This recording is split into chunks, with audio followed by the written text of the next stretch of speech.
What Bukharin overlooked was that the wealthy peasant sought to enrich himself at the expense of other classes. He paid low wages to the laborers, squeezed the poor farmers, bought up their land, and tried to charge them and the urban workers higher prices for food. He dodged taxation and sought to pass its burden on to the poor. 47 He strove to accumulate capital at the expense of the state and thereby slowed down accumulation within the socialist sector of the economy. Bukharin dwelt on that part of the social picture in which the interests of the different classes and groups and of the various sectors were seen as complementary and as according with one another, so that kulak, bedniak, worker, factory manager, and even N.E.P. man, all appeared as a happy band of brothers. This aspect of the picture was real enough, but it formed one part of it only. He overlooked the other part, where all was discord and conflict and where the band of brothers turned into a pack of enemies seeking to cut one another's throats. A Bolshevik-based jihad, he extolled. Les harmonies économiques of Soviet society under NEP and prayed that nothing should disturb those harmonies. He prayed from the heart because he had a strong premonition of the furies that would descend upon the land with the liquidation of the kulaks as a class. The first major controversy in which Bukharin developed his ideas was one where Preobrazhensky, the Trotskyist, was his opponent. Trotskyism, with its purely Marxist emphasis on class conflict and class antagonism and on the primacy of the socialist interest, vis-a-vis the private, was the obvious antithesis to the neo-populist attitude, and within their respective groups the two co-authors of the ABC of Communism represented the opposed poles of Bolshevik thought. The controversy developed before the end of the year 1924, when Preobrazhensky published fragments of his New Economics. Preobrazhensky based his whole argument on the imperative need for rapid industrialization on that hung the whole future of Russia's socialist regime. Because of its backwardness, the USSR could industrialize only by means of primitive socialist accumulation. Contrary to Bukharin's assumptions, this was by definition antagonistic to private accumulation. Internationally, the contest between capitalism and socialism would be decided by the relative wealth, efficiency, and cultural strength of the two systems. Russia had entered the contest with an antiquated, essentially pre-industrial structure. She could not afford any free competition with Western monopoly capitalism. She had to adopt a socialist monopolism and stick to it until her productive forces had reached the level already attained by the strongest capitalist nation, the United States. 48. What is the essence, he asked, of primitive socialist accumulation? In an underdeveloped country, socialist industry by itself cannot produce the sinews of rapid industrialization. Its profits or surpluses can make up only a part, and a small one at that, of the required accumulation fund. The rest must be obtained from what would otherwise have gone into the wages fund and from the profits and incomes earned in the private sector of the economy. The needs of accumulation in the socialist sector set therefore rather narrow limits to private accumulation, and the government must impose the limits. The workers' state is compelled in a sense to exploit the peasantry during this period of transition. It cannot pander to consumer interests. It must press on with the development of heavy industry in the first instance. The resulting relative shortage of consumer goods implies different levels of consumption for various social groups, material privileges for administrators, technicians, scientists, skilled workers, and others. Repugnant though this inequality may be, it does not produce new class antagonisms. The privileged bureaucracy does not form a new social class. Discrepancies in the earnings of bureaucrats and workers are not different in kind and social import from normal differences in the wages of skilled and unskilled workers. They amount to inequality within one and the same class, not to an antagonism between hostile classes. Such inequality must and can disappear only with the growth of social wealth and universal education, which should blur and eventually abolish the distinction between skilled and unskilled labor, and between manual work and brain work. In the meantime we should take the productionist and not the consumptionist point of view. We do not live yet in a socialist society with its production for the consumer. We are only in the period of primitive socialist accumulation. We live under the iron heel of the law of that accumulation. 49.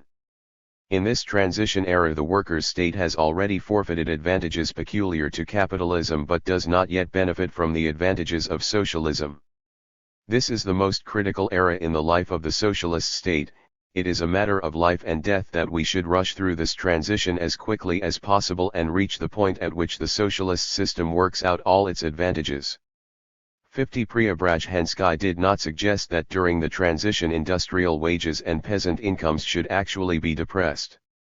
What he meant and said was that as a result of intensive accumulation the national income would grow rapidly and that with it should rise the earnings of workers and peasants, but these would rise less rapidly so that a high proportion of the national income could be earmarked for investment. He maintained that the law of accumulation asserted itself as an objective force, comparable in some respects to the laws of capitalism which determined the economic behavior of men regardless of whether they were aware or unaware of those laws and regardless also of their own ideas and intentions. The law of primitive socialist accumulation would eventually compel the managers of the nationalized industry, i.e. the party leaders, to embark upon intensive industrialization, no matter how reluctant they were to do so. For the time being many of them received with apprehension and even aversion the proposition that the state-owned industry must, in order to expand, absorb resources from the private sector, and gradually socialize it and transform many millions of scattered, tiny, and unproductive farmsteads into large-scale and mechanized producers' cooperatives. However, the subjective views of those responsible for the conduct of economic affairs need not be of decisive importance. The present structure of our state-owned economy often proves itself to be more progressive than our entire system of economic leadership. 51 The new bureaucracy might resist the logic of the transition epoch, but it would have to act on it. Preobrazhensky still assumed that revolution would spread to Western Europe in not too remote a future. Even so, the problem of primitive accumulation would stand in the center of our attention for 2 decades, at the very least. 52 It has stood there for nearly 4 decades, and it still does so. Trotsky did not share Preobrazhensky's views fully, although the basic idea was common to them both. He refrained, however, from engaging in any public discussion of the differences. He did not wish to embarrass Preobrazhensky, who soon came under severe attack. At the moment their differences were of no political consequence. Only 4 years later, after Trotsky's and Preobrazhensky's banishment from Moscow, were they to acquire significance and to contribute to a painful breach. The very abstract manner in which Preobrazhensky presented his argument hardly appealed to Trotsky. He himself approached the same problem more empirically, though also less methodically. With the scholar's utter indifference to tactics, Preobrazhensky, when he dwelt on the necessity for the underdeveloped workers' state to exploit the peasantry, offered a handle to anti-Trotskyist propagandists. True, he spoke of exploitation only in the strictly theoretical sense in which the Marxist speaks of the exploitation by capitalism of even the best-paid workers on the ground that they produce more value than their wages represent. He argued that, in the exchange between the two sectors of the economy, the socialist sector would take out of the private one more value than it would put into it, although with the growth of the national income the mass of value would grow in the private sector too. Official critics, however, seized on the provocative phrase about exploitation, gave it the vulgar meaning, and so twisted it that Preobrazhensky was understood to say that the impoverishment and degradation of the peasantry were necessary concomitants of accumulation. He tried to correct himself and withdrew the unfortunate phrase. The correction made matters worse. It suggested that the critics had not been quite wrong. It will be remembered that at the 12th Congress, when Trotsky spoke about primitive socialist accumulation, Kherson asked whether this might not imply exploitation of the peasantry, and that Trotsky then jumped to his feet to deny it. 53 Preobrazhensky now posed the same question and answered it in the affirmative. On internal evidence, the answer was too blunt and too rigid for Trotsky. He, at any rate, refused to commit himself to the view that the peasantry would have, as a rule, to foot the bill of primitive accumulation from beginning to end. 54 Nor did Trotsky advocate a pace of industrialization as forced as that which Preobrazhensky expected. There were even deeper differences between them.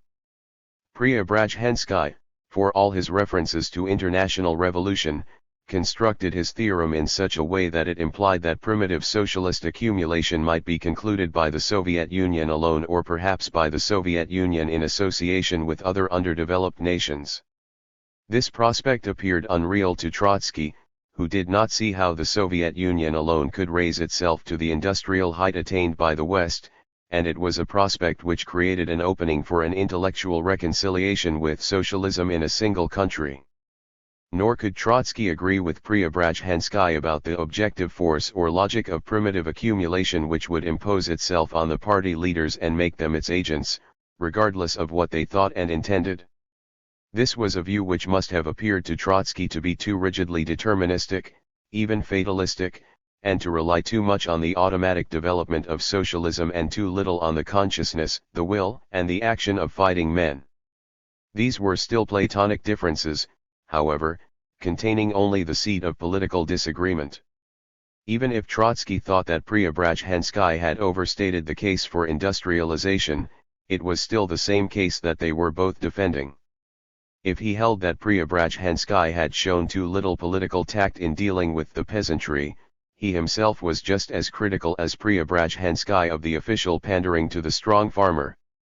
In abstraction, the theorem of the new economics might have envisaged the transition to socialism within a single industrially underdeveloped nation-state. Yet, politically, Preobrazhensky held no brief for socialism in a single country. Finally, much though he trusted the laws of accumulation to prevail over the economic conservatism of the party leaders, he did not rely solely on the working of those laws. He was still a fighter calling on Bolsheviks to do their duty and not wait until necessity drove them to do it. Trotsky therefore watched Preobrazhensky's controversies sympathetically, if with reserve. Bukharin attacked the whole of Preobrazhensky's conception as monstrous. 55 He made the most of the dictum about the exploitation of the peasantry.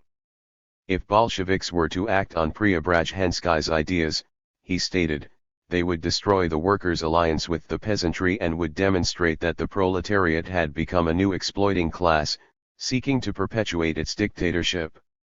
State-owned industry could not and must not expand by devouring the private sector of the economy. On the contrary, only by leaning on it could it achieve any significant progress. 56 In Preobrazhensky's scheme the peasant market played a subordinate role. He saw the main outlet for the produce of the state-owned industry within that industry itself, in its ever-expanding demand for producer goods. Against this Bukharin argued that in a country like Russia the peasant market must form the basis of industrialization. It was primarily the rural demand for goods that ought to dictate the pace of industrial expansion. He was, as he said, afraid of, and alarmed by, the parasitically monopolistic tendencies of a state-owned economy, and he saw in the peasantry's unfettered economic activity the main, if not the only, counterbalance to such tendencies. Here, however, Bukharin was caught in a fundamental dilemma, for his argument turned against the very essence of socialism. Where, he asked, if not in the peasant market, would state-owned industry find the stimuli which would compel us to move ahead, which would guarantee our progress and replace the private economic stimulus, the stimulus of profit? 57 As peasant property was, in the Marxist view, incompatible with fully fledged socialism, Bukharin in fact placed a question mark over Marxist socialism at large. He implied that the socialist sector could not find within itself any effective substitute for the profit motive, and so it had ultimately to take the impulse for its own progress from the profit motive which was active in the private sector. 58 In quasi-Narodnik fashion Bukharin looked to the peasant to save the nation from the monopolistic grip of the state-owned economy. He pleaded that the peasant should not merely be allowed to thrive on his farm, but that the peasant's needs should determine the pace of the nation's advance towards socialism. Under such circumstances the advance would be slow, even very slow, but that could not be helped. We shall move ahead by tiny steps, pulling behind us our large peasant cart 59. There was perhaps more of Tolstoy than of Marx in this image of Russia's advance, and nothing could contrast with it more than Preobrazhenskai's, we must go through this transition as quickly as possible. We are under the iron heel of the law of primitive accumulation. Here were two irreconcilable programs. As long as two theorists conducted the argument in more or less esoteric language, it did not generate much heat outside narrow circles. But it was inevitable that the issues should be taken up in more popular form and move into the center of a wider political debate. It was not the Trotskyist opposition, reduced to silence and dispersed as it was, that took them up in the first instance. The strongest reaction against Bukharin's neo-populism, his wooing of the strong farmer and his virtual reconciliation with Russia's industrial backwardness, came from Leningrad. It was mainly in the party organization of that city, led by Zinoviev, that a new left was forming itself as counterpart to the new right. Leningrad had remained the most proletarian of Soviet cities. It had the strongest Marxist and Leninist traditions. Its workers felt more acutely than anyone else the need for a bold industrial policy. The city's engineering plants and shipyards, starved of iron and steel, were idle. Less than anyone else could the Leningraders agree that the mujiks should dictate the tempo of industrial reconstruction.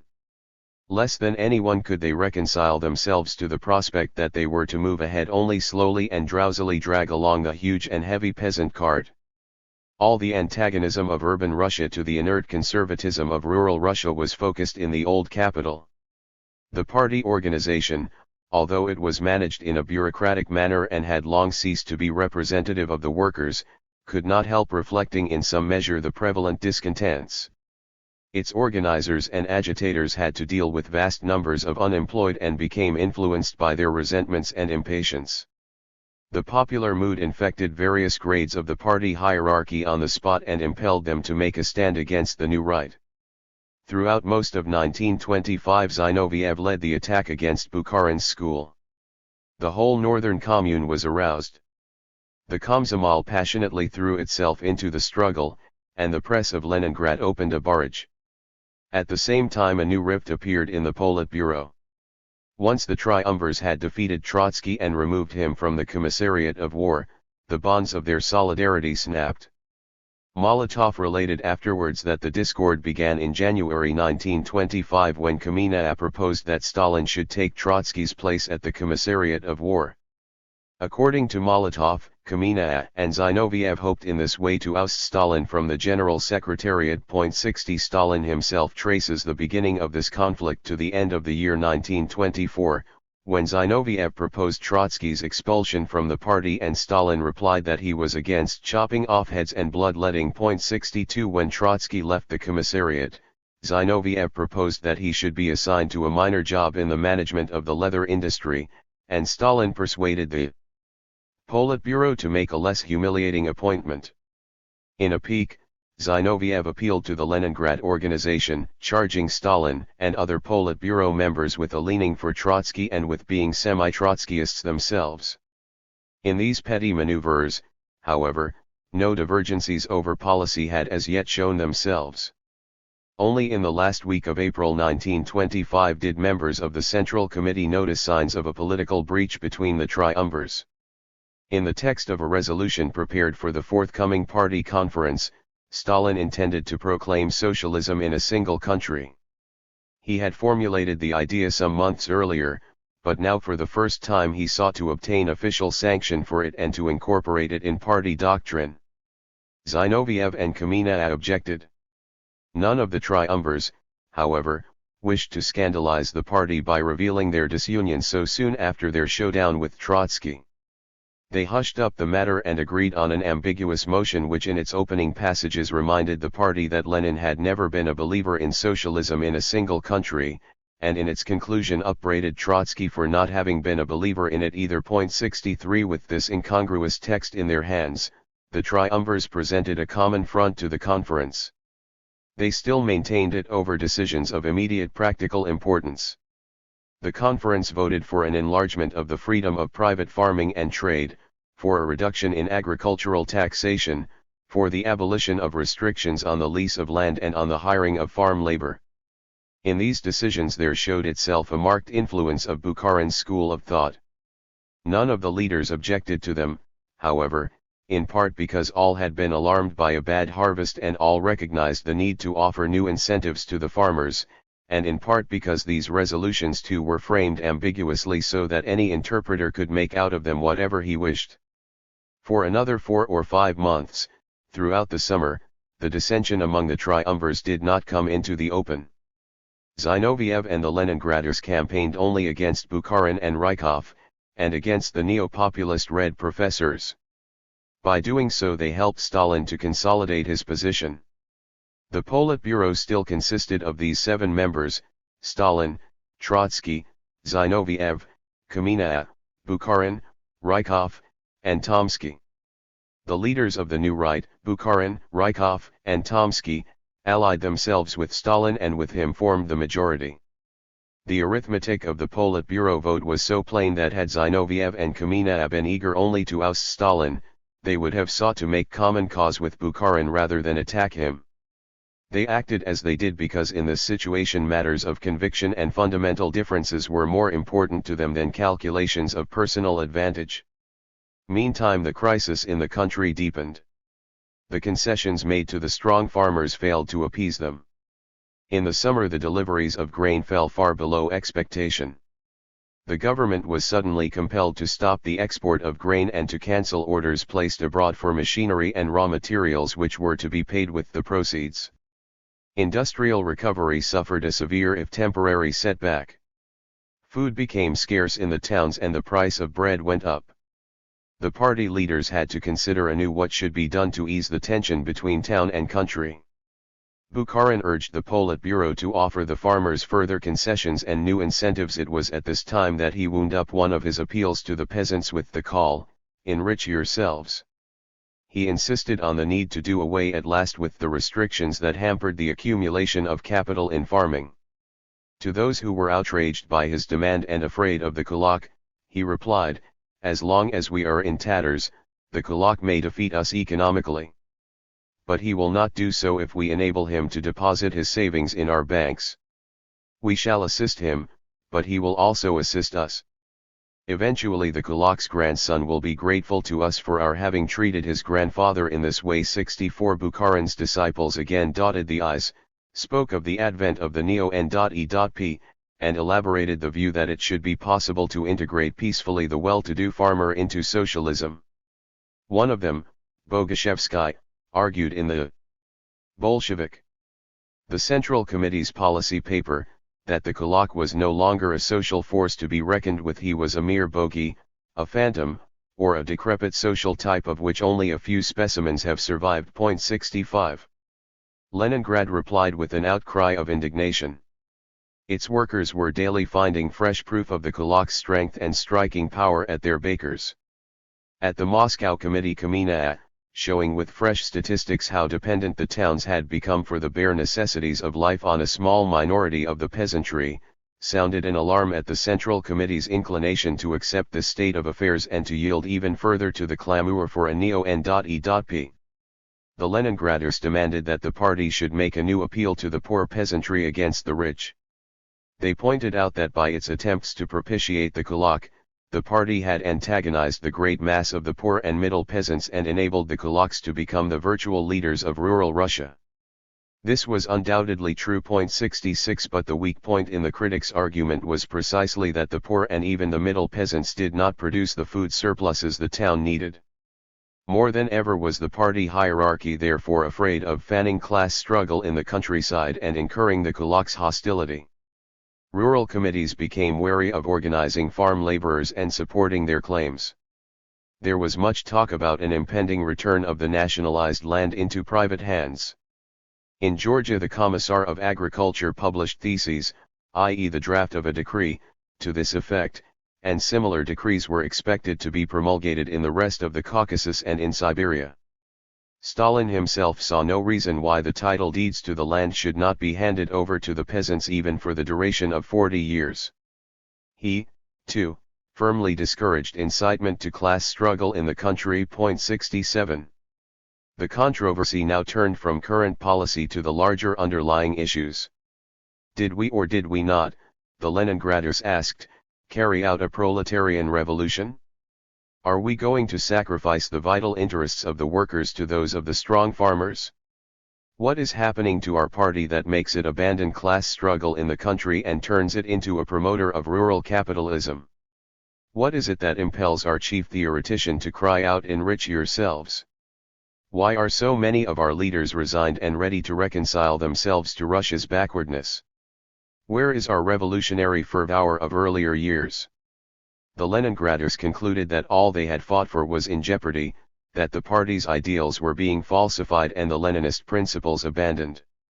They wondered whether the revolution had not reached a point of exhaustion as other revolutions, especially the French, had done in their time.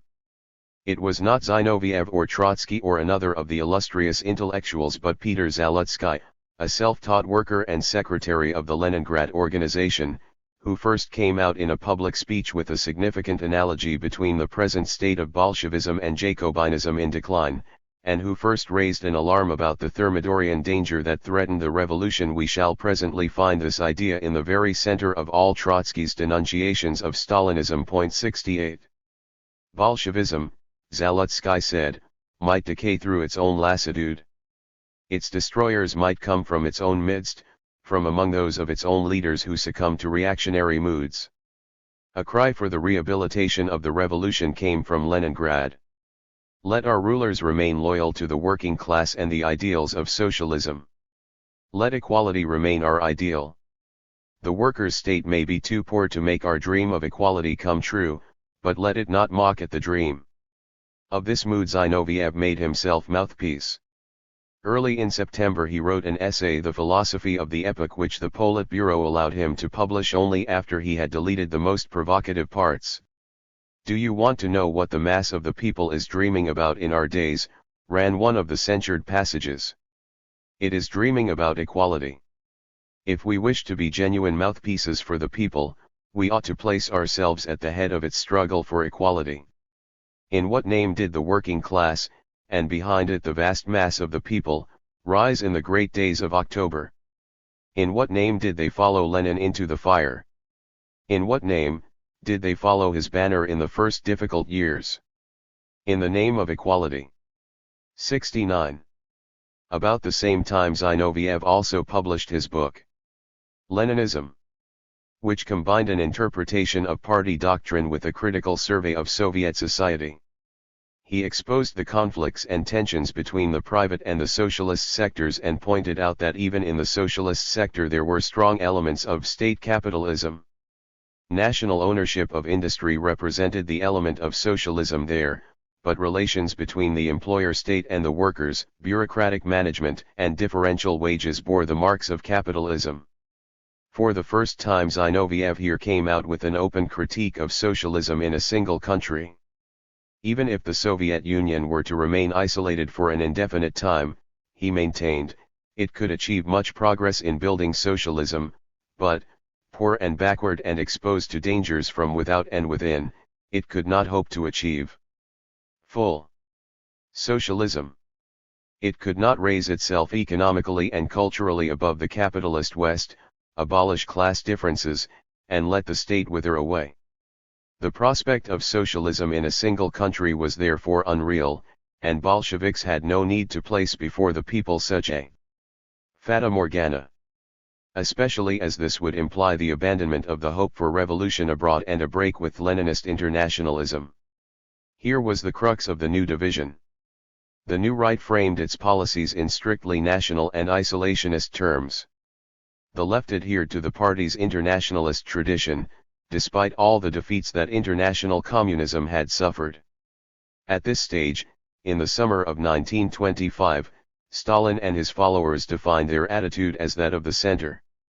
Partly from conviction and partly from opportunist calculation, because he depended on Bukharin's and Rykov's support, Stalin backed the pro-Mujik policy. But he curbed his right-wing allies and disavowed their most outspoken statements like Bukharin's "enrich yourselves," 70 cautious, cunning, and caring not a straw for logical and doctrinal niceties, he borrowed ideas and slogans from both right and left and combined them often quite incongruously. In this lay a great part of his strength. He managed to blur every issue and to confuse every debate. To critics who attacked him for any of his pronouncements, he was always able to produce another statement of his which contained the exact opposite. His eclectic formulas were a boon to officialdom and to habitual sitters on the fence, yet they also attracted many honest but timid or muddled minds. As in any centrist faction, so among the Stalinists some leaned to the left and others to the right. Kalinin and Voroshilov were close to Bukharin and Rykov, while Molotov, Andreev, and Kaganovich were left Stalinists. The differences among his own supporters also induced Stalin to keep his distance from the right. Only over one issue, socialism in a single country, was his solidarity with Bukharin complete. Early in October the Central Committee considered arrangements for the 14th Congress, which was convened for the end of the year. 4 members of the committee, Zinoviev, Kamina, Sokholnikov, and Krupskaya, came out with a joint statement demanding a free debate in which party members could speak their minds on all the controversial issues that had arisen. With this the two triumvirs gave notice of their intention to appeal against Stalin and Bukharin to the rank and file. Sokholnikov did not share all of Zinoviev's and Kamina's views. As Commissar of Finance he had in recent years done his utmost to encourage private enterprise, and many regarded him as a pillar of the right. But he too had become uneasy over the trend of policy and Stalin's growing power, and so he endorsed the demand for a debate. Krupskaya stood firmly behind Zinoviev and Kamina and encouraged them to divulge to the entire party the differences in the Politburo, without mincing matters. She had not yet reconciled herself to the fact that in defiance of her husband's will Stalin had remained general secretary, and she viewed with hostility the growing influence of Bukharin's school of thought. She had tried to speak out against it, but the Politburo had not allowed her to do so. Her voice carried weight with party members who knew how long and how closely she had been associated with Lenin, not only as wife but as secretary and co-thinker. She was now eager to testify in favor of Zinoviev's interpretation of Leninism and against socialism in one country. In asking for an open debate, the 4 members acted in accordance with statute and custom. The party had never yet held a congress without a preliminary discussion. The Central Committee nevertheless refused to allow a debate, and it obliged Zinoviev and Kamina to refrain from any public criticism of official policy. The two triumvirs were thus placed in the same quandary in which they had previously placed Trotsky. To speak up in public was to act against the principle of cabinet solidarity which bound them as members of the Central Committee and the Politburo. But not to speak up was to act against their own political conscience and interest. While they were silent and their followers attacked only the Bukharinists, Stalin unremittingly worked to dislodge them from power. Kamina had hitherto exercised the dominant influence over the Moscow Committee. In the course of the summer the General Secretariat quietly removed his lieutenants from their posts, and filled the vacancies with reliable supporters of the new majority. In Leningrad, however, Zinoviev and his followers were firmly entrenched, and for the time being Stalin could do nothing against them. Zinoviev himself had to keep up the pretense of the Central Committee's unanimity, but his followers were free to speak. They were all anger and passion, and they were ready to carry their attack on official policy into full Congress. Between October and December Moscow and Leningrad were engaged in an intense, bitter, and barely concealed tug of war. In both capitals the elections of delegates to the Congress were rigged. Moscow elected only Stalin's and Bukharin's nominees, while all of Leningrad's delegates turned out to be Zinoviev's followers. When 3 days before the opening of the Congress the Central Committee met again, it was clear that nothing could avert an open conflict. Zinoviev and Kamina had resolved to challenge publicly the official policy report and to present their own counter-report. On December 18, the day the Congress assembled, Zinoviev opened the attack and in Leningradskaya Pravda thus branded his adversaries. They bandy about loud phrases on international revolution, but they portray Lenin as the inspirer of a nationally limited socialist revolution. They fight against the kulak, but they offer the slogan "Enrich yourselves." They shout about socialism, but they proclaim the Russia of NEP as a socialist country. They believe in the working class, but they call the wealthy farmer to come to their aid. The exchanges between Bukharinists and Zinovievists had gone on for many months now, and the conflict between the triumvirs had been simmering for nearly a year. This, it might have seemed, was the realignment for which Trotsky had waited, the opportunity to act. Yet throughout all this time he was aloof, silent about the issues over which the party divided, and as if unaware of them. 13 years later, when he stood before the Dewey Commission in Mexico, he confessed that at the 14th Congress he was astonished to see Zinoviev, Kamina, and Stalin clashing as enemies. "The explosion was absolutely unexpected by me," he said. "During the Congress I waited in uncertainty, because the whole situation changed. It appeared absolutely unclear to me." 71.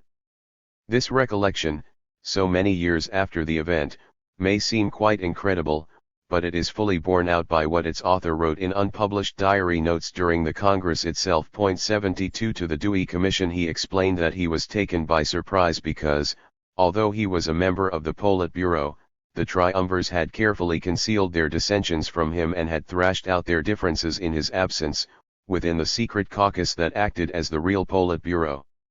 The explanation, although true, explains little. For one thing, the crucial controversy over socialism in a single country had already been conducted in public. Trotsky could not have missed its significance if he had followed it.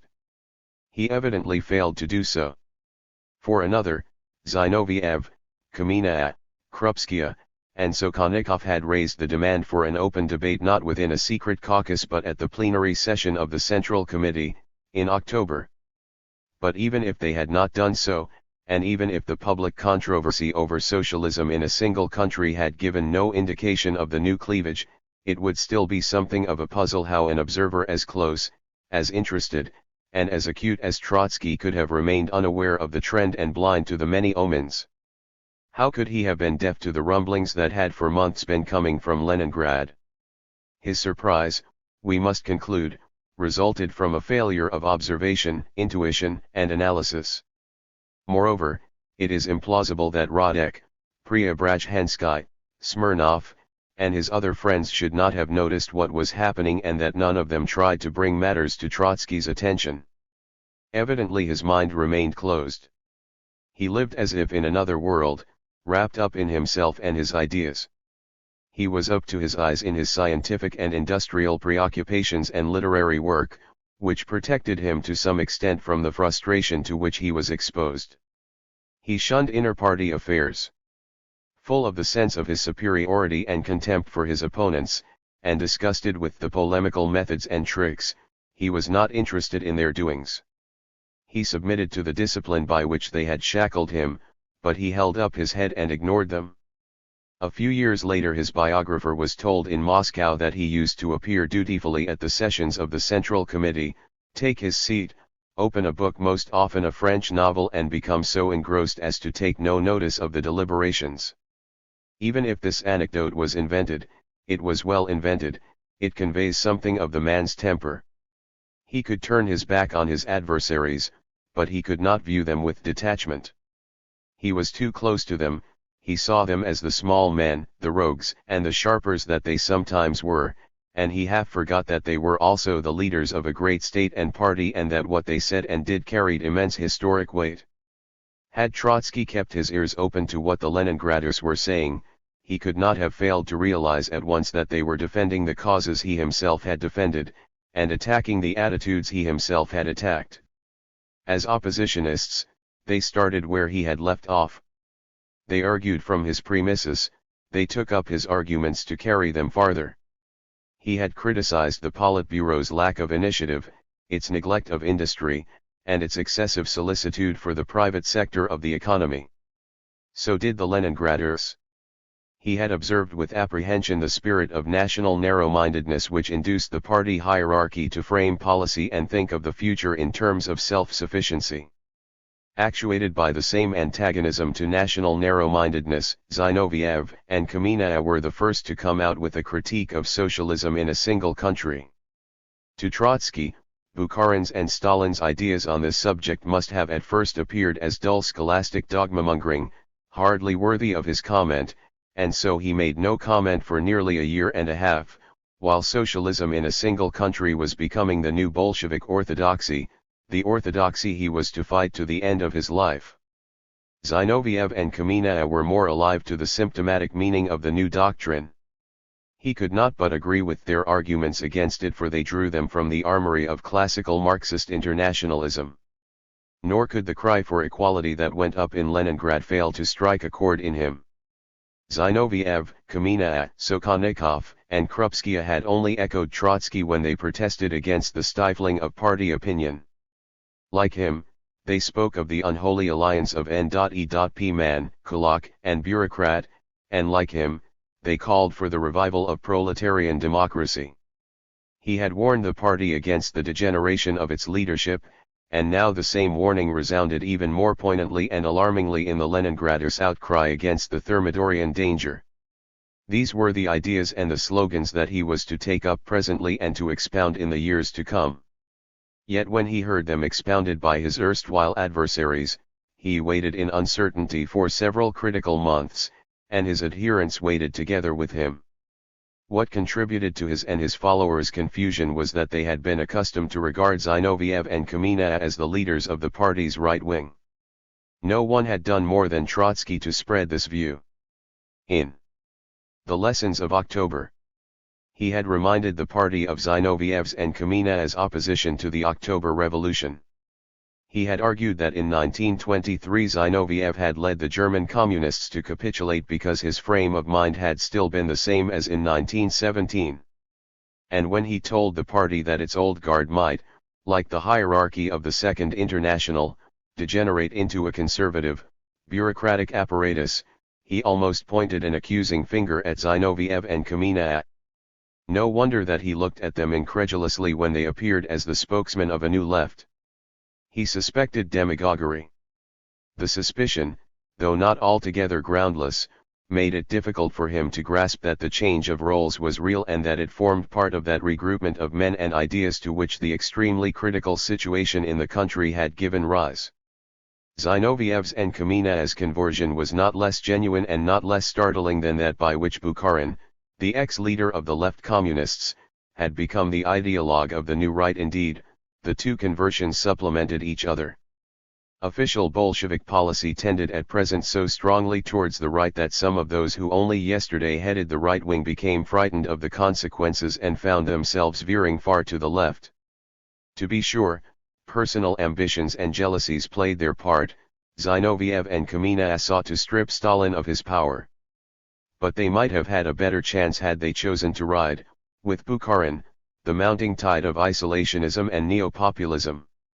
Instead, they took their stand on the proletarian and internationalist traditions of Leninism, which had become unpopular with the men of the party machine, on whom the outcome of the contest immediately depended. Zinoviev's and Kamenev's outlook and habits of mind as well as the moods among their followers set limits to their self-seeking. No matter how timidly or opportunistically they had behaved on important occasions, they had been Lenin's closest disciples. They were constitutionally incapable of shedding the influence that had molded them. Others might turn their backs on the European working class and glorify, sincerely or not, the muzhik. They could not do so. Others might exalt Russia's self-sufficient socialism. To them the very thought was absurd and repugnant. The attitude to these issues, however, formed the watershed which now separated the various currents in Bolshevism. There was yet another aspect of this change of roles. Like Trotsky and Lenin before them, Zinoviev and Kamenev grappled with the dilemma of authority and freedom, or of party discipline and proletarian democracy. They, too, felt the tension between the power and the dream of revolution. They had been the disciplinarians. Now they were tired and sick of the mechanical and rigid discipline they had enforced. Zinoviev had for years strutted the political stage, roared words of command, schemed and plotted, demoted and promoted people, built power for the revolution and for himself. He had been as if obsessed and drunken with authority. Now came the awakening, the bitter aftertaste, and the yearning to find a way back to the irrecoverable clear spring of the revolution. Together with him many of the old guard had followed the same bents and suffered the same perplexities and disenchantments until, without knowing it, they took up attitudes indistinguishable from those of the Trotskyists whom they had just helped to defeat. Everything drove them to join hands with the men of the 1923 opposition. If Trotsky was to make common cause with Zinoviev and Kamina, this was the time to do it. Till the beginning of 1926 the base from which the Leningraders operated was still intact. The administrative machinery of the city and the province was in Zinoviev's hands. He had a large body of ardent followers. He controlled influential newspapers. He possessed the material means for a long and sustained political struggle. In a word, he was still in his northern commune the master of a powerful fortress. He was also president of the Communist International, although Stalin was already active at its headquarters, sapping his influence. In some respects Zinoviev's position, when he came in conflict with Stalin, was much stronger than Trotsky's had ever been.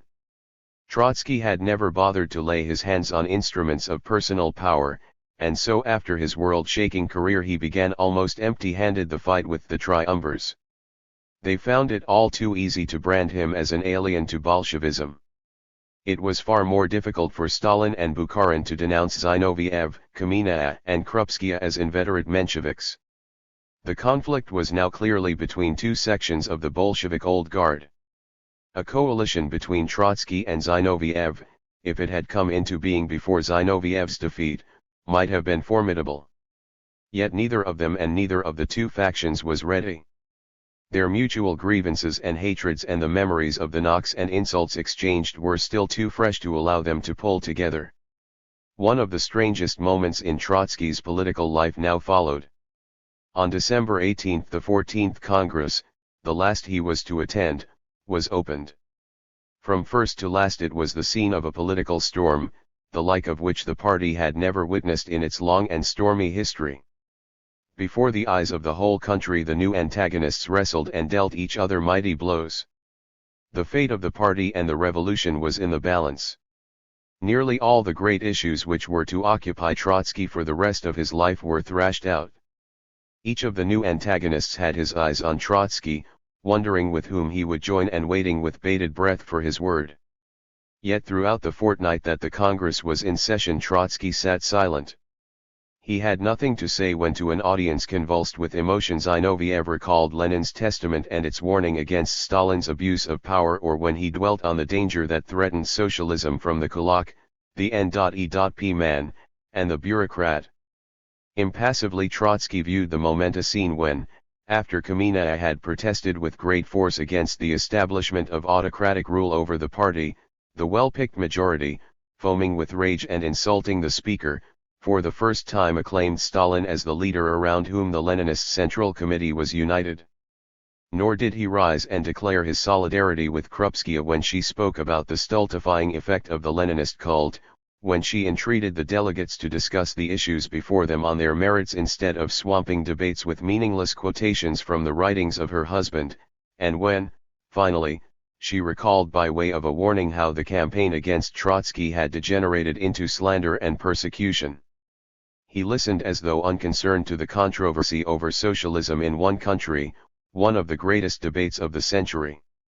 He was not provoked to make a single gesture of protest or disagreement when Bukharin built the case for socialism in one country on the party's previous rejection of Trotsky's permanent revolution, and went on to speak of building socialism at the snail's pace.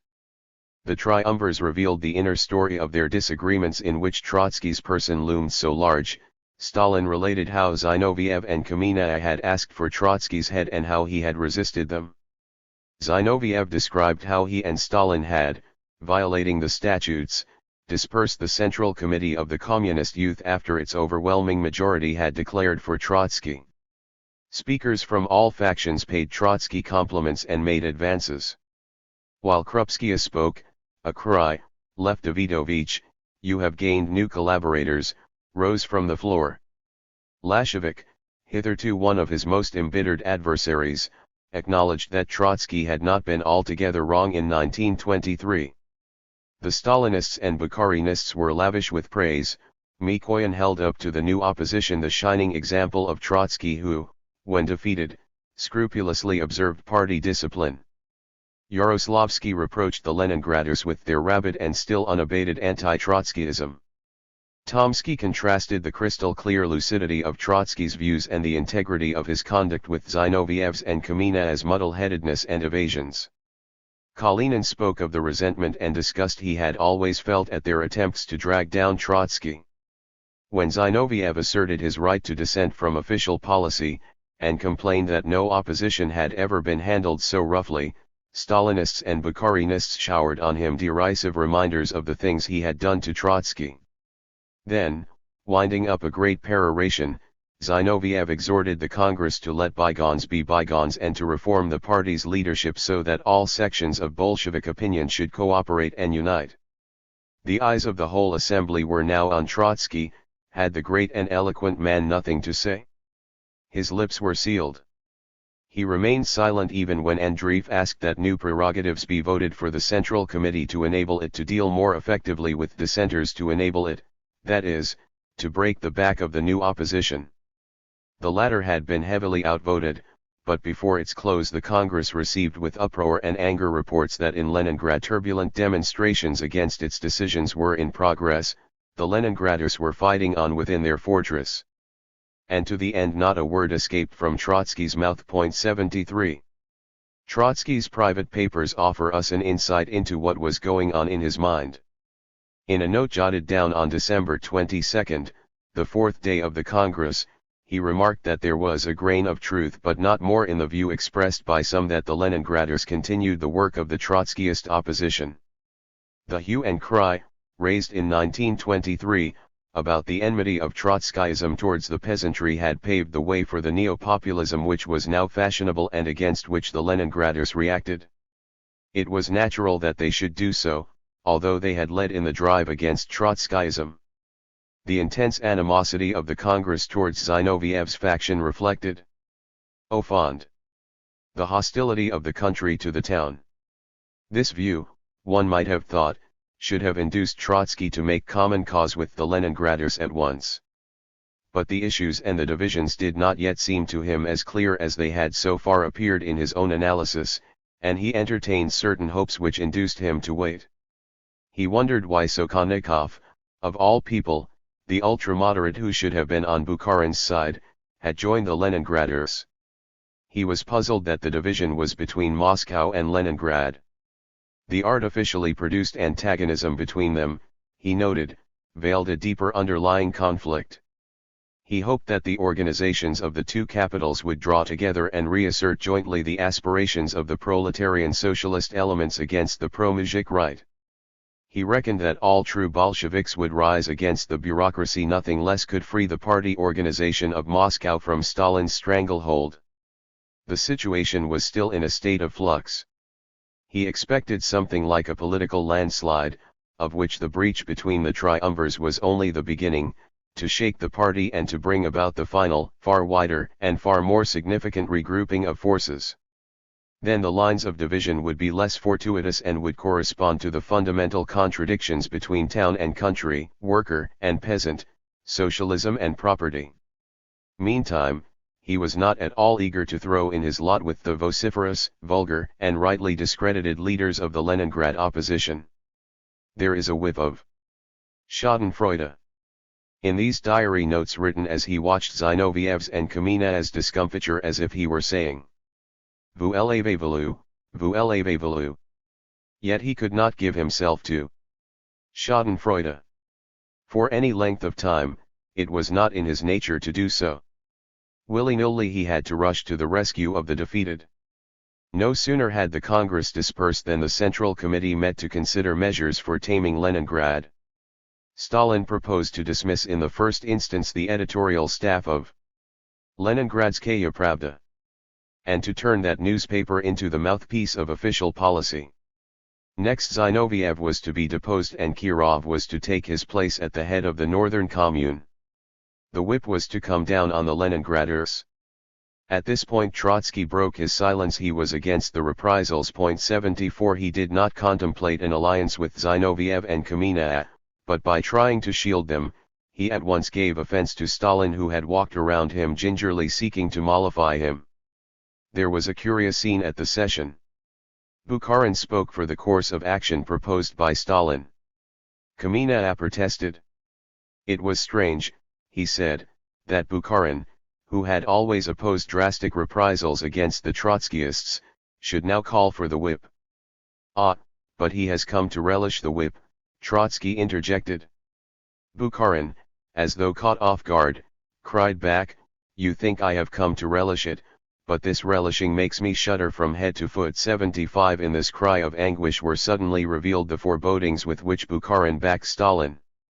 From this incident dates a private contact, which after a long interval Trotsky resumed with Bukharin, a fairly friendly, but politically fruitless and short-lived affair, the traces of which are found in their correspondence. 76 Still shuddering from head to foot, Bukharin did his best to persuade Trotsky not to come to Zinoviev's aid. He tried to impress on him that the party's freedom was not at stake in this case, and that Zinoviev, who himself brooked no opposition, was no defender of inter-party democracy. Trotsky did not deny this, but he argued that Stalin was surely no better, and that the evil lay in a monolithic discipline and the unanimous vote which both Stalin and Zinoviev enforced. This had made it possible that on the eve of the Congress the two largest organizations, those of Moscow and Leningrad, should each carry its own resolutions in 100% unanimity.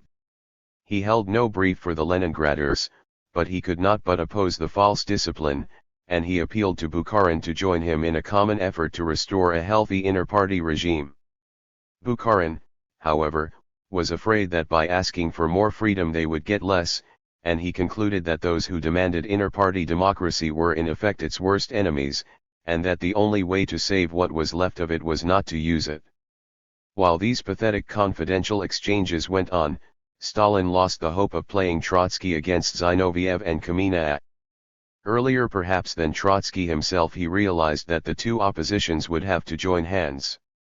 He therefore gave the signal for a new drive against Trotsky. He was anxious that Trotsky should not be able to address communist gatherings in working-class districts. Uglanov, who had replaced Kamina as leader of the Moscow organization, saw to that. Under all sorts of pretexts Trotsky was refused admission to the cells. As he was just then addressing meetings of scientists and other intellectuals, the members of the proletarian cells were told that he preferred to speak to the bourgeoisie rather than face workers. Official agitators ceased to distinguish between Trotskyists and Zinovievists, incited the rank and file against both, and hinted darkly that it was no matter of chance that the leaders of both were Jews. This was, they suggested, a struggle between native and genuine Russian socialism and aliens who sought to pervert it. In another letter to Bukharin, dated March 4, Trotsky described the vexations and the obloquy of which he had again become the object. Altogether against his inclination, he dwelt on the anti-Semitic undertones of the agitators' talk. "I think," he wrote, attempting to arouse Bukharin, "that what binds us, two Politburo members, is still quite enough for us to try and check the facts calmly and conscientiously. Is it true, is it possible that in our party, in Moscow, in workers' cells, anti-Semitic agitation should be carried on with impunity?" 77 A fortnight later at a Politburo meeting he asked the same astonished and indignant question. The Politburo members shrugged, professed to know nothing, or pooh-poohed the matter. Bukharin blushed with embarrassment and shame, but he could not turn against his associates and allies. At any rate, at this stage his private contact with Trotsky was coming to an end. It was not by chance that the agitators struck the anti-Semitic note. They were briefed by Uglanov, and Uglanov took his cue from Stalin, who was anything but fastidious in the choice of means.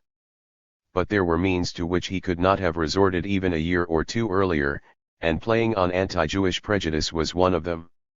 This had been the favorite occupation of the worst Tsarist reactionaries, and even in 1923-4 the party and its old guard were still too strongly imbued with internationalism to countenance such prejudice, let alone to exploit it.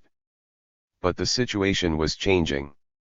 The new right appealed vaguely to nationalist emotions, and while these surged up, the political climate altered to such an extent that even communists no longer frowned on anti-Semitic hints or allusions dropped in their midst. The distrust of the alien was, after all, only a reflex of that Russian self-centeredness, of which socialism in one country was the ideological abstract.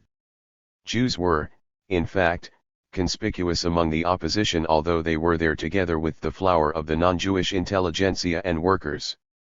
Trotsky, Zinoviev, Kamenev, Sokholnikov, Radek, were all Jews. 78 Thoroughly assimilated and Russified though they were, and hostile to the Mosaic as to any other religion, and to Zionism, they were still marked by that Jewishness which is the quintessence of the urban way of life in all its modernity, progressiveness, restlessness, and one-sidedness. To be sure, the allegations that they were politically hostile to the Mujik were false and, in Stalin's mouth, though perhaps not in Bukharin's, insincere. But the Bolsheviks of Jewish origin were least of all inclined to idealize rural Russia in her primitivism and barbarity and to drag along at a snail's pace the native peasant cart. They were in a sense the rootless cosmopolitans on whom Stalin was to turn his wrath openly in his old age. Not for them was the ideal of socialism in a single country. As a rule the progressive or revolutionary Jew, brought up on the border lines of various religions and national cultures, whether Spinoza or Marx, Heine or Freud, Rosa Luxemburg or Trotsky, was particularly apt to transcend in his mind religious and national limitations and to identify himself with a universal view of mankind. He was therefore also peculiarly vulnerable whenever either religious fanaticisms or nationalist emotions ran high. Spinoza and Marx, Heine and Freud, Rosa Luxemburg and Trotsky, all suffered excommunication, exile, and moral or physical assassination, and the writings of all were burned at the stake. In the first weeks of 1926 the strength of the Leningrad opposition was broken. 79 The Leningraders could not but submit to Stalin's orders. To defy them was to challenge the authority of the Central Committee, which backed Stalin, and the legality of the Congress which had elected the committee. This Zinoviev and Kamenev, who like Trotsky still sat on that committee, were not prepared to do. They had openly declared that Stalin had rigged the elections to the Congress and that the Central Committee represented the party machine, not the party. But it was one thing to state this, and quite another to proclaim that the decisions of the Congress and of the Central Committee were invalid and to refuse to submit. For Zinoviev and Kamenev in particular it would have been a dangerous undertaking to question the legitimacy of the last Congress, had they not, together with Stalin, rigged the elections and packed the 13th Congress in the same way that Stalin packed the 14th. By challenging the authority of the Central Committee, the Leningraders would have virtually constituted themselves into a separate party, a rival to the official All-Union Communist Party. It was unthinkable that they should do so. They had all accepted the single-party system as a sine qua non. Nobody had shown greater zeal in asserting this principle and drawing from it the most far-reaching and absurd conclusions than Zinoviev had. Leningrad's defiance of Moscow would have amounted almost to a declaration of civil war. And so, when Kirov appeared in Leningrad as Stalin's envoy invested with plenary power and entitled to take command of the Northern Commune, there was nothing left for Zinoviev but to yield. Almost overnight all the local branches of the party, its editorial offices, its manifold organizations, and all the resources on which the opposition had hitherto drawn, passed into the hands of Stalin's and Kirov's nominees. Two of Zinoviev's lieutenants had controlled the armed forces of Leningrad, Lashevik, as political commissar of the garrison and the military region, and Bakov as head of the GPU. Both surrendered their offices, although Lashevik, being vice-commissar of defense, remained a member of the central government. This was followed by a moral debacle. As long as the leaders stood in the full panoply of power it seemed that they had the whole of Leningrad behind them. Now the great proletarian city appeared indifferent to their fate. The workers of Vyborg, that old rampart of Bolshevism, were the first to desert them. For years Zinoviev had bullied and browbeaten them, and so they were not moved by his latest pleas on behalf of the workers and his cry for equality, the pleas and the cry which they were to recall nostalgically a few years hence when it was too late. Humble men viewed the commotion as a brawl between bigwigs which was of no concern to them. Even those who took a less cynical view and felt with the opposition most often kept their feelings to themselves. Unemployment was rampant, and the punishment for disloyalty might be the loss of one's job and starvation. Thus the active following of the Leningrad opposition dwindled to a few hundred veterans of the revolution, a small and closely knit band of men, who were devoted to their ideals and leaders and who gradually found that all doors were shut upon them. The ease and speed with which Stalin overwhelmed the Leningraders showed that the hopes to which Trotsky gave himself in the days of the 14th Congress were unfounded. There was no sign of any further regroupment, no sign of that rallying of the communist workers against the bureaucrats he had expected. The Leningrader struggle had caused no movement of sympathy, not even a ripple, in the cells of Moscow. The party machine worked with deadly effectiveness, breaking all resistance where it had shown itself or crushing it before it had done so. This in itself indicated the weakness of the resistance. The working class was no longer dispersed and disintegrated as it had been a few years earlier, but it lacked political consciousness, vigor, and the ability to assert itself. Yet it was on a political revival in its midst that Trotsky had reckoned when he assumed that Moscow and Leningrad would make a common stand. Zinoviev and Kamina too had hoped for this. At the 14th Congress they called for a return to proletarian democracy and said that the working class was no longer as splintered and demoralized as it was in the early 1920s, when the party leaders could not rely on the soundness of its political instincts and judgment. Bukharin then replied that Zinoviev and Kamina were deluding themselves, that the working class had grown numerically by absorbing young and illiterate newcomers from the country, that consequently it was still politically immature, and that the time for a return to proletarian democracy had not yet come. The void by which the Leningrad opposition now found itself surrounded indicated that Bukharin was closer to the truth than Zinoviev and Kamina. The working class was apathetic and indifferent, although its apathy was due not merely to inherent immaturity but also to that bureaucratic intimidation which Bukharin sought to justify. Whatever the truth of the matter, it must have become clear to Trotsky by now that he had nothing to gain by waiting. Yet, after the Congress more than 3 months passed during which the Trotskyists and the Zinovievists did not move towards one another by 1 inch. Trotsky, Zinoviev, and Kamina had not been on speaking terms since 1923, and they still said not a word to each other. Only in April 1926 was the ice broken. At a session of the Central Committee Rykov presented a statement of economic policy. Kamina tabled an amendment urging the committee to take note of the ever-sharper social differentiation of the peasantry and to restrain the growth of capitalist farming.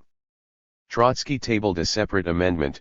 He agreed with Kamina's appraisal of rural conditions but added that the sluggish tempo of industrial development deprived the government of the means it needed to exercise a sufficiently strong influence on farming. In the discussion Kamina, who as former head of the Council for Labor and Defense felt some responsibility for the industrial policy which Trotsky criticized, made some barbed remarks about Trotsky. The Central Committee rejected Trotsky's amendment. Kamina and Zinoviev, it seems, abstained from voting.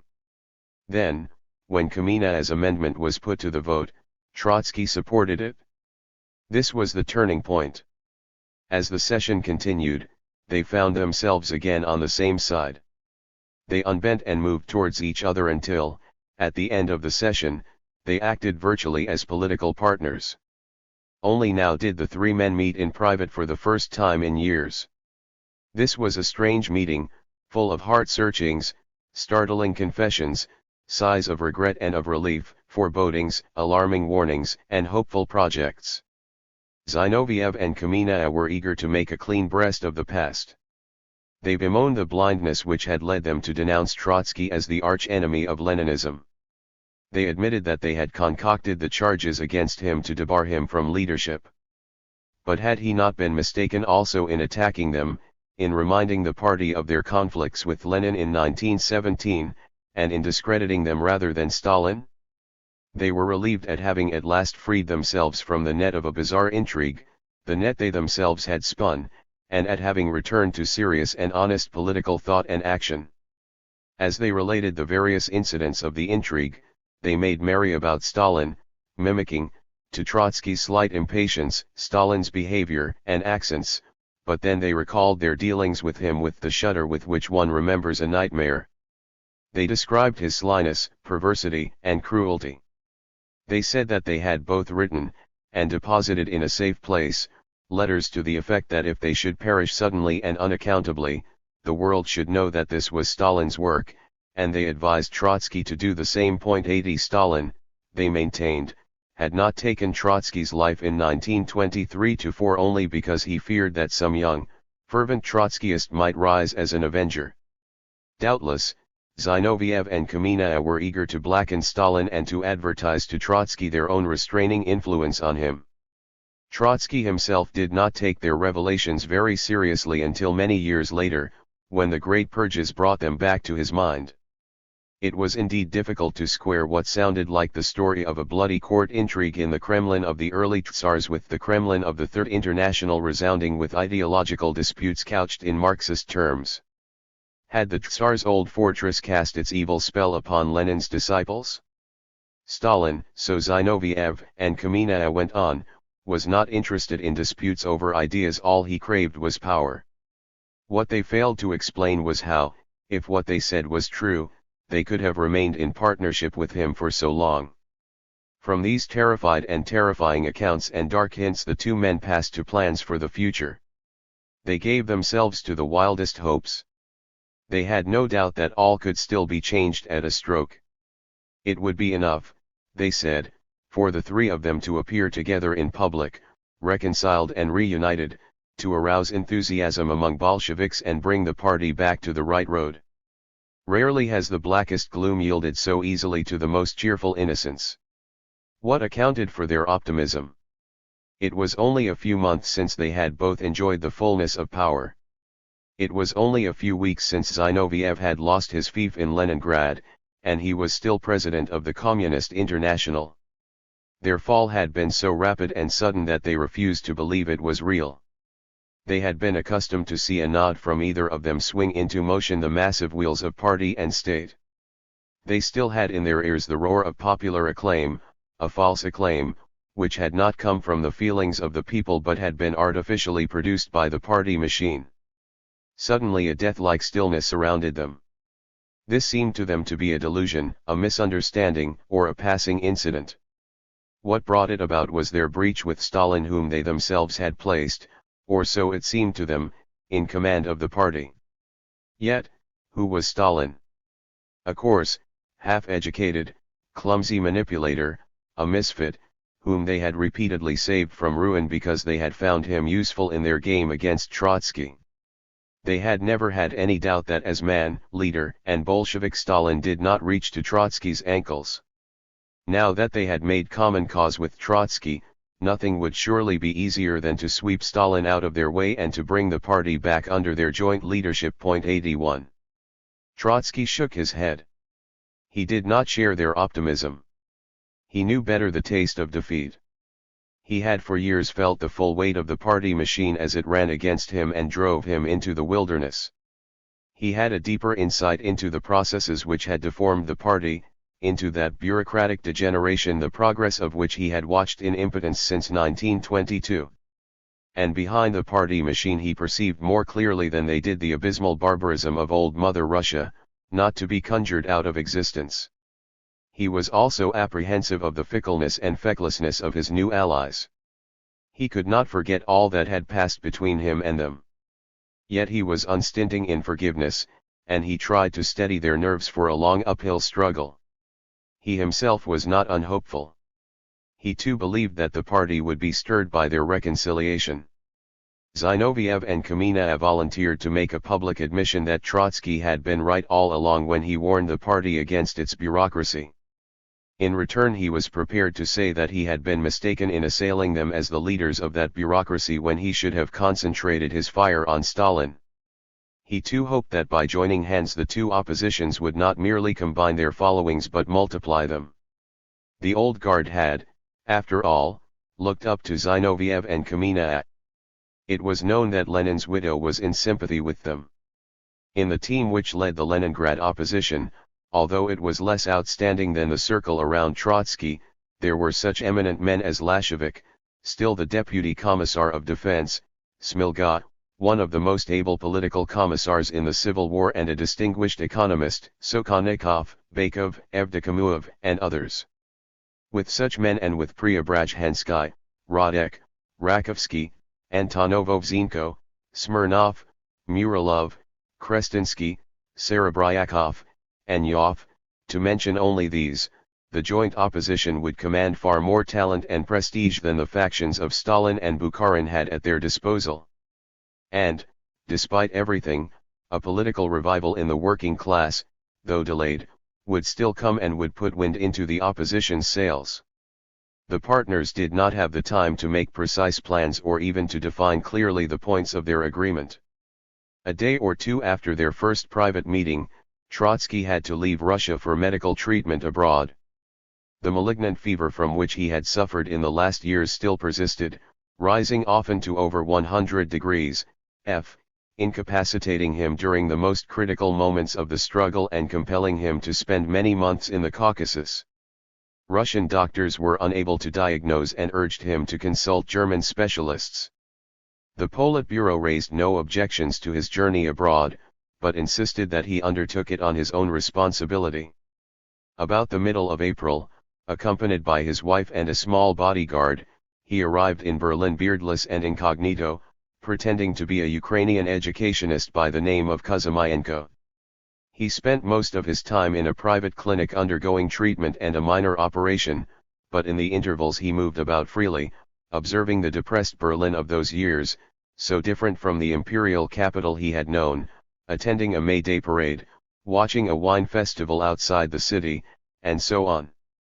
He was thrilled to be able, for the first time since 1917, to move about in a crowd without attracting anyone's attention and feeling oneself part of the nameless listening and watching mass. 82 But somehow his incognito was discovered later and the German police warned the director of the clinic that White Russian émigrés were about to make an attempt on the patient's life. Under heavy escort Trotsky moved to the Soviet embassy, and shortly thereafter he returned home, his temperature as high as ever. It has never been discovered whether there was any ground for the alarm about the attempt on his life. 83. During his stay in Berlin, which lasted about 6 weeks, he was agitated by two political events of unequal importance. In Poland, Marshal Pilsudski, supported by the Communist Party, had just carried out a coup d'état, which established him as dictator. In Britain the protracted strike of the coal miners had just led to the Great General Strike. The absurd behavior of the Polish communists resulted in part from the tangled conditions in their country, but in part from confusion in the Comintern generated by the anti-Trotskyist campaigns. The Polish party enacted on a small scale the policy which at the same time led the Chinese communists to back General Chiang Kai-shek and the Kuomintang. The British general strike confirmed the forecasts which Trotsky had made in Where is Britain Going? 84 and at once it subjected the Comintern to new strains. The British leaders of the Anglo-Soviet Council did their best to wind up the strike before it became a revolutionary explosion, and anxious to save their own respectability, they refused to accept the aid which the Soviet trade unions offered the strikers. The Anglo-Soviet Council was thus rendered ridiculous. The British trade union leaders still derived some advantage, however, from its existence. At the critical stage of the general strike the communists, anxious not to embarrass the council, were extremely reticent in criticizing their conduct. Trotsky even before he was back in Moscow assailed in Pravda the policy of the Anglo-Soviet Council on which Stalin and Bukharin had placed great hopes. 85. It was only after Trotsky's return that he and the two ex-triumvirs set out in earnest to unite their factions. This was not easy. For one thing, the Trotskyist faction had been dispersed and had to be reassembled. Its strength turned out to be far less than it had been in 1923. For another, the followers of the two factions were not at all eager to unite. Their old animosities had not yet evaporated. They still distrusted each other. Among Trotsky's associates some favored the coalition, but others, Antonovov-Zienko and Radek, would have allied themselves with Stalin rather than with Zinoviev. Still others wished a plague on both their houses. Stalin will betray us, Mrakovsky said, and Zinoviev will sneak away. The rank-and-file Trotskyists in Leningrad at first refused even to disclose themselves to the Zinovievists, at whose hands they had suffered persecution and from whom they had been accustomed to conceal their comings and goings almost as much as they had once concealed them from the Tsarist Okhrana. What will happen, they asked, if the Zinovievists change their minds and make peace with Stalin? We shall then have delivered ourselves into the hands of our persecutors. Trotsky had to send Preobrazhensky to Leningrad to allay these fears and persuade his recalcitrant followers to accept the coalition. The Zinovievists were not less bewildered. When the news of the proposed coalition first reached Leningrad, they rushed to Moscow to remonstrate with their leaders for their surrender to Trotskyism. Zinoviev and Lashevik had to explain that Trotskyism was a bogey which they themselves had invented, and that they had no use for it any longer. The admission could not but shock the unfortunate Leningraders who had taken Zinoviev's accusations against Trotsky seriously and had repeated them after him. But even when the mutual aversions were overcome or subdued and the two factions began to merge, the members of both still felt that they were entering a misalliance. 86. Among the chiefs, too, the first elation had cooled off. Zinoviev and Kamenev began to look over their shoulders. They had no intention of pushing their differences with the ruling factions to the point of an irreparable breach. They felt uneasy at the charge that they surrendered to Trotskyism. Having admitted that they had wronged Trotsky, they still had their record to defend. They were anxious to save for themselves the half-spurious glory of pure Leninism in which they had walked. And so when on his return, surveying the events of the last weeks, Trotsky began to argue that the Polish communists had supported Pilsudski's coup. Because the Comintern had instructed them to strive for that democratic dictatorship of the workers and the peasants which Lenin had advocated in 1905, and not for proletarian dictatorship, Zinoviev and Kamenev could not agree. That democratic dictatorship was a taboo of their old Bolshevism, and although it was not very important in the case of Poland 87, it was to crop up again and again in the controversy over China next year. They were also taken aback by the bluntness with which Trotsky attacked the Anglo-Soviet Council, saying that it had never served any useful purpose and that it should be disbanded. Zinoviev was willing to criticize the Politburo and the British Communists for hobnobbing with the leaders of the British trade unions, but he would not wreck the council which he had helped to sponsor. Above all, he was wary of alienating those men of the old guard who either backed Stalin with reservations or vacillated and urged moderation on all factions. Briefly, the two ex-triumvirs were willing to join hands with Trotsky, but they were already shrinking from an all-out attack on Stalin and Bukharin. Thus Trotsky had no sooner made the alliance with them than he had to patch up differences and make concessions. He promised Zinoviev and Kamenev to respect the taboo of the democratic dictatorship of workers and peasants and to waive his demand for the disbandment of the Anglo-Soviet Council. This allowed him to establish a fairly wide measure of agreement with them on other questions. The battle was joined, partly on Stalin's initiative, in the first days of June. Immediately after Trotsky's return, Stalin met him at the Politburo with two fresh, incongruous yet damaging, accusations.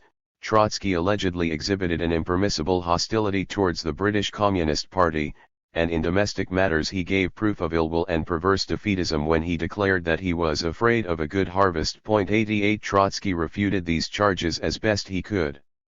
Then, on June 6, he addressed a challenging letter to the Politburo, saying that unless the party was reformed thoroughly and honestly, it would awaken one day to find itself under the undisguised rule of an autocrat.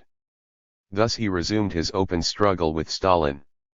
He had not chosen the moment all by himself. The action and the plight of the Leningrad opposition induced him to re-enter the fray at this time. In any case, the years of his waiting in silence or reticence were over.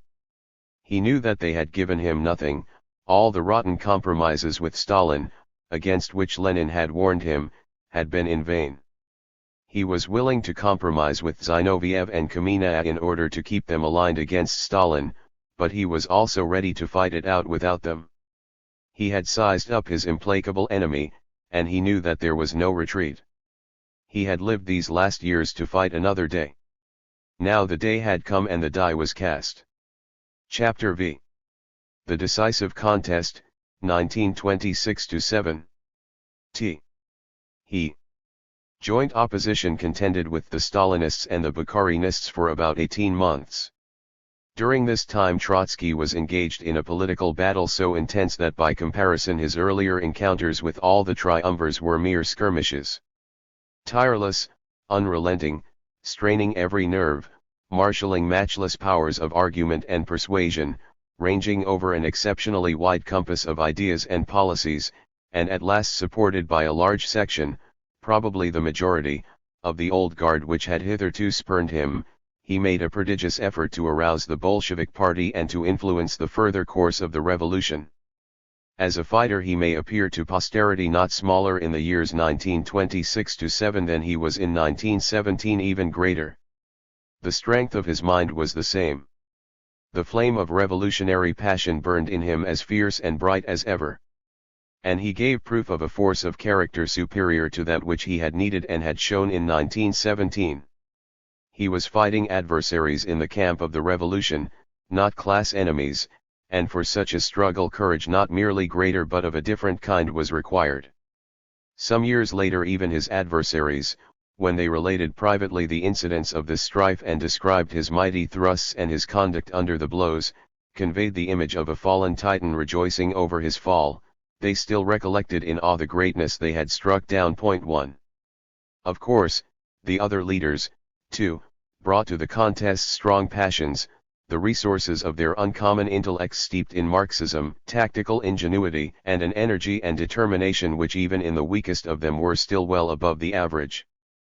The issues over which they struggled were among the greatest and the gravest over which men had ever fought, the fate of 160 million people, and the destinies of communism in Europe and Asia. Yet this great contest took place in a frightful void. On either side only small groups were involved. The nation was mute. Nobody knew or could know what it thought, and even to guess how its sympathies were divided was difficult. The struggle was waged over matters of its life and death, but it was waged above its head. On the face of things, nothing that the nation felt or thought could affect the outcome. The mass of the people was deprived of all means of political expression. Yet not for a moment did the antagonists take their eyes off the workers and the peasants, for inarticulate though these were, in the last instance it was their attitude that decided the issue. To win, the ruling factions needed only the passivity of the masses, while the opposition needed for its success their political awakening and activity. Consequently, the former had the easier task. It was much simpler to confuse the masses and to breed apathy in them than to make them see the issues at stake and arouse their spirit. Furthermore, the opposition, in its attempts to appeal to the people, was from the beginning hampered by its own inhibitions. Considering itself a section of the ruling party and continuing to acknowledge the party's unique responsibility for the revolution, the opposition could not with a clear conscience appeal against its adversaries to the working class, the bulk of which was outside the party. Yet, as the struggle went on, mounting in bitterness, the opposition was driven to try and seek support precisely among that mass of workers. It then came to feel the full burden of the tame and torpid popular mood. Nobody suffered from this more severely than did Trotsky. He hurled all his thunder and lightning into the void. Nor do all the disputed questions appear in historical retrospect as real as they were to the chief actors. Some of the major issues were to lose outline and to fade soon after the disputes were over, and together with them some of the divisions which had seemed deep and unbridgeable became blurred or vanished. With cold violence Stalin denounced Trotsky as the enemy of the peasant, while Trotsky arraigned Stalin as the friend of the kulak. The sound of these recriminations still filled the air when Stalin set out to annihilate the kulak. Similarly, Stalin warned the country against the superindustrialization for which Trotsky allegedly stood, but then he himself embarked with breathless precipitancy upon the course of action he had just condemned as pernicious. As the struggle proceeds, a mist envelopes also most of the characters. If following this narrative we keep in mind the ultimate fate that befell Zinoviev, Kamina, Bukharin, Rykov, Tomsky, and many others, we are struck by the inconstancy and futility of their behavior, even though we may discern their motives. Every one of these men is completely submerged in the business of the day or of the moment, and utterly incapable of looking beyond it and forestalling next day's evil.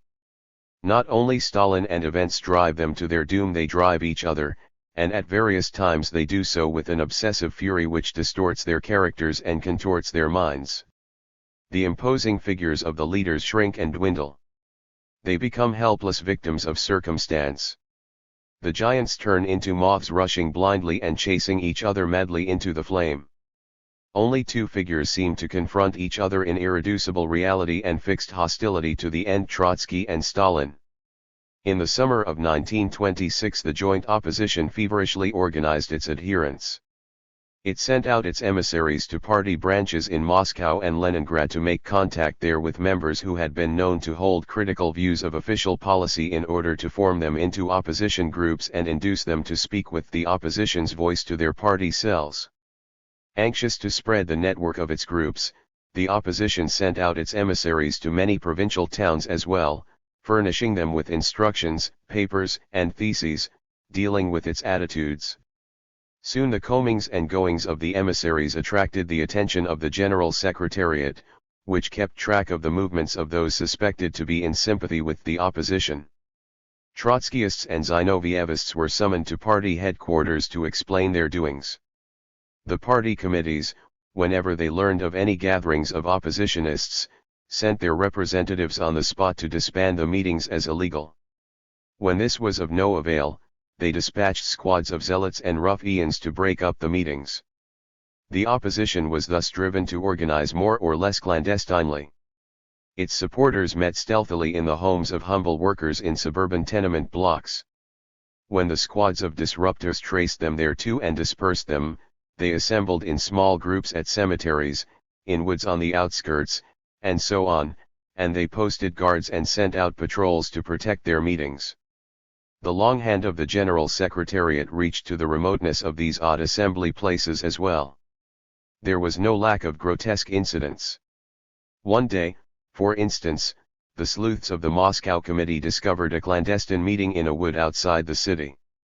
The meeting was presided over by a high official of the executive of the Comintern, one of Zinoviev's lieutenants, and it was addressed by no less a person than Lashevik, the Deputy Commissar of War. Zinoviev, as president of the Communist International, used the facilities of his office for disseminating opposition papers and contacting groups.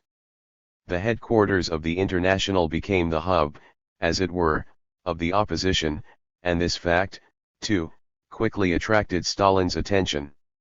Such were the circumstances under which the opposition managed to recruit and organize several thousand regular adherents.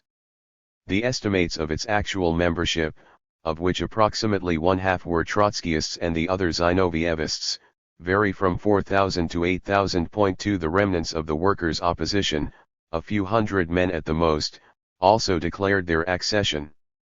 The joint opposition was anxious to rally all who were willing to join, regardless of past differences. It aspired to become the great assemblage of all Bolshevik dissenters. It may therefore be held that it suffered a decisive initial defeat when it did not succeed in recruiting a larger following. Compared with the party's total membership, which amounted to about 750,000, a few thousand oppositionists formed a tiny minority. The strength of the factions should not, however, be seen only in the light of these figures. The great majority of the party was a jelly-like mass. It consisted of meek and obedient members, without a mind and a will of their own. It was more than 4 years now since Lenin had declared that the party was virtually worthless as a policy-making body, and that only the old guard, that thin stratum which counted no more than several thousand members, was the repository of Bolshevik traditions and principles. 3. The result of the opposition's recruiting drive ought to be judged in the light of this statement. The opposition drew its support not from the inert mass but from the thoughtful, active, and energetic elements, mostly from the old guard, and partly from young communists. Opportunists and careerists kept aloof. The sight of broken-up meetings and the loud threats, to which Stalinist and Bukharinist zealots treated the adherents of the opposition, frightened away the timid and the cautious. The few trimmers who in 1923 had still put their stakes on the wrong horse and had described themselves as Trotskyists now had the chance to redeem themselves by joining the ruling factions. The several thousand Trotskyists and Zinovievists were, like the professional revolutionaries of old, men and women who felt strongly about the great issues and braved grave personal risks. Most of them had been prominent among the Bolshevik cadres in the most critical times and had had many political ties with the working class. It is doubtful whether the core of the ruling factions was stronger even numerically. For the time being the Bukharinists seemed to be more popular than the Stalinists, yet, 2 years hence they were to be defeated far more easily than the joint opposition had been, although one of their leaders presided over the Council of the People's Commissars, another over the trade unions, and still another over the Communist International. As to the Stalinist faction, its strength lay not in its size, but in its leader's complete mastery of the party machine. This allowed him to draw on all the party's resources, to rig elections, to manufacture majorities, to veil the sectional and personal character of his policy, in a word, to identify his own faction with the party. At the most, only about 20,000 people were of their own choice, directly, and actively involved in the momentous inter-party conflict. The joint opposition officially proclaimed its existence at a session of the Central Committee in the middle of July. 4 Shortly after the opening of the session, Trotsky read a statement of policy in which he, Zinoviev, and Kamina, expressing regret over their past quarrels, declared it as their common purpose to free the party from the tyranny of its apparatus and to work for the restoration of inter-party democracy. The opposition defined its attitude as that of the Bolshevik left, defending the interests of the working class against the wealthy peasantry, the NEP bourgeoisie, and the bureaucracy. The first of its desiderata was a demand for the upgrading of industrial wages.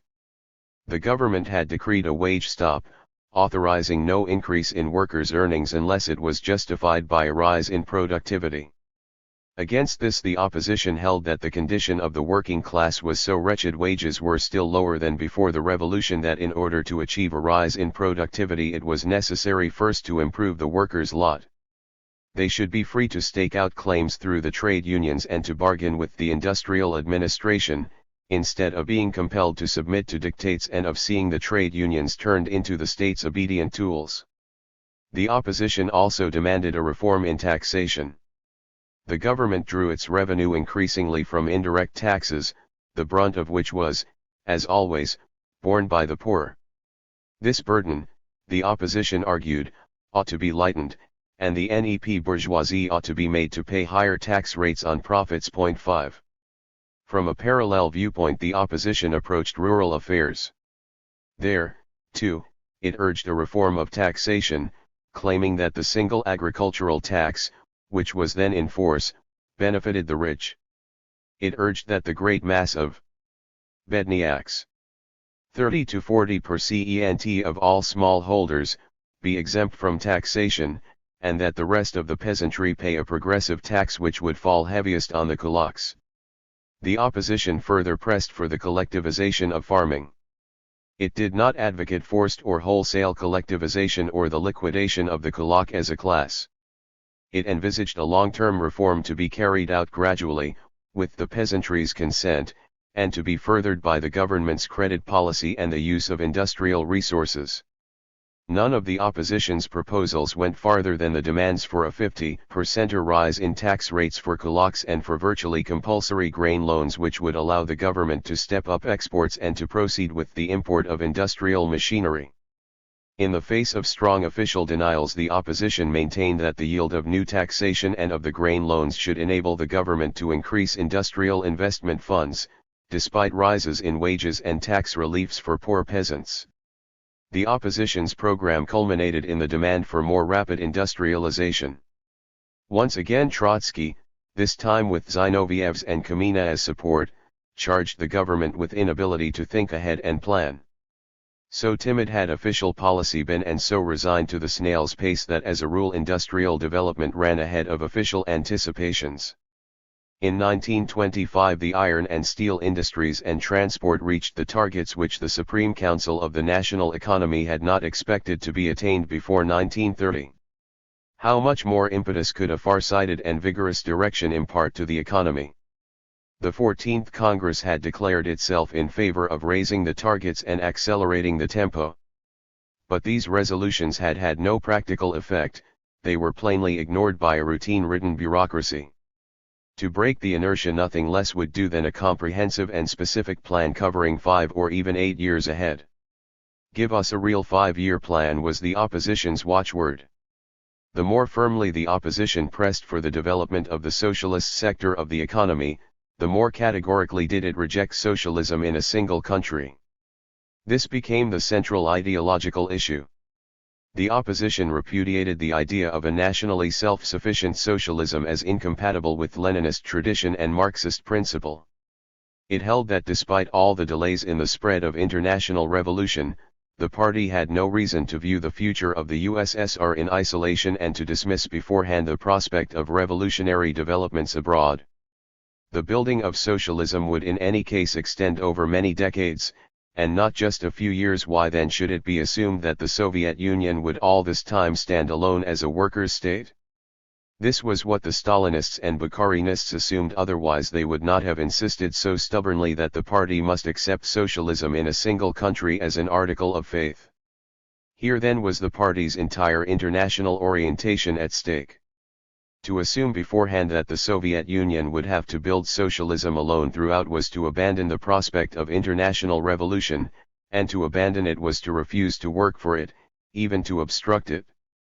The opposition maintained that by eliminating international revolution from their theoretical conception, Stalin and Bukharin tended to eliminate it also from their practical policies. Already the Comintern's strategy was strongly colored by Bukharin's views on the stabilization of capitalism, and both Stalin and Bukharin, so Trotsky and Zinoviev pointed out, were steering European communism if not towards self-liquidation then at least towards an accommodation with the parties of the Second International and the reformist trade unions. This took the form of an opportunist united front, in which the communist parties followed the social democratic lead and adapted themselves to the reformist attitude.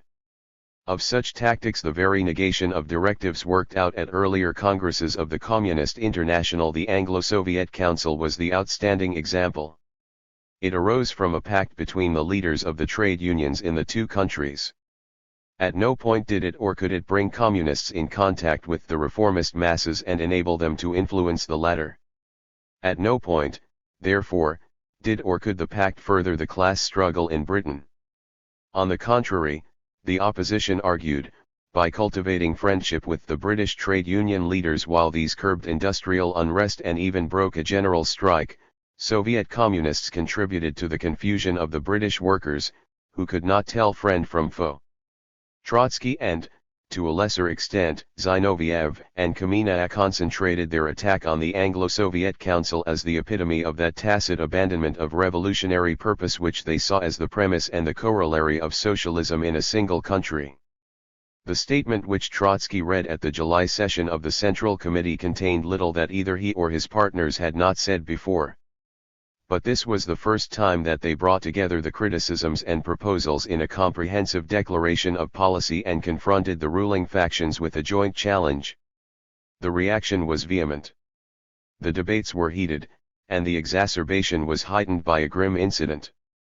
Dzerzhinsky, highly strung and ill, delivered a long and violent speech denouncing the leaders of the opposition, especially Kamina.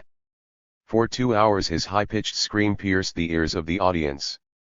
Then, leaving the rostrum, he suffered a heart attack, collapsed, and died in the lobby before the eyes of the Central Committee.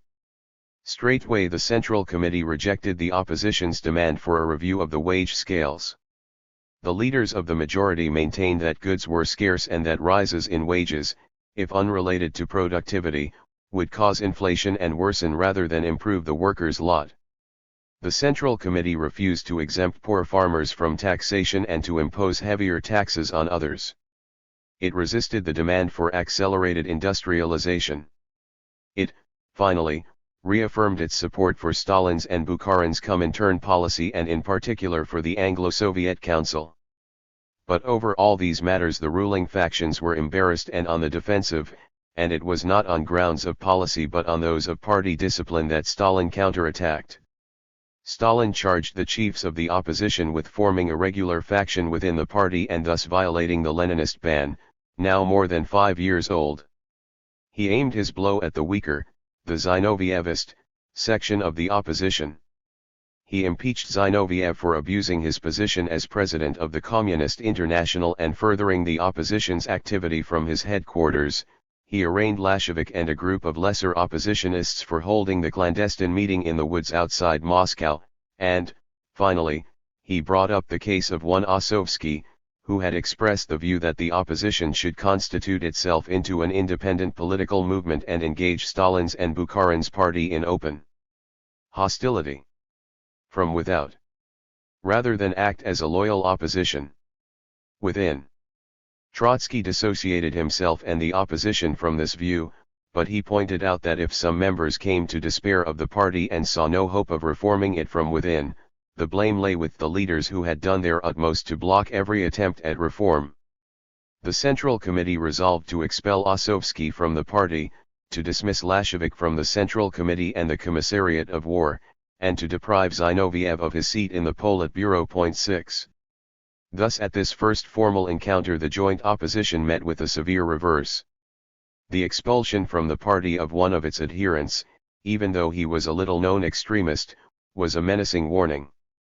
With Lashevik's demotion the opposition was cut off from the Commissariat of War.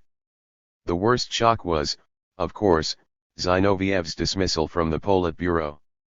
As Kamina had since the 14th Congress been only an alternate member, both ex-triumvirs had already lost voting rights on the Politburo, and of the chiefs of the opposition Trotsky alone held his seat. It was because of his role in the Politburo that Zinoviev had presided over the Communist International. It was now unthinkable that he should go on presiding. That Stalin had dared to depose the man whom only a short time ago many had considered as the senior triumvir was a sign of his extraordinary strength and self-confidence. He carried out the act with lightning dispatch and observing punctiliously all the statutory niceties. The proposal for Zinoviev's demotion had been duly tabled before the Central Committee, which alone was entitled to appoint and dismiss Politburo members, and a massive majority voted for it. Already at this stage there was in theory nothing to prevent Stalin from depriving Trotsky too of his Politburo seat. He was not quite sure, however, that he would obtain the same massive majority for further reprisals, and he realized that a show of moderation could only strengthen his hand. By tackling the opposition piecemeal he prepared party opinion all the better for the final showdown. Meantime he had little to fear from the opposition's declarations of principle and statements of policy or from its demonstrations of protest staged at the Central Committee or the Politburo. Little of what the chiefs of the opposition said there percolated to the cells down below and still less transpired in the press. As long as this was so and the ruling coalition maintained its solidarity, the verbal battles in the Politburo and the Central Committee led the opposition nowhere. Precisely because of this there was nothing left for the opposition to do but to appeal at last to the rank and file against the Politburo and the Central Committee. In the summer of 1926 Trotsky and Zinoviev instructed their adherents to bring their common views to the notice of all party members, to disseminate policy statements, tracts, and theses, and to speak up in the cells. The chiefs of the opposition themselves went into the factories and workshops to address gatherings. Trotsky made surprise appearances at large meetings held in Moscow's motor car factory and railway workshops. But the leaders of the opposition were no more fortunate in their efforts to shape party opinion from below than they had been in their attempts to influence policy from above. The party machine was ahead of them. Everywhere its agents, zealots, and hecklers met them with derisive booings, smothered their arguments in an infernal noise, intimidated audiences, broke up meetings, and made it physically impossible for the speakers to obtain a hearing. For the first time in nearly 30 years, for the first time since he had begun his career as revolutionary orator, Trotsky found himself facing a crowd helplessly. Against the scornful uproar with which he was met and the obsessive hissings and hootings, his most cogent arguments, his genius for persuasion, and his powerful and sonorous voice were of no avail.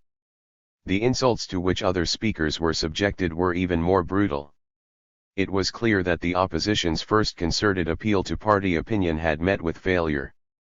Stalin presently boasted that it was the good honest Bolshevik rank and file that had administered the opposition the well-deserved rebuff. The opposition replied that he had incited against it the worst elements, lumpenproletarians and hooligans, who would not allow the decent rank and file to become acquainted with the opposition's views. Stalin had indeed had no scruple, and the uproar with which his agents met Trotsky, Zinoviev, and their friends could hardly be mistaken for the voice of the people. This, however, did not fully account for the opposition's humiliating experience.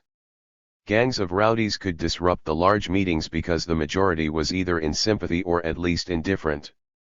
An interested and self-disciplined audience usually knows how to eject or silence noisy individuals who try to prevent it from listening and collecting its thoughts.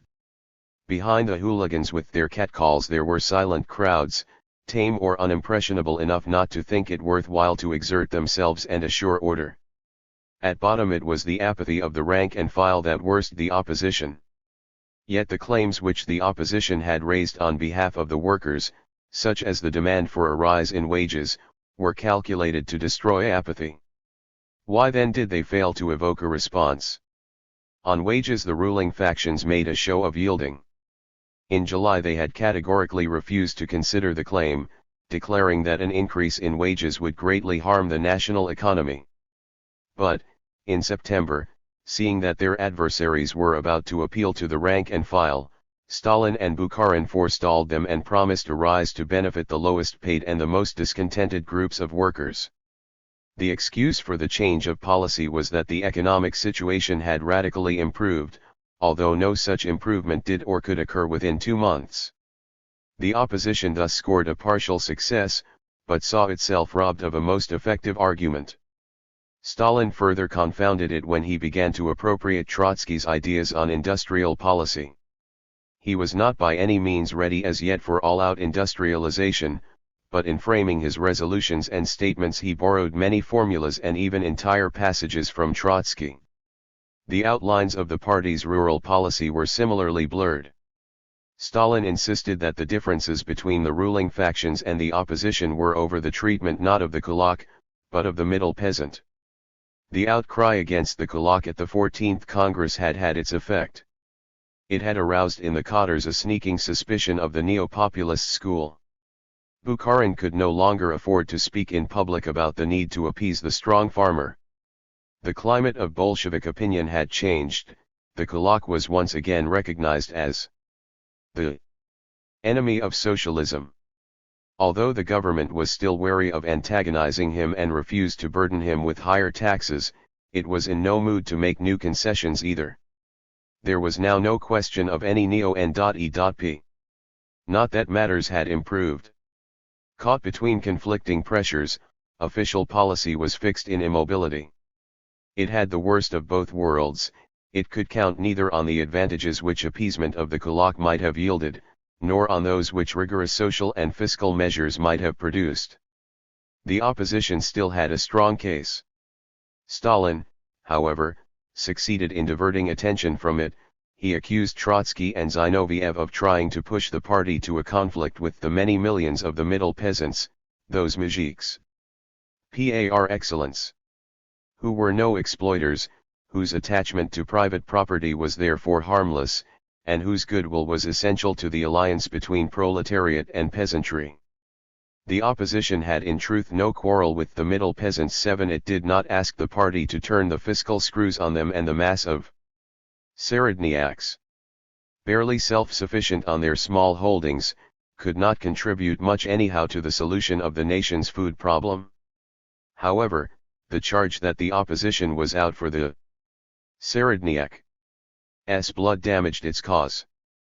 Once again, as in 1923 and 1924, hosts of propagandists depicted Trotsky as the peasantry's arch-enemy, and they added that Zinoviev and Kamenev had become infected with Trotsky's hostility towards the muzhik. In the party cells, people could no longer make head or tail of the charges and countercharges. They had been apprehensive of Bukharin's pleas for the strong farmer, and now they became at least as distrustful of Trotsky's and Zinoviev's intentions.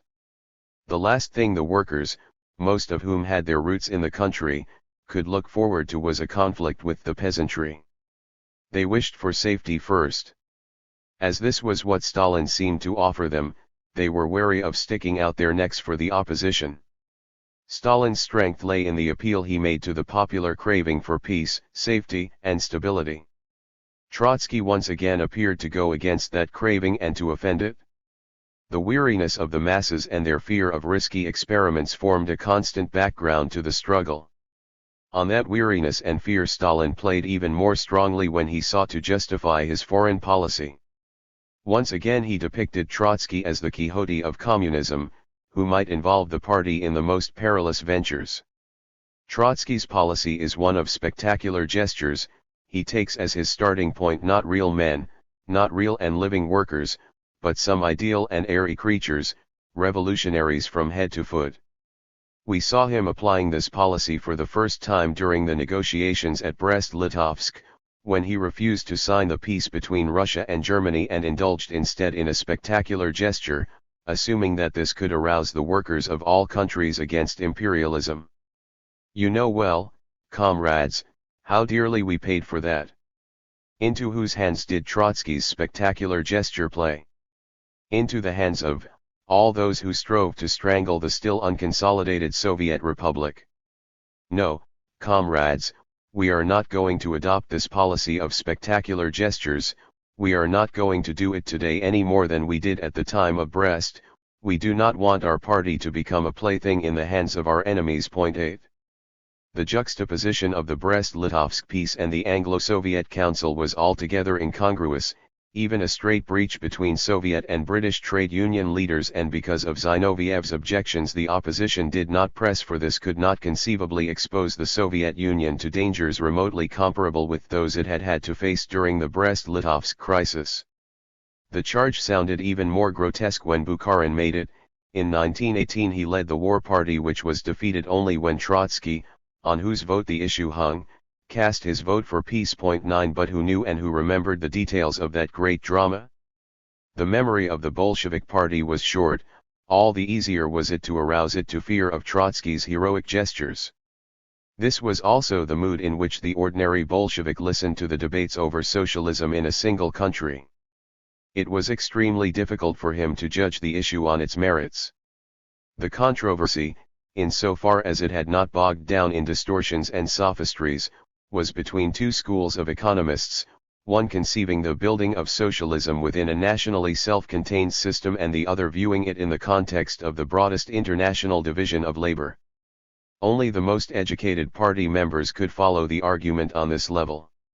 The rank and file could not grasp why Zinoviev and Kamenev insisted that Russia's internal resources, although abundant enough to allow much progress, would not be sufficient for the establishment of fully fledged socialism. Still less could they absorb Trotsky's reasoning, which was rooted in deeper layers of Marxist thought. He argued that although socialist revolution might for a time be confined to the boundaries of a single state, socialism could not be achieved within the framework of any nation-state, not even one as vast as the Soviet Union or as the United States. Marxism had always envisaged socialism in terms of an international community, because it held that historically society tended towards integration on an ever larger scale. In the transition from the feudal to the bourgeois order, Europe had overcome its medieval particularisms. The bourgeoisie had created the national market, and on its basis the modern nation-state had taken shape. But the productive forces and economic energies of the advanced nations could not settle within national boundaries. They had outgrown these even under capitalism with its international division of labor, the outstanding feat of progress achieved by the bourgeois West. 10 Marx, who on this point was Smith's and Ricardo's faithful disciple, had written in the Communist Manifesto. Modern industry has established the world market, has given an immense development to commerce, navigation, and communication by land. The need of a constantly expanding market for its products chases the bourgeoisie over the whole surface of the globe. The bourgeoisie has given a cosmopolitan character to production and consumption in every country. To the great chagrin of reactionaries, the bourgeoisie has drawn from under the feet of industry the national ground on which it stood. In place of the old local and national seclusion and self-sufficiency, we now have the many-sided intercourse of nations and their universal interdependence. Point 11. How then, Trotsky asked, could one see socialism as standing only on its national ground, in seclusion and self-sufficiency? The high level of technology, efficiency, and abundance which socialism presupposed, a level superior to that achieved by capitalism, could not be attained within a closed and backward economy. Socialism was even more dependent than capitalism had been on the many-sided intercourse of nations. It must carry international division of labor incomparably farther than the bourgeoisie had ever dreamt of carrying it, and while the latter developed it only fitfully and undesignedly, socialism would plan it systematically and rationally. The concept of socialism in one country was therefore not merely unreal, it was reactionary as well.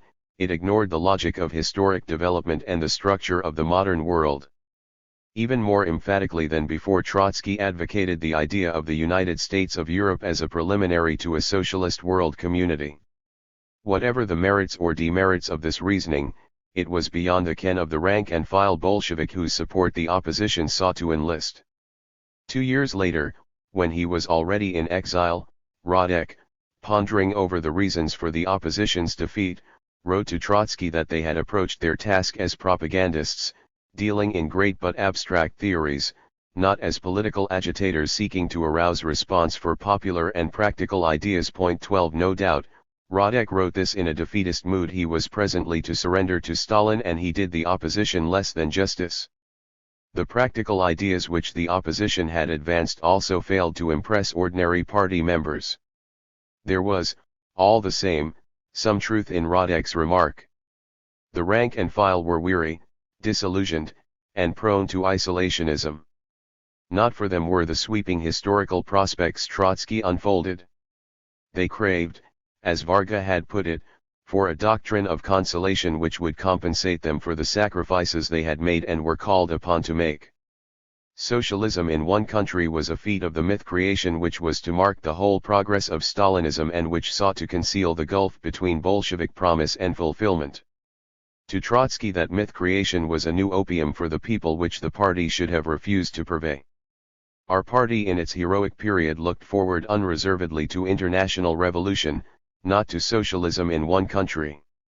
Under this banner and with a program which stated frankly that backward Russia alone could not achieve socialism, our communist youth passed through the most strenuous years of civil war, enduring hunger, cold, and epidemics, worked of its own accord weekend shifts of hard labor, studied, and paid for every step forward with numberless sacrifices. Party members and Komsomoltsi fought at the fronts and volunteered to load logs of wood at the railway stations, not because they hoped to build with these logs National Socialism. They served the cause of international revolution, for which it was essential that the Soviet fortress should hold out. Every log went to buttress that fortress. The times have changed, but the principle still retains its full force. The worker, the poor peasant, the partisan, and the young communist have shown by their entire conduct up to 1925 that they have no need of the new gospel. It is the official who looks down on the masses, the petty administrator who does not wish to be disturbed, and the hanger-on of the party machine, who need it. It is they who think that you cannot deal with the people without a doctrine of consolation. The worker who understands that it is impossible to build a socialist paradise as an oasis amid the inferno of world capitalism, and who realizes that the fate of the Soviet Republic and his own fate depend entirely on international revolution, that worker will fulfill his duties towards the Soviet Union much more energetically than the one who is told and believes that we already have a 90% socialism. Point 13. Unfortunately for the opposition and for Trotsky, the weary and disillusioned mass, and not merely the petty official and the hanger-on, responded to the doctrine of consolation more readily than to the heroic evocation of permanent revolution. They deluded themselves that Stalin offered them the safer, the easier, the painless road. Socialism in one country also stirred the people's national pride, while Trotsky's pleas for internationalism suggested to the simple-minded that he held that Russia could not rely on herself, and so he maintained that her salvation would ultimately have to come from a revolutionized West. This could not but hurt the self-confidence of a people that had achieved the greatest of revolutions, a self-confidence which, despite all the miseries of daily life, was real enough even though it was curiously blended with political apathy. Trotsky dwelt on the archaic outlook of Russia as a formidable obstacle to socialism. The Bolshevik-led masses sensed their backwardness, and the October Revolution had been their protest against it.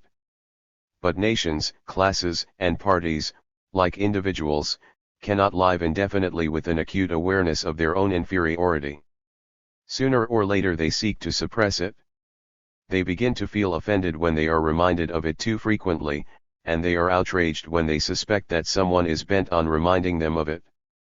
The apologists for socialism in one country made light of Russia's backwardness, explained it away, and even denied it. 14 They told the people that unaided they could achieve the consummation of socialism, the supreme miracle of history. It was not merely the easier and safer road that Stalin appeared to open up, it was the path of the chosen people of socialism, the path of Russia's peculiar revolutionary mission of which generations of Narodniks had dreamt.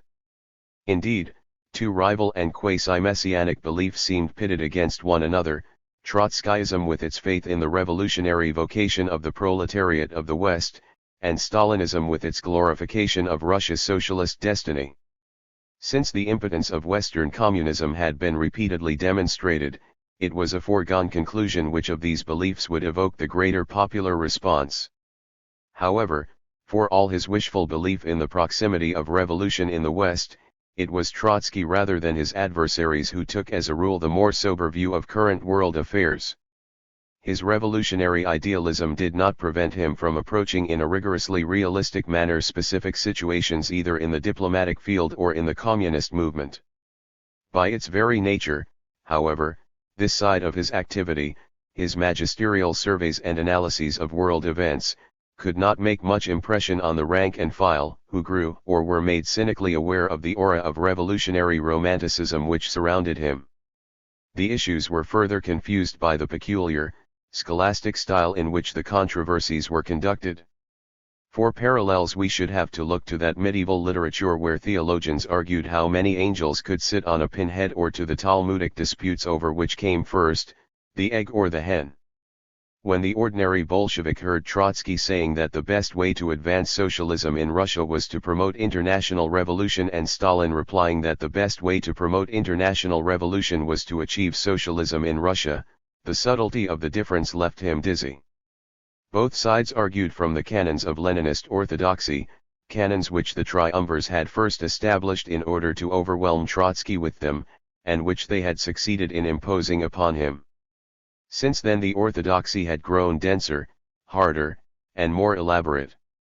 Like so many orthodoxies, it served to exploit the moral authority of an inherited doctrine in the interest of the ruling group, to disguise the fact that that doctrine offered no clear answers to new problems, to reinterpret its tenets, to kill dissent or doubt, and to discipline the faithful. It was vain to search Lenin's writings for solutions to the problems of the day.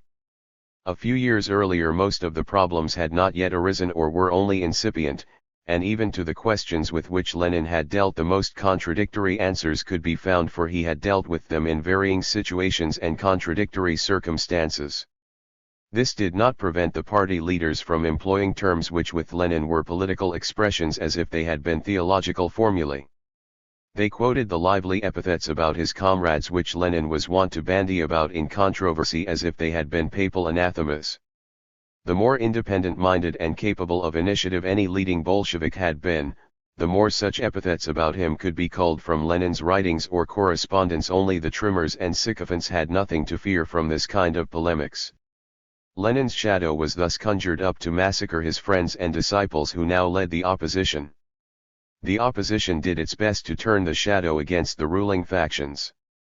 It alleged that it was its adversaries who were guilty of falsifying Lenin's teachings, while the opposition strove to bring the party back to Leninism. It was true that on the central issue of the controversy, socialism in one country, the opposition's claim to Leninist orthodoxy was extremely strong. Lenin had repeatedly spoken, as even Stalin and Bukharin had done up to 1924, about the impossibility of such a socialism. 15 If Stalin and Bukharin had been free to argue their case frankly, they might have said that in Lenin's lifetime the issue had not arisen in the form it had assumed now, that the isolation of the Russian Revolution had become much more evident since his death, that Lenin's pronouncements on this subject had therefore become irrelevant, and that they were entitled to advance their new doctrine without paying any regard to sacred texts. But Stalin and Bukharin were not free to argue thus. They, too, were swayed by the orthodoxy of their making. They could not afford to appear as the revisionists of Leninism, which they undoubtedly were. They had to present socialism in one country as a legitimate inference from Lenin's teachings, nay, as an idea developed by Lenin himself. Since the Leninist texts nevertheless bore strong witness in favor of the opposition, Bukharin and Stalin had to divert the party's attention from them by turning the controversy into an endless and bizarre quibbling and hair-splitting which left the rank and file nonplussed, irritated, and finally bored to death. It is well nigh impossible to convey in a historical narrative the obsessive repetitiveness and the unspeakable monotony of these scholastic performances. Yet the style of the controversy belongs to the very core of the events. Its repetitiveness and monotony performed a definite function in the political drama. They killed in the average Bolshevik and worker every interest in the issues under debate. They gave them the feeling that those issues were of concern only to dogmatists dealing in abstruse questions, but not to ordinary people. This deprived the opposition of its audience and enabled the ruling factions to prove their doctrine orthodox by apostolic blows and knocks. The opposition's call back to Lenin fell similarly on deaf ears when the opposition sought to remind the party of the freedom in which it had discussed and had managed its affairs in Lenin's time. Such reminders were double-edged, for although it was true that the Bolsheviks had enjoyed the fullest freedom of expression nearly to the end of the Lenin era, it was also true that at its end Lenin himself had severely curtailed that freedom by declaring the ban on factions and groups. Self-preservation, it might seem, should have induced the opposition to denounce the ban as pernicious or at least obsolete and to demand its abolition. But the opposition had by now become so entangled in the net of orthodoxy that it did not dare raise its voice against a ban which had behind it Lenin's authority. In 1924 Trotsky dissociated himself even from his friends when some of them tried to advocate freedom for inter-party groupings. 16 2 years later he still accepted the ban as valid, although he pointed out that it had been designed for a party enjoying freedom of expression and that in a muzzled party discontent and dissent tended of necessity to assume factional forms. Thus the joint opposition, having organized itself into a regular faction, did not have the courage to defend the act, and this half-heartedness made it doubly vulnerable. Only hypocrites, Stalin retorted, could call for a return to Lenin and flout that ban on factions and that monolithic discipline which were essential principles of Leninism. The Central Committee, he concluded, must not allow factional activity to go unpunished. There should be no room in Bolshevik ranks for those who rejected the Leninist conception of the party. The rebuff the opposition had received from the cells and the threat of expulsion which Stalin suspended over it caused disarray in its midst. Zinoviev and Kamina, whose hopes had swelled with expectations of easy success, were crestfallen. Their sense of defeat was aggravated by remorse. They regretted that they had ever made the attempt to arouse the cells against the Central Committee. They were anxious to beat a retreat and to placate their adversaries. They were also uneasy over ideas that were becoming current on the ultra-radical fringe of the opposition, where many concluded that the party was completely under Stalin's and Bukharin's thumb, incapable of absorbing any independent view, and hopelessly ossified, and that the opposition should learn the lesson of its defeat and at last constitute itself as an independent party. This view, commonly held by those who had originally come from the workers' opposition and the dissemists, began to spread also among Trotskyists. According to Trotsky's testimony, even Radek was inclined to accept it. 17 The advocates of the new party sought to justify their attitude on broader grounds. They argued that the old party was already in its post-Thermidorian phase, that it had betrayed the revolution, that it no longer spoke for the working class, and that it had become the champion of the bureaucracy, the kulaks, and the NEP bourgeoisie. Some held that the Soviet Republic was not a workers' state anymore because its bureaucracy was a new ruling and exploiting class, which had disinherited the toilers and appropriated the fruits of the revolution as the French bourgeoisie had done in 1794 and after. The opposition must therefore seek to overthrow the bureaucracy just as Babeuf and his conspiracy of equals had sought to overthrow the post-Thermidorian bourgeoisie. Neither Zinoviev and Kamina nor Trotsky agreed with this. The Soviet Thermidor was to them a danger to be averted, not an accomplished fact. The revolution, they held, had not yet come to a close. The bureaucracy was not a new ruling or possessing class, nor an independent social force, but merely a parasitic growth on the workers' state. Socially and politically heterogeneous, torn between socialism and property, the bureaucracy might eventually yield to the NEP bourgeoisie and the capitalist farmers, and in alliance with these destroy social ownership and restore capitalism.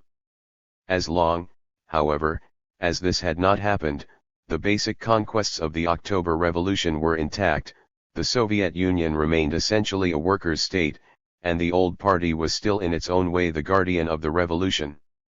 Consequently, the opposition must not sever its links with it, but must continue to regard itself as belonging to the party and defend with the utmost loyalty and determination the Bolshevik monopoly of power. From this it followed that the opposition must not seek to recruit support outside the party. Yet it was not allowed to recruit it inside either. This was an insoluble dilemma. What was immediately clear was that in order to save for itself the chance of acting further within the party, especially after Stalin had thrown out hints about expulsion, the opposition had to yield ground. Over this Trotskyists and Zinovievists did not see eye to eye. Zinoviev and Kamina set loyalty to the old party above all else. They wondered how they could continue the struggle while Stalin was in complete mastery of the party machine. They desired a truce. They were willing to declare that henceforth they would respect the ban on factions. They were ready to disband the organized groups they had set up, ready, that is, to demobilize the opposition as a faction. They were anxious to separate themselves from the adherents of a new party. They would have no truck with those who questioned the Bolshevik political monopoly. Indeed, they were prepared to let the main issues between themselves and Stalin and Bukharin fall into abeyance, at least for a time. Most of their supporters seemed equally anxious to beat a retreat. The Trotskyists were of a more militant spirit, and the radicals among them listened sympathetically to arguments in favor of a new party. Amid these cross-currents, Trotsky attempted to save the opposition. To prevent Zinoviev and Kamina from prostrating themselves before Stalin, he was prepared to go with them some way in yielding ground. They agreed that they would jointly declare their willingness to demobilize the opposition as a faction and to dissociate themselves from the advocates of a new party, but that they would also reassert firmly the opposition's principles and criticisms, and that they would go on opposing the ruling factions within the Central Committee and within other committees on which they sat. On October 4, 1926, Trotsky and Zinoviev approached the Politburo with the proposal for a truce. Stalin consented, waived the threat of expulsion, but dictated the terms. Only after much haggling did the factions agree on the statement the opposition was to make. Without retracting any of its criticisms, indeed, after having clearly restated them, the opposition declared that it considered the decisions of the Central Committee as binding on itself, that it ceased all factional activity, and that it dissociated itself from Shlyapnikov and Medvedev, the former leaders of the workers' opposition, and from all those who stood for a new party. On Stalin's insistence, Trotsky and Zinoviev further disavowed those foreign groups and individuals who had declared their solidarity with the Russian opposition and had been expelled from their own communist parties. 18. The opposition accepted these terms with a heavy heart. It knew that they were little short of surrender. Although it had reaffirmed its criticisms and saved its face, the opposition was left without prospects and hope. Trotsky and Zinoviev had in effect resigned their right to appeal once again to the rank and file. They had undertaken to voice their views only within the party's leading bodies, knowing beforehand that there they would be regularly outvoted and that their views would have little or no chance of reaching the rank and file. They had made the round of a vicious circle. It was precisely because of their failure to make any impression on the Central Committee that they had tried to appeal to the cells. Having failed to impress the cells, they were driven back into the Central Committee, and they were trapped in it. They had weakened the opposition by dissociating it, for whatever reason, from Shlyapnikov's and Medvedev's group, and by disavowing some of their own adherents abroad. By announcing the disbandment of their own organization, they acknowledged implicitly that Stalin and Bukharin had been justified in blaming them for forming it in the first instance, and by declaring that they recognized the ban on factions as valid and necessary, they blessed, as it were, the whip with which Stalin chastised them. Having taken on themselves all these onerous obligations and demonstrated the opposition's weakness, they failed to secure the truce for which they had asked. On October 16 their statement appeared in Pravda. Only a week later, on October 23, not a trace was left of the truce. On that day the Central Committee met to discuss an agenda for the forthcoming party conference. A more or less non-controversial agenda had already been prepared, but the Central Committee, no doubt on Stalin's prompting, suddenly decided to add a special report on the opposition, to be delivered by Stalin. This could not but reopen the wound. Trotsky protested and appealed to the majority to stand by the terms of the truce. The Central Committee nevertheless instructed Stalin to prepare his report. Why did Stalin break the truce so soon after he had made it? He evidently wished to exploit his advantage and to rout the opposition while it was in retreat. He was probably also provoked into fresh hostility by something that had happened 2 days after the truce had been announced. On October 18 the Trotskyist Max Eastman published Lenin's last will in The New York Times. This was the first time that the full and authentic text saw the light. A year earlier he had published excerpts in Since Lenin Died. And Trotsky, we remember, disavowed him, and under the Politburo's dictation denied the authenticity of the will. Stalin could not now seek to obtain another denial, but he must have suspected that Eastman had acted on Trotsky's direct or indirect inspiration. Such a suspicion was not groundless. Earlier in the year an emissary of the opposition had indeed brought the text of Lenin's will to Paris and handed it to Severin, who prompted Eastman to publish it. I think it was not only Severin's decision, Eastman writes, but the idea of the opposition as a whole that I should be the one to publish it, one reason being that I had already got much publicity as a friend of Trotsky, another that a good many consciences in Moscow were troubled by Trotsky's disavowal of my book 19. Eastman's surmise is undoubtedly correct. Among the troubled consciences in Moscow none was more troubled than Trotsky's. He had denied the authenticity of the will and disavowed Eastman during that interval when neither Trotsky nor his friends wished to be drawn back into the struggle and to incur reprisals over this issue. But once he was back in the fray, after he had formed the joint opposition, he had every motive for trying to retrace the false step. Zinoviev and Kamina could not but concur. It was they who had, at the 14th Congress, raised anew the demand for the publication of the will and had repeated it at every subsequent opportunity. They, like Trotsky, would have preferred Lenin's will to be published in Pravda. But as this was out of the question, they could hardly have any scruple in arranging for its being broadcast by an important bourgeois paper abroad. Lenin's will was in no sense a state secret or an anti-Soviet document. Of course, they had to act with discretion because formally they were making themselves guilty of a breach of discipline. The copy of the document had been sent abroad in the heyday of the joint opposition, when it was hoped that the publication would assist oppositions in foreign communist parties and would have favorable repercussions in the Soviet Union as well. However, by the time the document was published, the situation had changed. The opposition had already suffered discomfiture, had asked for the truce, and had dissociated itself from adherents abroad. When, on October 23, the Central Committee met, the newspapers all over the world were full of the sensational disclosure, and this doubtlessly envenomed feelings in the Central Committee. The majority decided to disregard the truce and to give the opposition a dressing down. 2 days later there was a stormy scene at the Politburo. Stalin had just submitted his theses on the opposition which he was to present at the 15th conference.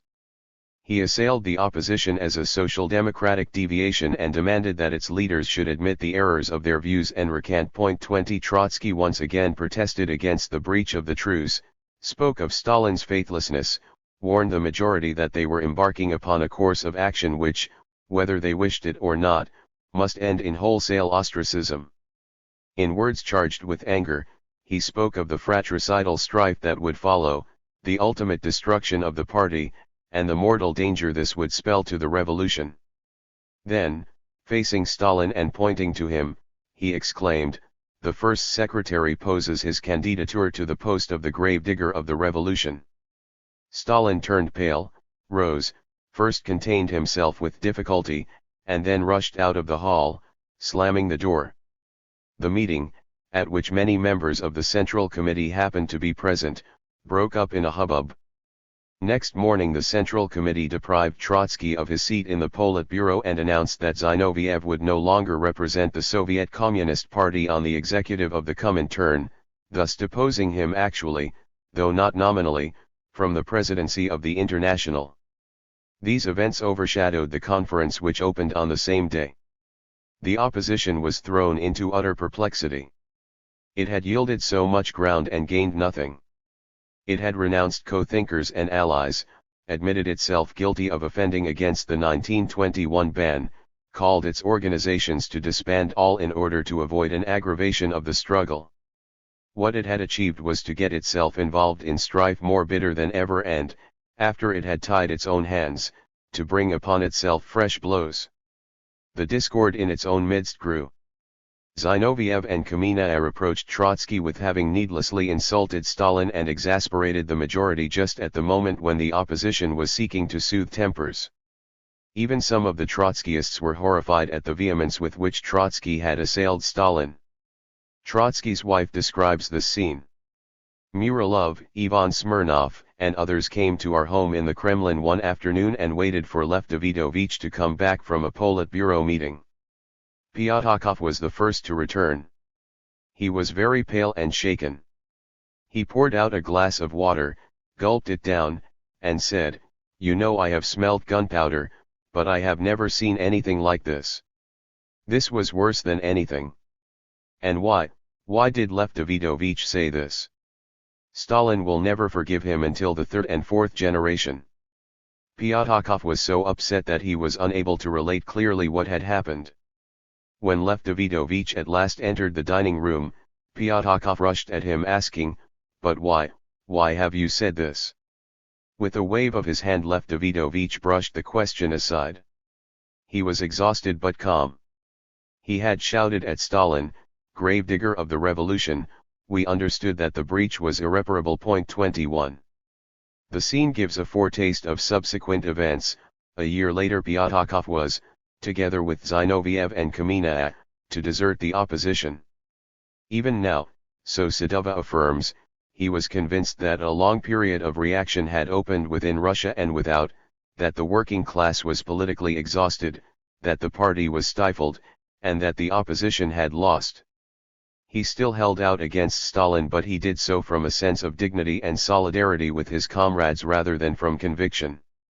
With such despondency taking hold of some of them, the leaders of the opposition decided to make another attempt to retrieve the truce. They were to refrain from attacking the ruling factions at the conference, and to speak up only in self-defense. For 7 of 9 days the conference lasted. They did not utter a single word in reply to adversaries, who exulted throughout in their defeat, mocked at them, and tried to draw them into debate. Finally, on the 7th day, Stalin delivered a full-blast attack which lasted many hours.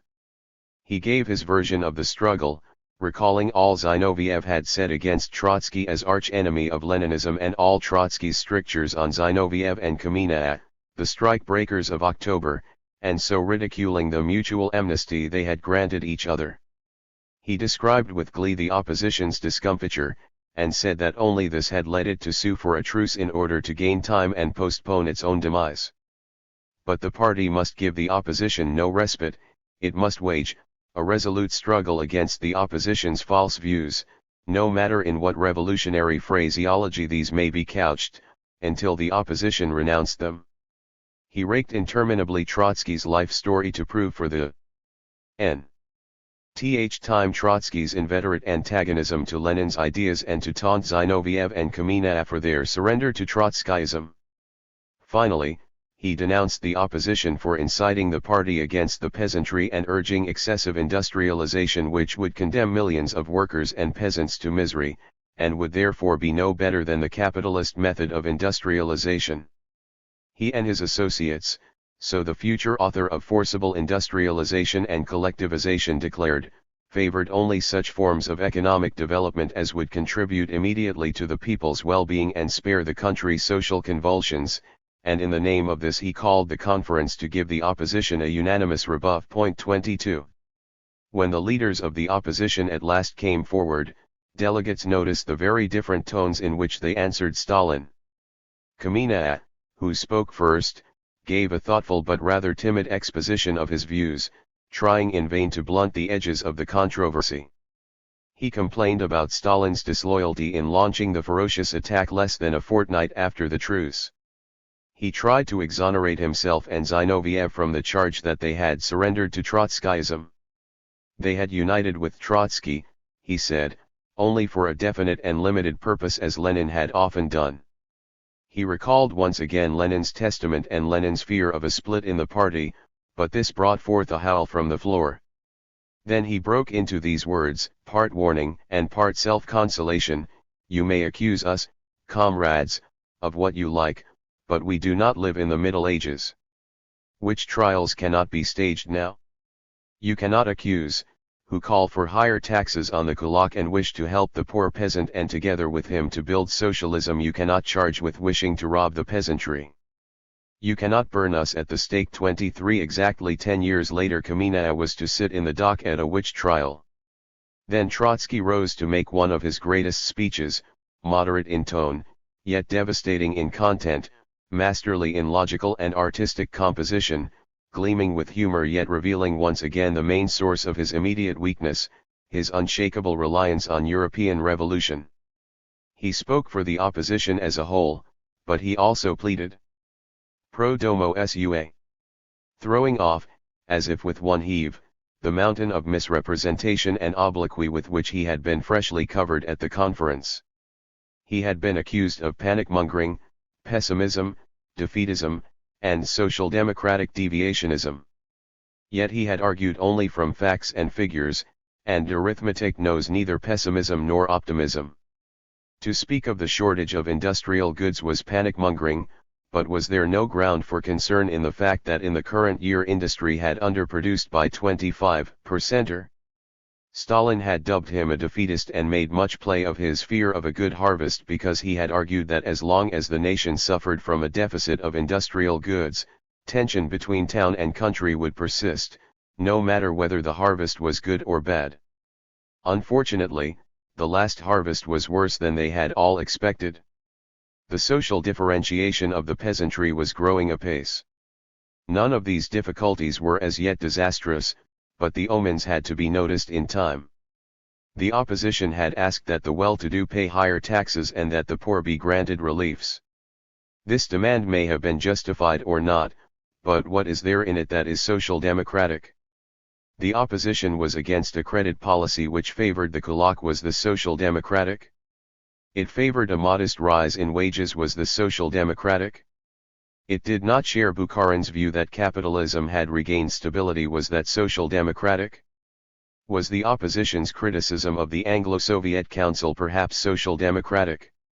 He recalled his service in the Comintern, his intimate cooperation with Lenin, and especially the support he had given Lenin in the transition to NEP, the NEP he allegedly wished to disrupt.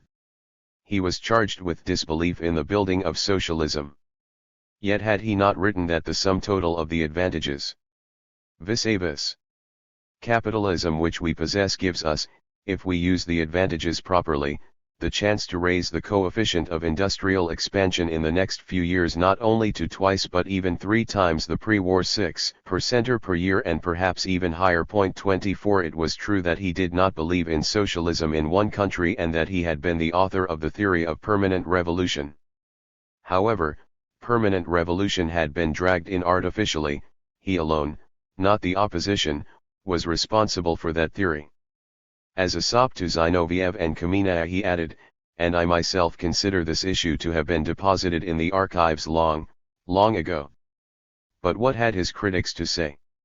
They held it against him that in 1906 he had forecast that after the revolution urban collectivism would inevitably clash with peasant individualism. Had they not lived to see that prediction come true? Had they not proclaimed NEP precisely because of such a clash? Had not the middle peasants talked with the Soviet government through naval guns at Kronstadt and elsewhere in 1921? The critics held it against him that he had predicted a collision between revolutionary Russia and conservative Europe. Had they overslept the years of intervention? If we, comrades, are alive, this is because, after all, Europe has not remained what it was. However, the fact that the revolution had survived did not guarantee it against a repetition of conflicts with the peasantry and the capitalist West, nor did it argue in favor of socialism in one country. Indeed, they would have to face new conflicts and face them in worse conditions if they were to advance only at a snail's pace and turn their backs on international revolution. Bukharin had written that the controversy is over this: can we build socialism and complete the building if we leave aside international affairs? If we leave aside international affairs, Trotsky retorted, we can, but the whole point is that we cannot leave them aside. You can go for a walk naked in the streets of Moscow in the month of January, if you leave aside the weather and the militia. But I am afraid, neither the weather nor the militia will leave you aside. Since when has our revolution acquired this self-sufficiency? Here Trotsky came to the core of the problem: what would happen in Europe while Russia would be building socialism? So far they had all agreed with Lenin in assuming that Russia would need a minimum of 30 to 50 years to achieve socialism. 25 What would the world look like in the course of these years? If within that time revolution were to win in the West, the question over which they argued would lapse. The adherents of socialism in one country evidently presupposed that this would not happen. They must then be starting from one of the following 3 possible assumptions. Europe, this might be the first assumption, would economically and socially stagnate, its bourgeoisie and proletariat keeping each other in a precarious balance. But such a situation could hardly last 40 or even 20 years. The next assumption might be that European capitalism was capable of a new ascendancy. In that case, if capitalism were to flourish and if its economy and culture were to be on the ascendant, that would mean that we had come too early, that is, that the Russian Revolution was doomed. An advancing capitalism will have the appropriate military, technical, and other means to stifle and crush us. This dark prospect is, in my view, ruled out by the entire condition of the world economy. In any case, one could not base on such an assumption the vista of socialism in Russia. Finally, one might assume that in the course of 30 to 50 years European capitalism would decline, but that the working class would prove incapable of overthrowing it. Can you imagine this? Trotsky asked. I am asking you why I should accept this assumption, which is nothing but black and groundless pessimism about the European proletariat, and why should we at the same time cultivate an uncritical optimism about the building of socialism by the isolated forces of our country? In what sense is it my duty as a communist to assume that the European working class will not be able to take power in the course of 40 or 50 years? I see no theoretical or political reason for thinking that we with our peasantry will find it easier to achieve socialism than the European proletariat will find it to seize power. Even today I believe that the victory of socialism in our country can be safeguarded only together with a victorious revolution of the European proletariat. This is not to say that what we are building is not socialism, or that we cannot or should not go ahead with it full steam. If we did not think that ours is a workers' state, even though it is bureaucratically deformed, if we did not think that we are building socialism, if we did not think that we have enough resources in our country to promote the socialist economy, if we were not convinced of our full and final victory, then, of course, there should be no place for us in the ranks of the Communist Party. Then also the opposition would have to build another party and seek to arouse the working class against the existing state. This, however, was not its purpose. But let them beware, Stalin's disloyal and unscrupulous methods, freshly exemplified by the manner in which he had turned the truce into a scrap of paper, might produce a real split in the party and lead to a struggle between two parties. 26. The assembly listened to Trotsky in breathless suspense and respectful hostility, even though repeatedly he had to interrupt his speech at the most dramatic moments and beg to be allowed to go on. Again and again the conference prolonged his speaking time. Restrained and persuasive, he showed no sign of vacillation or weakness. Lenin, who took the platform immediately after Trotsky, thus expressed the mood of the majority: "This was one of the dramatic episodes of our revolution. The revolution is outgrowing some of its leaders." 27. It was in a very different mood that the delegates listened to Zinoviev as he made a plaintive apology and tried to ingratiate himself with them. They treated him with rough contempt and hatred, drove him from the platform, and did not allow him to speak even on the affairs of the Comintern, for which he had been responsible, and this despite the fact that they were about to vote on his withdrawal from the Comintern's executive. 28. As one looks back upon these congresses and conferences and compares the tenor of their debates, one is struck by the venom and the violence with which the ruling factions treated the opposition, and one senses almost palpably how, from assembly to assembly, the coarse brutality rises to an ever higher pitch and turns into a fury. An utterly grotesque effect is created by the fact that some of the most churlish and vindictive assaults on the opposition and some of the most fulsome tributes to Stalin came from people who only a few years hence were to become disgusted with him, turn into his belated critics, and perish as his helpless victims. Among those who at this conference distinguished themselves by their zealotry were Gaymarnik, the future chief political commissar of the Red Army, who was to be denounced as traitor and was to commit suicide on the eve of Tykhaevsky's trial, Surtsov, Shubar, Uglanov, who were all to die as saboteurs and plotters, and even Ossinsky, the former decemist, who now professed his faith in socialism in one country, but was also to end as wrecker and enemy of the people. None, however, excelled Bukharin. Only a few months earlier he still appeared to be in amicable intercourse with Trotsky. Now he stood by Stalin's side, as Zinoviev had stood there 2 years earlier, and assailed the opposition with reckless virulence, exulting in its plight, bragging, threatening, inciting, sneering, and playing up to the worst elements in the party. The kindly scholar was as if transfigured suddenly, the thinker turned into a hooligan and the philosopher into a thug destitute of all scruple and foresight. He praised Stalin as the true friend of the peasant smallholder and the guardian of Leninism, and he challenged Trotsky to repeat before the conference what he had said at the Politburo about Stalin, the gravedigger of the revolution. 29. He jeered at the restraint with which Trotsky had addressed the conference, a restraint due only to the fact that the party had seized the opposition by the throat. The opposition, he said, appealed to them to avert the tragedy that would result from a split. He, Bukharin, was only amused by the warning: "Not more than 3 men will leave the party, this will be the whole split," he exclaimed amid great laughter. "This will be a farce, not a tragedy." He thus scoffed at Kamenet's apology. When Kamenet comes here and says, "I, Kamenet, have joined hands with Trotsky as Lenin used to join hands with him and lean on him," one can only reply with Homeric laughter, "What sort of a Lenin have they discovered?" We see very well that Kamenet and Zinoviev are leaning on Trotsky in a very odd manner. They lean on him in such a way that he has saddled them completely, and then Kamenet, squeals, I am leaning on Trotsky. Yes, altogether like Lenin.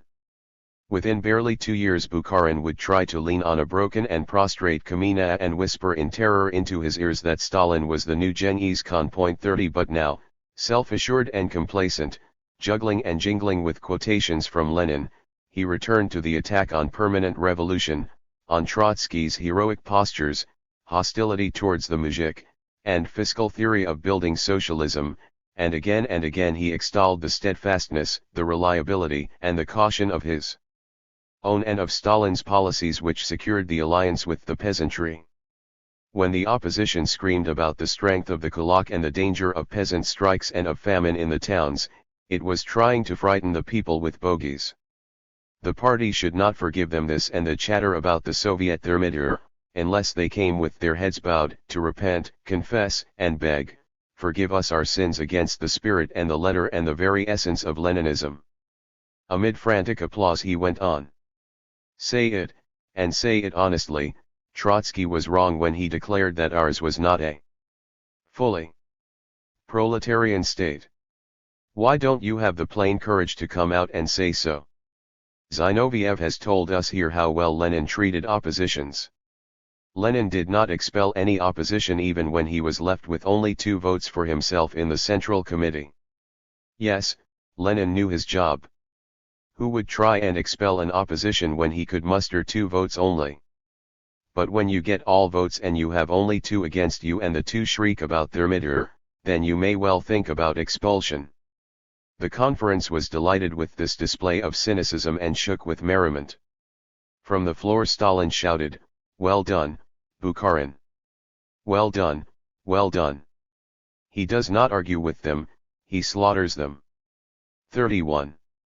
What accounted for Bukharin's strange, almost macabre performance? No doubt he was genuinely frightened of the policies advocated by the opposition. He dreaded the collision with the peasantry which they might provoke, and he did not see that it was his and Stalin's policy that led to this. The opposition, although far too weak to replace the ruling group, was strong enough to compel Stalin's faction to shift its ground.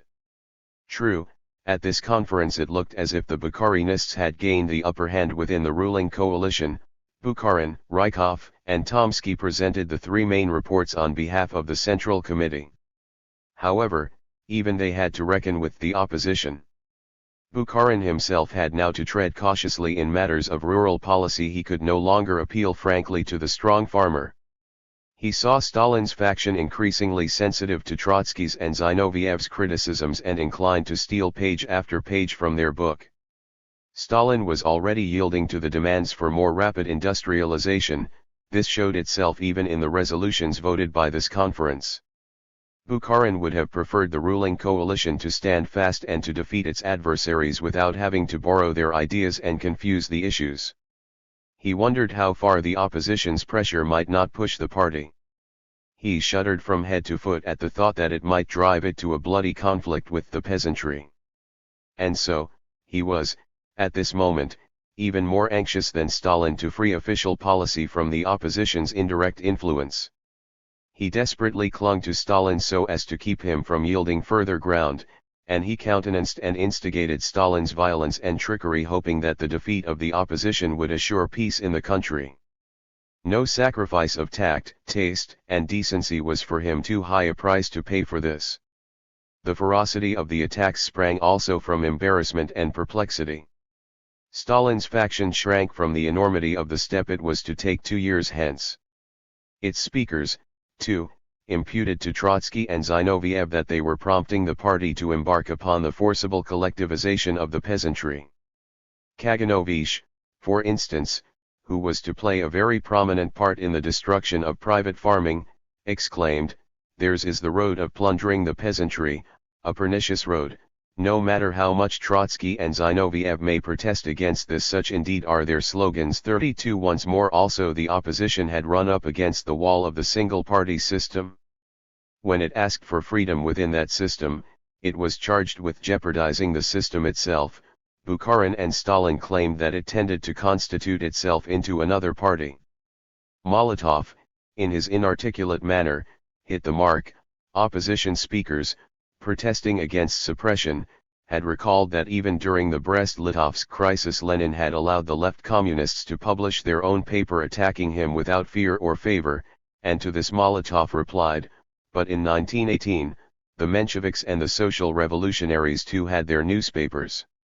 Even the cadets had theirs. Somehow the present position is not at all like that 33. Once again, the Bolsheviks could not enjoy the freedom they had denied to others. Kaganovich recalled the words Trotsky had spoken at the 11th Congress when he presented the case against the workers' opposition. It was inadmissible, Trotsky then said, for party members to speak about their comrades and leaders in terms of we and they, for if they did, they would, whatever their intentions, oppose themselves to the party, seek to exploit its difficulties, and assist those who had raised the banner of Kronstadt. Why then, Kaganovich asked, did you, Comrade Trotsky, have the right to say this to Medvedev and Shlyapnikov when they made a mistake, and why can we not tell you that you are going on the Kronstadt road? 34. It was not only the ghosts of Kronstadt and of the workers' opposition that were pressed into the onslaught on Trotsky. Shlyapnikov and Medvedev joined it in their own persons. After the opposition had, on Stalin's insistence, declared that it would have no truck with them, Stalin managed by threat and cajolery to persuade Shlyapnikov and Medvedev to admit the error of their ways, to repent, and to denounce the opposition. With jubilation the Central Committee then broadcast their recantation and announced that it granted them a pardon. The two men had urged the joint opposition to give up allegiance to the single-party system, to form itself from a faction within the old party into a new party. But confronted with the threat of their own expulsion from the old party and incensed by the fact that the joint opposition had disavowed them, they surrendered to Stalin. Theirs was the first recantation. Stalin succeeded in extorting a precedent and an example for many others. Before the end of the conference, Stalin surprised the opposition by yet another stroke. He announced that Krupskaya had severed her connection with Trotsky and Zinoviev. 35 It was whispered in Moscow that Stalin had blackmailed her with hints of indiscretions about Lenin's private life. I shall appoint, he allegedly said, someone else to be Lenin's widow. It is more plausible that Krupskaya withdrew from the opposition because she was horrified to see the party founded by her husband split and torn asunder. As she had been among Stalin's and Bukharin's most outspoken critics, her defection did the opposition much harm. Finally, Stalin played against Trotsky and Zinoviev, the leaders of foreign communist parties. On their behalf Clara Zetkin, the veteran German communist, who had at the Fourth Comintern Congress, when Lenin was already ill, paid in the name of the whole International a great and solemn tribute to Trotsky, now dissociated herself from him and Zinoviev, charging them with provoking a crisis in the International and supplying grist to the mills of all enemies of communism. Even the luster which attaches to the names of the leaders of the opposition, she declared with a show of dignity, is not enough to redeem them. The merits of these comrades are imperishable. They will not be forgotten. Their deeds have entered into the history of the revolution. I am not forgetting them. However, there exists something greater than deeds and merits of individuals. 36. The opposition was rooted, and the conference sanctioned the expulsion of the three chiefs of the opposition from the Politburo, threatening them with further reprisals if they dared to reopen the controversy. Thus the joint opposition reached a point similar to that at which the 1923 opposition had arrived after its defeat. The formal verdicts having gone against it, it had to decide what to do next, whether to go on with the struggle and risk wholesale and final expulsion, or accept defeat, at least temporarily. Each of the two sets of the opposition reacted in a different manner. The Zinovievists were inclined to lie low. This was no easy matter, because the official attacks on them went on unabated, despite the formal closing of the controversy. The newspapers, purporting merely to comment on the resolutions of the conference, filled pages with the most virulent polemics, and gave the attacked no chance to answer. Rank-and-file oppositionists paid for the courage of their convictions, they lost jobs, were subjected to ostracism, and were treated as little better than outcasts. Zinoviev and Kamenev resigned themselves to the mildest forms of passive resistance.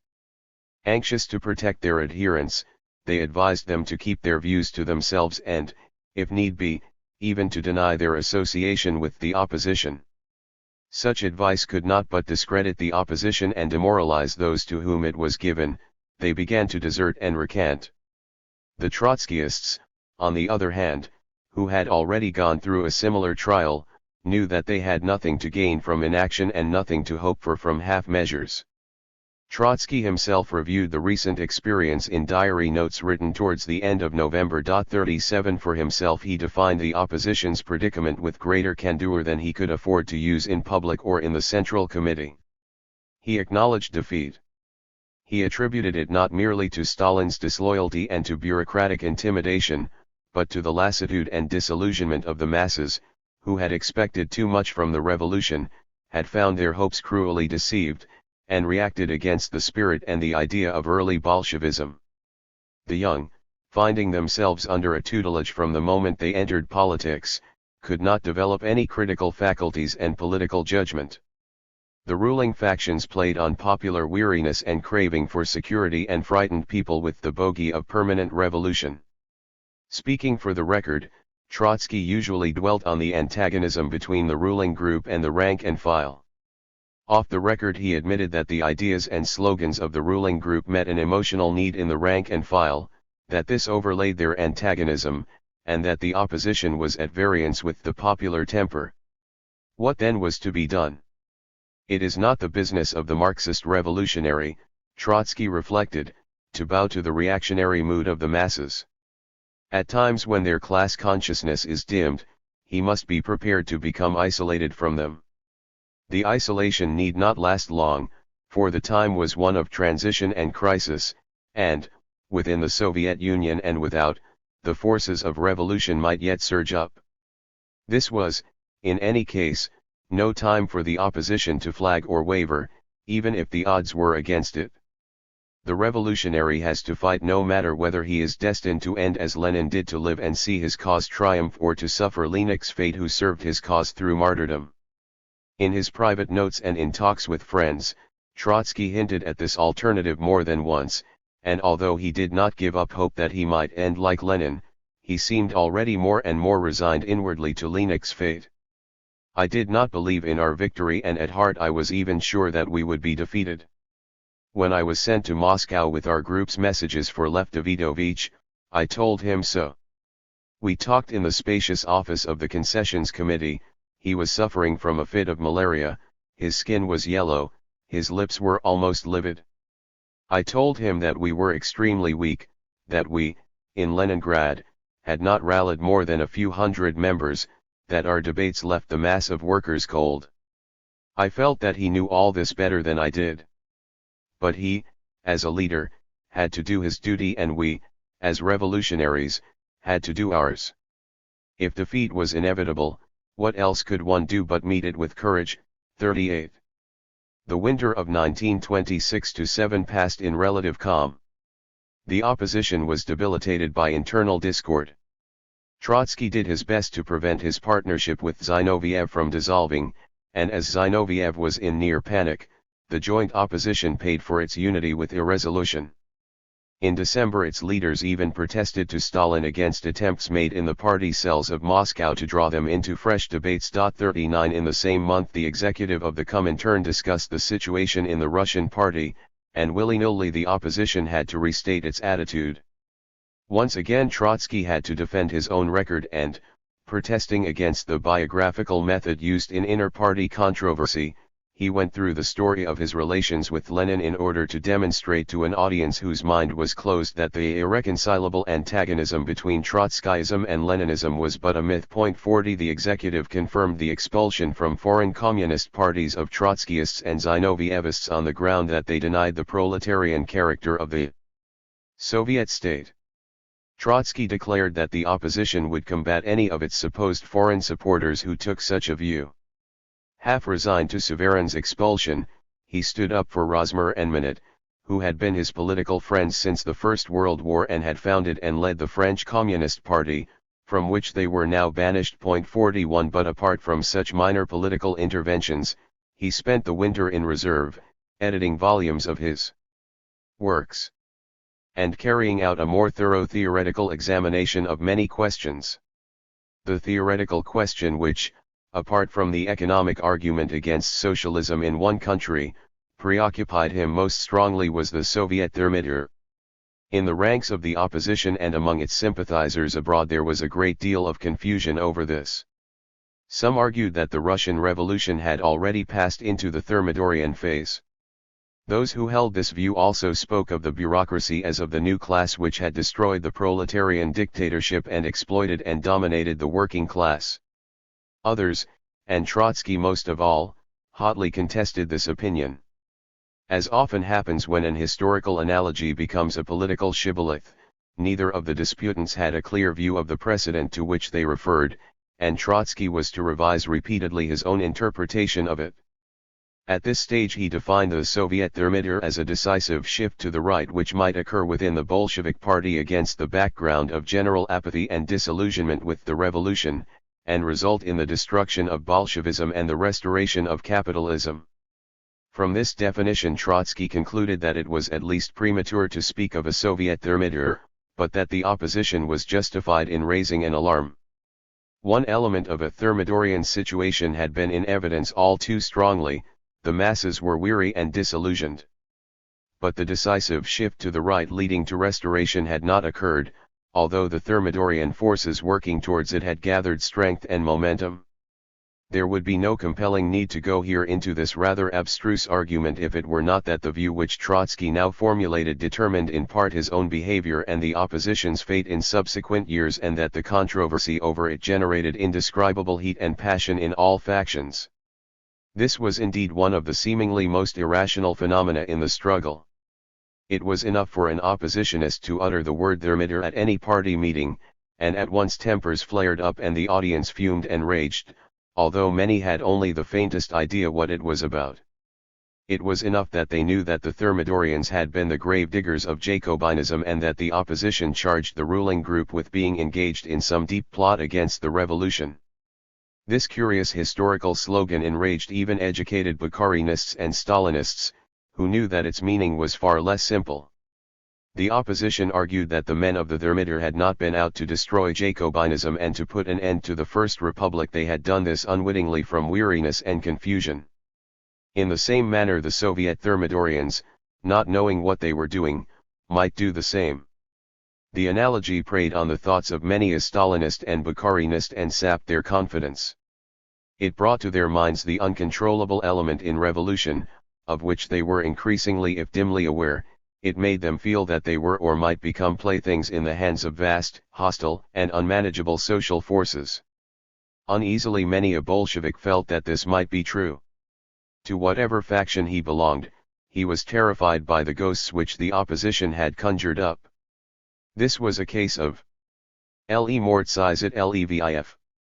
When the Bukharinist or the Stalinist disclaimed any affinity with the Thermidorian, he did so not with calm self-assurance, but with that resentment, born of inner uncertainty, with which Bukharin spoke at the 15th conference of the opposition's unforgivable chatter about thermometer. 42 His fury against the opposition helped him to smother his own fears. The oppositionists saw the ghost stalking the streets of Moscow, hovering over the Kremlin, or standing among the Politburo members at the top of the Lenin Mausoleum on days of national celebrations and parades. The uncannily violent passions which the bookish historical reminiscence aroused sprang from the irrationality of the political climate in which the single-party system had grown up and developed. The Bolshevik felt alienated from his own work, the revolution. His own state and his own party towered high above him.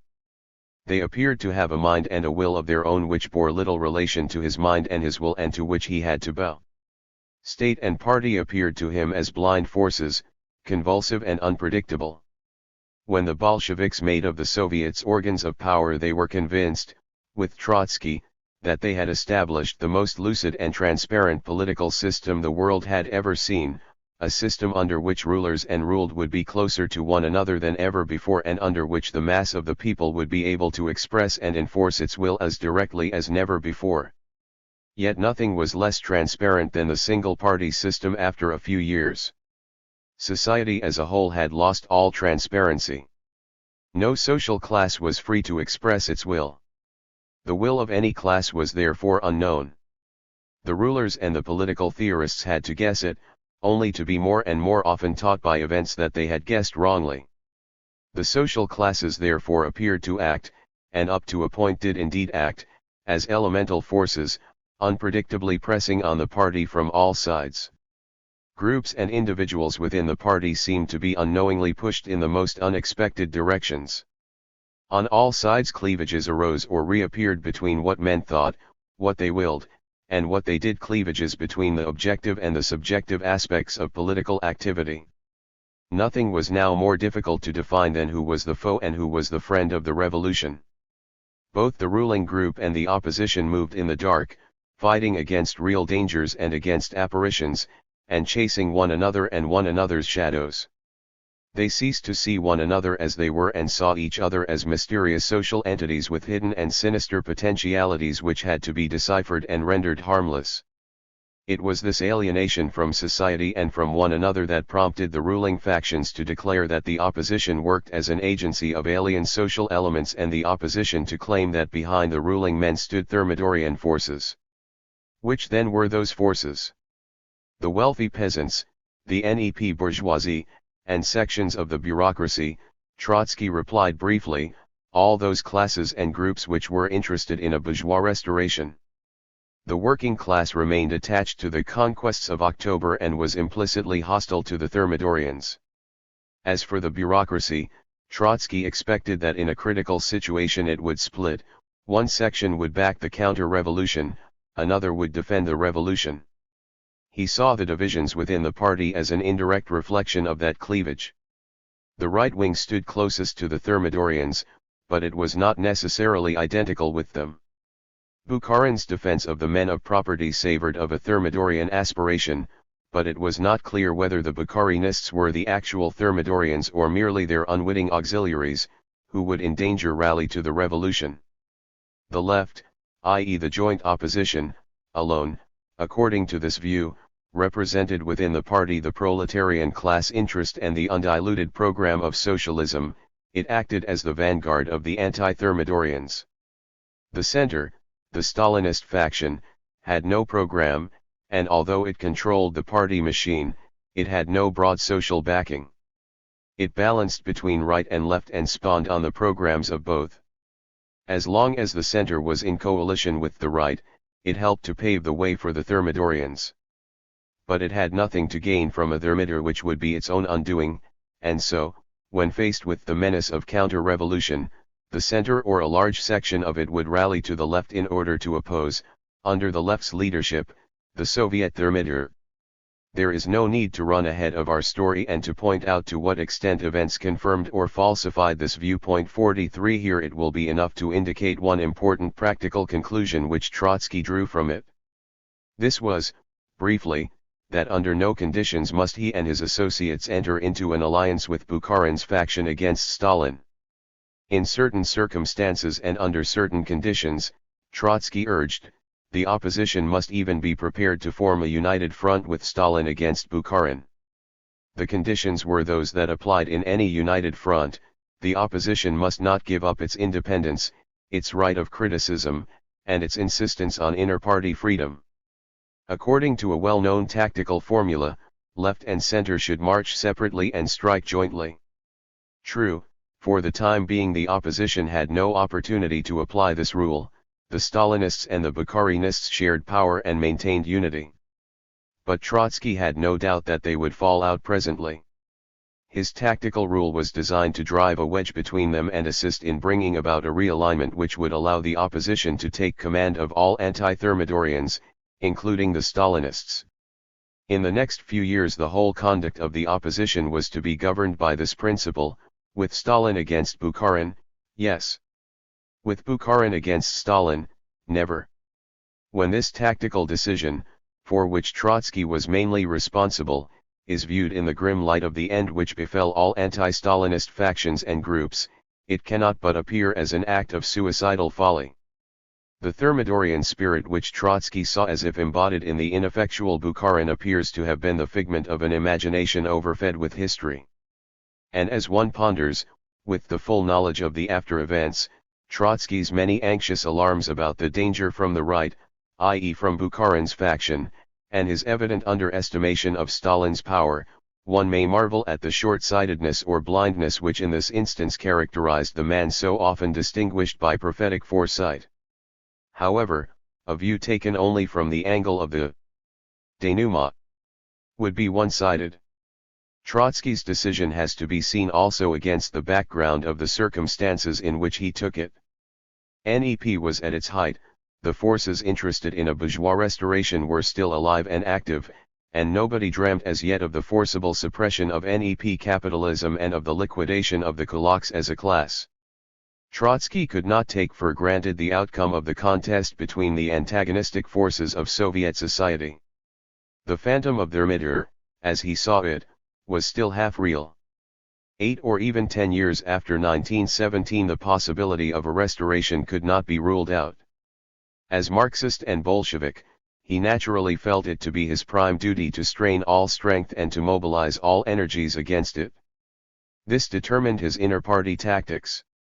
If anything at all could still pave the way for restoration, then it was Bukharin's rather than Stalin's policy. Within this context Trotsky could not but conclude that the opposition must lend conditional support to the latter against the former. Such a conclusion was in line with Marxist tradition which approved alliances between left and center against the right, but considered any combination of left and right directed against the center as unprincipled and inadmissible. Thus, seen in its contemporary setting and judged in Marxist terms, Trotsky's attitude had its logic. It was his misfortune that subsequent events were to transcend that logic and to show it up as the logic of the opposition's self-effacement. It was Trotsky's tragedy indeed that in the very process by which he defended the revolution he also committed political suicide. In the spring of 1927 the inter-party struggle flared up again in connection with an issue which had hitherto played almost no part in it, but which was to remain at its center to the end, until the final expulsion and the dissolution of the joint opposition. That issue was the Chinese Revolution. It was about this time that the Chinese Revolution entered upon a grave crisis which had been prepared by developments dating back to the close of the Lenin era. The Bolsheviks had very early set their eyes on the anti-imperialist movements among the colonial and semi-colonial nations, believing that these movements constituted a major strategic reserve for proletarian revolution in Europe. Both Lenin and Trotsky were convinced that Western capitalism would be decisively weakened if it were cut off from the colonial hinterland which supplied it with cheap labor, raw materials, and opportunities for exceptionally profitable investment. In 1920 the Comintern proclaimed the alliance of Western communism and the emancipatory movements of the East. But it did not go beyond the enunciation of the principle. It left open the forms of the alliance and the methods by which it was to be promoted. It acknowledged the struggles of the nations of Asia for independence as the historic equivalent of bourgeois revolutions in Europe, and it recognized the peasantry and, up to a point, even the bourgeoisie of those nations as allies of the working class. But the Leninist Comintern did not yet attempt to define clearly the relationship between the anti-imperialist movements and the struggle for socialism in Asia itself, or the attitude of the Chinese and Indian communist parties towards their own anti-imperialist bourgeoisie. It was too early to resolve these questions. The impact of the October Revolution on the East was still too fresh. Its strength and depth could not yet be gauged. In the most important countries of Asia the communist parties were only beginning to constitute themselves, the working classes were numerically weak and lacked political tradition, even bourgeois anti-imperialism was still in a formative period. Only in 1921 did the Chinese Communist Party, based on small propagandist circles, hold its first Congress. But no sooner had it done so and set out to formulate its program and shape its organization than Moscow began to urge it to seek a rapprochement with the Kuomintang. The Kuomintang basked in the moral authority of Sun Yat-sen which was then at its height. Sun Yat-sen himself was eager for an agreement with Russia which would strengthen his hands against Western imperialism, and in his vague, classless, populist socialism, he was prepared to cooperate with the Chinese Communists as well, but only if they accepted his leadership unreservedly and supported the Kuomintang. He signed a pact of friendship with Lenin's government, but found it more difficult to get the Chinese Communists to cooperate with him on his terms. 44. The Communists were led by Chen Tuxiu, one of the intellectual pioneers of Marxism in Asia, its first great propagandist in China, and the most outstanding figure of the Chinese Revolution up to the advent of Mao Zedong, to whom he was inferior as tactician, practical leader and organizer, but superior, it seems, as thinker and theorist. Chen Tuxiu had been the initiator of the great campaign against the privileges the Western powers enjoyed in China, the campaign starting from Peking University, of which Chen Tuxiu was a professor, assumed such power that under its pressure the Chinese government refused to sign the Versailles Treaty which sanctioned the privileges. It was largely under Chen Tuxiu's influence that the Marxist propagandist circles had developed which formed the Communist Party. He remained the party's undisputed leader from the moment of its foundation till late in 1927, throughout the crucial phases of the revolution. From the beginning he viewed with apprehension the political advice his party received from Moscow. He admitted the need for communists to cooperate with the Kuomintang, but was afraid of too close an alliance which would prevent communism from establishing its own identity. He preferred his party to stand on its own feet before it marched with the Kuomintang. Moscow, however, insistently urged him to drop his scruples, and he possessed none of the strength of character and none of the slyness of Mao Zedong, who in similar situations never raised objections to Moscow's advice, always pretended to accept it, and then ignored it and acted according to his own lights, without ever provoking a genuine breach with Moscow. Chen Tuxiu was straightforward, soft, and lacked self-confidence, and these qualities made him a tragic figure. At every stage he frankly stated his objections to Moscow's policy, but he did not stick to them. When overruled, he submitted to the Comintern's authority, and against his better knowledge carried out Moscow's policy.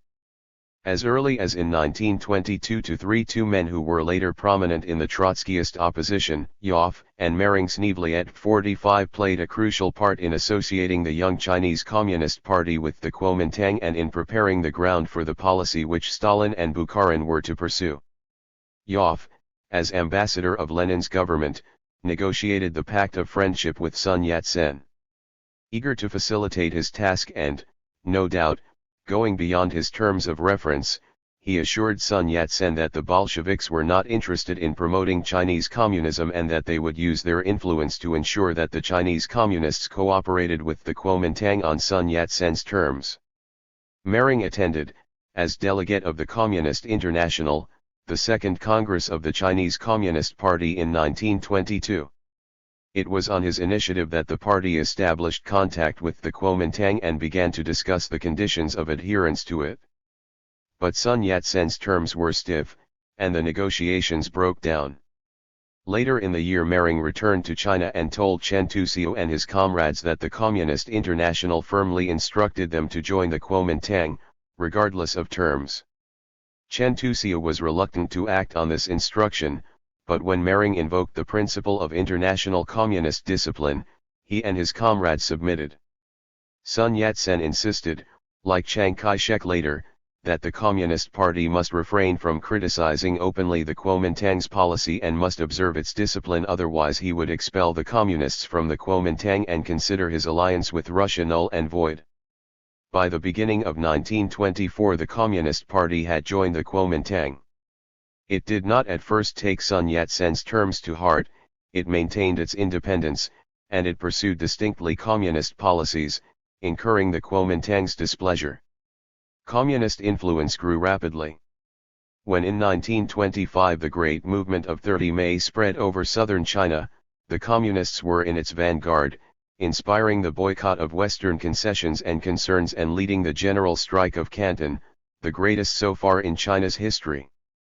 As the momentum of the movement increased, the Kuomintang leaders became frightened, tried to curb it, and clashed with the Communists. The latter sensed the approach of civil war, were anxious to untie their hands in time, and made representations to Moscow. In October 1925 Chen Tuxiu proposed to prepare his party's exodus from the Kuomintang. The executive of the Communist International, however, vetoed the plan and admonished the Chinese party to do its utmost to avoid civil war. Soviet military and diplomatic advisors, Borodin, Blucher, and others, worked at Chiang Kai-shek's headquarters, arming and training his troops. Neither Bukharin nor Stalin, who by now effectively directed Soviet policy, believed that Chinese communism had any chance of seizing power in the near future, and both were anxious to maintain the Soviet alliance with the Kuomintang. The growth of communist influence threatened to disrupt that alliance, and so they were determined to keep the Chinese party in its place. Moscow thus urged Chen Tuciu and his Central Committee to refrain from class struggle against the patriotic bourgeoisie, from revolutionary agrarian movements, and from criticism of Sun Yat-senism, which had since Sun Yat-sen's death become canonized as the ideology of the Kuomintang. To justify their attitude in Marxist terms, Bukharin and Stalin evolved the theory that the revolution which had begun in China, being bourgeois in character, could not set itself socialist objectives, that the anti-imperialist bourgeoisie behind the Kuomintang was playing a revolutionary role, and that it was consequently the duty of the Communist Party to maintain unity with it, and do nothing that could antagonize it. Seeking further to substantiate their policy on doctrinal grounds, they invoked the view Lenin had expounded in 1905 that in the bourgeois Russian Revolution, directed against Tsardom, socialists must aim at a democratic dictatorship of workers and peasants, not at a proletarian dictatorship. This precedent had little or no relevance to the situation in China. In 1905 Lenin and his party did not seek an alliance with the liberal bourgeoisie against Tsardom. On the contrary, Lenin preached untiringly that the bourgeois revolution could conquer in Russia only under the leadership of the working class, in irreconcilable hostility to the liberal bourgeoisie, and even the Mensheviks, who did seek an alliance with the bourgeoisie, did not dream of accepting the leadership and discipline of an organization dominated by it. Bukharin's and Stalin's policy was, as Trotsky later pointed out, a parody not merely of the Bolshevik but even of the Menshevik attitude in 1905. However, these doctrinal sophistries served a purpose. They embellished Moscow's policy ideologically and soothed the conscience of communists who felt uneasy over it. The opportunism of that policy showed itself startlingly when, early in 1926, the Kuomintang was admitted to the Communist International as an associate party and the executive of the International elected with a flourish General Chiang Kai-shek as honorary member. With this gesture Stalin and Bukharin demonstrated their goodwill to the Kuomintang and browbeat the Chinese Communists. On March 20, only a few weeks after the General Staff of World Revolution had elected him its honorary member, Chiang Kai-shek carried out his first anti-communist coup. He barred communists from all posts at the headquarters of the Kuomintang, banned their criticisms of Sun Yat-sen's political philosophy, and demanded from their Central Committee that it should submit a list of all party members who had joined the Kuomintang. Pressed by Soviet advisors, Chen Tuciu and his comrades agreed. But, convinced that Chiang Kai-shek was preparing civil war against them, they were anxious to organize communist-led armed forces to match, if need be, his military strength, and they asked for Soviet assistance. The Soviet representatives at Canton categorically vetoed this plan and refused all assistance. Once again Chen Tuciu bowed to the Comintern's authority. 46 The newspapers of Moscow made no comment on Jiang's coup. They did not even report the event. The Politburo, fearing complications, sent Bubnov, the ex-decemist, to China to enforce its policy and persuade the Chinese Communists that it was their revolutionary duty to do coolie service to the Kuomintang. 47. During all these events the Chinese issue remained as if outside the Russian inter-party controversy. The fact deserves to be underlined. It disposes of one of the legends of vulgar Trotskyism which maintains that the opposition had from the beginning unremittingly resisted Stalin's and Bukharin's betrayal of the Chinese Revolution. No doubt, Trotsky himself had had his misgivings as early as at the beginning of 1924. He had then expressed at the Politburo a critical view of the adherence of the Chinese Communists to the Kuomintang, and in the following 2 years he restated his view on a few occasions. But he did it almost casually. He did not dwell on the matter and did not go to its heart. When he found that at the Politburo he stood alone, all other members backed the Chinese policy, he did not try to repeat his objections before the wider forum of the Central Committee. Not once, it seems, in these years, 1924–6, did he speak about China in the executive or the commissions of the Comintern. Not once, at any rate, did he allude in public to any difference of opinion in this matter. He appears to have given to it far less attention and far less weight than he gave British or even Polish communist policies. He was evidently not clearly aware of the force of the tempest breaking over China and of the magnitude and gravity of the approaching crisis in communist policy. Early in 1926 he was still concerned more closely with the conduct of Soviet diplomacy towards China than with the direction of communist affairs there. He presided over a special commission. Chicherin, Dzerzhinsky, and Voroshilov were its members, which was to prepare recommendations for the Politburo on the line that Soviet diplomacy ought to pursue in China. Of the commission's work little is known, apart from its report which Trotsky submitted to the Politburo on March 25, 1926.48. As he did not dissociate himself from the report, it must be assumed that he was in basic agreement with it.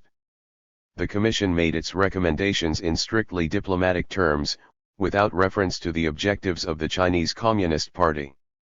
While that party strove, in cooperation with the Kuomintang, to abolish the status quo in China, the Commission offered instructions for the Soviet diplomatic services on the attitudes they should adopt within the status quo.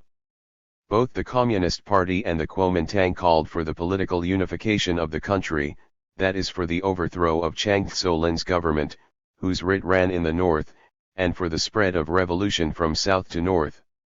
Trotsky's commission reckoned with China's continued division, and its recommendations were as if calculated to prolong it. At this time Chiang Kai-shek was already preparing his great military expedition against the north.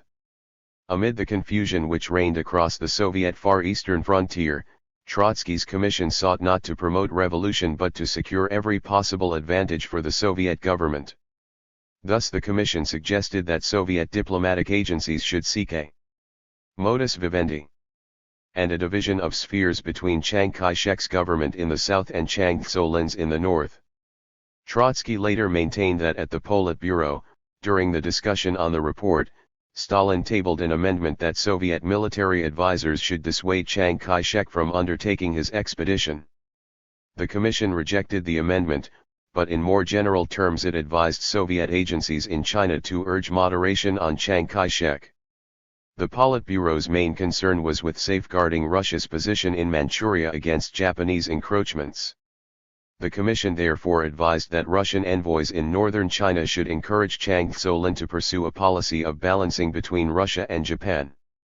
Moscow, too weak to eliminate Japanese influence from Manchuria and not believing in the Kuomintang's ability to do so, was ready to reconcile itself to Japan's predominance in southern Manchuria, provided that Russia, remaining in possession of the northeastern Chinese railway, maintained her hold on the northern part of the province. The commission urged Soviet envoys to prepare public opinion carefully and tactfully for this arrangement, which was likely to hurt patriotic feelings in China. The Politburo's motives were mixed and tangled. It was concerned over Manchuria.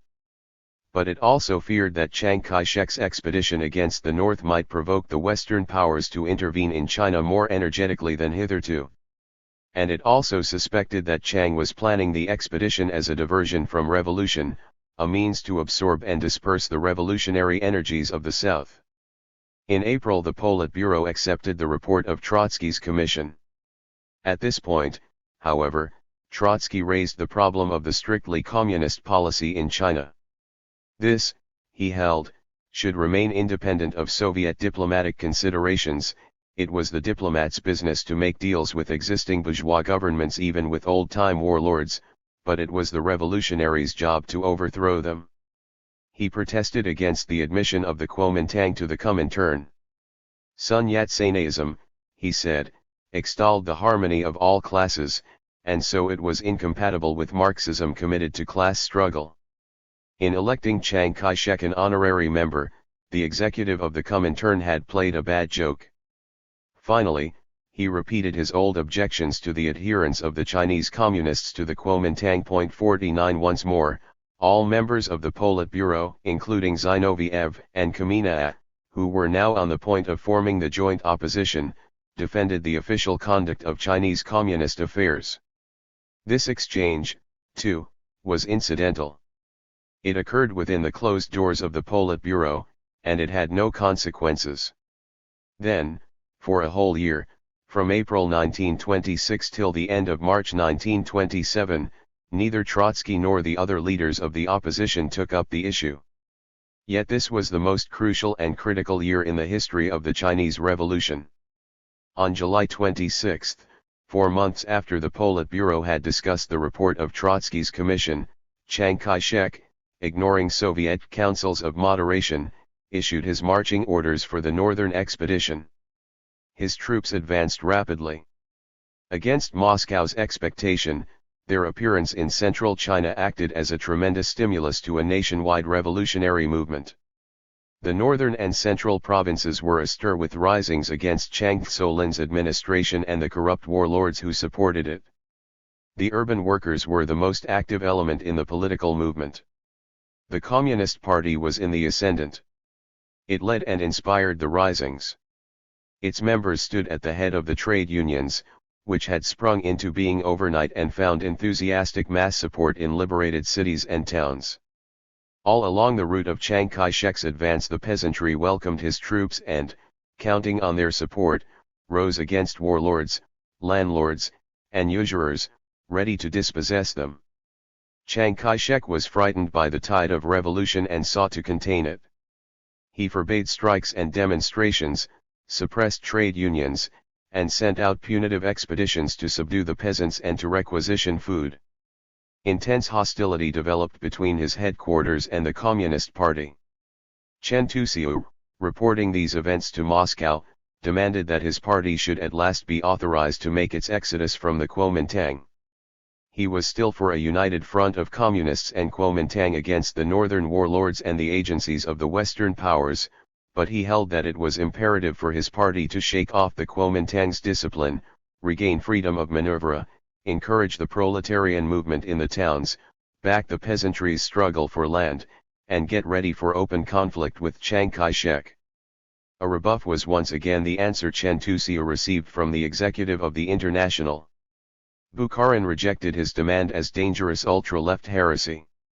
As the Central Committee's rapporteur at the party conference in October, Bukharin reasserted the need to maintain a single national revolutionary front in China where the commercial industrial bourgeoisie was at present playing an objectively revolutionary role. 50 It might be difficult, he went on, for communists to satisfy in these circumstances the peasantry's clamor for land. The Chinese party had to keep a balance between the interests of the peasantry and those of the anti-imperialist bourgeoisie which was opposed to agrarian upheaval. The communists' overriding duty was to safeguard the unity of all anti-imperialist forces, and they must repudiate all attempts at disrupting the Kuomintang. 51 Patience and circumspection were the watchwords, all the more so as the revolutionary atmosphere was affecting the Kuomintang too, bringing about its radicalization, and reducing its right wing to impotence. Somewhat later Stalin also, speaking at the Comintern's Chinese Commission, extolled Chiang Kai-shek's revolutionary armies, demanded from the Communists complete submission to the Kuomintang, and warned them against any attempts at setting up Soviets at the height of a bourgeois revolution. 52.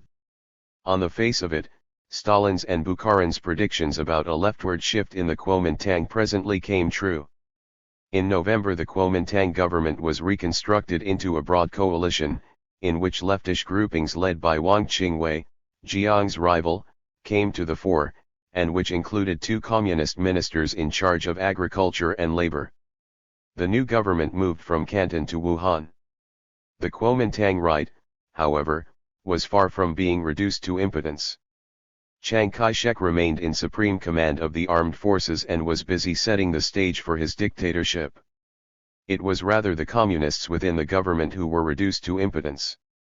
The Minister of Agriculture exerted himself to stem the tide of agrarian revolt, and the Minister of Labor had to swallow Chiang Kai-shek's anti-labor decrees. 53 From Moscow new envoys arrived to calm the communists. After Bubnov's departure, the eminent Indian communist leader M. N. Roy appeared with this mission at Wuhan towards the end of the year 1926. The Politburo was still preaching unity with the Kuomintang when in the spring of 1927 Chiang Kai-shek, still honorary member of the executive of the Comintern, carried out another coup by which he initiated open counter-revolution. The scene was Shanghai, China's largest city and commercial center, dominated by the extraterritorial enclaves of the Western powers and their warships anchored in the harbor. Shortly before Chiang Kai-shek's troops had entered, the workers of Shanghai rose, overthrew the old administration, and took control of the city. Once again the hapless Chen Tuxiu appealed to Comintern headquarters seeking to impress them with the significance of the event, the greatest proletarian rising Asia had seen, and to disentangle his party from its commitments to the Kuomintang. Once again he and his comrades were pressed to reaffirm their allegiance to the Kuomintang and also to yield control over Shanghai to Chiang Kai-shek. Bewildered but disciplined, rejecting assistance offered them by Jiang's own detachments, the communists on the spot accepted these instructions, laid down arms, and surrendered. Then, on April 12, only 3 weeks after their victorious rising, Chiang Kai-shek ordered a massacre in which tens of thousands of communists and of workers who had followed them were slaughtered. Thus the Chinese communists were made to pay their tribute to the sacred egoism of the first workers' state, the egoism that the doctrine of socialism in one country had elevated to a principle. The hidden implications of the doctrine were brought out and written in blood on the pavements of Shanghai. Stalin and Bukharin considered themselves entitled to sacrifice the Chinese Revolution in what they believed to be the interest of the consolidation of the Soviet Union. They sought desperately to avoid any course of action which might turn the capitalist powers against the Soviet Union and disturb its hard-won and precarious peace and equilibrium.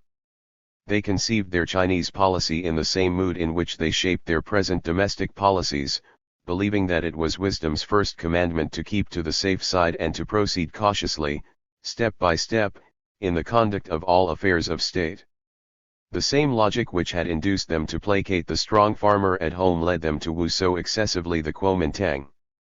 They had indeed expected the Chinese Revolution to develop at the snail's pace at which Bukharin thought that socialism could progress in Russia.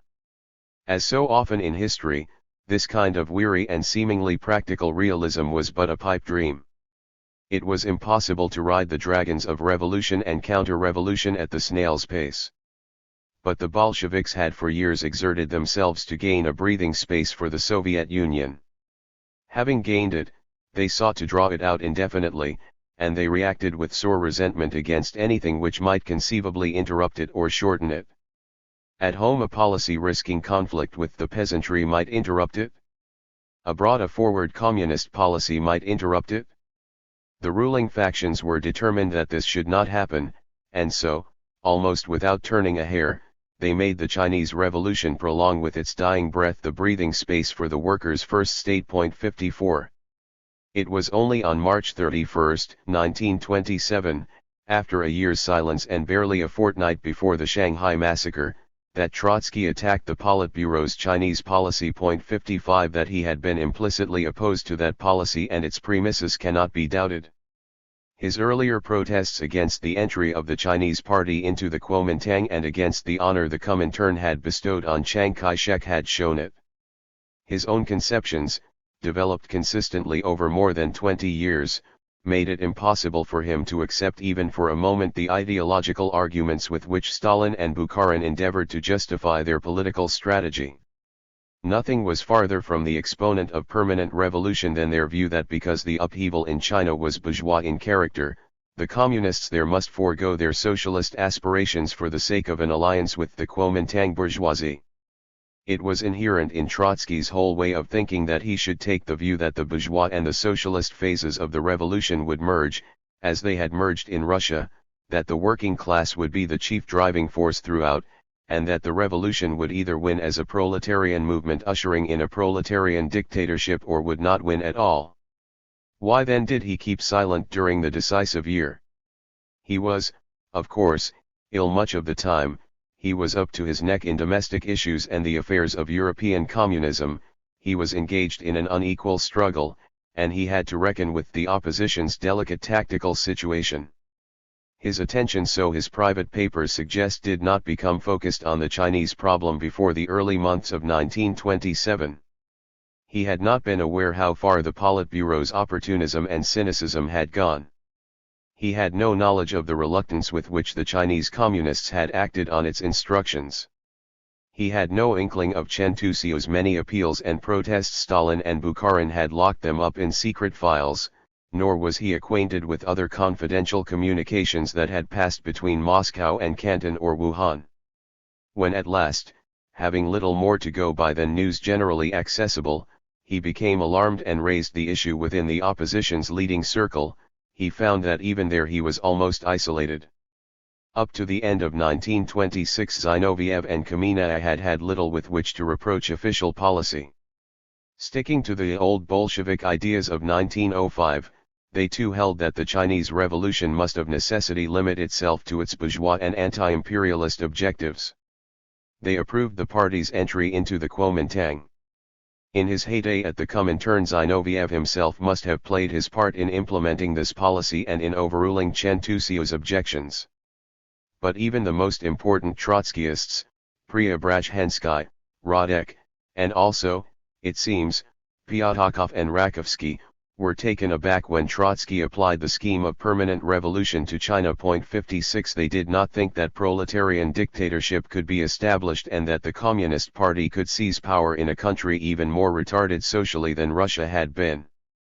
Only when Trotsky threatened to raise the issue on his own responsibility and virtually to split the opposition over it, and only after it had become abundantly clear that the workers were in fact the chief driving force of the Chinese Revolution and that in obstructing it Stalin and Bukharin had long since gone beyond the point at which old Bolshevik theory and dogma had any meaning, did the leaders of the opposition consent to open a controversy over China in the Central Committee.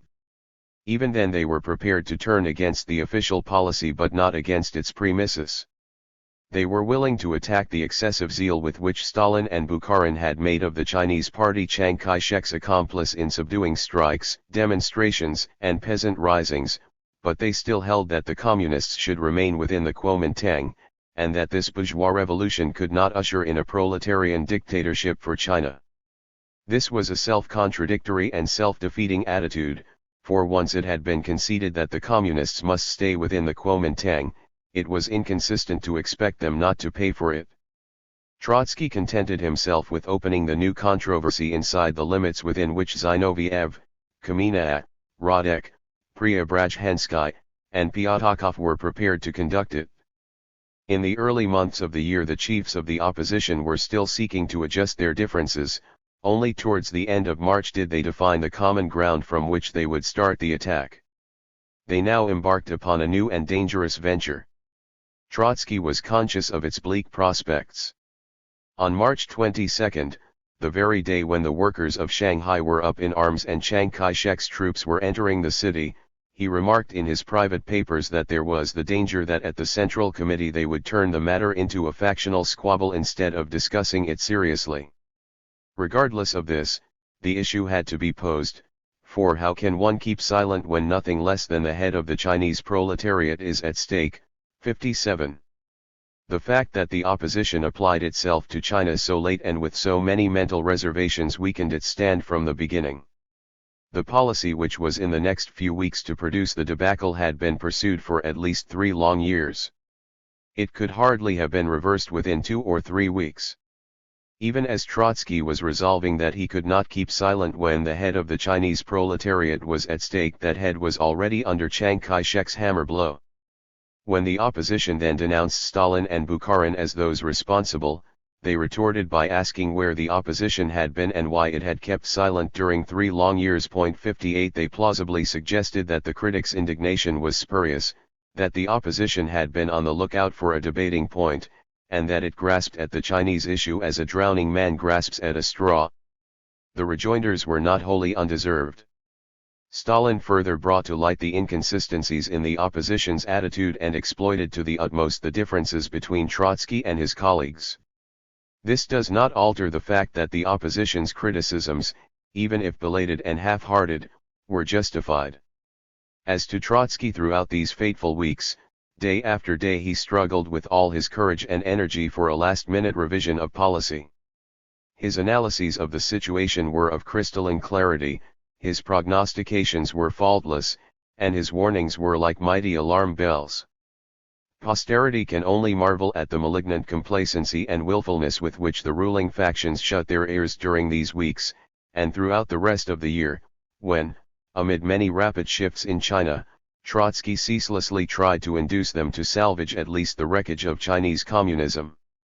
At every stage they spurned his promptings, partly from political calculation and partly because they were bent on proving him wrong. When events proved him right and brought fresh disasters, they steered frantically and yet half-heartedly in the direction which he had favored but which it was already too late to take, and invariably they sought to justify themselves by heaping denunciation and abuse upon Trotskyism. It will not be out of place to survey here at least some of Trotsky's interventions.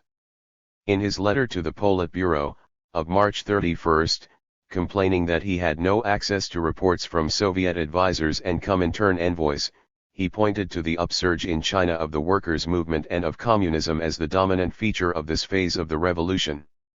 Why, he asked, did the party not call upon the workers to elect Soviets, at least in the main industrial centers such as Shanghai and Hankow? Why did it not encourage agrarian revolution? Why did it not seek to establish the closest cooperation between insurgent workers and peasants? This alone could save the revolution which, he insisted, was already confronted with the danger of a counter-revolutionary military coup. 3 days later, on April 3, he came out against an editorial statement in the Communist International, to the effect that the crucial issue in China was the further development of the Kuomintang. 59 This was exactly what was not the crucial issue, he replied. The Kuomintang could not lead the revolution to victory.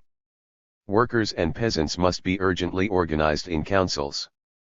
Day in, day out, he protested against speeches by Kalinin, Rudzutak, and others, who asserted that all classes of Chinese society look upon the Kuomintang as upon their party and should give the Kuomintang government their wholehearted support.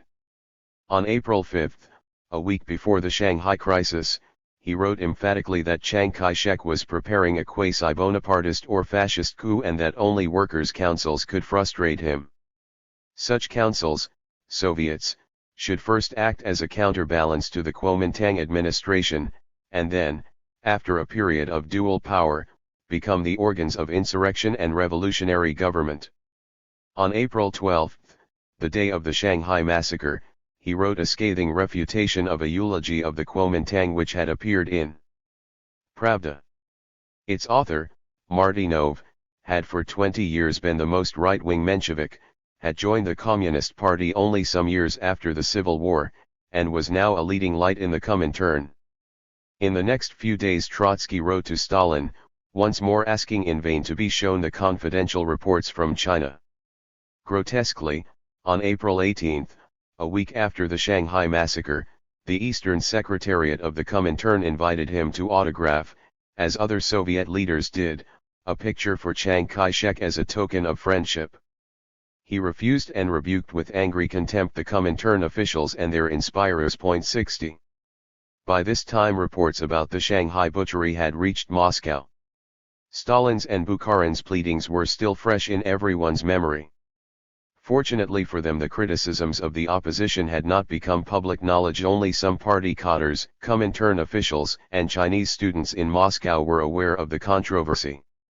Stalin and Bukharin did their best to belittle the events and presented them as an episodic setback to the Chinese Revolution. 61 They were compelled, however, to modify their policy. The alliance with Chiang Kai-shek having lapsed, they instructed the Chinese Communists to attach themselves all the closer to the left Kuomintang, i.e. the Wuhan government, headed by Wang Qingwei. The left Kuomintang was temporarily in conflict with Chiang Kai-shek and anxious to benefit from communist support. Moscow readily granted it and pledged that Chen Tuxiu and his comrades would refrain as before from provocative revolutionary action and submit to Wang Qingwei's discipline. 62. Trotsky asserted that the new policy merely reproduced the old mistakes on a smaller scale. The communists should be encouraged to adopt at last a forward policy, to form workers' and peasants' councils, and to support with all their strength the rebellious peasantry in the south of China, where Chiang Kai-shek's writ did not run and they could still act. True, he saw the possibilities of revolutionary action as greatly reduced.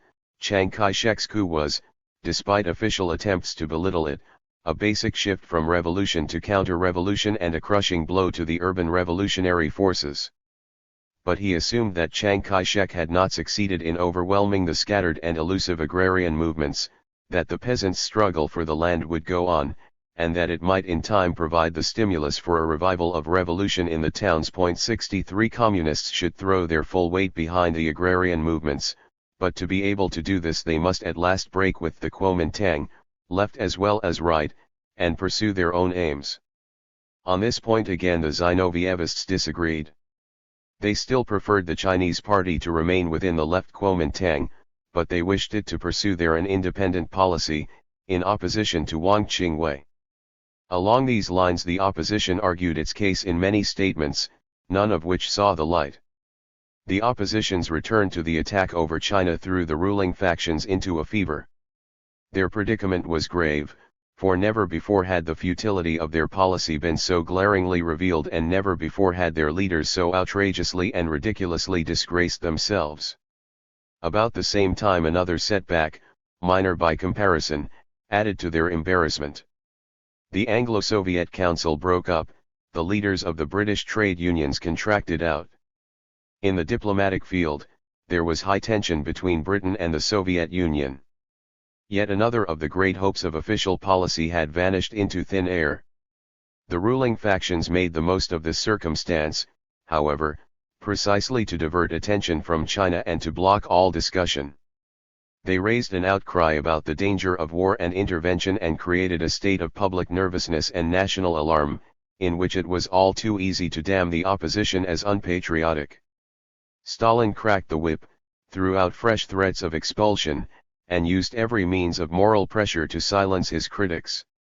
At his prompting Krupskaya begged Zinoviev and Kamina not to make a row over China and to remember that they might find themselves criticizing the party from the outside. The opposition wished to avoid the row. Trotsky and Zinoviev proposed that the Central Committee should meet and thrash out the differences in private so that the discussion should not be reported even in the confidential bulletin which the Central Committee issued for the activists. Stalin, however, would have no debate even off the record, and the Politburo refused to call the meeting. 64. Then, in the last week of May, Trotsky forced a debate at a session of the executive of the Comintern. He appealed from the Russian party to the International. In doing so he acted within his rights. The executive of the International was nominally the court of appeal before which any communist was entitled to lodge a complaint against his own party.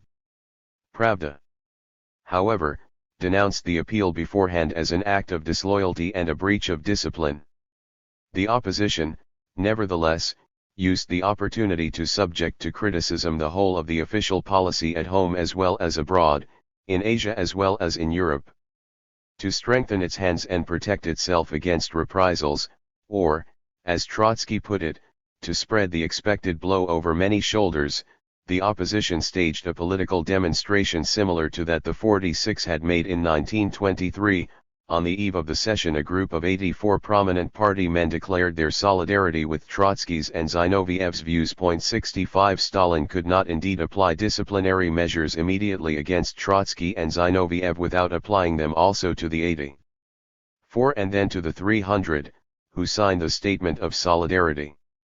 But their joint démarche enabled Stalin to claim that the opposition had broken its pledge and reconstituted itself as a faction. 66. On May 24 Trotsky addressed the Comintern executive. Ironically, he had to begin with a protest against the executive's treatment of Zinoviev, its erstwhile president, who not so long ago had indicted him before this very executive Zinoviev, was now not even admitted to the session. Trotsky spoke of the intellectual weakness and uncertainty which led Stalin and Bukharin to conceal from the International the truth about China and to denounce the opposition's appeal as a crime.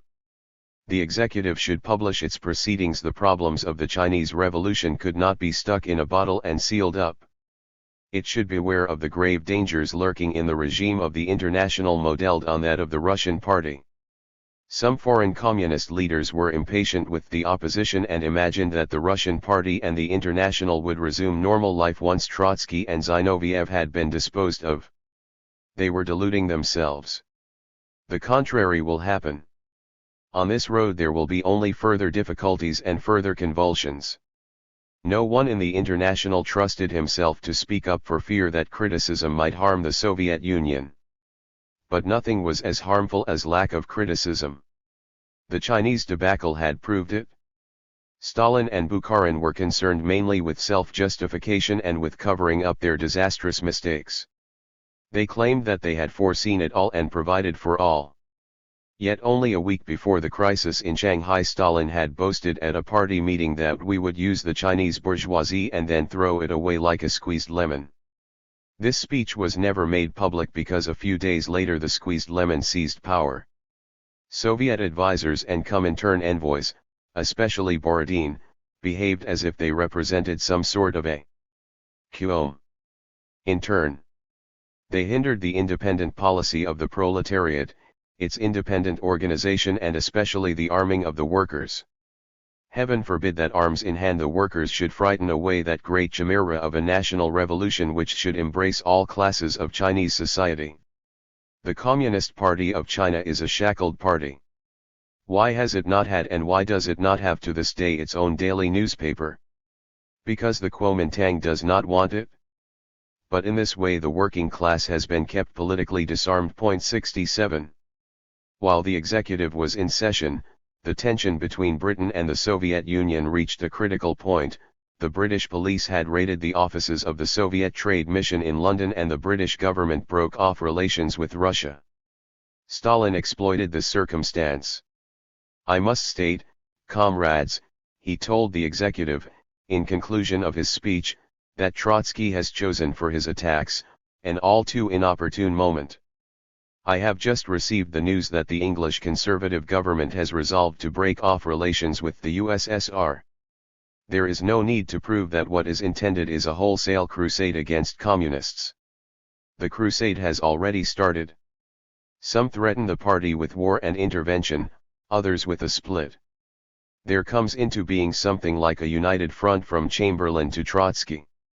You need not doubt that we shall be able to break up this new front. 68. He staked everything on the left Kuomintang as confidently as he had previously staked it on the right Kuomintang. Only blind people can deny the left Kuomintang the role of the organ of revolutionary struggle, the role of the organ of insurrection against feudal survivals and imperialism in China. 69. He demanded, in effect, that the opposition should keep silent on pain of being charged with bringing aid and comfort to the enemy. This was not the first time that Stalin had made hints about a united front from Chamberlain to Trotsky. A few months earlier, Pravda had done it anonymously. 70. But for the first time now vague and anonymous insinuation was replaced by direct accusation. Here is Trotsky's rejoinder. It would be manifestly absurd to believe that the opposition will renounce its views. Stalin has said that the opposition stands in one front with Chamberlain and Mussolini. To this I reply, nothing has facilitated Chamberlain's work as much as Stalin's false policy, especially in China. Not a single honest worker will believe the insane infamy about the united front of Chamberlain and Trotsky. In reply to Stalin's appeal in favor of the left Kuomintang, Trotsky said, Stalin assumes and wants the International to assume responsibility for the policy of the Kuomintang and of the Wuhan government as he repeatedly assumed responsibility for the policy of Chiang Kai-shek. We have nothing in common with this. We do not want to assume even a shadow of responsibility for the conduct of the Wuhan government and the leadership of the Kuomintang, and we urgently advise the Comintern to reject this responsibility. We say directly to the Chinese peasants, the leaders of the left Kuomintang, will inevitably betray you if you follow them, instead of forming your own independent Soviets. Will unite 10 times with Chiang Kai-shek against the workers and peasants. 71. These exchanges were still going on in the Kremlin when in the remote south of China Trotsky's prediction was already coming true. In May there occurred the so-called Chanzha coup. The Wuhan government in its turn set out to suppress trade unions, sent out troops to quell peasant risings, and struck at the communists. For almost a month the Soviet press kept silent about these events. 72 The resolutions of the executive, dictated by Stalin and Bukharin, were grotesquely out of date even before they had come off the printing presses, and Stalin hastened to frame new instructions for the Chinese party. He still ordered it to remain within the left Kuomintang and go on supporting the Wuhan government, but he instructed it to protest against the employment of troops against the peasants and to advise the Wuhan government to seek the assistance of peasant councils in restraining the agrarian movement instead of resorting to arms. By now, however, the left Kuomintang was expelling communists from its ranks. Throughout June and July the breach between them deepened, and the stage was set for a reconciliation between the left Kuomintang and Chiang Kai-shek. At once the repercussions were felt in Moscow. Almost daily Trotsky protested against the suppression of information. Zinoviev asked that a party court should try Bukharin, who as editor of Pravda was responsible for the suppression. At last Zinoviev and Radek agreed to demand with Trotsky that the communists should contract out of the left Kuomintang. This was now pointless, for since the left Kuomintang had broken with the communists, there was nothing that even Stalin could do but to advise them to break with it.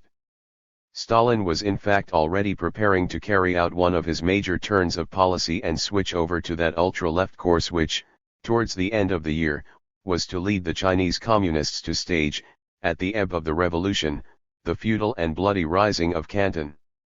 In July he withdrew Borodin and Roy from China and sent out Lomanids, a secretary of the Soviet Komsomol, and Heinz Neumann, a German communist, both without an inkling of Chinese affairs and both with a bent for putschism, to carry out a coup in the Chinese party. They branded Chen Tusiu, the reluctant but loyal executor of Stalin's and Bukharin's orders, as the opportunist villain of the peace and made him the scapegoat for all failures. At home Stalin went on playing up the danger of war and of an anti-communist crusade, and he intensified the drive against the opposition. He sent many chiefs of the opposition abroad on the pretext that they were needed for various diplomatic missions. Pyatakov, Preobrazhensky, and Vladimir Kossier had joined Rakovsky at the embassy in Paris. Kamenev was appointed ambassador to Mussolini. There could be no more frustrating and humiliating assignment for the former chairman of the Politburo. Antonovo Vzinko was in Prague. Safarov, the Zinovievist leader of the Komsomol, was posted to Constantinople. Others were detailed to Austria, Germany, Persia, and Latin America. Thus the leading group of the opposition was largely dispersed. One after another the 84 were demoted, penalized, and, on the pretext of administrative appointments, shifted to remote provinces. Repression was all the less disguised and blunder the lower down it reached. Men of the rank and file were sacked and dispatched into the wilderness without any pretext. The opposition was exasperated and tried to defend itself, protesting against the veiled forms of deportation and exile. This was of no avail. The ruling faction saw in every one of the opposition's attempts at self-defense a new offense justifying fresh reprisals.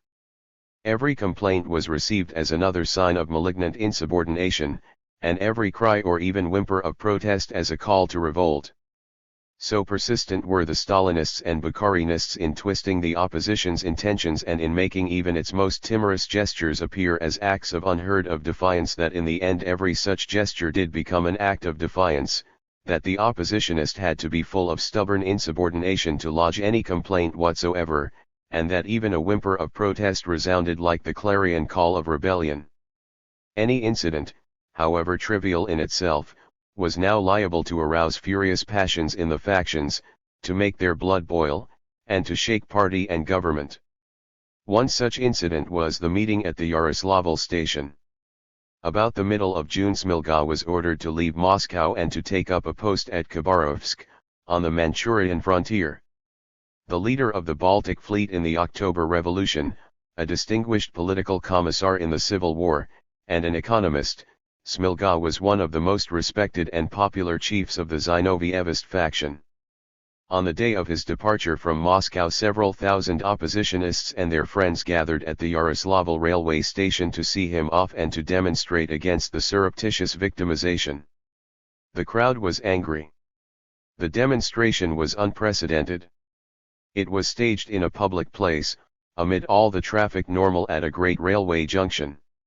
Travelers and passers-by, non-party men, mingled with the demonstrators, overheard their unflattering remarks about the party leaders, and picked up their agitated exclamations. They also listened to Trotsky and Zinoviev, who made speeches.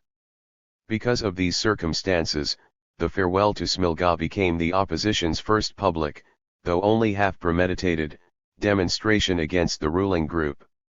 Trotsky, aware of the delicacy of the situation, addressed the crowd in a restrained manner. He made no reference to the inter-party conflict. He did not, it seems, even allude to the cause of the manifestation. Instead, he spoke gravely about the international tension and the threat of war, and about the allegiance which all good Bolsheviks and citizens owed the party.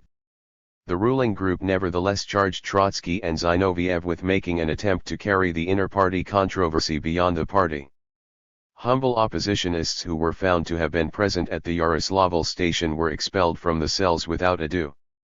The excitement over the incident lasted throughout the summer against the background of a continuing war scare which led to a run on food shops. "This is the worst crisis since the revolution," Trotsky declared in a letter to the Central Committee on 27 June. 73. He referred to the war scare and its adverse effects, and he pointed out that if the Central Committee believed the danger to be as imminent as its agitators made it out, then this was one reason more why the committee should review its policy and restore normal relations, the Leninist regime, within the party. The opportunity for this, he pointed out, was close at hand.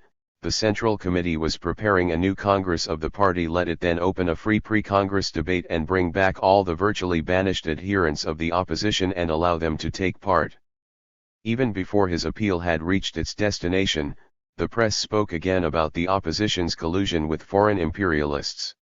On the next day, Trotsky again addressed himself to the Central Committee, saying, "Inter alia, that Stalin evidently aimed at the physical annihilation of the opposition. The further road of the Stalinist group is mechanically predetermined. Today they falsify our words, tomorrow they will falsify our deeds. The Stalinist group will be compelled, and it will be compelled very soon, to use against the opposition all those means that the class enemy used against the Bolsheviks in July 1917, during the month of the Great Slander, when Lenin had to flee from Petrograd. They would speak about sealed cars, foreign gold, conspiracies, and see. This is whither Stalin's course is leading, to this and all the consequences. Only the blind do not see it, only the Pharisee will not admit it." 74. Stalin indignantly denied that he was out to annihilate his critics. Shortly thereafter, however, he made up his mind to have the leaders of the opposition arraigned before the Central Committee and the Central Control Commission. These two bodies acted jointly as the party's supreme tribunal. A demand for the exclusion of Zinoviev and Trotsky from the Central Committee was placed before them. This was to be the penultimate disciplinary measure before their expulsion from the party. In principle, only a Congress which elected the members of the Central Committee could deprive them of their seats, but the 1921 ban on factions gave that power also to the party's Supreme Tribunal, enabling it, in the intervals between Congresses, to depose members who had infringed the ban. About the end of June, the indictment of the two opposition chiefs, by Yaroslavsky and Shkiryatov, had been lodged.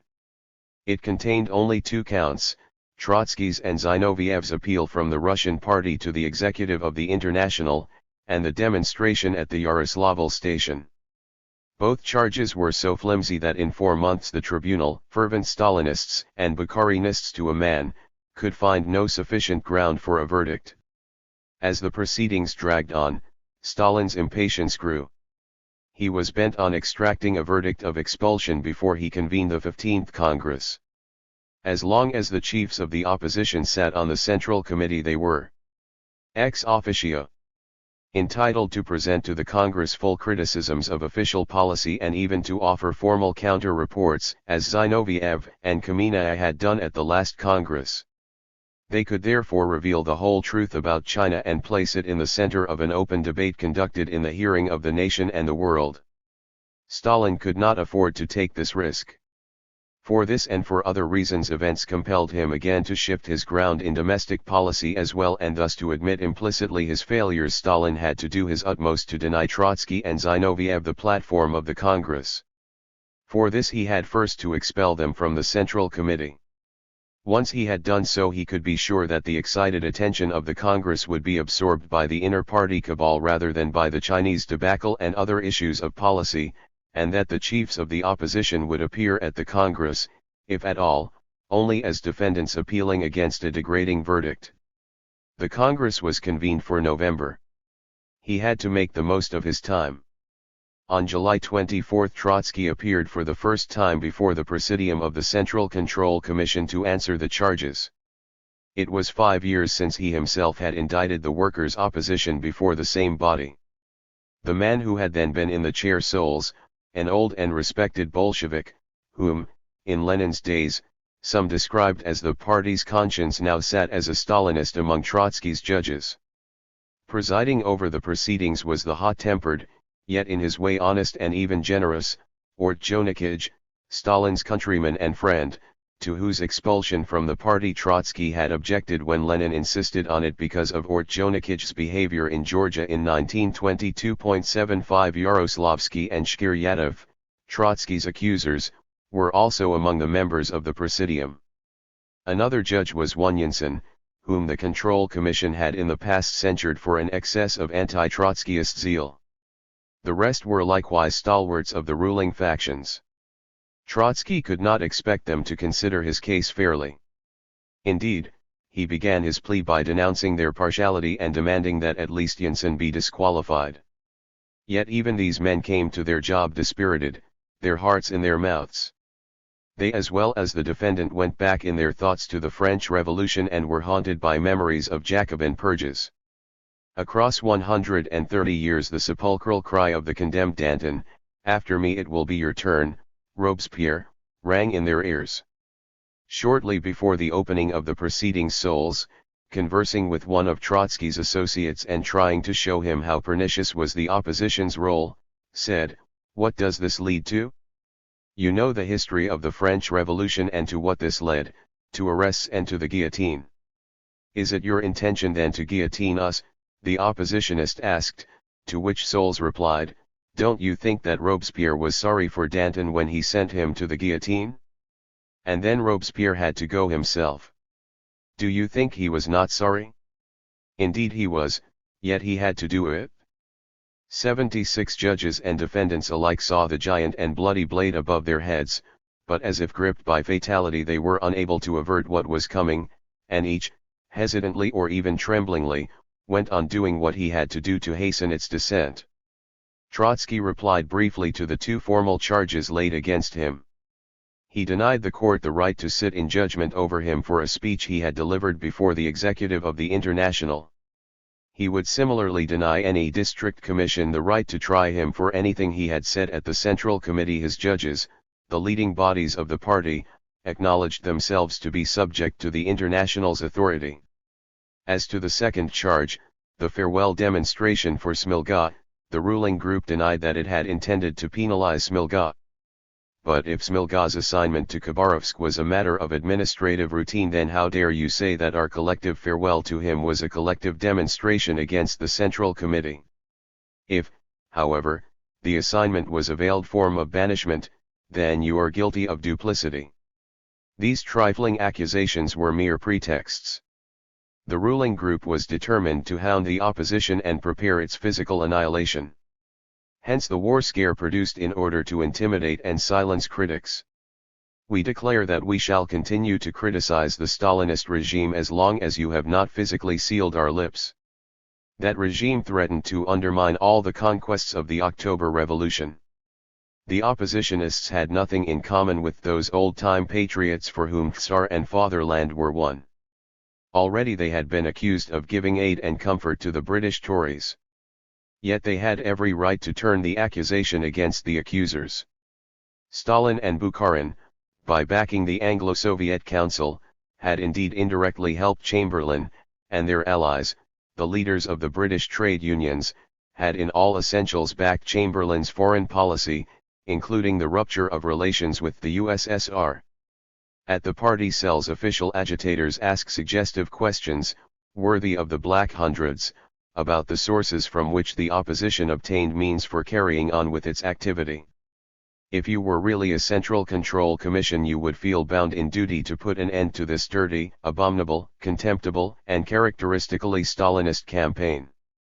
If the ruling group were genuinely concerned with the nation's security, they would not have dismissed the best military workers, Smilga, Mrakovsky, Lashevik, Bakov, and Muralov, only because they were adherents of the opposition. This was a time to assuage the conflicts within the party, not to aggravate them. The drive against the opposition had its origin in a rising tide of reaction. Having surveyed the major questions at issue, Trotsky wound up with a forceful evocation of the French Revolution. He referred to the conversation, quoted above, between Soles and an oppositionist.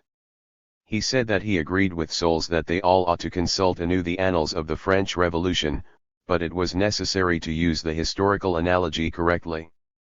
During the Great French Revolution many were guillotined. We, too, brought many people before the firing squad. But there were two great chapters in the French Revolution, one went like this, the other like that.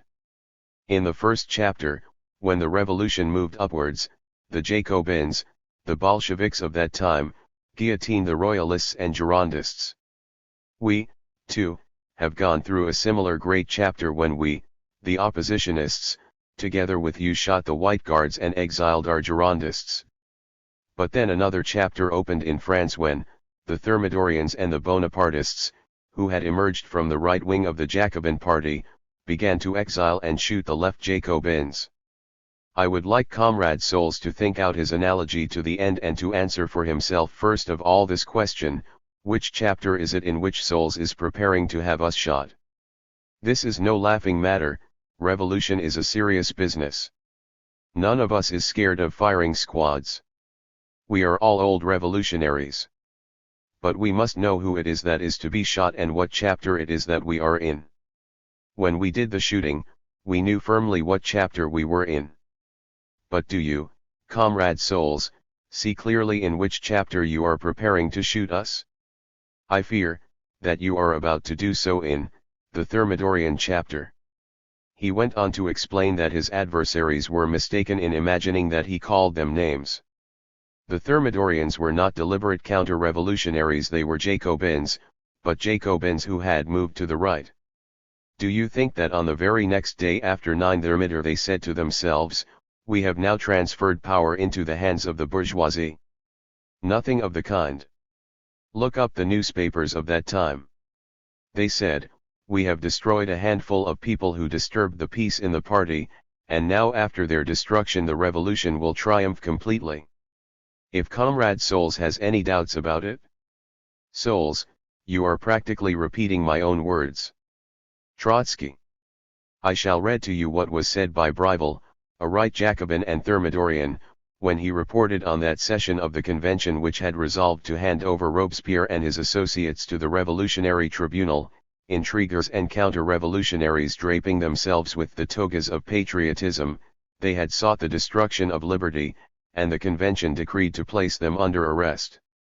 They were, Robespierre, Couthon, Saint-Just, Lebas, and Robespierre the Younger. The chairman asked what my opinion was. I replied, those who had always voted in accordance with the principles of the Mountain, voted for imprisonment. I did more. I am one of those who proposed this measure.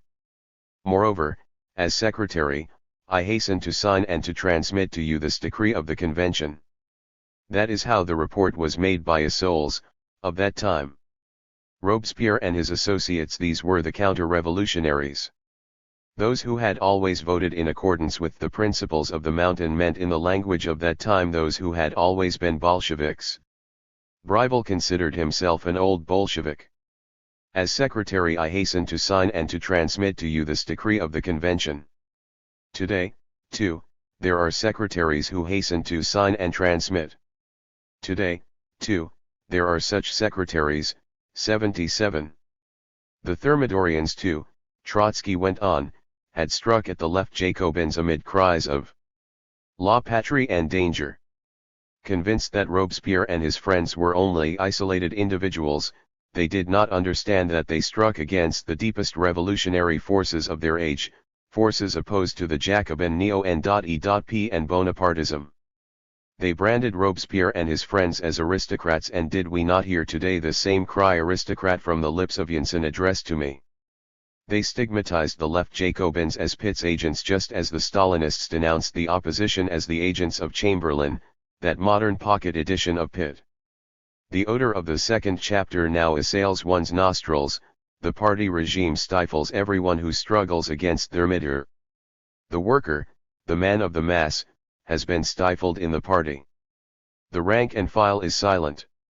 An anonymous reign of terror was instituted there, silence was compulsory, the 100%er vote and abstention from all criticism were demanded, it was obligatory to think in accordance with orders received from above. Men were compelled to stop thinking that the party was a living and independent organism, not a self-sufficient machine of power. The Jacobin clubs, the crucibles of revolution, became the nurseries of Napoleon's future bureaucracy. We should learn from the French Revolution. But is it really necessary to repeat it? Not all was lost yet, however. Despite grave differences, a split could still be avoided. There was still a gigantic revolutionary potential in our party, the stock of ideas and traditions inherited from Lenin.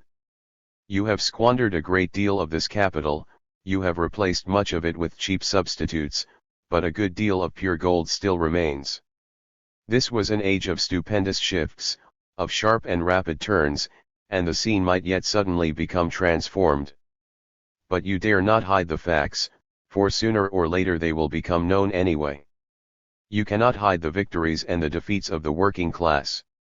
If only the party were allowed to ponder the facts and to form its opinion freely, the present crisis could be overcome. Let the ruling group therefore take no rash and irreparable decision. Beware, lest you should find yourself saying later, we parted company with those whom we should have preserved, and we preserved those from whom we should have parted. It is impossible to read these words without recalling the cold shiver running down one's spine of which the young Trotsky spoke in 1904 when, at the threshold of his career, he thought of the future of Lenin's party and compared it with the fate of the Jacobins. The same cold shiver ran down his spine 23 years later. In 1904 he had written that a Jacobin tribunal would have tried under the charge of moderantism the whole international labor movement, and Marx's lion head would have been the first to roll under the guillotine. Now he himself fought with a lion's courage for his own head before the Bolshevik tribunal. In 1904 he had been disgusted with Lenin's malicious and morally repulsive suspiciousness, a flat caricature of the tragic Jacobin intolerance.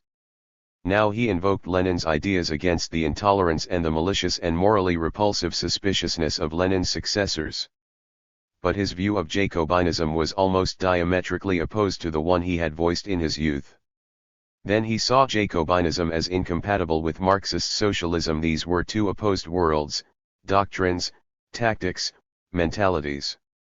For Jacobinism meant an absolute faith in a metaphysical idea and absolute distrust of living people, while Marxism appealed in the first instance to the class consciousness of the working masses. And so in 1904 he demanded a clear choice between the two, because the Jacobin method, if revived, would consist in placing above the proletariat a few well-picked people, or one person invested with the power to liquidate and degrade. Now he confronted these few well-picked people and the one person acquiring the power to liquidate and degrade. But his main charge against them was not that they acted in the Jacobin spirit, but, on the contrary, that they worked to destroy it. Now he dwelt on the affinity of Marxism and Jacobinism, and he identified himself and his adherents with Robespierre's group, and it was he who turned the charge of moderantism against Stalin and Bukharin. Thus the conflict of the two souls in Bolshevism, the Marxist and the Jacobin, a conflict which we first noticed in 1904-78 and which underlay all Bolshevik affairs in recent years, now caused Trotsky to view Jacobinism from an angle altogether opposed to that from which he had first approached it.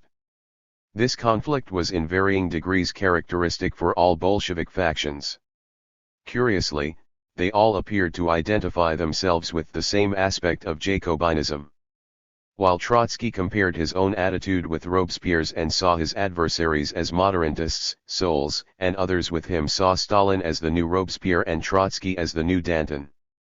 In truth, as events were to show, the alignments and divisions were far more complex and confused. What Jacobinism and Bolshevism had in common was substitutism. Each of the two parties had placed itself at the head of society but could not rely for the realization of its program on the willing support of society.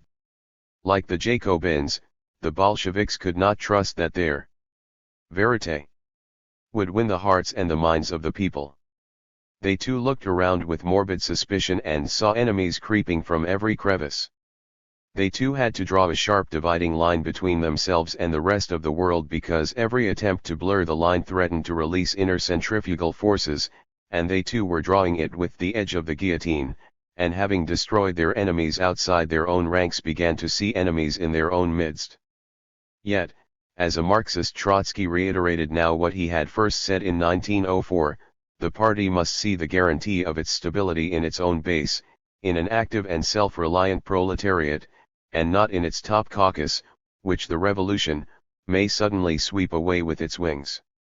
He cried out again that any serious group, when it is confronted by the dilemma whether it should, from a sense of discipline, silently efface itself, or, regardless of discipline, struggle for survival will undoubtedly choose the latter course, and say, perish that discipline which suppresses the vital interests of the movement. Before the end of July the party tribunal dispersed without passing a verdict on Trotsky and Zinoviev. The majority of the judges still appeared to be as sorry for them as Robespierre had been sorry for Danton. Stalin, however, pressed for a decision. With every day the consequences of his colossal blunders were becoming clearer. The final collapse of the Chinese Revolution threatened to discredit him. The Anglo-Soviet Council had finally ceased to exist.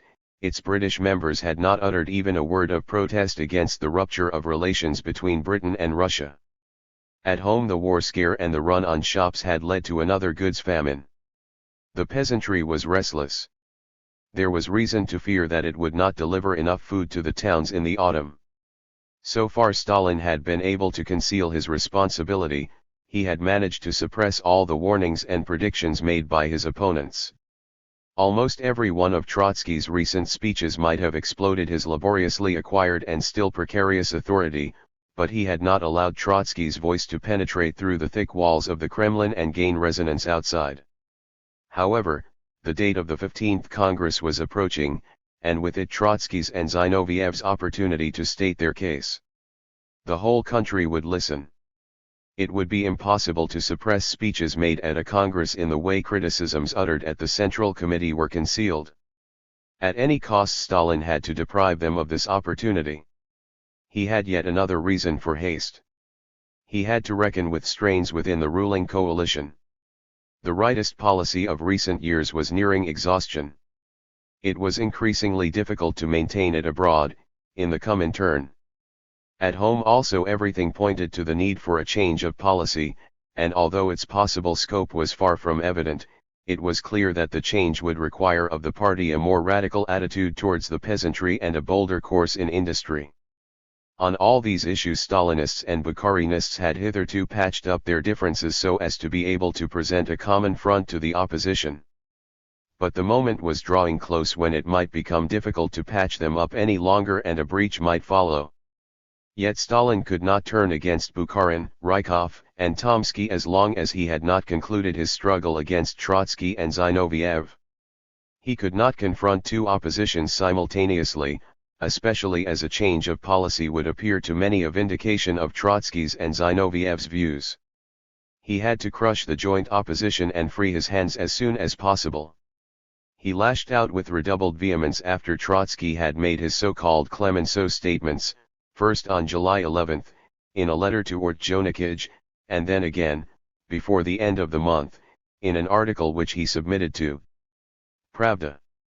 Referring to the war scare, Trotsky had repeatedly declared that if war came, the leaders of the ruling factions would prove themselves incompetent and unequal to their task, and that the opposition would in the interest of defense continue to oppose them and seek to take over the direction of the war. These declarations brought on Trotsky charges of disloyalty and defeatism. In refutation, he explained that the opposition stood for the unconditional defense of the USSR and that in war it would seek to replace the ruling factions precisely in order to pursue hostilities with the utmost vigor and clear-headedness which could not be expected from those who now led the party. Only ignoramuses and scoundrels could from their rubbish heaps blame this attitude as defeatist. This was, on the contrary, an attitude dictated by genuine concern over defense. Victory is not obtained from the rubbish heap. And here came the much disputed Clemenceau statement. One may find examples, and quite instructive ones, in the history of other social classes. We shall cite only one. At the beginning of the imperialist war, the French bourgeoisie had at its head a blundering government, a government without rudder and sail. Clemenceau and his group were in opposition to it. Regardless of war and military censorship, regardless even of the fact that the Germans stood 80 kilometers from Paris, he waged a furious struggle against the government's petty bourgeois irresolution and flabbiness for the prosecution of the war with truly imperialist ferocity and ruthlessness. Clemenceau did not betray his class, the bourgeoisie. On the contrary, he served it more faithfully, firmly, resolutely, and wisely than did Viviani, Painlove and company. The further course of events proved this. Clemenceau's group took office, and by means of a more consistent policy, his was a policy of imperialist robbery, secured victory. Did any French journalistic scribes label Clemenceau's group defeatist? Of course, they did. Fools and slanderers trail along in the camp of every social class. Not always, however, do they have the same opportunity to play important roles. 79. This then was the example which Trotsky declared he would follow, an example, it may be added, which early in the Second World War Churchill followed in his opposition to Chamberlain. The retort came at once. The Stalinists and Bukharinists raised an outcry that Trotsky threatened to stage a coup d'état. In the middle of war, while the enemy might be standing less than 80 kilometers from the Kremlin, what other proof of his disloyalty was needed? About the same time, a group of army leaders addressed to the Politburo a secret statement expressing solidarity with the opposition and criticizing Voroshilov, the Commissar of War, for military incompetence. Among the signatories were, apart from Muralov, until recently Chief Army Inspector, Putna, Yakir, and other generals, who were to perish in the Tukhachevsky purge 10 years later. 80 The ruling factions took the démarche of the military as an earnest of the opposition's intentions. The hue and cry about the Clemenceau statement lasted till the end of the year, till Trotsky's banishment, and it was to echo for many years afterwards. It was cited whenever Trotsky's treachery was to be shown up. Very few were those party men who knew what the Clemenceau statement was about. Most understood it in fact as Trotsky's threat to turn the next war into civil war, if not as an actual prelude to a coup. That he had meant to utter no such threat, and that the precedent he invoked had not implied one, did not matter. Few, very few, Bolsheviks had any idea what it was that the French tiger had done and by what means he had seized power. To Trotsky the reference to Clemenceau occurred naturally. It was in Paris he himself had watched Clemenceau's struggle 10 years earlier. But the precedent was remote, obscure, and therefore sinister to the public, to the great majority of the Central Committee, and even to the members of the new Politburo. This is how Trotsky himself describes satirically the dazed nescience with which the Central Committee received his analogy. From my article. Molotov had first learned many things which he then reported to the Central Committee as terrible. Prima facie evidence of these insurrectionist designs. And so Molotov learned that during the war there was in France a politician called Clemenceau, that politician waged a struggle against the French government of the time in order to force a more determined and ruthless imperialist policy. Stalin then explained to Molotov, and Molotov expounded to us the real sense of that precedent. On the example set by Clemenceau's group, the opposition intends to fight for another policy of socialist defense, and that means an insurrectionist policy like that which the left social revolutionaries adopted. 81. It was all too easy to frighten with the mysterious conundrum the cells, first in Moscow and then in the provinces, whence the clamor rose that it was time to render the opposition harmless. On August 1 the Central Control Commission and the Central Committee again considered the motion calling for Trotsky's expulsion. Once again Stalin, Bukharin, and others railed in good set terms and read out interminable indictments in which they brought up every detail of Trotsky's political past, beginning with 1903, and showed it in the darkest colors. Even the long-forgotten charges, made once, in 1919, by the military opposition, namely, that during the Civil War Trotsky was the enemy of the communists in the army and ordered brave and innocent commissars to be shot, were brought up afresh. 82 This time, however, the Clemenceau statement provided the gravamen of the indictment, which was that the opposition could not be depended upon to behave loyally in war and to contribute to the defense of the Soviet Union. In reply, Trotsky recalled the paramount responsibility he had borne over many years for the party's defense policy and for formulating the Communist International's views on war and peace. He attacked Stalin's and Bukharin's reliance for defense on broken reeds, or, as he put it, on rotten ropes and rotten props. Had they not hailed the Anglo-Soviet Council as a bulwark against intervention and war, and had this not turned out a rotten prop? Was their alliance with the Kuomintang not a rotten rope? Had they not weakened the Soviet Union by sabotaging the Chinese Revolution? Voroshilov had stated that the peasant revolution might have interfered with the northern expedition of the generals. But this was precisely how Chiang Kai-shek viewed the matter. For the sake of a military expedition you have put a brake on the revolution, as if the revolution were not, itself an expedition of the oppressed against the oppressors. You came out against the building of Soviets in the army's rear as if the revolution were the rear of an army, and you did it in order not to disorganize the hinterland of the very same generals who 2 days later crushed the workers and the peasants in their rear. Such a speech by Voroshilov, the Commissar of Defense and a member of the Politburo, was in itself a catastrophe equivalent to a lost battle. In case of war the rotten ropes will fall to pieces in your hands, and this was why the opposition could not forbear criticizing the Stalinist leadership. But would criticism not weaken the moral standing of the USSR? To pose the question thus was worthy of the Papal Church or of feudal generals. The Catholic Church demands unquestioning recognition of its authority by the faithful. The revolutionary gives his support while criticizing, and the more undeniable his right to criticize, the greater in time of struggle is his devotion to the creative development and strengthening of that in which he is a direct participant. What we need is not a hypocritical union sacrée, but honest revolutionary unity. Nor was victory in war primarily a matter of arms. Men had to wield the arms, and men were inspired by ideas. What then was the idea underlying Bolshevik defense policy? It might be possible to secure victory in one of two ways, either by waging war in a spirit of revolutionary internationalism, as the opposition proposed to do, or by waging it in the Thermidorian style, but this meant victory for the kulak, further suppression of the worker, and capitalism on the installment plan. Stalin's policy was neither the one nor the other, he vacillated between the alternatives. But war would brook no irresolution. It would force the Stalinist group to make a choice. In any case, the Stalinist group, itself not knowing whither it was going, could not secure victory. At this point of Trotsky's speech the record notes that an exclamation of eager assent came from Zinoviev, but that Trotsky stopped to correct himself, instead of saying that Stalin's leadership was incapable of assuring victory, he stated that it would make victory More difficult. But where would the party be? Molotov interjected. You have strangled the party, Trotsky thundered back, and he repeated again with deliberation that under Stalin victory would prove more difficult.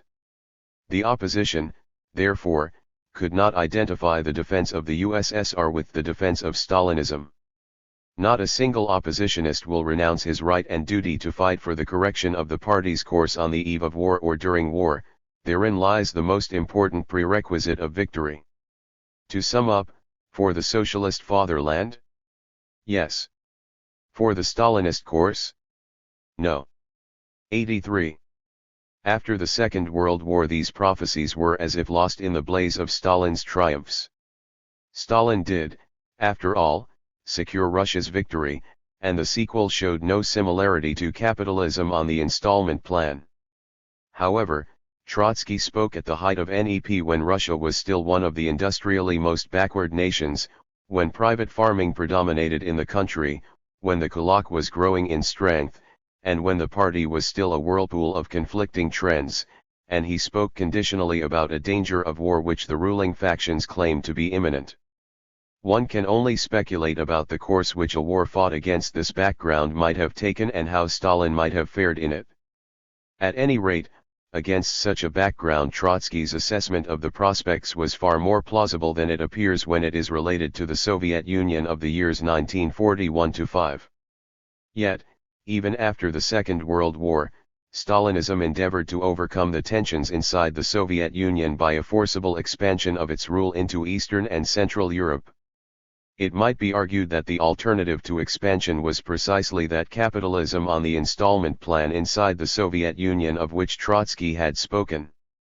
And even in the light of victory, Trotsky's strictures on Stalin's and Voroshilov's incompetence do not appear altogether groundless.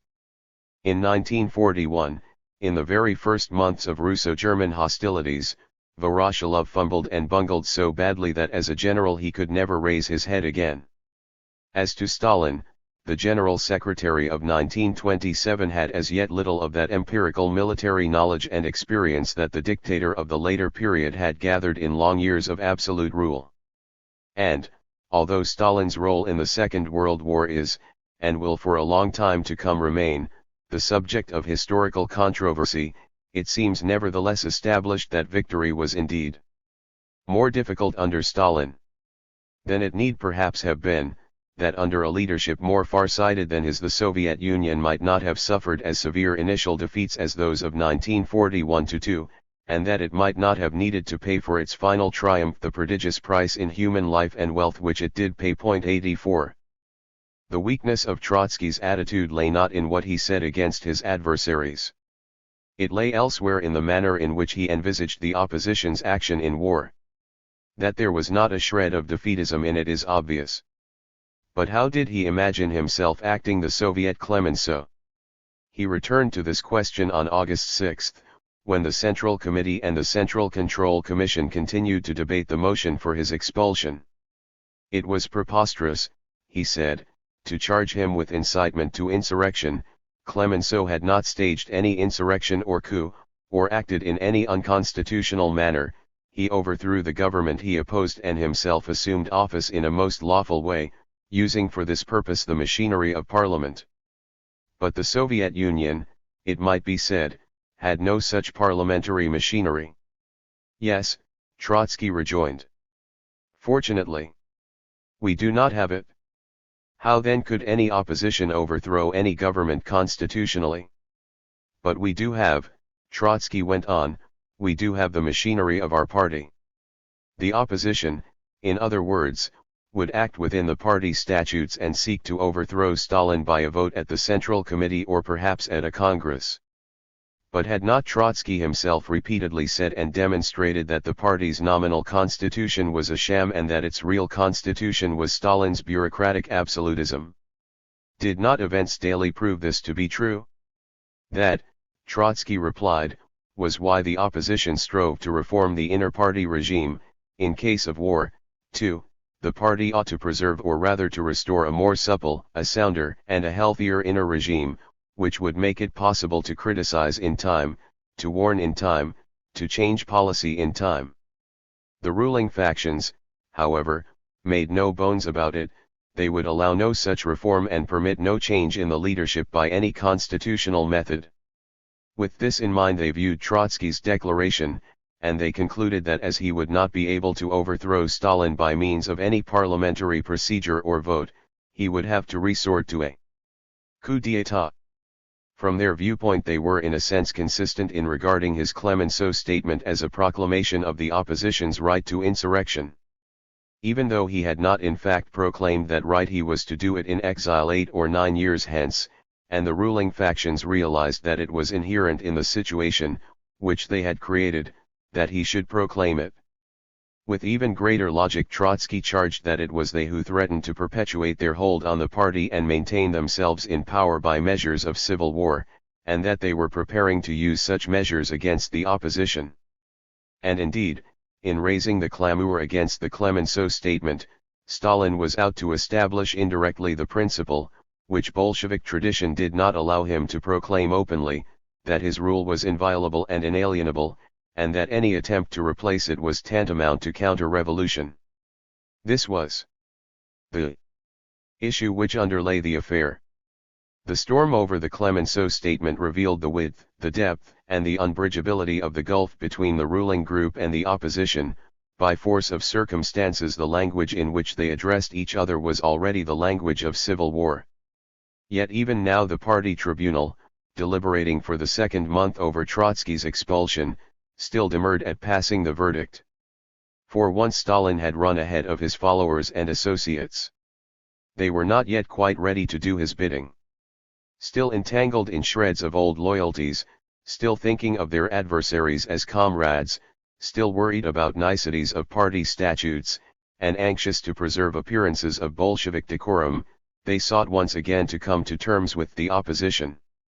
The latter were only too glad to meet them halfway, and so Trotsky and Zinoviev tried to calm the emotions aroused by the Clemenceau statement with a declaration of the opposition's loyalty to party and state and of its commitment to the unconditional defense of the Soviet Union in any emergency. A new truce was arranged, and on August 8 the Central Committee and the Central Control Commission concluded their deliberations, ignoring the motion for expulsion and content to pass no more than a vote of censure on the chiefs of the opposition. For the moment it looked as if the opposition would be able to participate in the 15th Congress and there make another appeal to the party. The leaders prepared a full and systematic statement of policy, a platform, such as they had never before been able to present. The platform was thrashed out in opposition circles, carefully amended, and supplemented. 85 However, matters had long since gone beyond the point at which normalization might have been possible. This was the last truce, and it was even more short-lived than the previous one. The ruling factions had hesitantly agreed to it on the tacit understanding that the leaders of the opposition, having narrowly escaped punishment, would hold their fire. This was not how the latter understood their obligation. They felt entitled to go on with what to them was normal expression of opinion and criticism, especially in the months preceding a Congress, the season for an all-party debate. Stalin and his closest henchmen did what they could to nullify the truce. He exacerbated the opposition by continuing, with and without pretext, to penalize and banish its adherents. He laid the blame at the opposition's door, saying that it had broken the truce by preparing its platform, by refusing to join in a condemnation of its sympathizers in Germany, and seeing that he was behind schedule in his drive, he delayed the 15th Congress by a month. On September 6 Trotsky and his friends approached the Politburo and the Central Committee and pointed out that the General Secretariat was pursuing its own policy, one which did not even accord with that of the Stalinist Bukharinist majority, and they submitted a detailed report on the new persecution and a protest against the postponement of the Congress. Trotsky asked once again for a loyal pre-Congress debate with the participation of the banished oppositionists. He also demanded that the Central Committee should, in accordance with a custom honored in the past, publish the opposition's platform and circulate it, together with all the official documentation, among the party electorate.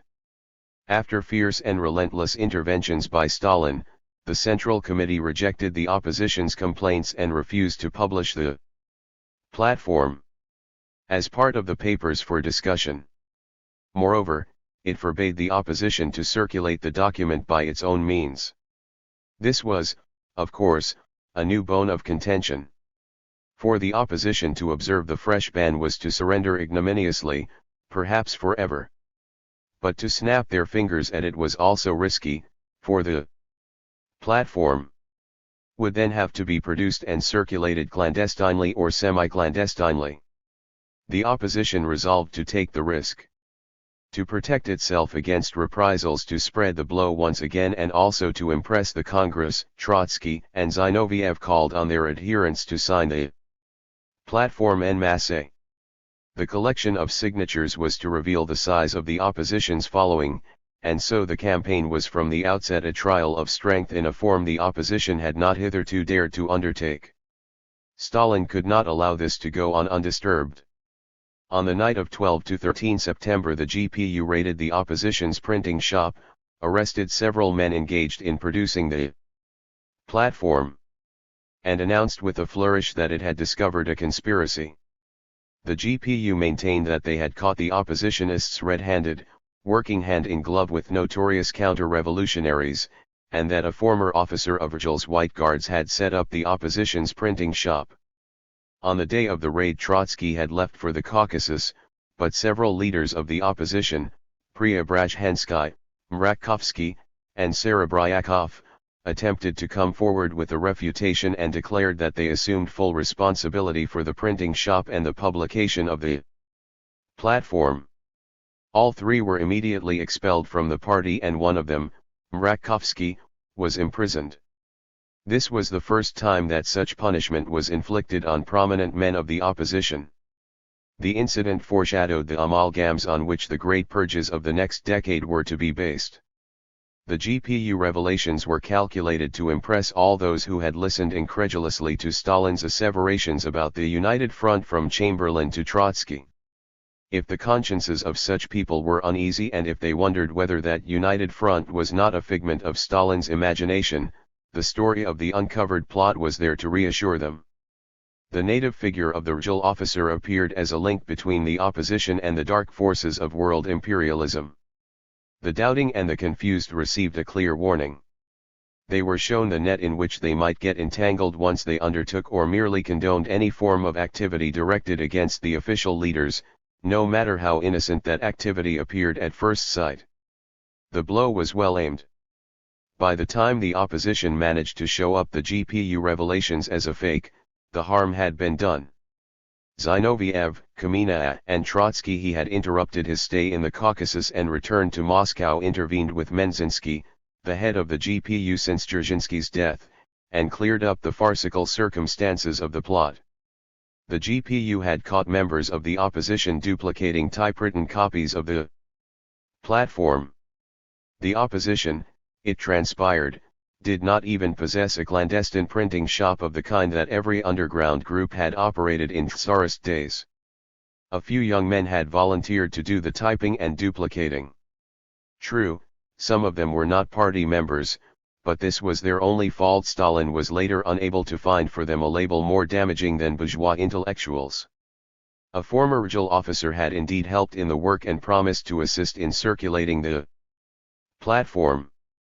But Menzinsky admitted, first to Trotsky and Kamina and then to the Central Committee, that the GPU had employed the officer as an agent provocateur, and that his particular job had been to spy on the opposition. Stalin himself confirmed the disclosure and said, "But what is wrong with this former Virgil officer helping the Soviet government to unearth counter-revolutionary plots? Who can deny Soviet authorities the right to win over ex-officers and use them to uncover counter-revolutionary organizations?" 86 Thus Stalin first pointed to the Virgil officer as proof positive of the counter-revolutionary character of the opposition's activity, and then went on to say that he saw no reason why he should not have used the officer to provide the proof. The opposition cried out, "Our enemies, persecutors, and slanderers." But it did not recover from the effects of the slander. Trotsky had returned in haste to Moscow not only because of this affair. While he was in the Caucasus, the Presidium of the Comintern unexpectedly announced that it was due to meet before the end of September and that it had placed on its agenda Trotsky's expulsion from the executive of the International. He appeared before the executive on September 27 to speak for the last time with scorn and passion to the envoys of all communist parties. These were grotesque assizes. The foreign communists who sat in judgment over one of the founding fathers of their international and denied him all the merits of a revolutionary, were almost to a man pathetic failures as revolutionaries, instigators of abortive risings, almost professional losers of revolution, or heads of insignificant sects, all basking in the glory of that October in which the accused man had played so outstanding a part.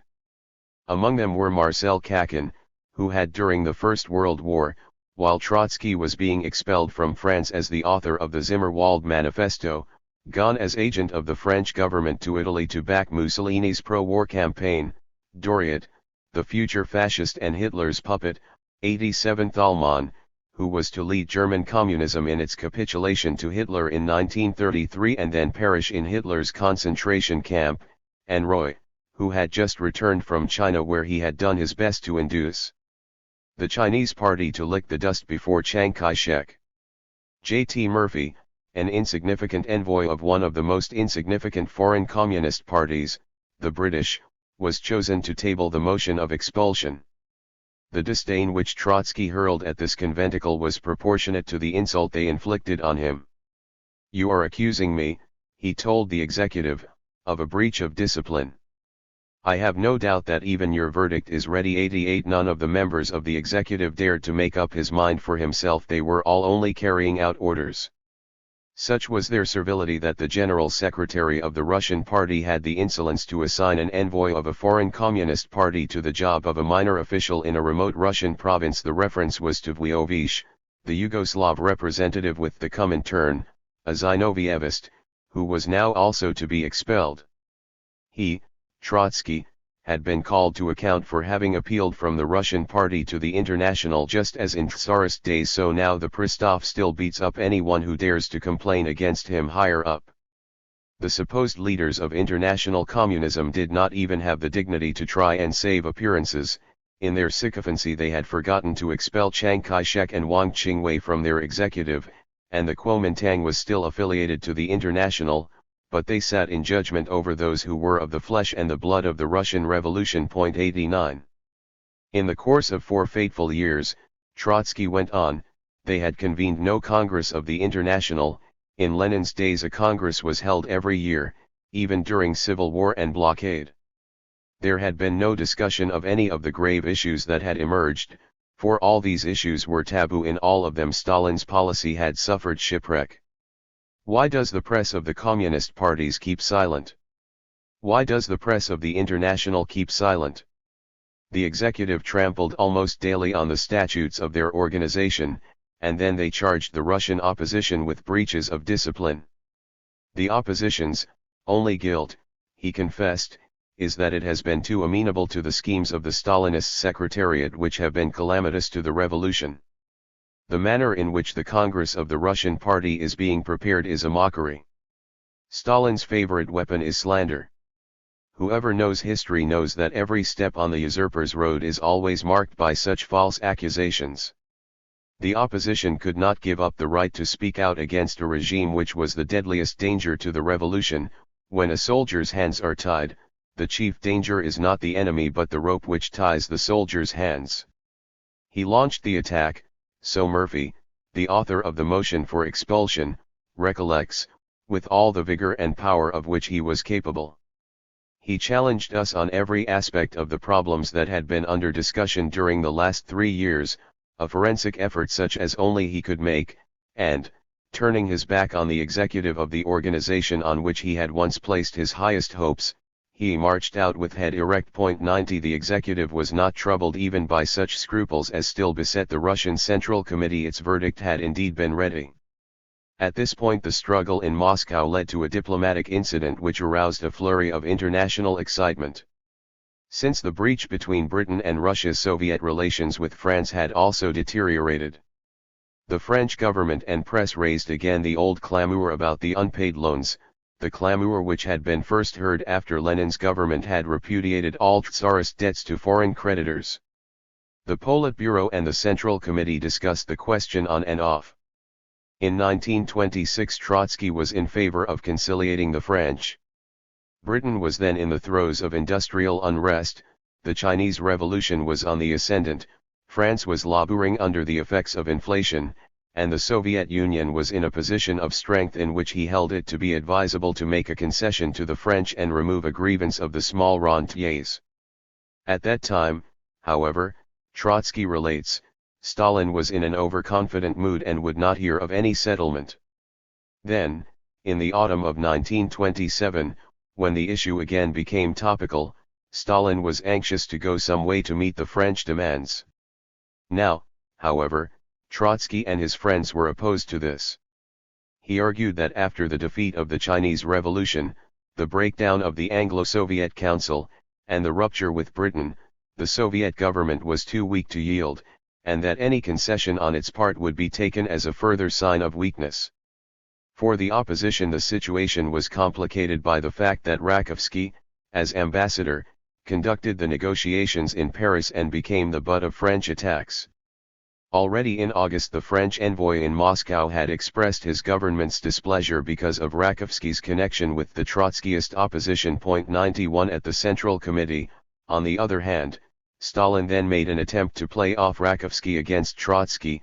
He asserted that it was Rakovsky, a loyal oppositionist, who was urging Moscow to yield to the French.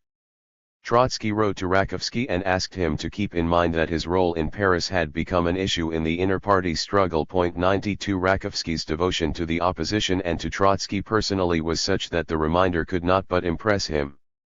But even before he had received it, he took a step which caused one of the great diplomatic scandals of the time. He put his signature to a manifesto calling workers and soldiers in capitalist countries to defend the Soviet Union in case of war.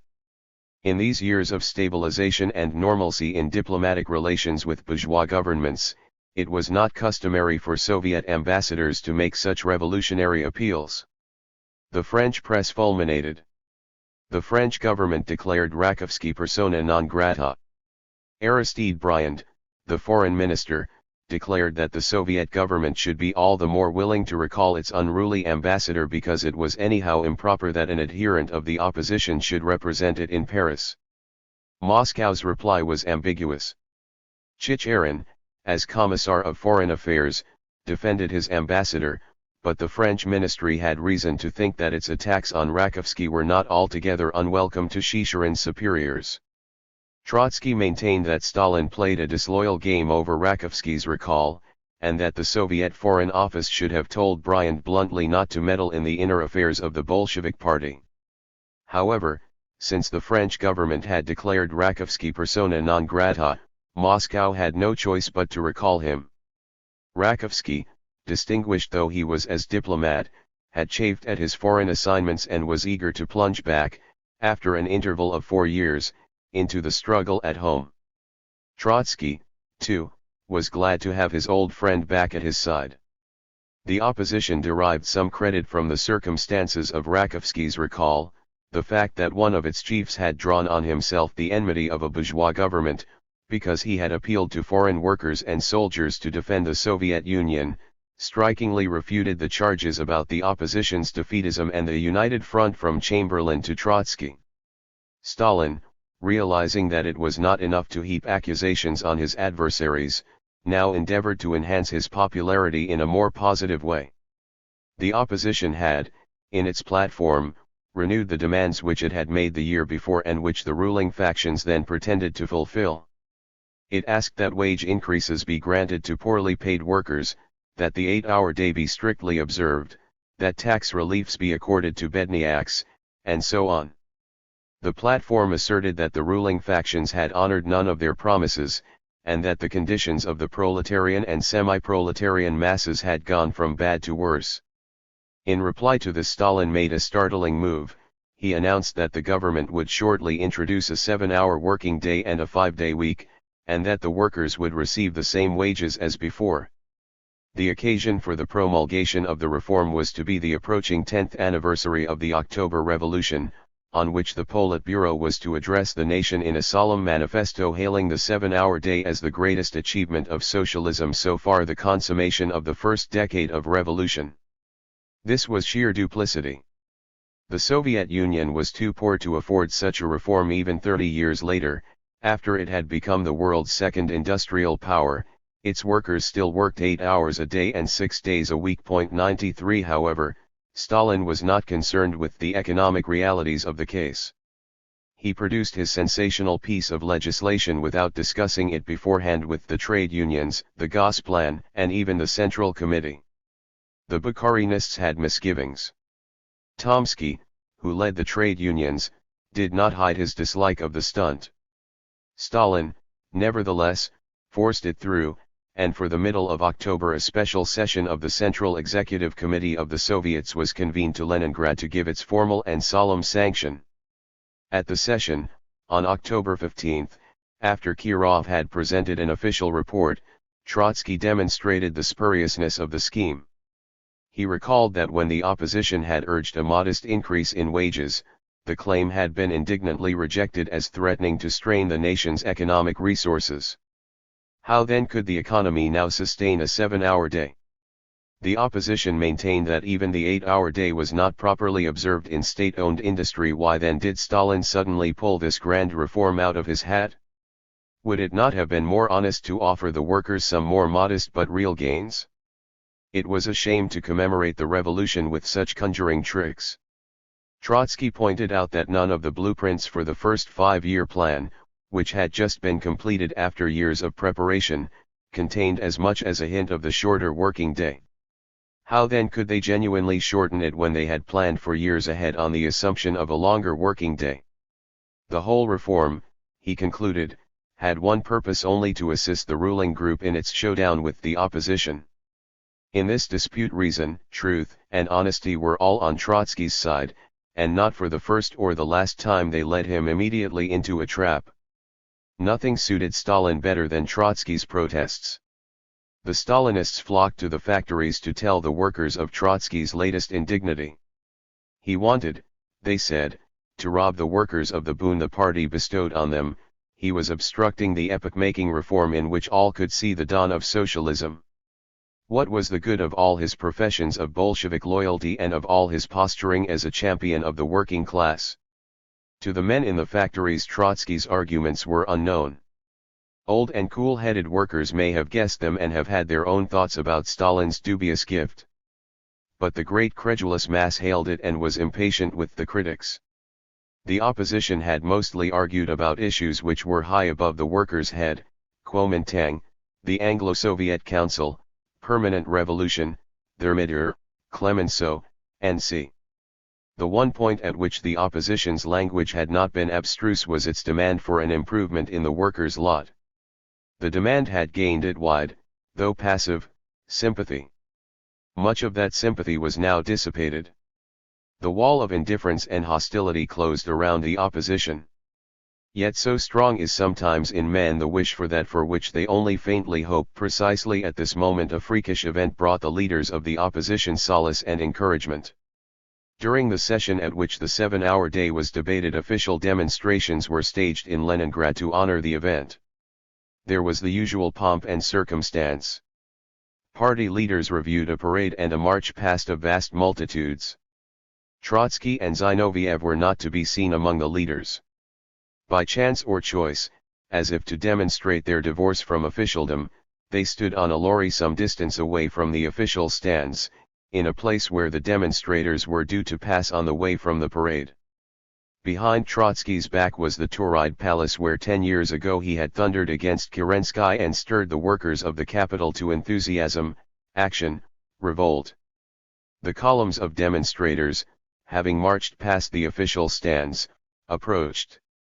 They recognized the two chiefs of the opposition, halted, moved on, and halted again, stared mutely, raised hands, gesticulated, waved caps and handkerchiefs, moved on, and stopped again.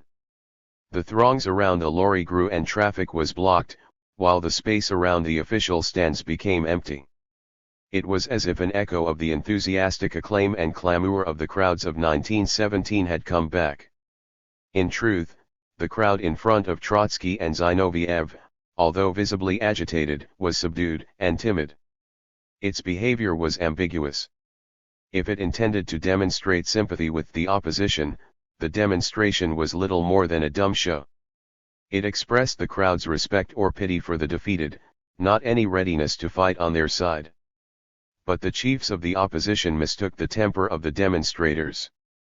This was a silent, vanquished, stirring acclamation, so an eyewitness describes the scene. But Zinoviev and Trotsky received it with definite joy, as a manifestation of strength. "The masses are with us," they said the same evening. 94 The incident had a sequel quite out of proportion to its importance.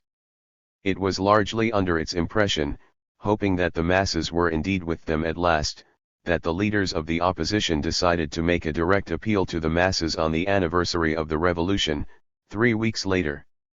The ruling factions, on the other hand, saw in the ambiguous behavior of the crowd a warning.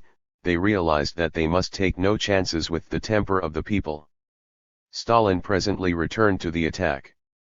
On October 23 he once again asked for Trotsky's and Zinoviev's expulsion from the Central Committee. At length, after 4 months, he had worn down hesitation and resistance in the men who constituted the party's Supreme Tribunal. At last they were ready to do his bidding. But their fears and misgivings were still with them and showed in an extraordinary nervousness and the violence of the proceedings. There was a morbid tenseness in the air, such as might be felt at an execution where hangmen and accomplices view their victim with deep hatred but also with deep awe and with gnawing uncertainty about the justice of the deed and the consequences. Whatever the victim says or does stirs in them these contradictory emotions which rise to a pitch of fury. All are convinced that the victim must die if they are to live, and all shudder at the thought of the horrors which may follow. They try to rout their own qualms by urging on the hangman, demanding haste, and hurling shameless abuse and heavy stones at the condemned. Such was the behavior of the Stalinists and the Bukharinists at this session. They constantly interrupted Trotsky's last pleas with bursts of hatred and vulgar vituperation. They shut their ears to his arguments, and they urged the chairman to shut his mouth. From the chairman's table inkpots, heavy volumes, and a glass were flung at Trotsky's head while he spoke.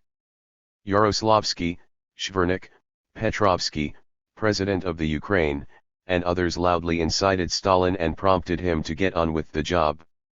There was no end to the threats, jibes, and curses, which made this assembly look like a meeting of damned souls. 95. Of the ruling group Stalin alone spoke with self-possession, with coarse and cold hatred, and without a trace of any qualm. He went over the familiar list of charges, and his speech, it was in it that he justified the employment of agents provocateurs against party members, was a feat of cynicism even for him. 96 Only Trotsky spoke with equal self-possession. His voice rose above the delirium for a last challenge before his departure. He warned the factions that Stalin's aim was nothing less than the extermination of all opposition, and, amid cries of mockery, he forecast the long series of bloody purges in which not only his adherents but many Bukharinists and even Stalinists would be engulfed. He expressed the wishful assurance that Stalin's triumph would be short-lived and that the collapse of the Stalinist regime would come suddenly, with a crash. The victors of the moment, he said, relied on violence too much. True, the Bolsheviks had achieved gigantic results when they had used violence against the old ruling classes and the Mensheviks and social revolutionaries who all stood for lost or reactionary causes. But they could not destroy in this way an opposition which stood for historic progress. "Expel us, you will not prevent our victory," these were the last words the party's Supreme Council heard from Trotsky's mouth. Weeks of intensive activity followed. The opposition still collected signatures for the platform in the hope of impressing party opinion by the number of its adherents. Zinoviev was confident that 20,000 or 30,000 signatures would be obtained, that Stalin, confronted with evidence of such massive support, would have to stop short of further reprisals, and that the opposition might even stage a comeback. The chiefs of the opposition decided to make, on the anniversary of the revolution, that appeal to the masses which had tempted them since the demonstration in Leningrad. It was not easy to determine the form of the appeal. Its purpose was to make the masses aware of the opposition's demands and to stir them against the official leaders, without, however, giving the latter ground for charging the opposition with a breach of discipline. The two things could hardly be reconciled, and the members of the opposition spent days and nights deliberating and preparing for the trial of strength. Trotsky, like his comrades, now spent most of his time in the suburban homes of humble workers, as he used to do when he was a young and unknown revolutionary, arguing, explaining principles and viewpoints, and instructing small groups of ardent and anxious adherents. At this moment he little resembled the Robespierre of the eve of Thermidor with whom he had compared himself. Two different characters seemed to have blended in him, Danton's and Babeuf's, but at this moment he looked more like the latter, the hunted leader of the conspiracy of equals, raising the cry for the regeneration of the revolution and defying the implacable builders of the new Leviathan state, and the tide of history ran against him as powerfully as it had run against Babeuf. About 50 people filled a poor dining room, listening to Zinoviev, who had grown fat, pale, disheveled, and spoke with a low voice. There was about him something flabby yet also something very appealing. At the other end of the table sat Trotsky. Aging before our eyes, graying, great, stooping, his features drawn, he was friendly and always found the right answer. A woman worker, sitting cross-legged on the floor, asks him suddenly, "And what if we are expelled from the party?" "Nothing can prevent communist proletarians from being communists," Trotsky answers. "Nothing can really cut us off from our party." Half smilingly, Zinoviev explains that we are entering an epoch when around the party there will be many expelled and semi-expelled people more worthy than the party secretaries of the name of a Bolshevik. It was simple and moving to see the men of proletarian dictatorship, yesterday still powerful, returning thus to the quarters of the poor and speaking here as men to men and looking for support and for comrades. On the staircase outside volunteers stood guard, watching passages and approaches. The GPU might raid us any moment. Once I accompanied Trotsky when he left such a meeting held in a dilapidated and poverty-stricken dwelling. In the street left Davidovich put up the collar of his coat and pulled his cap over his eyes so that he should not be recognized. He now looked an old intellectual still erect after 20 years of wear and tear. We approached a cabman. "Please do the bargaining over the fare," Lev Davidovich said to me. "I have very little money on me."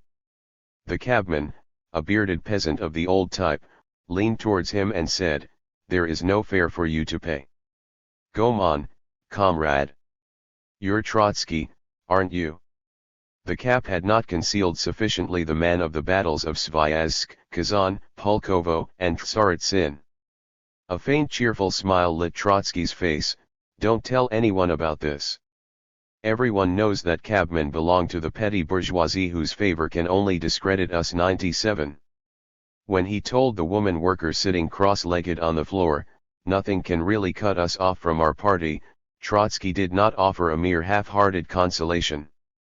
He reckoned, as Zinoviev did, with mass expulsion, but he hoped against hope that this would come as a salutary shock, that the party's conscience would be aroused, that people would wish to see the platform in order to find out for themselves what the opposition stood for, and that then the great debate for which the opposition had so many times asked in vain would begin for good. He imagined that Stalin would overreach himself. If thousands of party members were to be expelled as counter-revolutionaries, they would also have to be imprisoned. This could not but dismay the party and make it realize that such an act of suppression might well mean the end of the proletarian dictatorship. For the moment, indeed, many Stalinists and Bukharinists were uneasy at the thought of becoming the persecutors and jailers of their own comrades and comrades in arms. Stalin and Molotov had to assure them that things would not come to such a pass and that there would be no need for wholesale expulsion, because the Politburo would so handle the opposition as to induce it to halt before it was too late and to surrender. On November 2 Trotsky, quoting these assurances, appealed to the opposition to remain as aggressive as ever. Only then would the mass of Stalinists and Bukharinists, seeing that their leaders' boasts were deceptive, exert themselves to stop the persecution, and force the persecutors themselves to falter and surrender. 98 However, Stalin's and Molotov's boasts were not at all groundless. They sized up the weakness of the opposition and foresaw that at the critical moment at least the Zinovievists would stumble. Meantime, the assurances that there would be no need for wholesale expulsion lulled disquiet and alarm and induced the party to await events passively and thus to reconcile itself to what was coming. On the other hand, the torrents of abuse and threats let loose on the opposition hampered the opposition's efforts. Few were those who dared to put their signatures to the platform daily denounced as a subversive document. Instead of the 20,000 or 30,000 signatures for which Zinoviev had hoped, the opposition managed to collect only 5,000 to 6,000 at the most. 99 And the dread of the consequences for those who signed was such that, in order to protect their followers, the chiefs of the opposition disclosed only several hundred names. The campaign over the platform was thus yet another demonstration of the opposition's weakness. Trotsky was at this time, to quote Sedova, overworked, tense, and suffering from ill health, fever, and sleeplessness. To enemies he presented an unyielding front, and to followers he gave an example of self-control and heroic strength. But in domestic privacy human frailty came back into its own. In vain did he struggle with insomnia, drugs brought no relief. He complained more and more often of headaches and dizziness. He was depressed and disgusted. At moments his sensitivity was almost deadened by the stupendous venom and malignity that flooded in from all sides. At breakfast we would see him opening the newspapers, his wife writes, he glanced at them and disheartened scattered them over the table. All they contained was stupid lies, distortions of the plainest facts, the most vulgar abuse, hideous threats and telegrams, from all over the world, repeating zealously and with boundless servility the same infamies. What have they made of the revolution, of the party, of Marxism, of the International? 100. With Trotsky his next of kin drained the cup of defeat. Tense and expecting the worst, the whole family suffered from insomnia and through many a waking night awaited next day's blow when day broke and friends came in, all put on a brave face and struggled on. Sedova, herself not very politically minded, more at ease within the walls of museums and art galleries than amid arguing, scheming and fighting party men, but moved by a woman's love and loyalty, was drawn completely into the cruel drama. Having given up her independent interests and placed herself in her husband's shadow, she lived with all her fibers his life, tried to think his thoughts, trembled with his anger, and shrank with worry and anxiety. Their elder son, Lyova, now 21, had spent his childhood and early youth, as he was to spend the rest of his short life, under the spell of his father's greatness. To be Trotsky's son, to share his ideas, and to follow in his footsteps had been for the adolescent and was for the young man a source of the greatest happiness. He had joined the Komsomol by subterfuge, before he had reached the age limit, pretending to be older than he was, and he had tried to enlist in the Red Army too. He had left his parental home in the Kremlin to live in a commune hostel, amid starving and tattered worker students, and he had joined the opposition the moment it had been formed. It was a galling experience for him to watch how the Komsomol, to whose members his father had so recently been a living legend and inspiration, was incited and turned against Trotskyism. With filial and revolutionary fervor he hated the men whom his father branded as bureaucrats corrupted by power. He spent years arguing and organizing opposition groups, stumping party cells, and, side by side with such recognized leaders of the opposition as Pyatakov and Preobrazhensky, addressing meetings in the provinces as far as the Urals. Youthful energy sustained his optimism and confidence, but in these weeks, amid rising bitterness and violence, he was seized with fear for his father's life, and became inseparable from him as assistant and bodyguard, ready at any moment to jump at the throat of an assailant. Unlike Lyova, Sergei, who was 2 years younger, had throughout adolescence rebelled against paternal authority and refused to be thrown in the shade by paternal greatness. The rebellion took the form of a revulsion against politics. He did not join the Komsomol, he would not hear of party affairs, and he would have nothing to do with the opposition. Strong, brave, and adventurous, or, as his father and brother thought, light-minded, he revelled in games, sport, and the arts. Attracted by the circus, and, it seems, by a circus girl, he left his home in the Kremlin and spent a year or two with a troupe of performers. Having sown his wild oats, the prodigal was now back at home, still insisting on his independence and being skeptical about politics, but taking eagerly to mathematics and science, for which he showed the outstanding ability that the father had shown at the same age. Yet a new sentiment began to break through the antagonism towards father and politics. The youth was moved by parental courage and sacrifice, outraged by the things done to father and his co-thinkers, and anxiously preoccupied with the uncertainties and dangers of the day. The other branch of the family, the one which had sprung from Trotsky's first marriage, was also deeply involved. Alexandra Sokolovskaya, aging, yet firm in conviction and still as unafraid of voicing it against all and sundry as she had been as a solitary Marxist at Nikolaev in the 1890s, continued to be the rallying center of the Trotskyists in Leningrad. Her two daughters, Zina and Nina, both in their middle 20s, lived in Moscow and were ardent oppositionists. Both were as thrilled to be their father's daughters as they were when they watched him during his rise in 1917, and both were heartbroken. Both had married, each had 2 children, and the husbands of both, active Trotskyists, had lost jobs and livelihood and were already either expelled or on the point of being expelled from the party and deported to Siberia. Sunk into poverty, helpless, and tormented by anxiety about children, husbands, and parents, both women were ill with consumption, and were marked to be the first victims of a fate which was to destroy all of Trotsky's children. As the 10th anniversary of the revolution approached, the opposition got ready to make the appeal to the masses. It instructed its adherents to take part in the official celebrations of November 7, but in such a way as to bring the opposition's ideas and demands to the notice of the millions of people who would then fill the streets and squares of Soviet cities and towns. There was to be not a hint of incitement to insurrection or even disobedience. All that the members of the opposition were to do was to march in closed ranks and as distinct groups within the official processions and to carry their own banners and slogans. These were so inoffensive outwardly, being directed against the ruling group merely by implication, that only the most politically minded of onlookers could distinguish them from the official slogans. Strike against the kulak, the N.E.P. man, and the bureaucrat, down with opportunism, carry out Lenin's testament, beware of a split in the party, preserve Bolshevik unity. Such were the opposition's watchwords.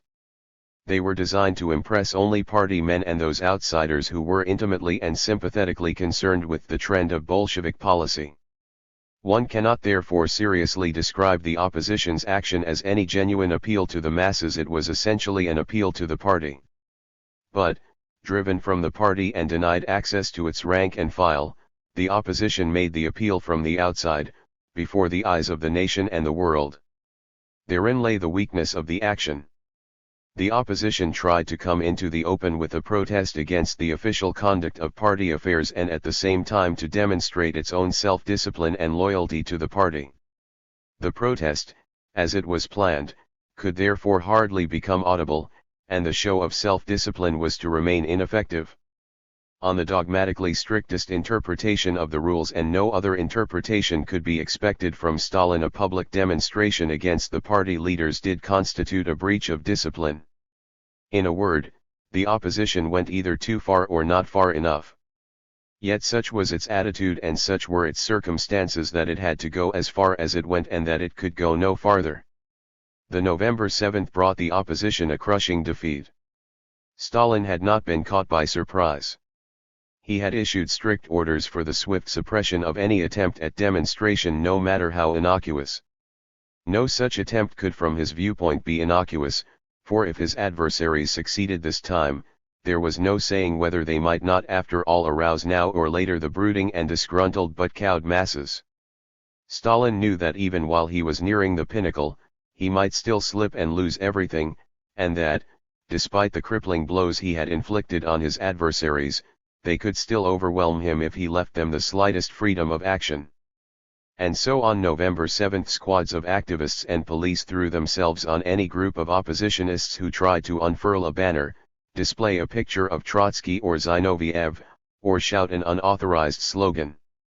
The oppositionists were dispersed, abused, and beaten. Barehanded, they tried to defend themselves, to regroup, and to demonstrate anew. The streets and squares became agitated with scuffles and police charges, and with dispersing and assembling crowds until even the least politically minded person in the festive mass of onlookers became aware that he or she was witnessing a grave and critical event, that the inter-party struggle had moved from the cells into the street, and that in a way the contestants now appealed to all for support. It was indeed suppression that turned the opposition's action into something like an appeal to the masses, and that surrounded it with an air of scandal and made it appear a semi-insurrection. Victor Serge has left a vivid description of the day in Leningrad. 101 Since October 15 the opposition had pinned much hope on the Leningraders, and Zinoviev had arrived there confident in their response. But the party machine on the spot, forewarned by the events of October 15, was ready. At first opposition groups, together with all other demonstrators, marched past the stands from which the official leaders took the parade, and they raised their banners and slogans. These attracted little attention. Then the police quietly surrounded the oppositionists and isolated them. Serge describes how he himself, prevented by police barriers from joining the main demonstration, stopped to watch a procession of workers advancing with their red flags towards the center of the city. Every now and then activists turned towards the marching men and women and shouted slogans. The men and women took the cues apathetically. Then Serge himself made a few steps towards the column and exclaimed, "Long live Trotsky and Zinoviev," or something to this effect. An astonished silence was the demonstrators' only answer. Then an activist, recovering his wits, shouted back in a voice charged with threat and fury, "To the dustbin with them." The marching workers remained silent. Serge felt that he had exposed himself and was going to be torn to pieces. Suddenly a void surrounded him. He found himself facing the column alone, with only a woman and a child a few steps behind him. Through the void a student rushed to him and whispered into his ear, "Let's go away. This may turn out badly. I am coming with you so that nobody should hit you in the back." In another quarter of the city, outside the Hermitage, a few hundred oppositionists struggled good-humoredly with the militia. A tall man in military uniform, this was Bakov, former chief of the GPU in Leningrad, led a human wave against mounted policemen, who tried to halt it. Every time it was pushed back, the wave surged forward and returned. At another place a group of workers followed a small stocky man in an attack on mounted police. The stocky man dragged a policeman off the saddle, knocked him down, then helped him to get up, and in a loud confident voice accustomed to command, shouted, "You should be ashamed of yourself. You should be ashamed of charging on Leningrad workers." The man thus venting his comradely anger was Lashevik, the ex-deputy commissar of war, who had once been in command of great armies. Similar scuffles occurred all over the city and lasted many hours. Groups of spectators watched in dumbfounded silence. In the evening, at meetings of oppositionists, Serge saw again Bakov and Lashevik. They had come, their uniforms torn, to discuss the events of the day. In Moscow the disturbances and fights had a far less good-humored and comradely aspect. Commandos of activists and police struck with cold and swift brutality. The city was tensely aware of a crisis, and it was alarmed.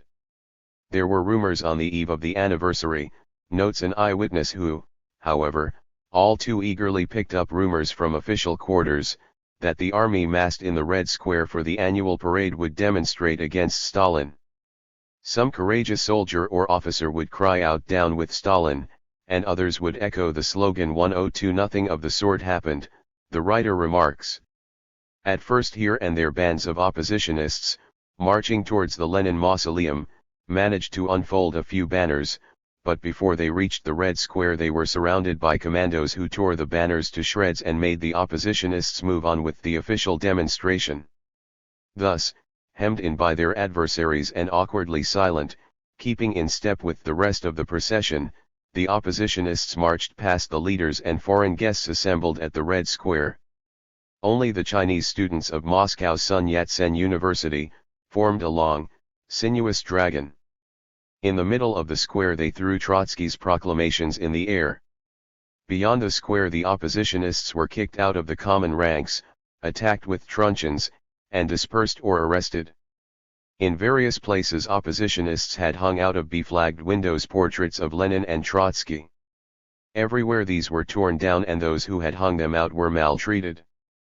At the House of Soviets, Smilga, who had returned from Khabarovsk, decorated his balcony with such portraits and put out the slogan "Carry out Lenin's testament." A gang of toughs broke into his home, tore up the pictures and the banner, demolished the dwelling, and mauled the man who had 10 years ago brought the Baltic fleet into the Neva at Petrograd to assist in the October insurrection. His crime was to display the picture of the leader of that insurrection. Among others, Sidova, finding herself in a group of demonstrators, was beaten up. Trotsky, accompanied by Kamina and Muralov, spent the day touring the city by car. At Revolution Square he stopped and attempted to harangue a column of workers marching towards the Lenin Mausoleum. At once policemen and activists assailed him. Shots were fired. There were shouts, "Down with Trotsky, the Jew, the traitor." The windscreen of his car was smashed. The marching column watched the scene uneasily, but moved on. What was going on in the minds of the multitudes which crowded the festive streets? Nobody knew, nobody could even guess. They marched obediently along the prescribed routes, shouted the prescribed slogans, and observed mechanically the prescribed discipline, without betraying their thoughts or venting their feelings in a single flash of spontaneity. What a contrast they formed with the hungry, rough, warm-hearted, generous, enthusiastic, and drunken crowds of 1917. What a contrast there was between the present landscape of the cities and that of the revolution now commemorated. And what a contrast in the fortunes of the leaders. 10 years ago the workers of the two capitals were ready to give their lives at Trotsky's word of command. Now they would not even turn their heads to listen to him. 10 years ago Trotsky, as he watched Martov leading the Mensheviks in their exodus from the Soviets, shouted at him triumphantly, "Go, go to the dustbin of history," and a thunder of Bolshevik applause covered his voice. To the dustbin with him. These words resounded now like a mocking echo through a square of Leningrad, when an oppositionist tried to honor Trotsky's name. Had the will of history, so oppositionists wondered, turned back or broken to pieces? Was this perhaps the Russian thermometer? These questions engaged Trotsky's thoughts also. He saw so many of the men who had led the Bolshevik Revolution now aligned on his side. It seemed preposterous to assume that his and their defeat and humiliation had no deeper historic meaning, and that it did not mark that downward movement of the revolution, that second chapter of which he had spoken at the Central Committee a few months earlier. And yet he also saw that, changed as was the landscape of the revolution, its climate and color, its broad and bare outlines stood out as sharp as ever, unshaken and unaltered. It was still the Bolshevik party that ruled the Republic, the party to which the opposition still swore undying allegiance. He still regarded the Republic, for all its bureaucratic degeneration, as a proletarian dictatorship, and he still resolutely dissociated himself and the opposition from all those who branded it as a new police state, ruled by a new class which had severed all ties with the working class and socialism.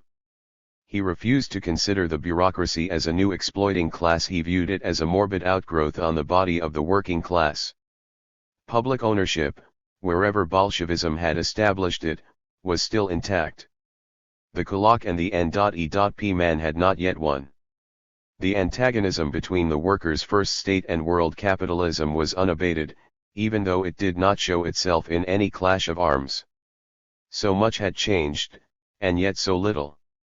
It was as if a hurricane had descended upon the scene, had flung the actors in opposite directions, had shifted all it could shift, had swayed the scene this way and that, but had left its frame solid and unimpaired.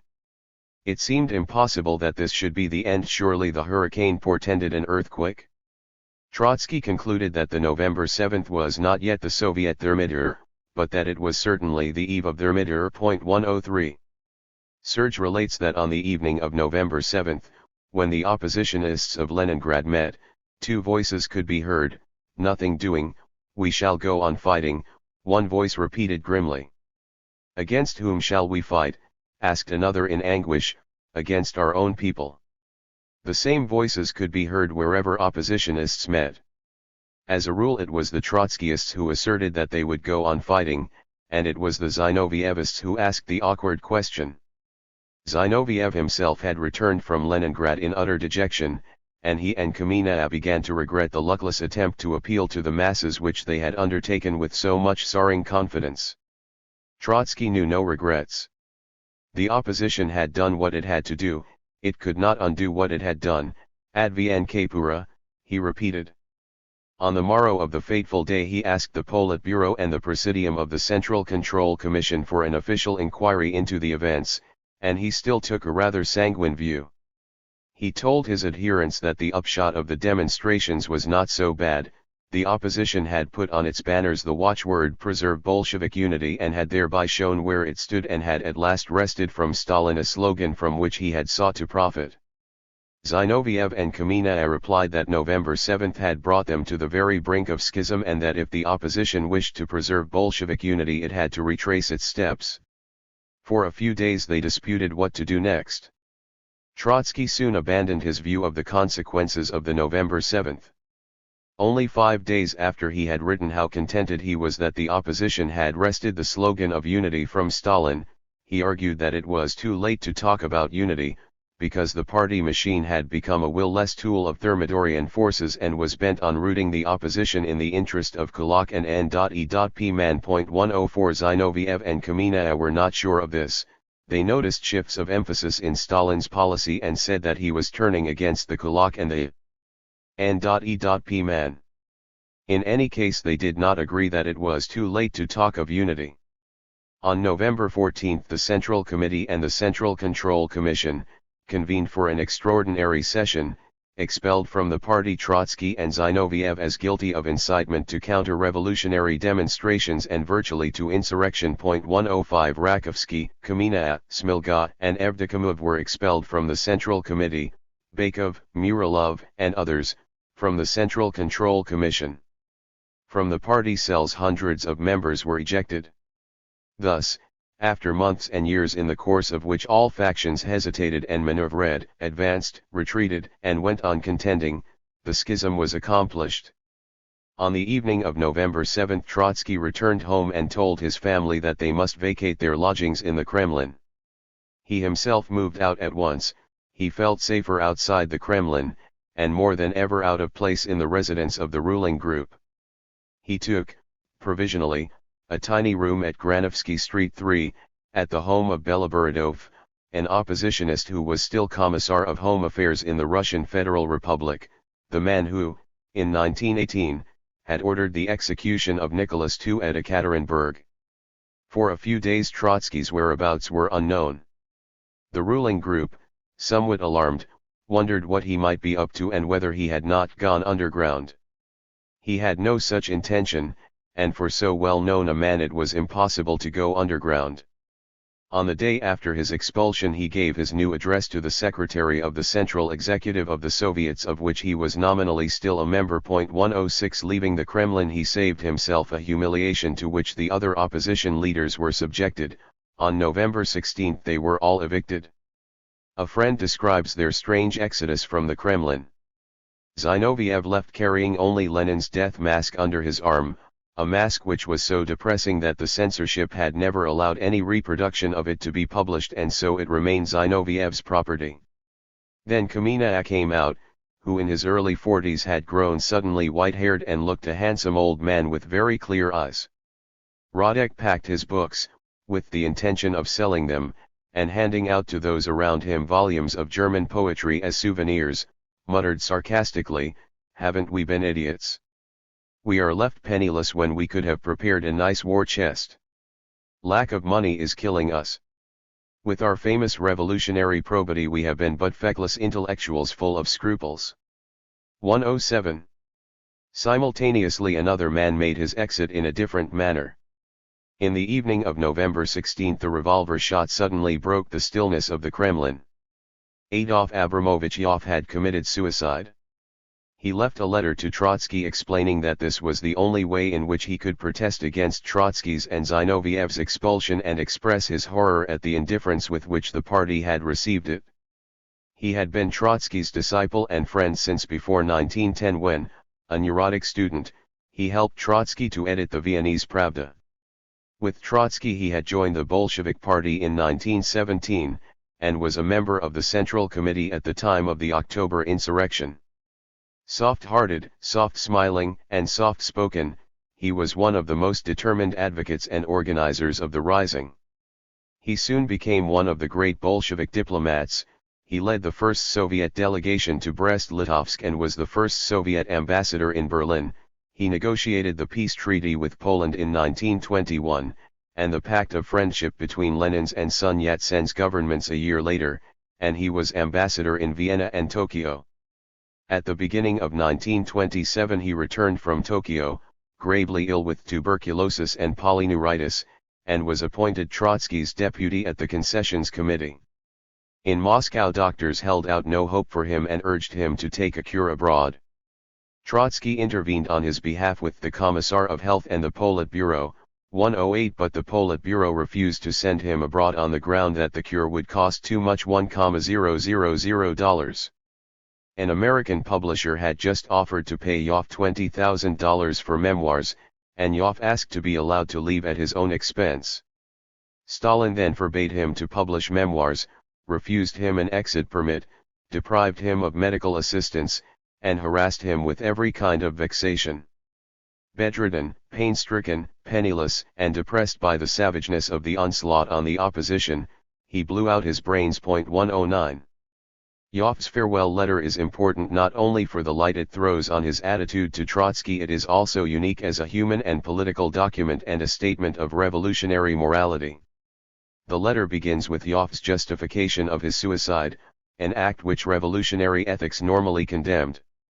In his youth, he recalled, he had stood up against Babel in defense of Paul and Laura Lafargue, Marx's son-in-law and daughter, who had committed suicide when old age and infirmity had made them useless as fighters. All my life I have been convinced that the revolutionary politician should know when to make his exit and that he should make it in time, when he becomes aware that he can no longer be useful to the cause he has served. It is more than 30 years since I embraced the view that human life has sense only in so far as it is spent in the service of the infinite, and for us mankind is the infinite. To work for any finite purpose and everything else is finite is meaningless. Even if mankind's life were to come to a close, this would in any case happen at a time so remote that we may consider humanity as the absolute infinite.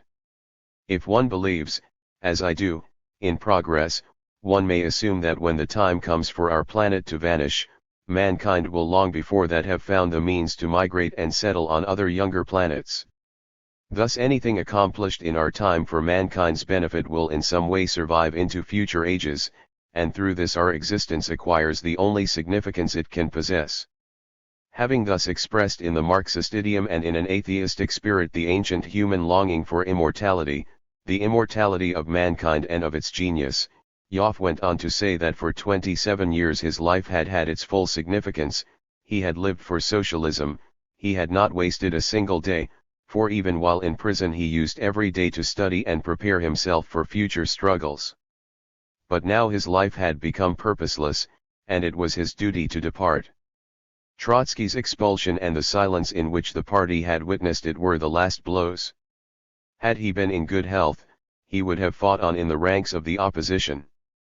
But perhaps his suicide, a small event compared with your expulsion, perhaps his suicide would contribute to arouse the party to the Thermidorian danger. He feared that the hour of the party's awakening had not yet come. All the same, his death would be more useful than his life.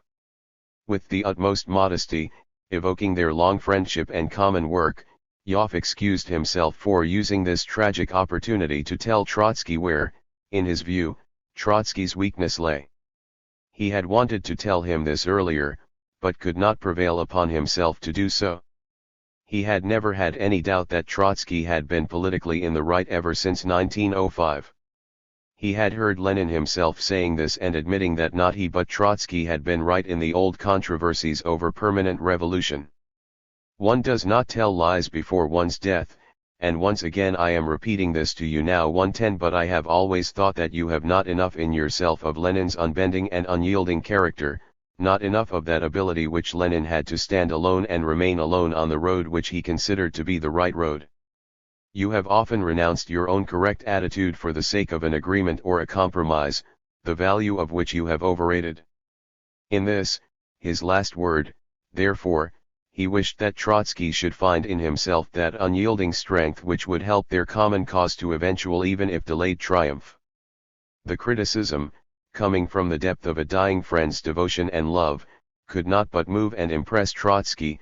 He was to stand almost alone, unbending and unyielding, for the rest of his life. Politically, however, Yoff's suicide made no impact at all. His letter was not published. The GPU had attempted to conceal it even from Trotsky, who had as it were to wrest it from their hands. In the ranks of the opposition the event spread depression. It was received as an act of despair. Trotsky feared that the example might be infectious. After the defeat of the 1923 opposition, several of its adherents, Eugene Bosch, a legendary heroine of the civil war in the Ukraine, Lutavinov, a prominent trade unionist and veteran of the workers' opposition, and Glasman, one of Trotsky's secretaries, took their lives. Now, when the opposition was under an incomparably more brutal attack and saw no clear road ahead, there was even more ground for an outbreak of panic.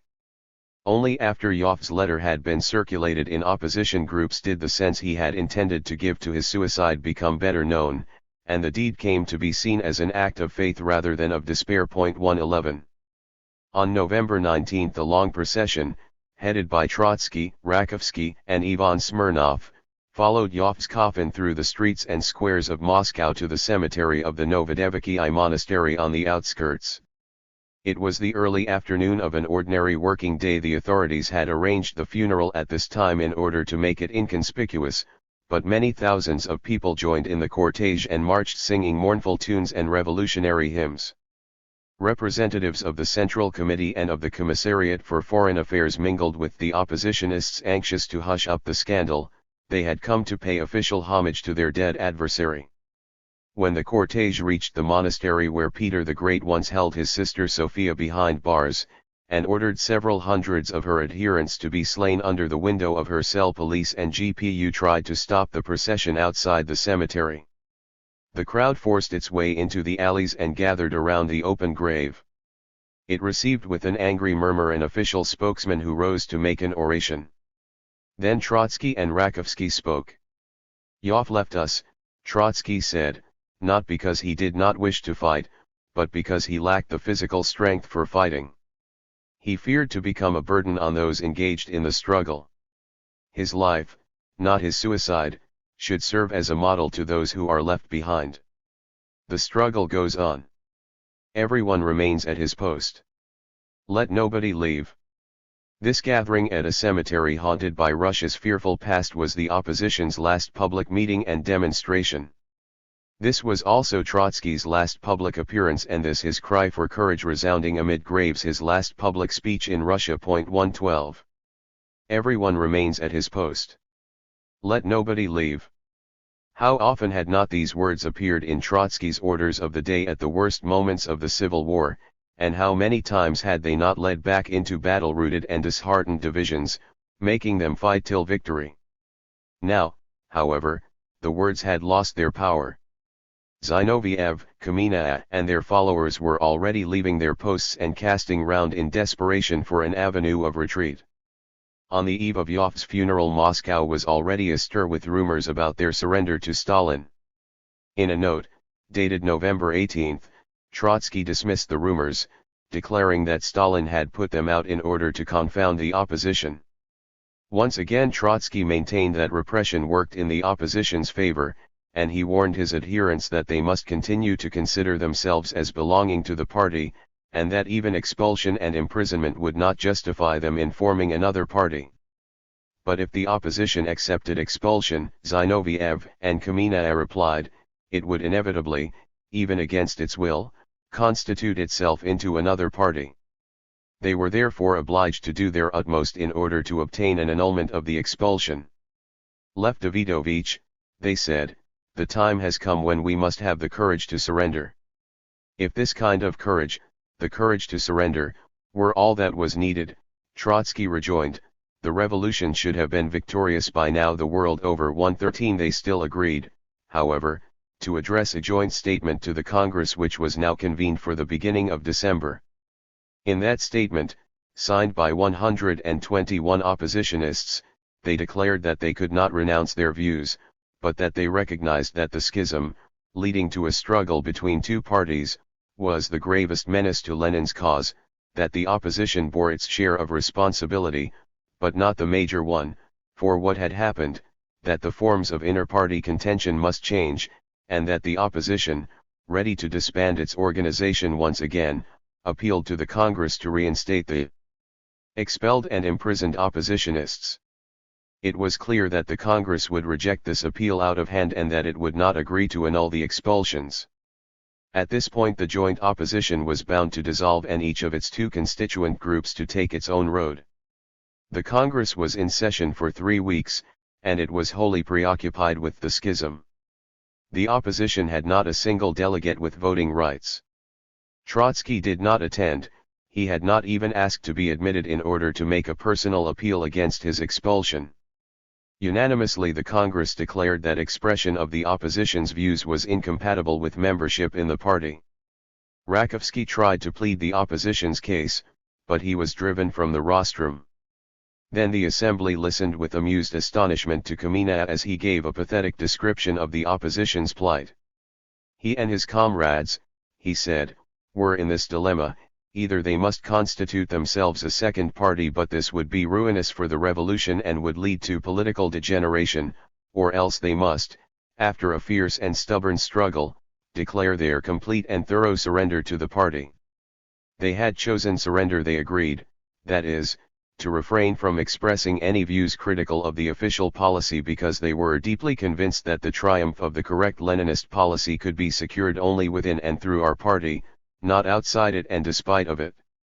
They were therefore ready to submit to all decisions of the Congress and to carry them out, no matter how hard they might be. 114. Having placed himself and his comrades at the mercy of the Congress and going down on his knees, Kamenev then tried to stop halfway. The oppositionists who capitulated, he said, acted as Bolsheviks, but they would not act as Bolsheviks if they were also to renounce their views. Never before had anyone in the party been asked to do this, he asserted, forgetting that he and Zinoviev had demanded it of Trotsky in 1924. If we should disclaim the views which we advocated a week or a fortnight ago, this would be hypocrisy on our part and you would not believe us. He made another desperate attempt to save the capitulators' dignity. He pleaded for the release of the imprisoned Trotskyists. A situation in which people like Mrakovsky are imprisoned while we are free is intolerable. We have been fighting together with those comrades. We are responsible for all their deeds. He therefore implored the Congress to give all oppositionists the chance to undo what had happened. We beg you, if you wish this assembly to go down in history, as a Congress of conciliation, give us a helping hand. 115. A week later the disintegration of the joint opposition was complete. On December 10 Zinovievists and Trotskyists separated and spoke in different voices. On behalf of the former, Kamenev, Bakov, and Evdokimov announced their final acceptance of all decisions taken by the Congress. On the same day Rakovsky, Radek, and Muralov declared that although they agreed with the Zinovievists about the absolute necessity to maintain the single-party system, they nevertheless refused to submit to the decisions of the Congress. For us to refrain from advocating our views within the party would amount to a renunciation of those views, and in agreeing to this we would fail in our most elementary duty towards the party and the working class. 116. Zinoviev and his followers had in effect repeated what Trotsky had said in 1924, that the party was the only force capable of securing the conquests of October, the only instrument of historic progress, and that no one could be right against it. It was this belief that led them to surrender. Trotsky and his adherents, on the other hand, were now convinced that they were right as against the party, yet they resolved to fight on, thinking that they were fighting not against the party but for it to save it from itself, or rather from its bureaucracy.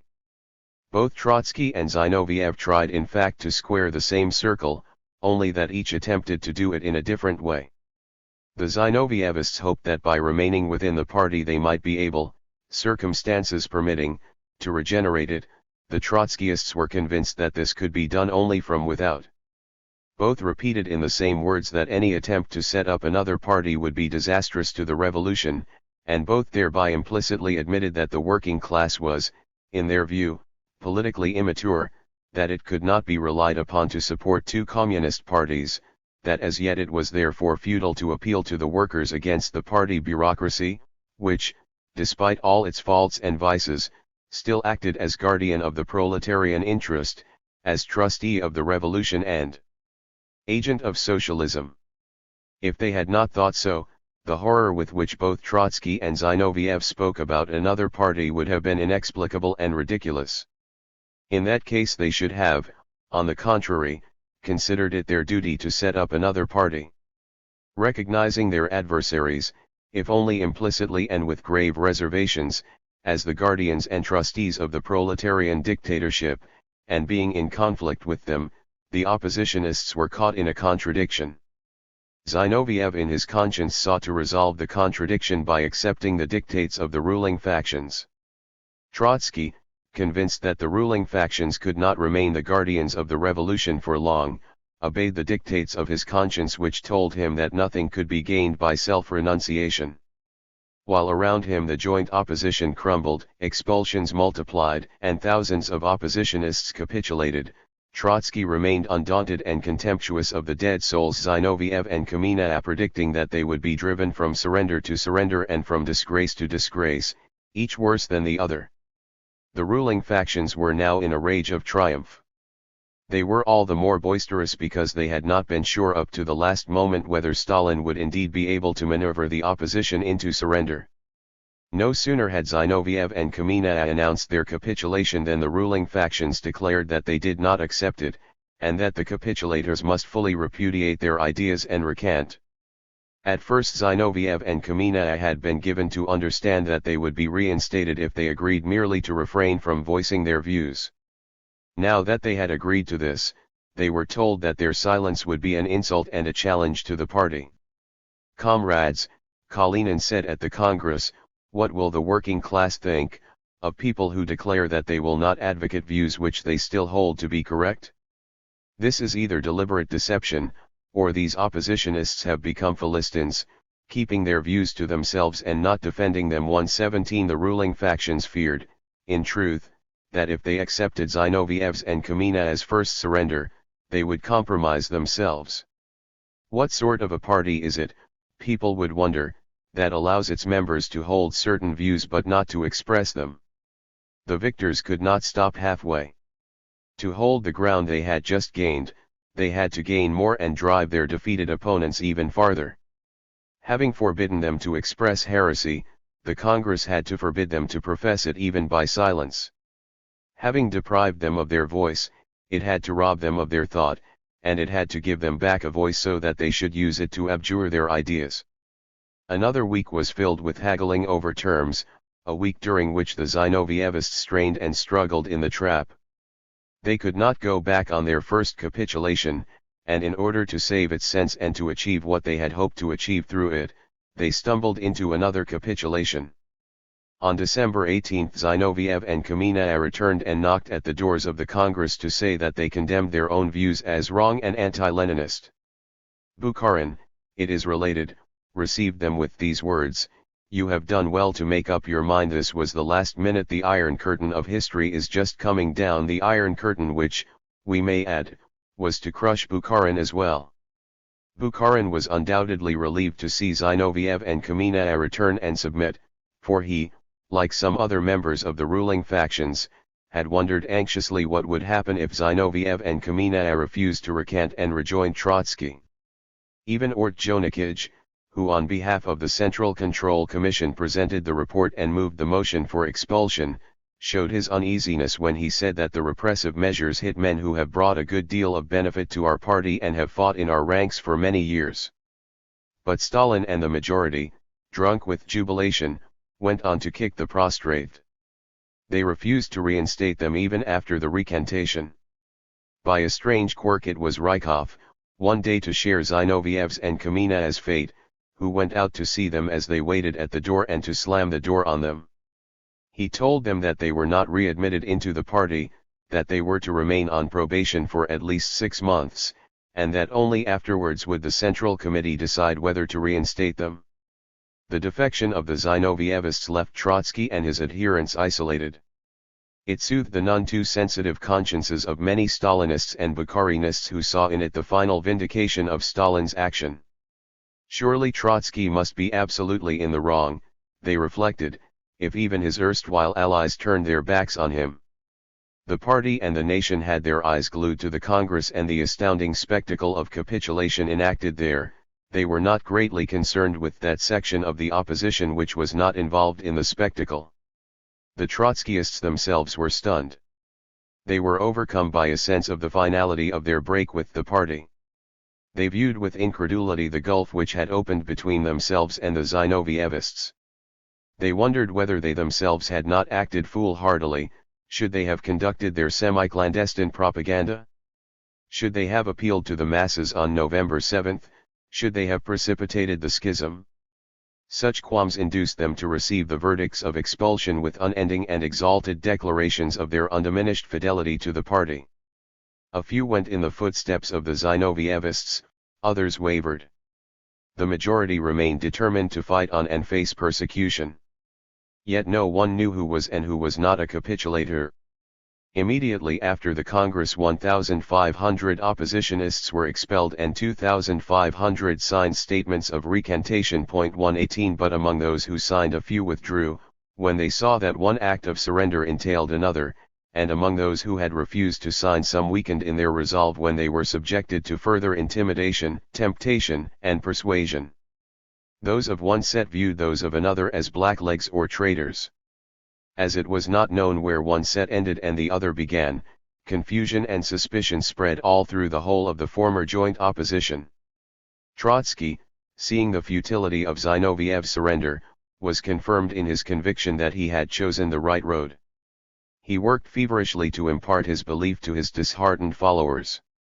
He told them that no prudence or procrastination would have helped them, because Stalin would in any case have found the excuses needed for driving them out.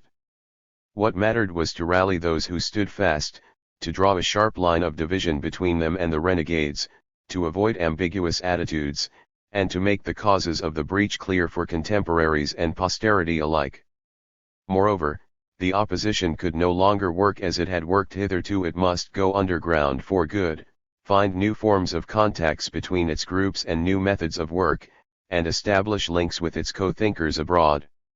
Very little time was left for all this. Even before the year was out, Stalin arranged to deport the oppositionists. Yet the remorseless master of the bloody purges to come was still curiously concerned with his alibi and with appearances.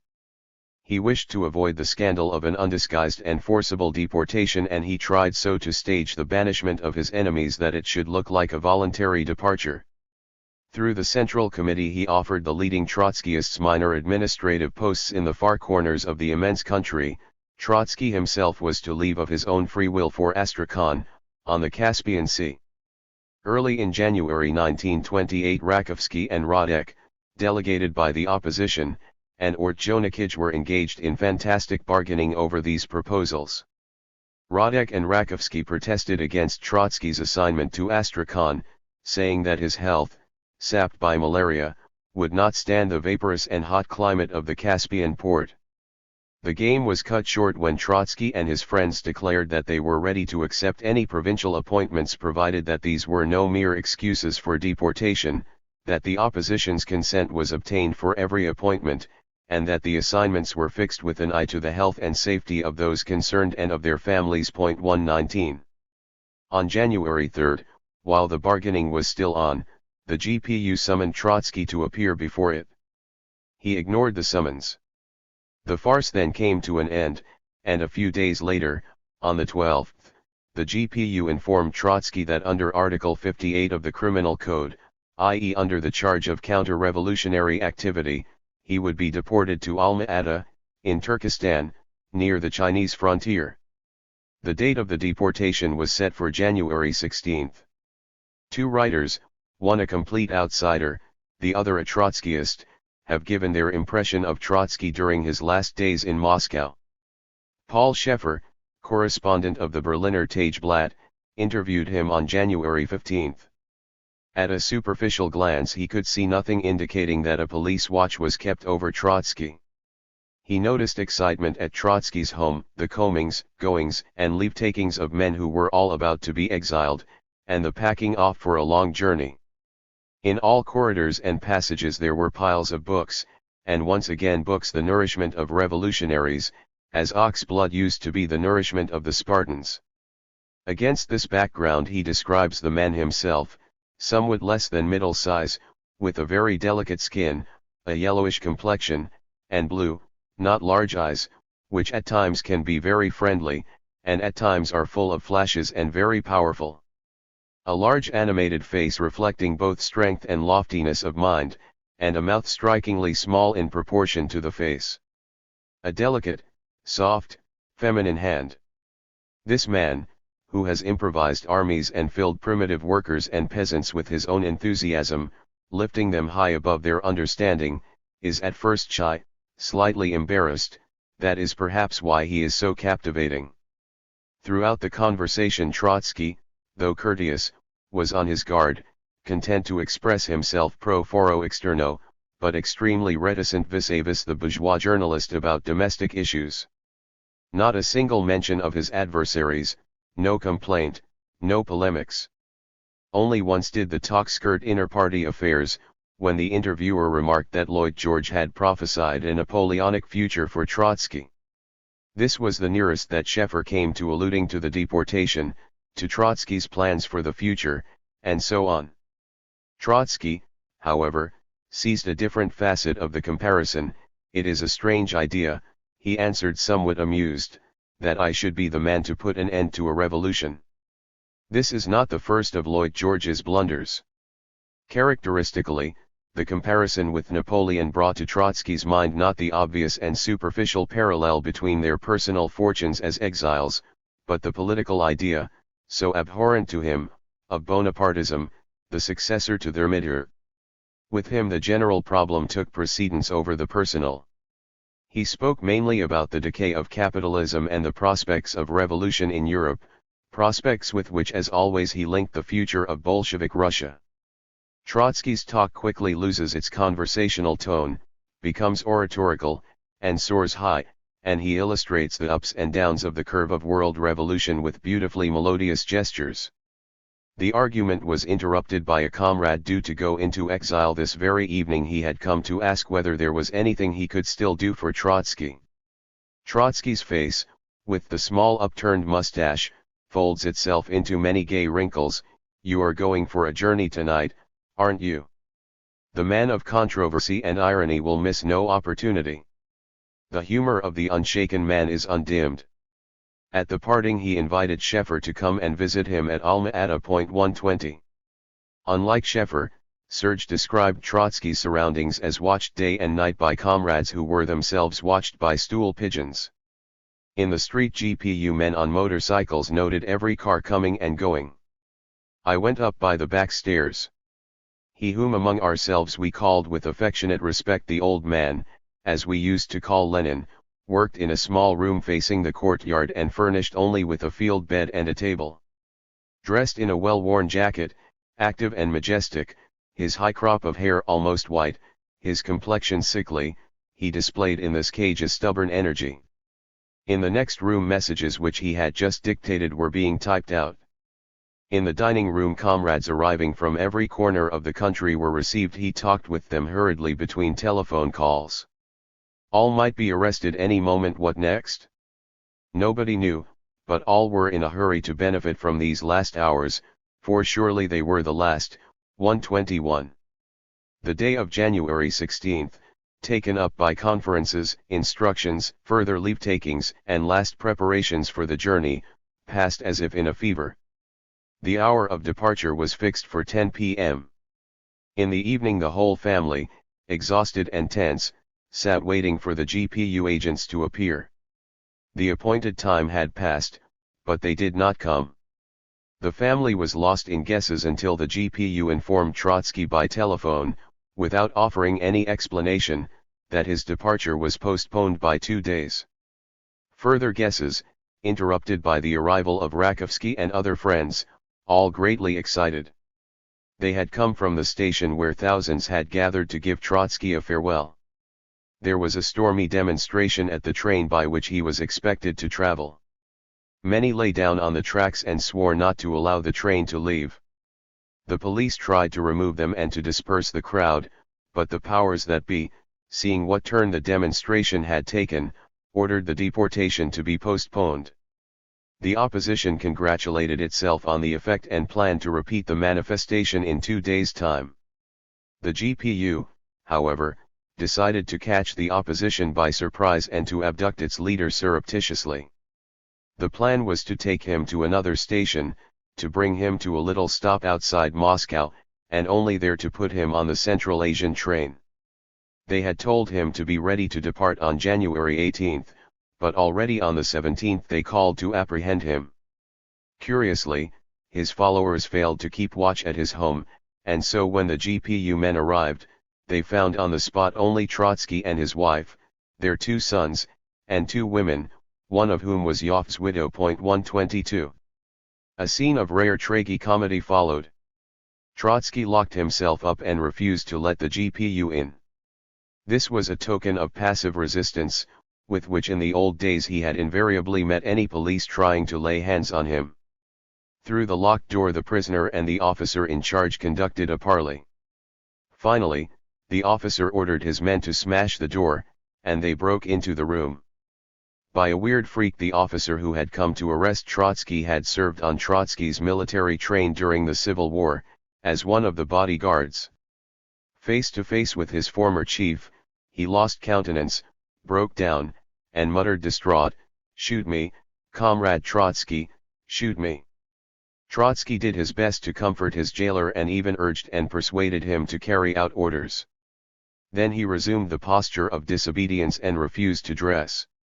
The armed men took off his slippers, dressed him, and, as he declined to walk out, carried him down the staircase, amid the shouts and the booing of Trotsky's family and of Yoff's widow, who followed them. There were no other witnesses, apart from a few neighbors, high officials, and their wives, who, startled by the commotion, peeped out and quickly hid their frightened faces. The deportee and his family were bundled into a police car which then, in broad daylight, rushed through the streets of Moscow carrying away unnoticed the leader of the October Revolution and the founder of the Red Army. At the Kazan station it was there that the escort took him. He refused to walk to the train, and armed men dragged him to a solitary carriage waiting for him at a shunting yard. The station was cordoned off and emptied of passengers, only a few busy railway men moved around. Behind the escort there followed the deportee's family. His younger son, Sergei, exchanged blows with the GPU man, and the elder, Lyova, tried to arouse the railway workers. "Look, comrades," he shouted, "look how they are carrying off Comrade Trotsky." The workers stared with dry eyes. Not a cry or even a murmur of protest came from them. Nearly 30 years had passed from the moment when the young Trotsky saw the towers and the walls of Moscow for the first time. He was then being transported from a jail in Odessa to a place of exile in Siberia, and it was from behind the bars of a prison van that he had his first glimpse of the village of the Tsars, the future capital of the Communist International. It was from behind such bars also that he now had his last glimpse of Moscow, for he was never to return to the city of his triumphs and defeats. He entered it a persecuted revolutionary, and so he left it. Chapter 6. A year at Alma-Ata. A deserted little station, about 50 kilometers from Moscow, the single railway carriage in which Trotsky and his family had been taken away from the capital stopped, and it was hitched to a train bound for Central Asia.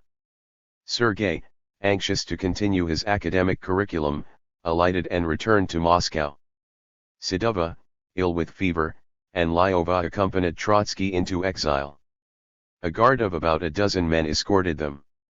From the corridor through a half-open door the guardsmen kept watch on the prisoner and his wife slumped on the wooden benches inside a dark compartment dimly lit by a candle.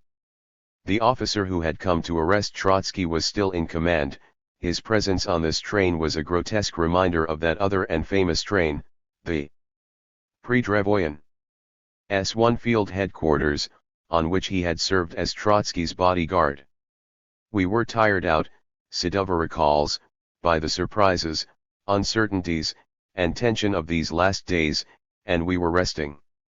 As he lay in the dark or watched the endless white plain through which the train moved eastwards, Trotsky began to adjust his mind to his new circumstances.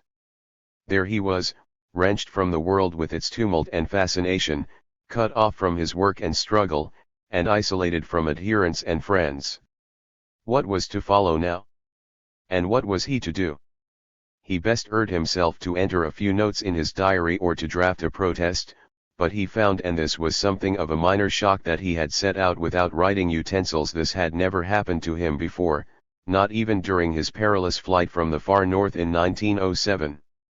All was full of hazard now. He did not even know whether it was still to Alma-Ata that he was being deported.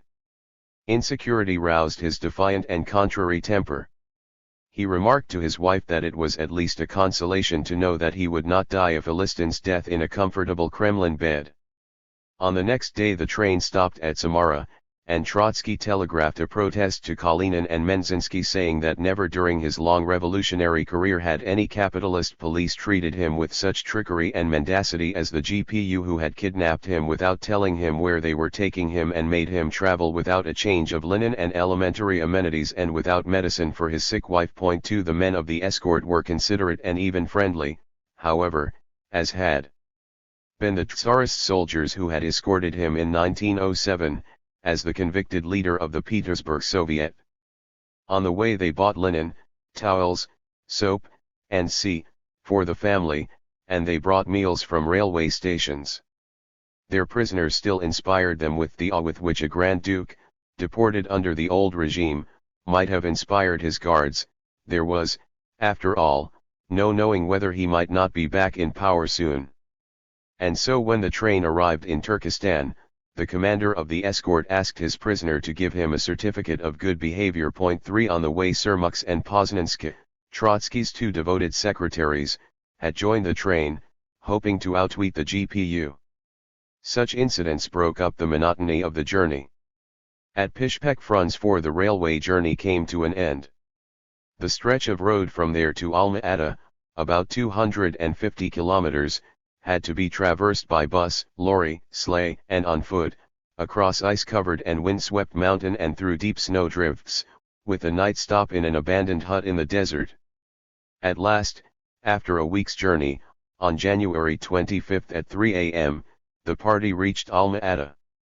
The deportee and his family were put up at an inn called the Seven Rivers in Gogol Street. The inn dated from Gogol's time, and the spirit of the great satirist hovering over it seems to have suggested to Trotsky many of his observations on Alma-Ata and the style of the frequent protests which he was to send from there to Moscow. Towards the end of the 1920s Alma-Ata was still a little town wholly oriental in character.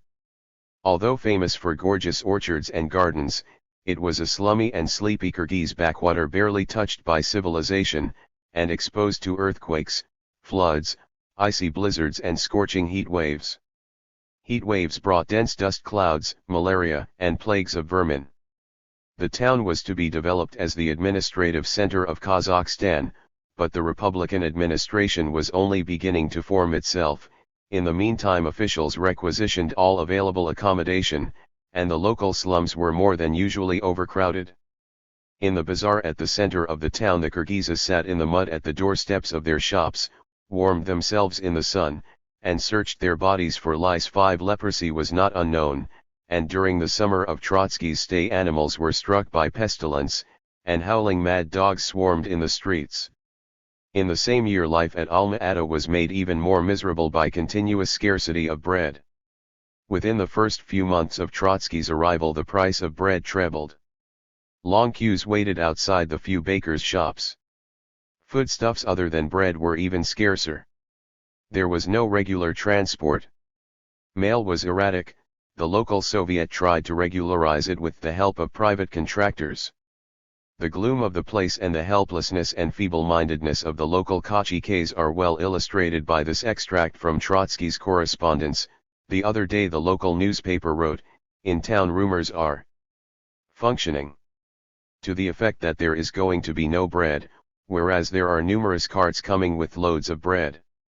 The carts are really coming, as they say, but in the meantime the rumors are functioning. Malaria is functioning, but bread is not functioning. Here then Trotsky was to stay. Stalin was eager to keep him as far from Moscow as possible and to reduce him to his own resources. Trotsky's two secretaries were arrested, one en route from Moscow, the other at Alma-Ata, and deported elsewhere. For the moment, however, Stalin appeared to have no further designs on his enemy, and the GPU still treated Trotsky with consideration that would have been unthinkable later. It took care that his enormous library and archives, containing important state and party documents, should reach him. A lorryful of these presently arrived at Alma-Ata. Trotsky protested to Kalinin, Ortjonikij, and Menzinsky against the conditions in which he was placed, demanding better accommodation, the right to go on hunting trips, and even to have his pet dog sent to him from Moscow. He complained that he was kept at the inn at Gogol Street only to suit the G.P.U.'s convenience and that his banishment was virtual imprisonment. "You could just as well have jailed me in Moscow. There was no need to deport me 4,000 versts away." 6. The protest was effective. 3 weeks after his arrival he was given a 4-roomed flat in the center of the town, at 75 Kherson Street. The street was so named after his deceased friend. He was allowed to go on hunting trips.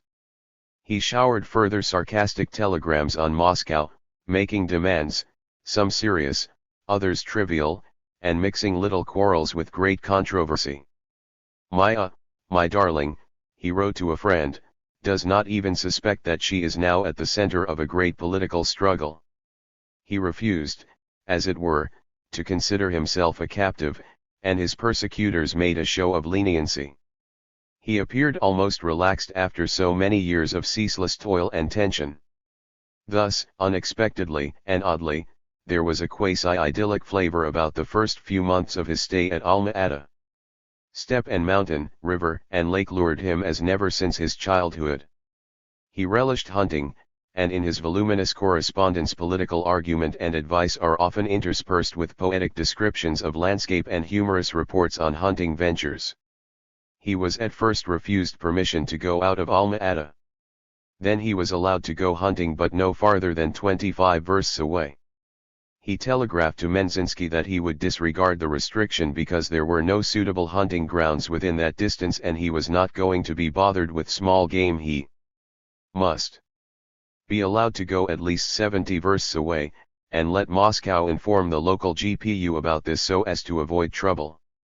He went, and there was no trouble. Then he protested to the chief of the local GPU against being pursued rudely and conspicuously by sleuths and declared that because of this he would go on strike and cease to hunt unless this form of police supervision was prescribed directly by Moscow, in which case he understood the position of the local GPU and waived his objections. The supervision became milder and less conspicuous. He had begun to hunt soon after his arrival and went on as long as the spring migration of beasts along the river Ili lasted. Some of the trips took as many as 10 days and were strenuous and refreshing. In letters to friends he proudly described his hunting triumphs. At first he spent nights in Kyrgyz mud huts or bug-ridden yurtas, sleeping alongside a dozen natives on the floor, boiling dirty water for tea, and barely containing nausea. "Next time," he announced, I shall sleep in the open air and compel all my companions to do the same. 7 Next time, indeed this was still before the end of March, the hunting party stayed in the open 9 frosty days and nights. Crossing a river on horseback, Trotsky once slipped into the water. The booty was not large, about 40 ducks in all. True, he wrote to friends, bigger game could be found farther afield on the Bokhash Lake, even snow leopards and tigers, but I decided to make a pact of non-aggression with the tigers. I enjoyed enormously this temporary relapse into barbarity.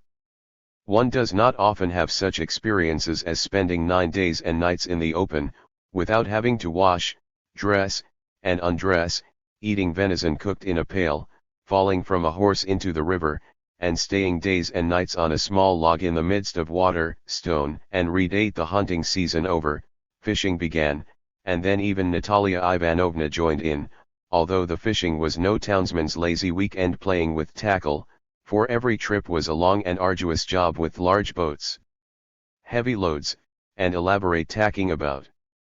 Early in June, when the heat waves hit Alma-Ata, the family moved to a dacha in the foothills of the mountains just outside the town, where they had rented a reed-thatched farmhouse surrounded by a large apple orchard. From the house they could see the town below and the steppe beyond on one side and snow-capped mountain ranges on the other. During heavy downpours the thatched roof leaked and everyone rushed to the loft with pails and pots and pans. In the orchard a wooden hut was put up, Trotsky's study and workroom. It was soon crammed with books, newspapers, and manuscripts, and it shook with the pounding of a well-worn typewriter, which resounded through the orchard. At his writing table Trotsky watched a shrub as it pushed through a chink in the floor and in no time shot up to his knees. All this underlined the ephemeral character of the abode, but it was a relief to have escaped from the town where through the dust clouds people now chased and shot mad dogs in the street. Throughout the earlier months both Trotsky and Sadova had suffered from malaria and lived on a quinine diet. Now the attacks of fever had almost ceased. 9. The deportee had to earn a living. True, he received an official allowance, but this was a mere pittance, and, although the household was small and its needs very modest, the allowance was not enough to meet the rising cost of food. Gosses. The state publishers had just ceased to publish Trotsky's works, of which 13 volumes had so far appeared. These were already banished from bookshops and public libraries. Trotsky's head was full of new literary projects. He thought of writing a study of revolution in Asia and assembled a sizable collection of reference works on China and India. In another book he planned to sum up Russian and world developments since the October Revolution. Immediately after his arrival at Alma-Ata he set to work on a full-scale statement of the opposition's principles, which was to be addressed to the 6th Congress of the Communist International convened for the summer. His friends, especially Preobrazhensky, urged him to write his memoirs. In April he was already at work on these, recapturing, with the help of old southern newspapers and maps of Nikolaev and Odessa, the image of his childhood and youth with which he was to open my life. None of these writings, however, could bring him any earnings, for there was no chance of their being published. Yet even a man deported under Article 58, for counter-revolutionary activities, could still try to earn a living as translator, sub-editor, and proofreader. When it turned out that the authors whom Trotsky would be allowed to translate, or the translations of whose works he was to supervise, were Marx and Engels, he took to the job eagerly. Ryazanov, his old friend, at present director of the Marx-Engels Institute in Moscow, was preparing the complete edition in Russian of the works of Marx and Engels, and he asked Trotsky to translate. Herr Voigt. In this long and little-known pamphlet Marx had replied to slanders thrown at him by Karl Voigt, who, as it turned out later, was an agent of Napoleon III. Reading this broadside for the first time, Trotsky remarked that it took Marx several hundred pages to refute Voigt's charges, whereas it would take his translator a whole encyclopedia to refute Stalin's slanders.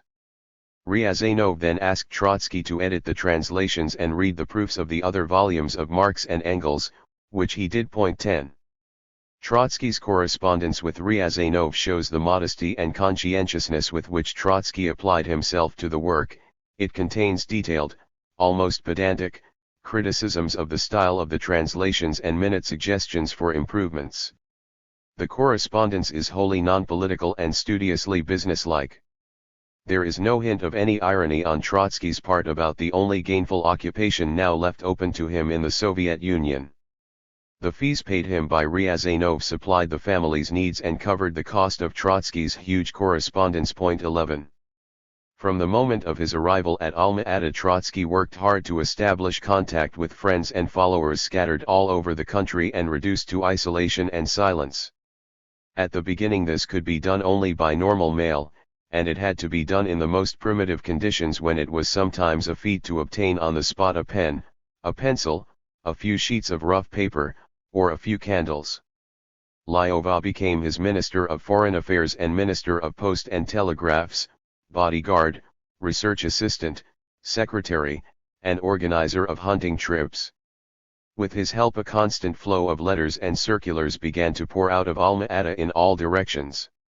Twice or three times a week an invalid postman on horseback brought the mailbag bulging with letters, press clippings, and later even with books and newspapers from abroad. No doubt the censorship and the GPU kept a watchful eye on the correspondence.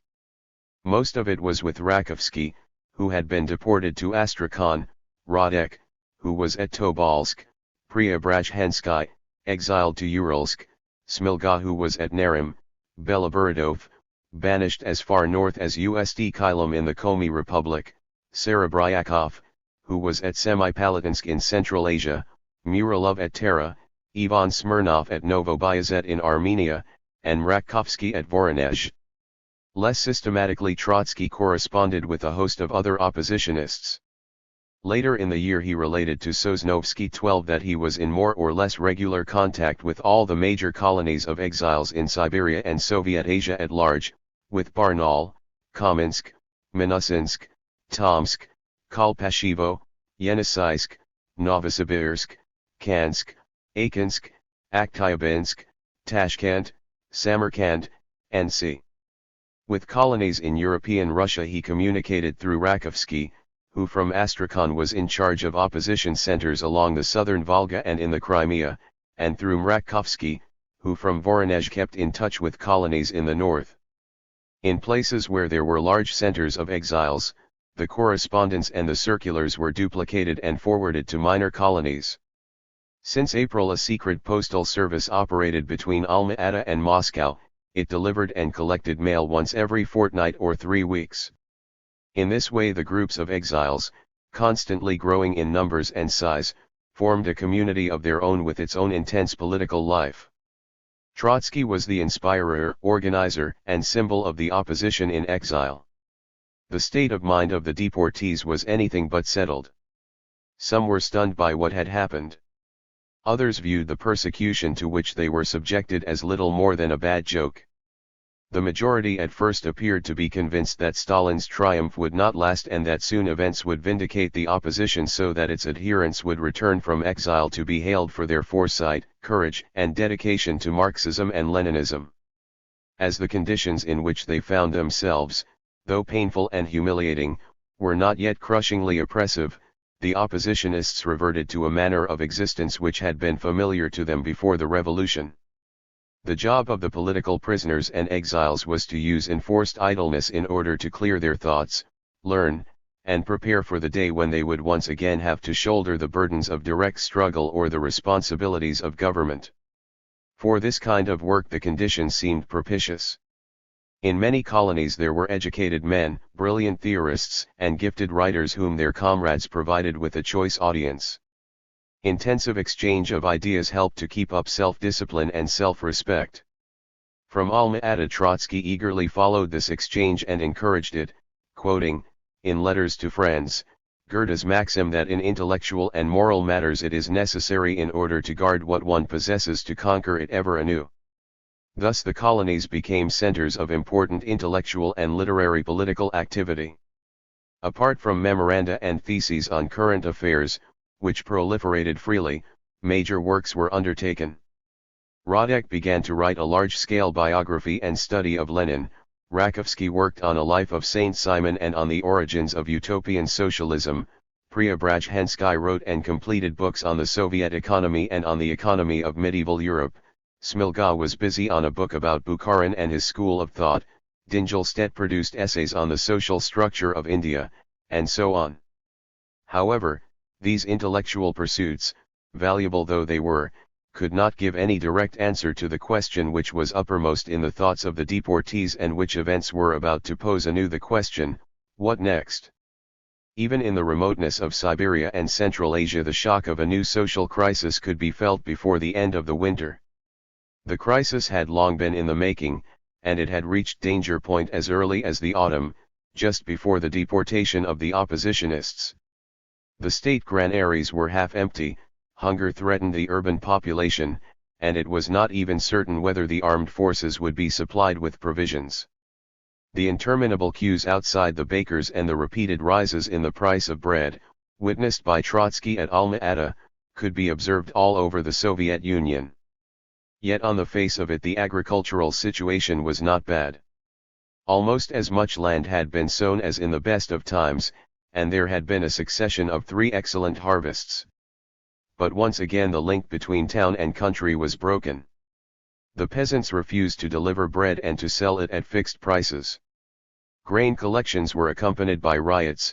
The official collectors were driven from the villages and returned empty-handed to town.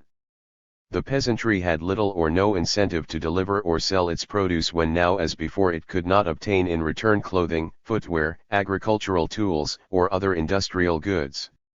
It demanded a steep rise in the price of grain, and clamoring for this, it followed even more clearly than before the lead of the wealthy farmers. At the Politburo the Bukharinists and the Stalinists came to blows over this at the very moment when they were jointly expelling the Trotskyists and crushing the Zinovievists. The Bukharinists wished to calm the peasantry with concessions, while the Stalinists were inclined, although not yet determined, to resort to force. In the first week of January, 10 days before Trotsky's banishment, the Politburo had to come to a decision about the further course of the grain collection, and undoubtedly nervousness over the situation in the country caused it to speed up Trotsky's banishment. On January 6 the Politburo secretly instructed party organizations to proceed with greater severity against peasants who obstructed the grain collection, to levy forced bread loans, to resist firmly pressure for higher food prices, and to keep a sharp watch on the kulaks. The instructions failed to yield results, and 5 weeks later the Politburo had to repeat them with greater emphasis and less secrecy. In the middle of February, Pravda sounded the alarm, the kulak has raised his head. Finally, in April, the Central Committee declared bluntly, as if it had borrowed its terms from the Trotskyists and Zinovievists, that the nation was threatened by a grave crisis, and that the threat had been created by the growth of the kulak's economic power which the government's fiscal policy had failed to keep in check. In connection with the further differentiation of the peasantry, the kulaks, their economic weight growing, have acquired the power to exert considerable influence on the entire state of the market 13 yet, the party, so the Central Committee said, had been, and still was slack in curbing them. Emergency measures were decreed, under which compulsory loans were to be levied on kulaks to reduce their purchasing power, grain stocks were to be requisitioned, the fixed bread price was to be enforced, and finally, officials and party members inclined to treat the kulak indulgently were to be removed from their posts. These decisions were presented not as a departure from accepted policy but as ad hoc moves designed to deal with unexpected difficulties. The resolutions of the Central Committee contained no hint of wholesale collectivization. Indeed, the idea was emphatically rejected. However, the manner in which the Central Committee explained the emergency and its insistence on the danger from the kulak and the party's failure to take counteraction already pointed to a fundamental change of policy. Within the Central Committee the Stalinists were gaining the upper hand. By obtaining powers to strengthen the party's hands against the kulak, Stalin had strengthened his own hands against the Bukharinists. He was free to remove them from many posts at the lower and middle rungs of the administration and of the party machine. The first reaction of the deported Trotskyists to these events was one of amusement, irony, even exultation. Had the predictions of the opposition not come true? They asked. Was Stalin not being forced to adopt a left course, the course the opposition had advocated? How could the party not realize now who had been right and who had been wrong in the great controversy of the last years? Most oppositionists congratulated themselves, expecting even more confidently to be called back to play their part in overcoming the emergency and steering Bolshevik policy in the new direction. Trotsky, too, in his correspondence dwelt on the opposition's foresight and appeared to be in a hopeful mood, although he did not share the most sanguine expectations of his followers. 14. As the weeks passed and the left course developed, while nothing changed in the official attitude towards the opposition, the self-congratulatory mood in the colonies gave place to uneasiness and heart-searching. The turn that events had taken appeared to call into question some of the opposition's major assumptions and predictions, especially its appraisal of the political trends within the party. Had we been right, some Trotskyists began to wonder, in denouncing Stalin as the protector of the kulak?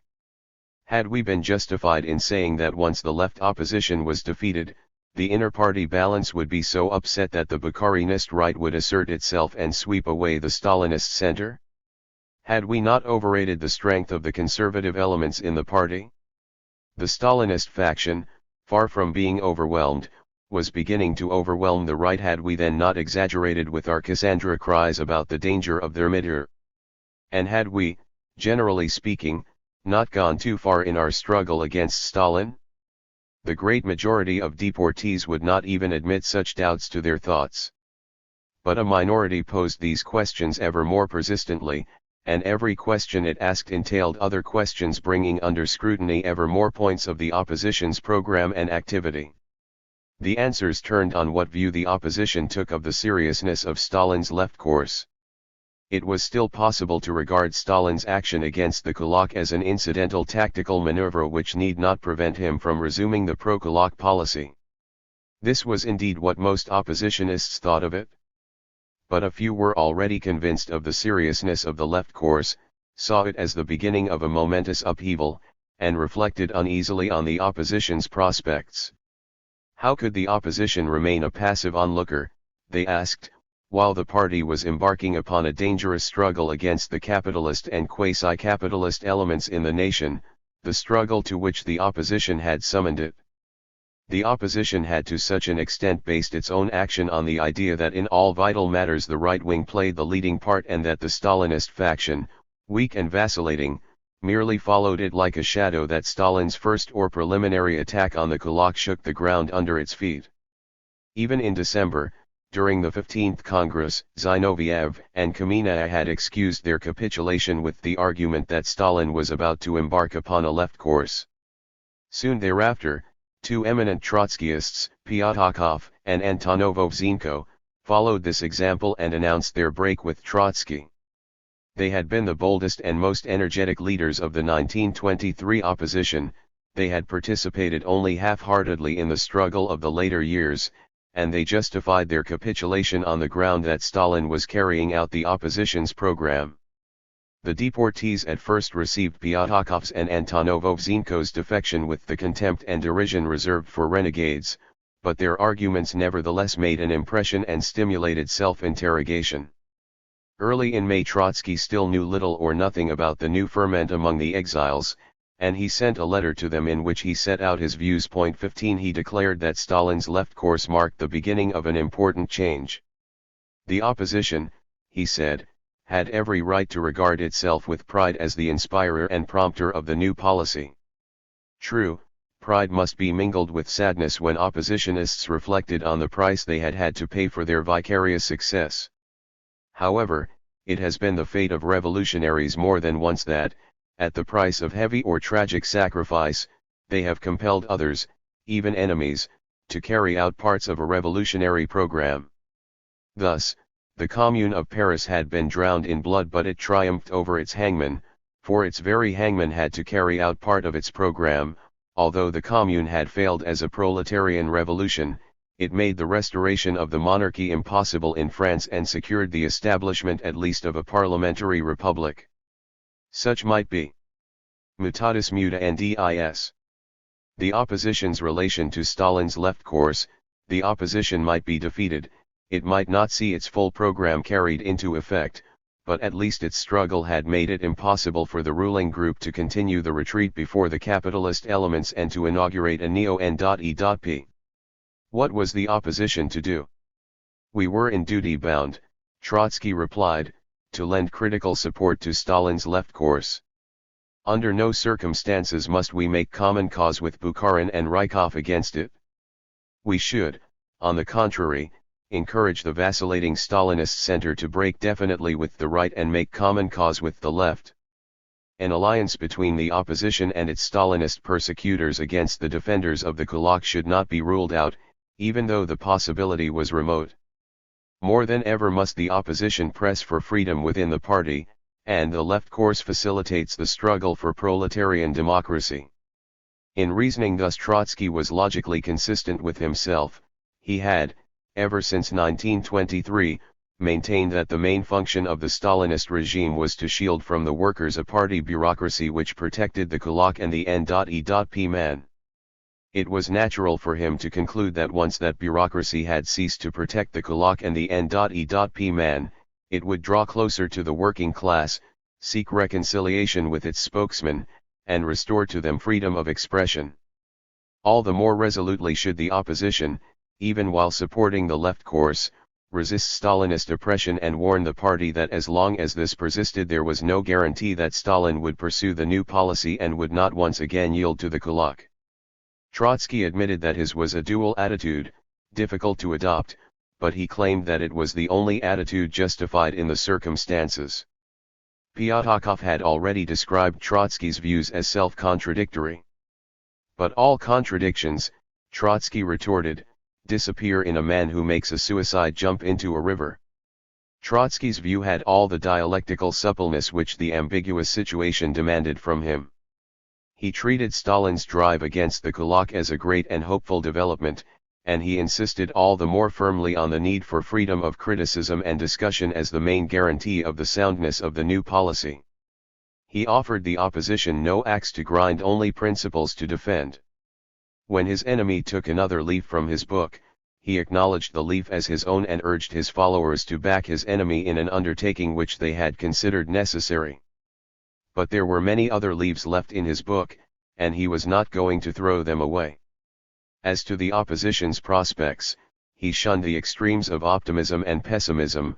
It was possible that events might compel the Stalinists to seek reconciliation with the opposition, and in that case the opposition would regain moral and political leadership, but the opposition must also be ready to share the fate of the Commune of Paris and through its martyrdom to further the cause of socialism and progress. The fact that Trotsky took a relatively favorable view of Stalin's left course and acknowledged its positive significance made a great and even bewildering impression on his followers. It added strength to the arguments of those among them who had begun to criticize the opposition's record. If Trotsky was right now, they said, then had he not been wrong earlier in raising alarms about the Thermidorian peril? Had he not erroneously evaluated Stalin's policy? And would it be right for the opposition to console itself with the thought that history would vindicate it, as it had vindicated the Commune of Paris? Should Trotskyists not lend a hand to the momentous struggle against private property that was going on in the country and thus help to make history rather than rely passively on history's anticipated verdict? Posterity may well extol the martyrdom of communards, but communards fight not for the glory of martyrdom, but for purposes which they believe to be practical and within their reach. Such reasonings reflected a dilemma inherent in the Trotskyist attitude, and frustration injected bitterness. Exile, enforced idleness, and nagging doubts weighed down vigorous and strong-minded men who had made a revolution, fought civil wars, and built a new state. To be cast out of the party to which they had dedicated their lives, for which they had languished in Tsarist prisons, and in which they still saw humanity's highest hope, was a burden heavy enough in itself. The burden became unbearable when they realized that some of the crucial differences which had separated them from the Stalinists were vanishing and that the party was beginning to do what they had so ardently desired it to do. It is not so difficult for a political fighter to suffer defeat, privation, and humiliation as long as he knows clearly what he stands for and feels that his cause depends exclusively on what he and his comrades do for it. But even the most hardened fighter loses heart in a paradoxical situation when he sees his cause, or an important part of it, embraced by his persecutor. His cause no longer seems to depend on whether he fights for it or not. The fight itself suddenly appears to be purposeless and the persecution to which he has exposed himself senseless. He begins to doubt whether he is justified in regarding his persecutor as an enemy. Stalin had a cold and acute insight into the troubled mind of the opposition, but he too had his dilemmas. Any Trotskyist commendation of his left course assisted him, but he was afraid of Trotskyist assistance. Hesitantly, falteringly, driven by circumstances, he was embarking upon an unknown and dangerous road. He risked grave conflict with the peasantry. He did not and could not gauge beforehand the scope and the violence of the resistance with which he would meet. He had cautiously turned against his erstwhile allies, the Bukharinists, whose popularity and influence he did not underrate. He could not know how far this new struggle might carry him and what dangers it might create for him. No more than Trotsky could he rule out the possibility that in an extremely critical situation he might have to seek an alliance with the left opposition. But he too realized that this would be Trotsky's triumph, and he was determined to do all that lay in his power to defeat the Bukharinists without having recourse to reconciliation with Trotsky. He had reason to fear that the strength of his own faction would be inadequate for this and that his followers alone would not be able to manage the state machine and to cope with nationalized industry and finance in the new and difficult phase of rapid expansion. The Stalinists were primarily men of the party machine. Theorists, policymakers, economists, industrial administrators, financial and agricultural experts, and men of political talent were found among the Trotskyists, the Bukharinists, and the Zinovievists. Stalin needed the assistance of men of ability who would be eager to carry out an anti-Kulak policy and would carry it out with conviction and zeal. He could find such men in the left opposition. He was therefore anxious to win to his side as much Trotskyist and Zinovievist talent as he could without yielding ground to Trotsky and Zinoviev. He appealed to the Trotskyists behind Trotsky's back. Through his agents he lured them with the left course and sought to persuade them that their opposition to him had become pointless. At first the deportees rejected these appeals almost unanimously, but the appeals fell on fertile ground. In some of Trotsky's followers they intensified the doubts and the inclination to review the opposition's record with disillusioned eyes. Trotsky became aware of these developments only about the middle of May. Beloborodov had sent him a report on the discussions in the colonies. Another Trotskyist, who was still in Stalin's diplomatic service, informed him from Berlin about Stalin's presumed plan of action. According to this correspondent, Stalin hoped to improve his difficult position by inducing influential banished oppositionists to recant with their assistance. He expected to put the left course into effect and to give Trotsky the coup de grâce. He even delayed embarking full steam upon the left course until he had secured the capitulation of many important Trotskyists. Everything now depended on whether he would succeed in this. If the opposition could frustrate him, if it were not weakened by defections, and if it held out at least until the autumn, by which time Stalin would find his own faction unable to cope with the difficulties, then the opposition would have every chance to regain the initiative and return to power. But should Stalin succeed in sapping the opposition's morale and should Trotskyist capitulators come to his succor, then he would maintain himself in power, crush the Bukharinists, and carry on with the left course without having to conciliate Trotsky and Trotsky's impenitent adherents. The correspondent feared that Stalin was about to succeed, the opposition's morale was dangerously sagging, and all too many oppositionists were ready to give up the fight. 16. Trotsky, it appears, did not believe that the opposition's morale was so low. There had been very few capitulations among the deportees. One notorious case was that of Safarov, the former leader of the Komsomol who had signed a formula of recantation and was recalled to Moscow. However, Safarov's case was exceptional in that he was not a Trotskyist. He had belonged to Zinoviev's faction but had at first refused to capitulate with his leader, had gone with the Trotskyists into exile, and only then, on second thoughts, capitulated. His behavior, it seemed, was not related to the mood among the Trotskyists. Yet Safarov, as he tried to justify himself, expressed something that struck a chord in them as well. "Everything is now going to be carried out without us," he exclaimed. Everything meant the drive against the kulak and the N.E.P. man, the expansion of the socialist sector of the economy, accelerated industrialization and possibly collectivization of farming, for all these aspects of the left course hung together. It was a galling thought for the Trotskyists also that the great change, this second revolution, might be carried out without them.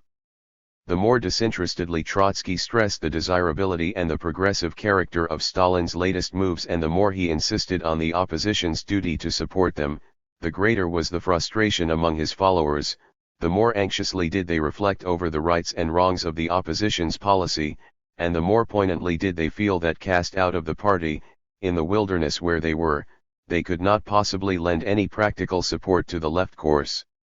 Before the end of May, Trotsky again in several statements addressed his followers. 17 He defended the record of the opposition and sought to outline new prospects. His argument may be summed up in these 3 points. Firstly, it was not true that he had overrated the strength of the Bukharinist right. This was still formidable. Nor had the opposition been wrong in seeking to arouse the party against the danger of Thermidor. In doing so it had helped to keep the Thermidorian forces at bay. The opposition's action and pressure from the working class had compelled the Stalinists to break with the Bukharinists, otherwise the present bread crisis might have induced them to make far-reaching concessions to capitalist farming, and might thus have provoked, instead of the left course, a powerful shift to the right.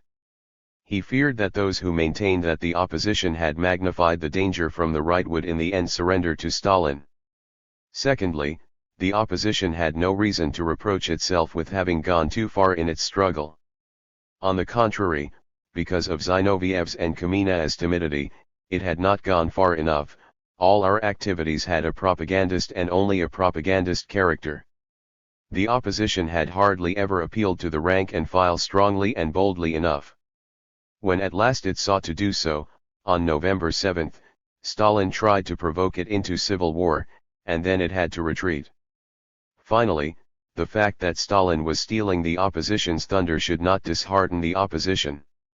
The Stalinist faction had initiated a left policy when it could do nothing else, but it would not be able to see it through to the end. Consequently, Trotsky assured his followers, "The party is still going to need us." These arguments and assurances did not satisfy many of Trotsky's adherents. He offered them no clear perspective. They continued to ask whether Stalin had turned against the kulak for good or whether his left course was mere pretense, and they expected a plain answer. Trotsky did not possess it, and probably Stalin himself did not yet know definitely where he stood. Nor did Trotsky tell his followers how, in the position in which they were placed, they could act on his advice and how, in what manner, they could support and oppose Stalin at the same time. Already in the spring of 1928 two distinct currents of opinion had formed themselves in the Trotskyist colonies. There were, on the one hand, those who took to heart, most of all, their obligation to support Stalin's left course, the obligation which Trotsky again and again impressed on them, and there were those, on the other hand, who were above all inclined to go on opposing Stalin, as Trotsky also urged them to do. Thus the differences that had existed within the joint opposition between Trotskyists and Zinovievists were now reproduced within the ranks of the Trotskyists themselves, splitting them into conciliators and irreconcilables. The conciliators were still far from the thought of surrendering to Stalin, but they wished the opposition to mitigate its hostility towards his faction and to prepare for a dignified reconciliation with it on the basis of the left course. They held that integrity and the opposition's own interest demanded from them that they should review critically, and modify in the light of events, the opposition's accepted views. To this attitude rallied oppositionists of the older generation, men of the reflective and sedate type, and those in whom the nostalgic feeling for their old party was extremely strong, and also the enlightened bureaucrats, economists, and administrators, who had been interested more in the opposition's program of industrialization and economic planning than in its demands for inter-party freedom and proletarian democracy, and finally, people whose will to go on resisting the ruling group was already weakened by the ordeal they had undergone. As individuals were often moved by mixed impulses, it was in many cases well nigh impossible to disentangle their motives. The irreconcilable Trotskyists were mostly young men, to whom expulsion from the party had been less of a break in life than it had been to their elders, people whom the opposition attracted by its call for proletarian democracy rather than by its economic and social desiderata. And the zealots of the opposition, the doctrinaire enemies of bureaucracy, and the fanatics of anti-Stalinism. In this group too the motives of individuals could not be easily distinguished. Most often the young, those for whom the break with the party was no great moral upset, were also relatively indifferent to the complex economic and social issues, but responded ardently to the opposition's call for freedom of expression, and viewed all bureaucracy with a fierce hostility, rendered even fiercer by persecution and exile. Both wings of the Trotskyist opposition tended to overlap with other groups outside it. The conciliators moved closer and closer towards the Zinovievists whom they had hitherto despised. They began to see them in a new light, and even if they were not ready to follow them, they began to appreciate the reasons for their surrender, to listen eagerly to their arguments, and to watch sympathetically their doings. The most extreme irreconcilables, on the other hand, found that they had much in common with the unrepentant Mohicans of the workers' opposition and of the Decemists, who were led by Sapronov and Vladimir Smirnov, and had been exiled together with the Trotskyists. In their enmity towards the bureaucracy they had been far less inhibited than the Trotskyists. More or less openly they had renounced all allegiance to the existing state and party. They proclaimed that the revolution and Bolshevism were dead, and that the working class had to begin from the beginning, that is to start a new revolutionary struggle in order to free itself from exploitation by the new state capitalism, the NEP bourgeoisie, and the kulaks. To many a young Trotskyist this plain and single-minded message sounded more convincing than did Trotsky's carefully balanced analyses and dual policy. It was easier to digest it, for in it yes was yes and no was no, without any dialectical complication. To denounce Stalin as the gravedigger of the revolution, the Decemists said, and to dwell, as Trotsky did, on the progressive implications of the left course was absurd. To fight Stalin meant to fight him and not to support him. Both sets of Trotskyists looked to Trotsky for guidance, although each was inclined to accept only that part of his advice that suited it. Both sets evoked the opposition's first principles and common interests. But as the differences widened, the sense of comradeship wore thin and mutual suspicions grew until the two sets had little more for each other than black looks and harsh words. To the irreconcilables their more moderate comrades were men of small faith, if not yet deserters. The moderates looked down on the irreconcilables as ultralefts or crude anarchisants, devoid of Marxist intellectual discipline and responsibility for the fortunes of the revolution. The irreconcilables suspected that knowingly or unknowingly the conciliators worked for Stalin, while the conciliators held that nothing compromised the opposition and assisted Stalin more effectively than the exaggerations and the excesses of the doctrinaires and the zealots of Trotskyism. The spokesmen for each of the two sets were oppositionists of long-standing and Trotsky's trusted and respected friends. Preobrazhensky was the first to speak of the need for a more conciliatory attitude towards Stalinism. He had never faltered as an oppositionist, and not the slightest taint of self-regard or opportunism attached to his character. His weakness, if weakness it be, lay rather in his utter disregard of expediency and popularity and in the theoretical consistency of his views. He began to preach conciliation from deep conviction, which can be traced back to his writings of 1924-5. He had been, we know, the chief theoretical exponent of primitive socialist accumulation. The period of primitive socialist accumulation, he had written in The New Economics, constitutes the most critical era in the life of the socialist state after the conclusion of civil war. To go through this period as rapidly as possible and to reach as soon as possible the stage at which the socialist system develops all its advantages. Vis-a-vis. Capitalism is for the socialist economy a matter of life and death. During that period the socialist state was bound to get the worst of both worlds.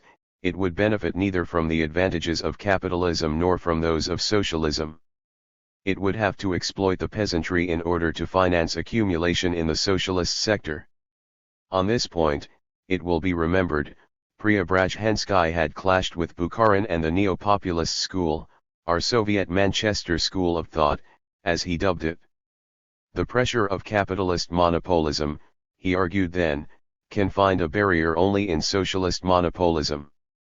This must subordinate to itself, by means of fiscal policy and through a state-regulated price mechanism, the private sector of the economy, especially farming. To Bukharin's outcry of indignation Preobrazhensky replied, but can it be otherwise? To put it in the simplest terms, can the burden of the development of the state-owned industry, be thrown onto the shoulders of our 3 million industrial workers only, or should the 22 million of our peasant smallholders also contribute their share? Even he had not advocated the expropriation and forcible collectivization of the smallholders, but more than anyone else he had been aware of the inherent violence of the conflict between state and peasantry under the iron heel of the law of primitive socialist accumulation. 18. No wonder that Preobrazhensky responded eagerly to Stalin's left course. He received it as a confirmation of his own theory. He saw it as an inevitable and wholly desirable development. From the outset he was convinced of its momentous significance, and he was convinced of it more firmly than Trotsky was. The differences between him and Trotsky, hitherto only implicit in their writings but of no practical consequence, now began to affect their attitudes. Trotsky had never committed himself to the view that the workers' state must as a rule exploit the peasantry at any rate. He had never expounded this view as bluntly as Preobrazhensky had done it. Nor had he advocated a pace of industrialization as forcible as that which Preobrazhensky had anticipated.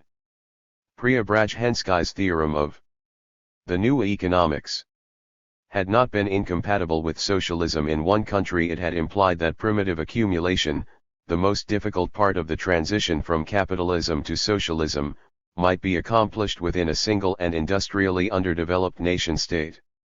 Finally, unlike Trotsky, Preobrazhensky had dwelt on the objective force of the laws of the transition to socialism, a force which would assert itself and compel the party leaders to act. Malgur Yuxmemes. As the agents of socialism. Nationalization of all large-scale industry, he held, led ineluctably to planned economy and rapid industrialization. In opposing these, the Stalinists and Bukharinists opposed a historic necessity, a necessity which the opposition alone saw in time and of which it sought to make the Bolsheviks aware. Stalin and Bukharin might defeat the opposition, but they could not outwit the laws of history. The structure of our state economy often proves itself to be more progressive than is the whole system of our economic leadership would eventually force them to carry out the opposition's program. These ideas, which were little more than asides and hints in Preobrazhensky's earlier writings, now came to govern all his thoughts. Stalin declaring war on the kulak was in his eyes but the unconscious and reluctant agent of necessity. While Trotsky still viewed the left course somewhat incredulously and wondered whether it might not be only a temporary shift, Preobrazhensky had no doubt whatsoever that Stalin was not trifling, that he could not retreat from the left course, that he would be compelled to wage war on the kulak ever more ruthlessly, and that this created a completely new situation for the country at large and for the opposition in particular. He insisted that the country was on the brink of a tremendous revolutionary upheaval. The kulaks, he said, would go on refusing to sell grain and would threaten the town with famine. The middle and poor peasants would not be able to supply enough food, and the official attack on the kulak would antagonize them too and would lead to a colossal clash between the government and the bulk of the peasantry. In a survey written in the spring of 1928, Preobrazhensky maintained that Stalin's threats and emergency measures had already aroused in the country a storm so violent that to calm it the government would have to make such vast and dangerous concessions to capitalism that not only Stalin but even Bukharin and Rykov would recoil and refuse to make them. 19 Only a drastically right or drastically left policy could avert a calamity, and everything indicated that Stalin would move farther to the left. What was to be the opposition's role in this upheaval? The opposition, Preobrazhensky replied, had acted as the conscious interpreter of a historic necessity. It had displayed superior foresight, its ideas were reflected in Stalin's new policy as in a distorting mirror. The present crisis would not have been as grave if the party had acted on the opposition's advice earlier. The opposition must still go on advocating accelerated industrialization, and it must call as insistently as ever for proletarian democracy. However, although the opposition had correctly interpreted the needs of the time, it was not given to it to meet those needs in practice. Stalin and his adherents were taking charge of the practical task. They were the agents of the historic necessity, although they had not understood it and had long resisted it. Somewhere then the opposition had gone wrong.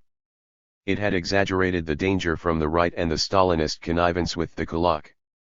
It had misjudged the trends within the party and their relationship to the social classes without, a grave error for Marxists to commit.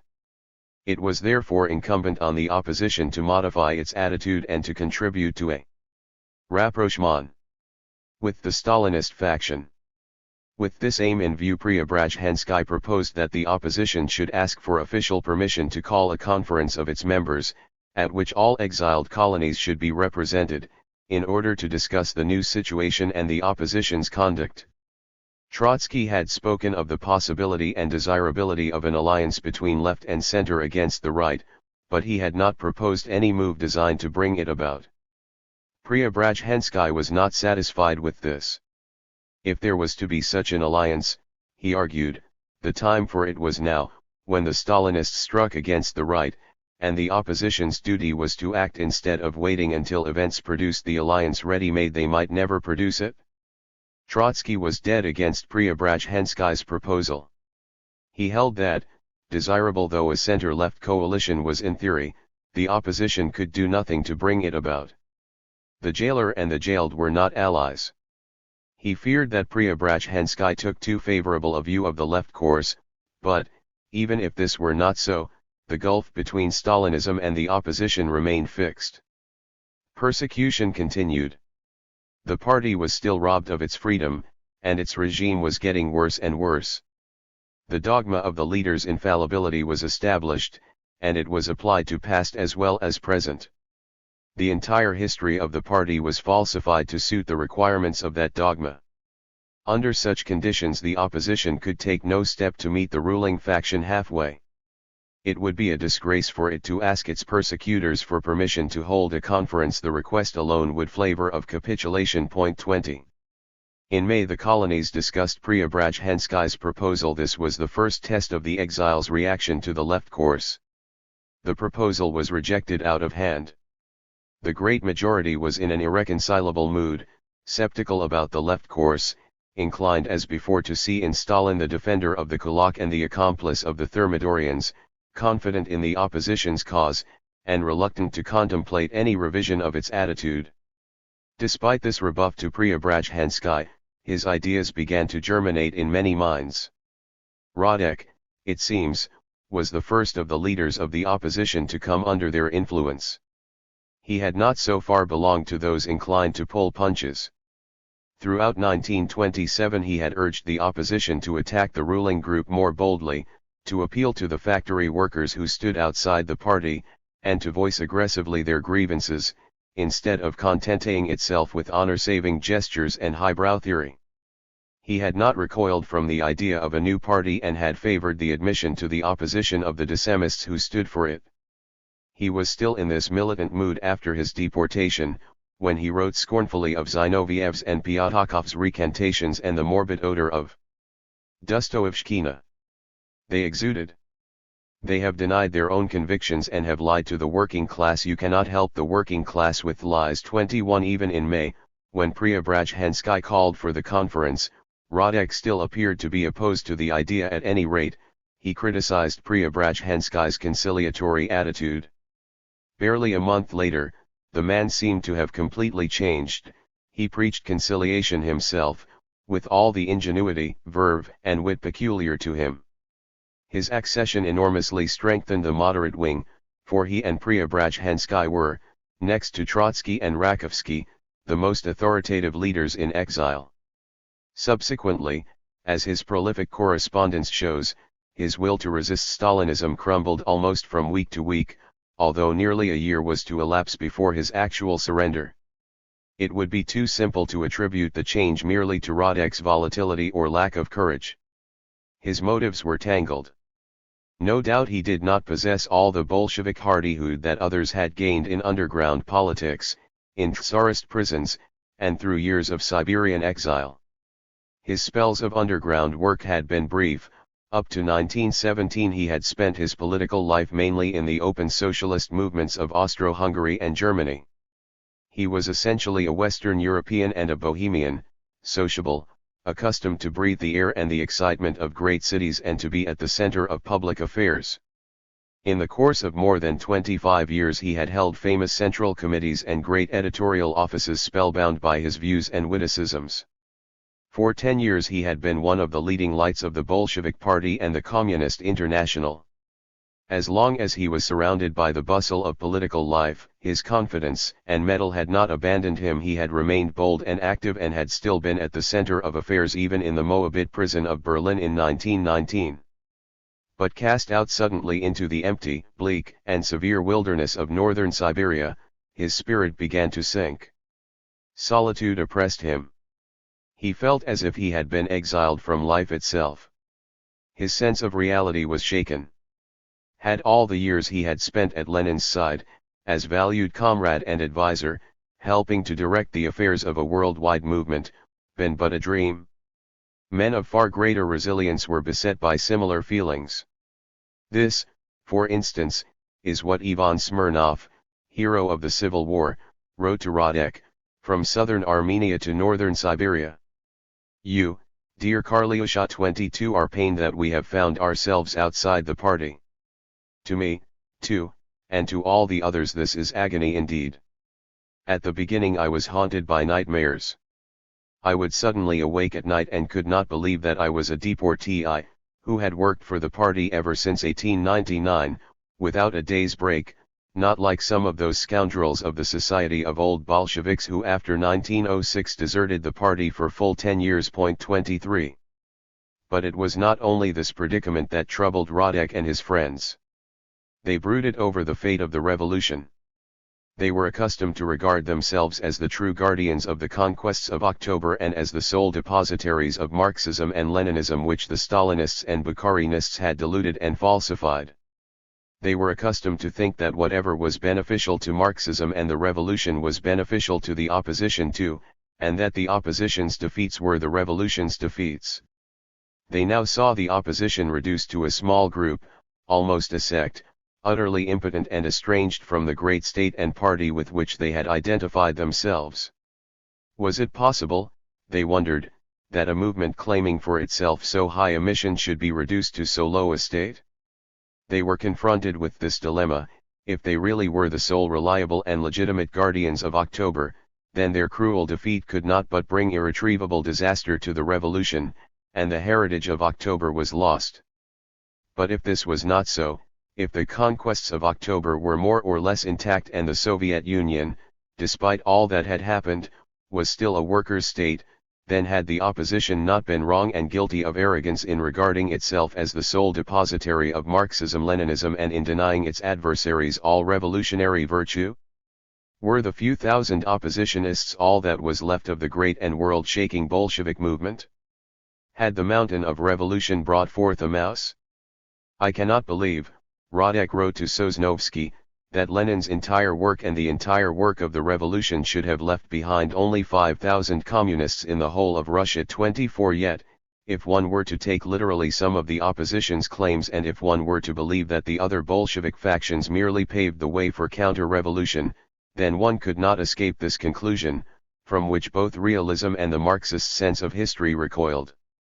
Surely, the Bolshevik epoch with all its heroism, sacrifice, hope, blood, and toil, could not have been mere sound and fury, signifying nothing.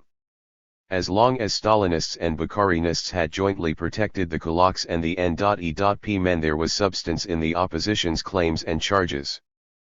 But the left course, bringing the Stalinist faction into mortal conflict with private property, demonstrated that the work of Lenin and the October Revolution had left behind something more than a handful of righteous men, something more than 5,000 communists in the whole of Russia.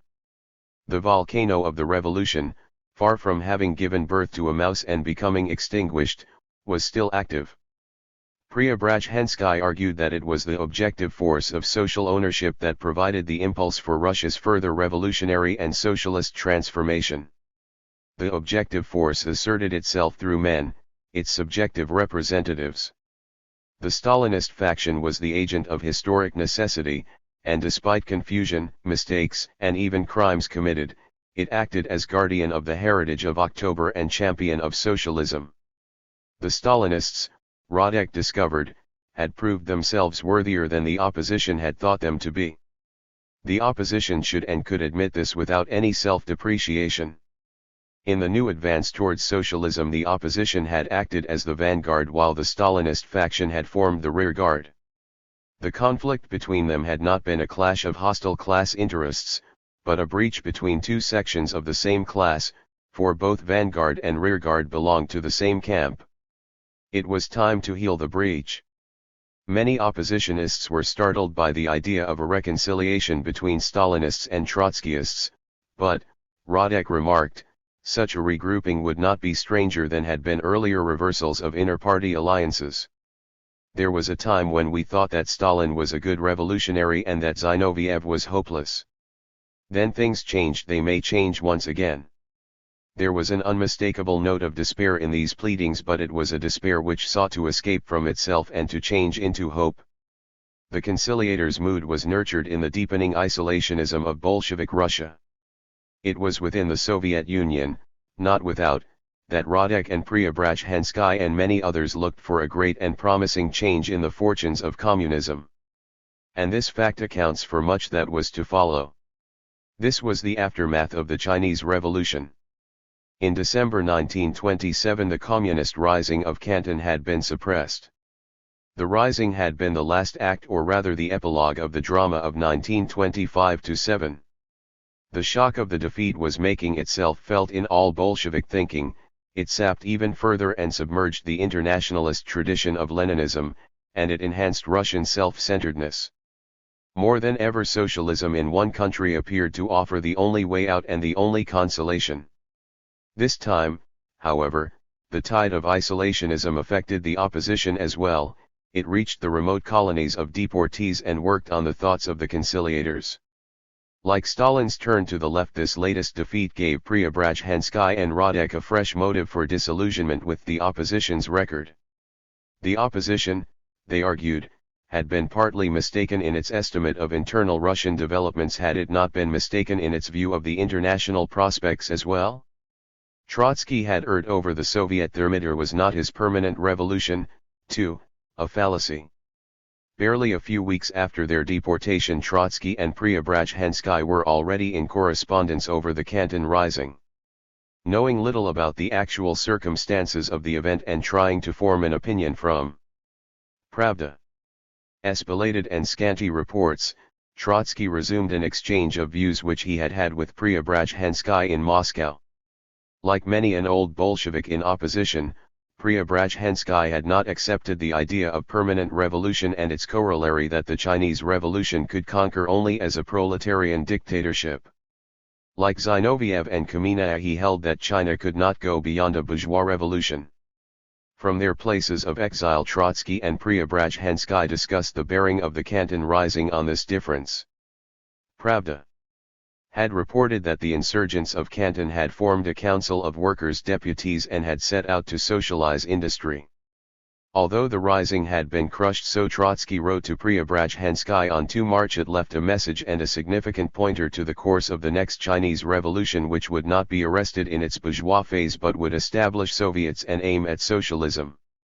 Preobrazhensky replied that the rising had been staged by Stalin merely in order to save his face after all his surrenders to the Kuomintang, that this had been a reckless venture, and that the Soviet of Canton and its socialist slogans, not having resulted organically from any mass movement, had not reflected the inherent logic of any genuine revolutionary process. 25 Preobrazhensky was, of course, closer to the facts than Trotsky, who in this case relied on dubious evidence for his conclusion about the character of the next Chinese revolution. His conclusion was nevertheless correct. The revolution of 1948-9 was to transcend its bourgeois limits, and to this extent it was to be a permanent revolution, even if its course and the alignment of social classes in it were to prove very different from what the Trotskyist and indeed the Marxist and Leninist theories of revolution had envisaged. We, the old Bolsheviks in opposition, must dissociate ourselves from Trotsky on the point of permanent revolution, Preobrazhensky declared. The statement itself could not have been surprising to Trotsky, but its emphatic tone certainly was. Trotsky had been accustomed to hear such reminders of his non-Bolshevik past from his adversaries and lately again from Zinoviev and Kamina, but hardly from Preobrazhensky, his close co-thinker since 1922. He knew that such reminders never cropped up fortuitously. What surprised him even more was that Radek, too, produced a critique of permanent revolution. Radek, no old Bolshevik himself, had hitherto wholeheartedly defended that theory.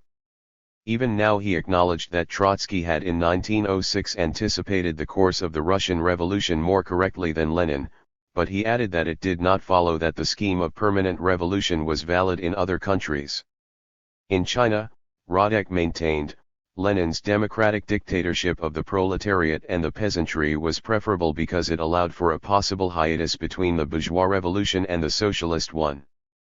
Apparently this controversy had no direct bearing on the issues of the day, and Trotsky was drawn into it reluctantly.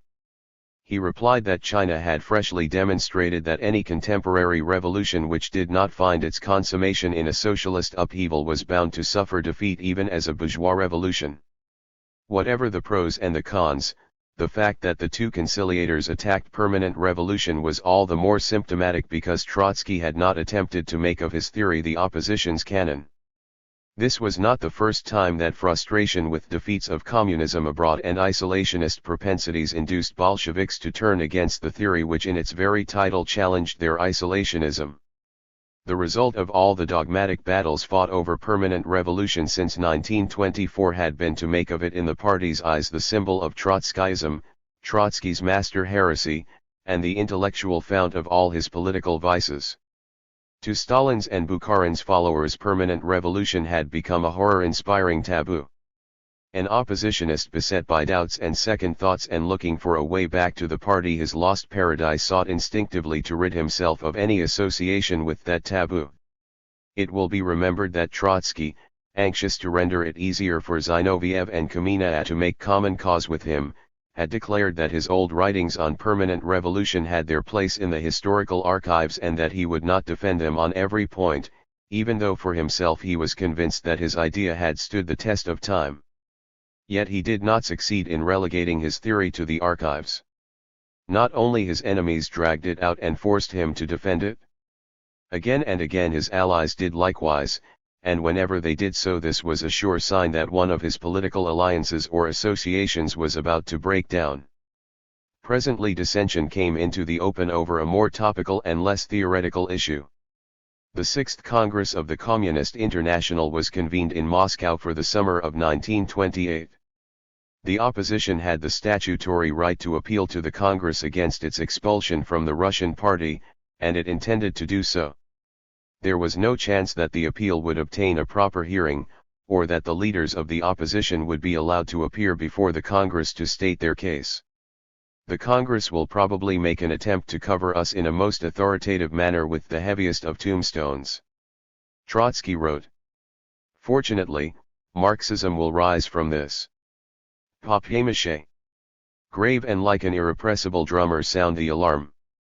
26. He intended to produce a brief and blunt criticism of the Comintern's policy and a concise declaration of the opposition's purpose to be addressed to the Congress. But the work grew in his hands into a massive treatise, the writing of which kept him occupied throughout the spring and summer. 27. The Congress was expected to adopt a new program of which a draft, written largely by Bukharin and centered on socialism in one country, had been published. Trotsky gave his statement the form of a critique of the new program. He completed this in June, and in July he followed it up by a message to the Congress under the title, "What Next?" He summed up 5 years of the International's failures and 5 years of the opposition's work in a manner free from all traces of reticence, duplicity, and diplomacy, and calculated to mark clearly the gulf between the opposition and its adversaries. He sent copies to the colonies just before the opening of the Congress, and he asked all oppositionists to endorse his statements in their collective and individual messages addressed to the Congress. Meantime, Radek and Preobrazhensky had prepared statements of their own which were more conciliatory in content and tone. True, Preobrazhensky drew a devastating balance sheet of the Comintern's policy of recent years, and he was outspoken about the differences which opposed Trotskyists of all shades to Stalinism and the Comintern. But in his conclusion he declared that many of these differences have disappeared as a result of the change that has occurred in the International's policy, because the International, following the Russian party, had also veered to the left. 28. Radek expressed the same opinion and at once dispatched his statement to Moscow. "If history shows," he wrote, "that some of the party leaders with whom yesterday we crossed swords are better than the viewpoints they defended, nobody will find greater satisfaction in this than we shall." 29. The fact that Trotsky and Radek had addressed different and partly conflicting messages to the Congress could only damage the opposition's cause. Instead of demonstrating its unity, the opposition spoke with two voices.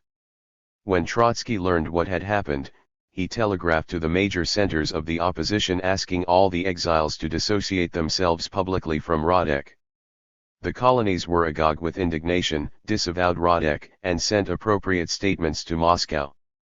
In the end, Radek himself informed the Congress that he was withdrawing his message and that he was in complete agreement with Trotsky. To his comrades he apologized for his faux pas, saying that it had been due to difficulties of communication with Trotsky, whose critique of the Comintern had reached him too late. Trotsky accepted the apology, and there the matter rested for the moment. The opposition, Trotsky said, had straightened out its front. However, the incipient split was not mended, it was only thinly covered over. An important event had helped Trotsky to rally the exiles. In July the Central Committee held a session at which Bukharin's faction appeared to have gained the upper hand over Stalin's. The critical issue was still the same, the bread crisis and the threat of famine suspended over urban Russia. The emergency measures earlier in the year had not averted the threat, and the situation was aggravated by a partial failure of winter crops in the Ukraine and in the northern Caucasus. The peasantry was in uproar. It delivered and sold only 50% of the grain it used to sell before the revolution. All exports of grain had to be stopped. 30 The strong-arm methods in grain collection had been just enough to enrage the farmers but not enough to intimidate them. The Central Committee noted the discontent among the peasantry which showed itself in demonstrations of protest against arbitrary administrative proceedings, and it declared that such proceedings had helped capitalist elements to exploit the discontent and turn it against the Soviet government, and had given rise to talk about the abolition of N.E.P. 31. At the session of the committee, after Mikoyan had made a report, the Bukharinist faction called for an end to the left course. Rykov demanded the cancellation of the anti-Kulak policy. Frumkin, the Commissar of Finance, went even farther and asked for a revision of the entire peasant policy enunciated at the 15th Congress and for a return to the predominantly Bukharinist policy of the previous Congress. The Central Committee declared that it stood by the decisions of the 15th Congress, but it cancelled its own emergency measures against the Kulak. It proclaimed that henceforth the rule of law must prevail. It forbade searches and raids on barns and farmsteads. It stopped the requisitioning of food and the forcible levying of grain loans. Last but not least, it authorized a 20% rise in the price of bread, the rise it had so categorically prohibited 3 months earlier. 32 Seen in retrospect, this was the Central Committee's last attempt to appease the peasants, the last before it proceeded to suppress private farming. At the time, however, it looked as if the Kulak had won a round, as if Stalin had abandoned the left course, and as if Bukharin and Rykov had dictated policy. It may be imagined how the Trotskyist deportees received this. They were back on familiar ground. The old scheme of things, within which they had been accustomed to think and to argue, seemed re-established. They saw the defenders of the Kulak reasserting themselves. They saw Stalin's vacillating center yielding as always. Authorizing the higher bread price, the Central Committee had hit the industrial workers and had acted in the interests of the wealthy farmers. This was surely not yet the end. The struggle was on, the right wing would resume its offensive, and the Stalinists would continue to retreat. The Thermidorian danger was closer than ever. The Thermidorians were on the move. Trotsky thought likewise, in Rykov's speech. He declared, "The right wing has thrown its challenge at the October Revolution.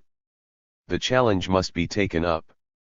The rise of the price of bread was only the beginning of a neo-N.E.P. To appease the Kulak, the right wing would soon make a determined attempt to undermine the state monopoly of foreign trade." He saw Rykov and Bukharin as the victors who would soon hunt down Stalin as a Trotskyist, just as Stalin had hunted down Zinoviev. Rykov had said at the Central Committee that the Trotskyists regarded it as their main task to prevent a victory of the right wing. Trotsky replied that this was indeed the opposition's main task. 33. Among the Trotskyists, the conciliators were completely isolated for the moment. Where is Stalin's left course? The deportees exultantly demanded of Radek and Preobrazhensky. It was all a flash in the pan. But this was enough for you to try and throw overboard our old and well-tested ideas and views and to urge us to conciliate the Stalinists. Once again they saw Stalin's ascendancy as a mere incident in the fundamental struggle between themselves and the Bukharinists, and they believed even more ardently than before that all Bolsheviks who had remained faithful to the revolution would soon see the issues in this light, as a conflict essentially between right and left, and would opt for the left. Stalin's apparent discomfiture raised their hopes sky high. "The day is not far off," wrote as eminent a Trotskyist as Sosnovsky, "when the call for Trotsky's return will resound throughout the world." 34. In the middle of all this political excitement, tragedy visited Trotsky's family. Both his daughters, Zina and Nina, had been ill with consumption. The health of Nina, the younger of the two, she was 26, broke down after the imprisonment and deportation of Nevelson, her husband. The news reached Trotsky in the spring, during a fishing expedition. He was not yet fully aware of the gravity of Nina's illness, but he spent the next weeks in anxiety and worry. He knew that both his daughters and their children lived in utter poverty, that they could not count on the help of friends, and that Zina, herself wasted by consumptive fever, spent her days and nights at Nina's bed. "Am aggrieved," he telegraphed her, "that cannot be with Ninushka to help her. Communicate her condition. Kisses for both of you. Papa." Again and again he asked for news but received no answer. He wrote to Rakovsky begging him to make inquiries in Moscow. Finally, he learned that Nina had died on June 9. Much later he received the last letter she had written him. It had been on the way and held up by the censors for over 10 weeks. It was a painful thought for Trotsky that on her deathbed she had waited for his answer in vain. He mourned her as an ardent revolutionary and member of the opposition as well as a daughter, and to her memory he devoted the critique of the Comintern's program on which he had been working at the time of her death. Messages of condolence from many deportees were still arriving at Alma-Ata when another blow caused Trotsky much sorrow and grief. After Nina's death, Zina had intended to go to Alma-Ata. Her husband too had been deported and she had strained her health in nursing her sister. From week to week she delayed the journey until news reached Alma-Ata that she was dangerously ill and unable to travel. Her malady was aggravated by a severe and protracted nervous disorder, and she was not to rejoin her father before his banishment from Russia. A family reunion, nevertheless, occurred at the Dacha outside Alma-Ata, when Sergei arrived to spend his holiday there. With him came Lyova's wife and child. They stayed only a few weeks, and this was an anxious and mournful reunion. After the rightward turn of official policy, the extreme and irreconcilable Trotskyists had the upper hand in nearly all the centers of the opposition. The mass of deportees would not even hear of any attempt at narrowing the gulf between themselves and the Stalinists. However, the extreme irreconcilables had no spokesman of Preobrazhensky's and Radek's authority and ability. Their views were formulated by men like Sosnovsky, Dingelstedt, Elzin, and a few others who expressed a mood rather than any definite political ideas. Of this group Sosnovsky was the most gifted and articulate, and when he confidently asserted that the cry for Trotsky's return will soon resound throughout the world, he expressed the fervid hope of many of his comrades. He was Trotsky's trusted friend and one of the most effective Bolshevik journalists, very popular far outside the ranks of the opposition. But he was no political leader or theorist. He was distinguished as a chronicler of Bolshevik Russia and a sharp-eyed critic of morals and manners. A rebel by temperament, animated by an intense hatred of inequality and injustice, he indignantly watched the rise, in the workers' state, of a privileged bureaucracy. He pungently exposed its greed and corruption, its snobbery, and its upstart ambition to assimilate itself to the old bureaucracy and aristocracy and to intermarry with them. He felt only distaste for those who could even think of any conciliation with the ruling group. He was in this respect poles apart from Radek.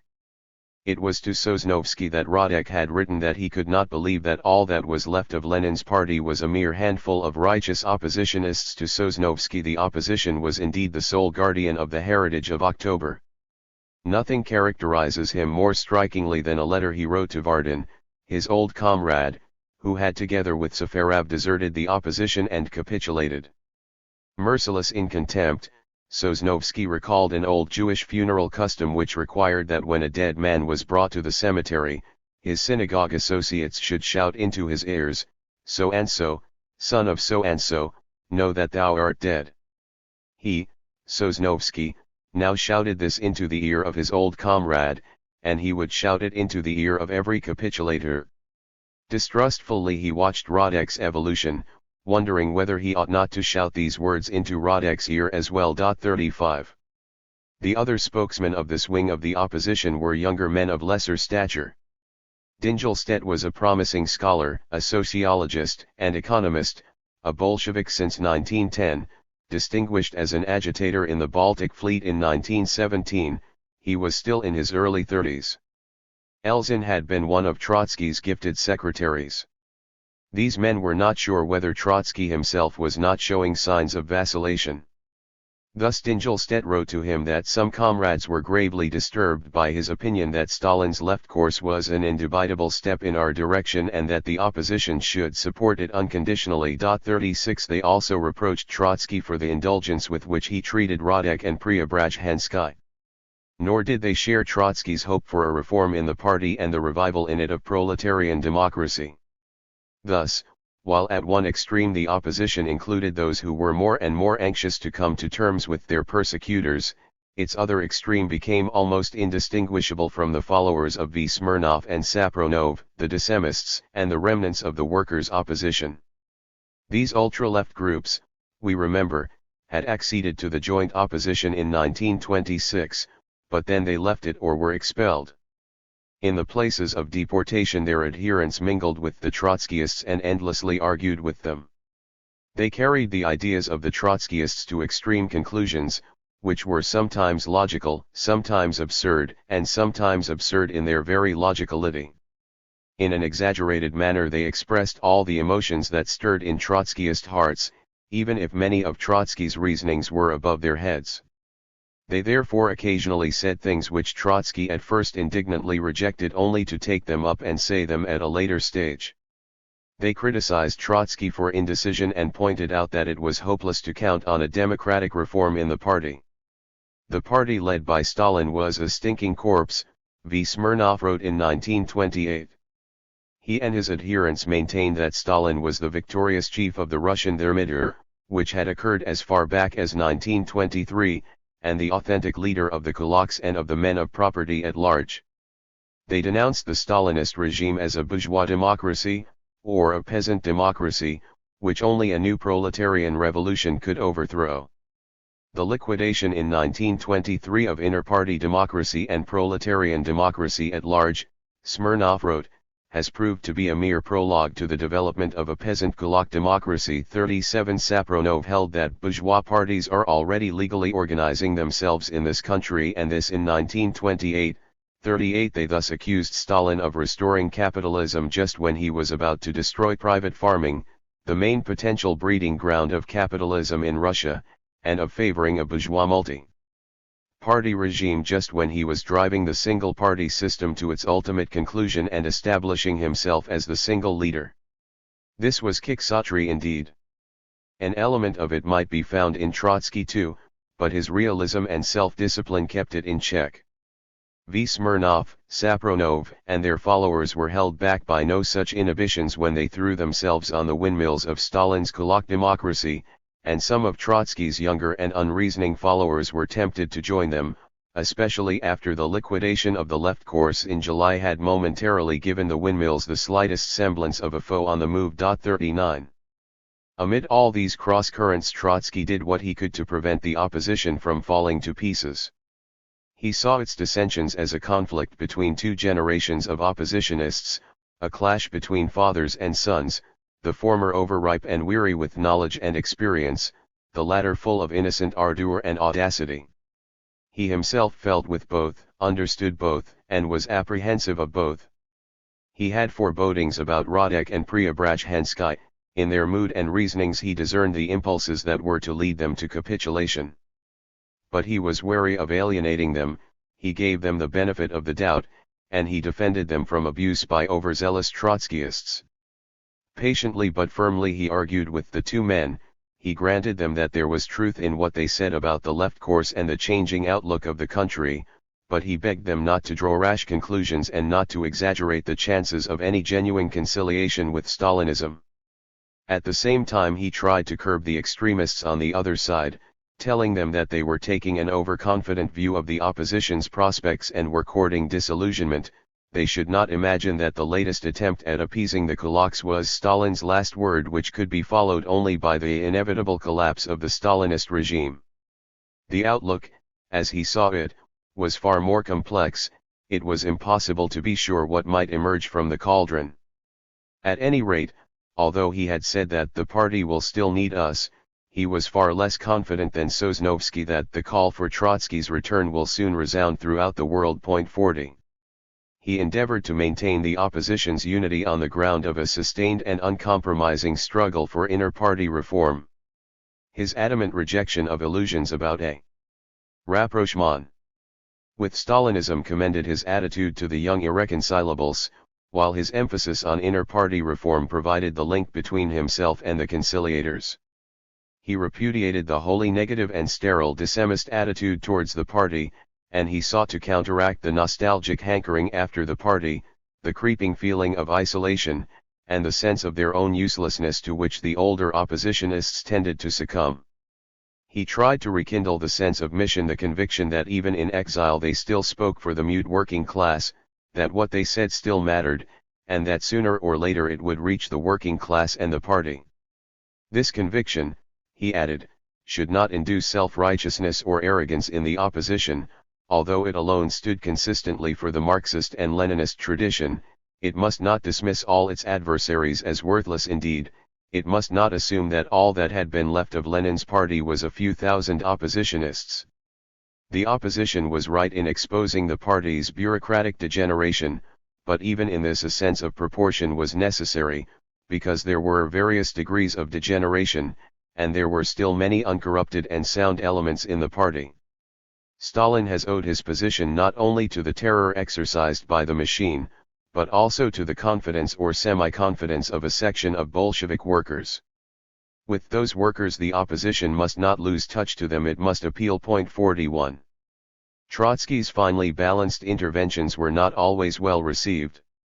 The ultra-radicals went on carping at his leniency towards the conciliators, while Preobrazhensky and Radek reproached him with countenancing the dissemist attitude of those Trotskyists who behaved as if the opposition were a new party, not a faction of the old.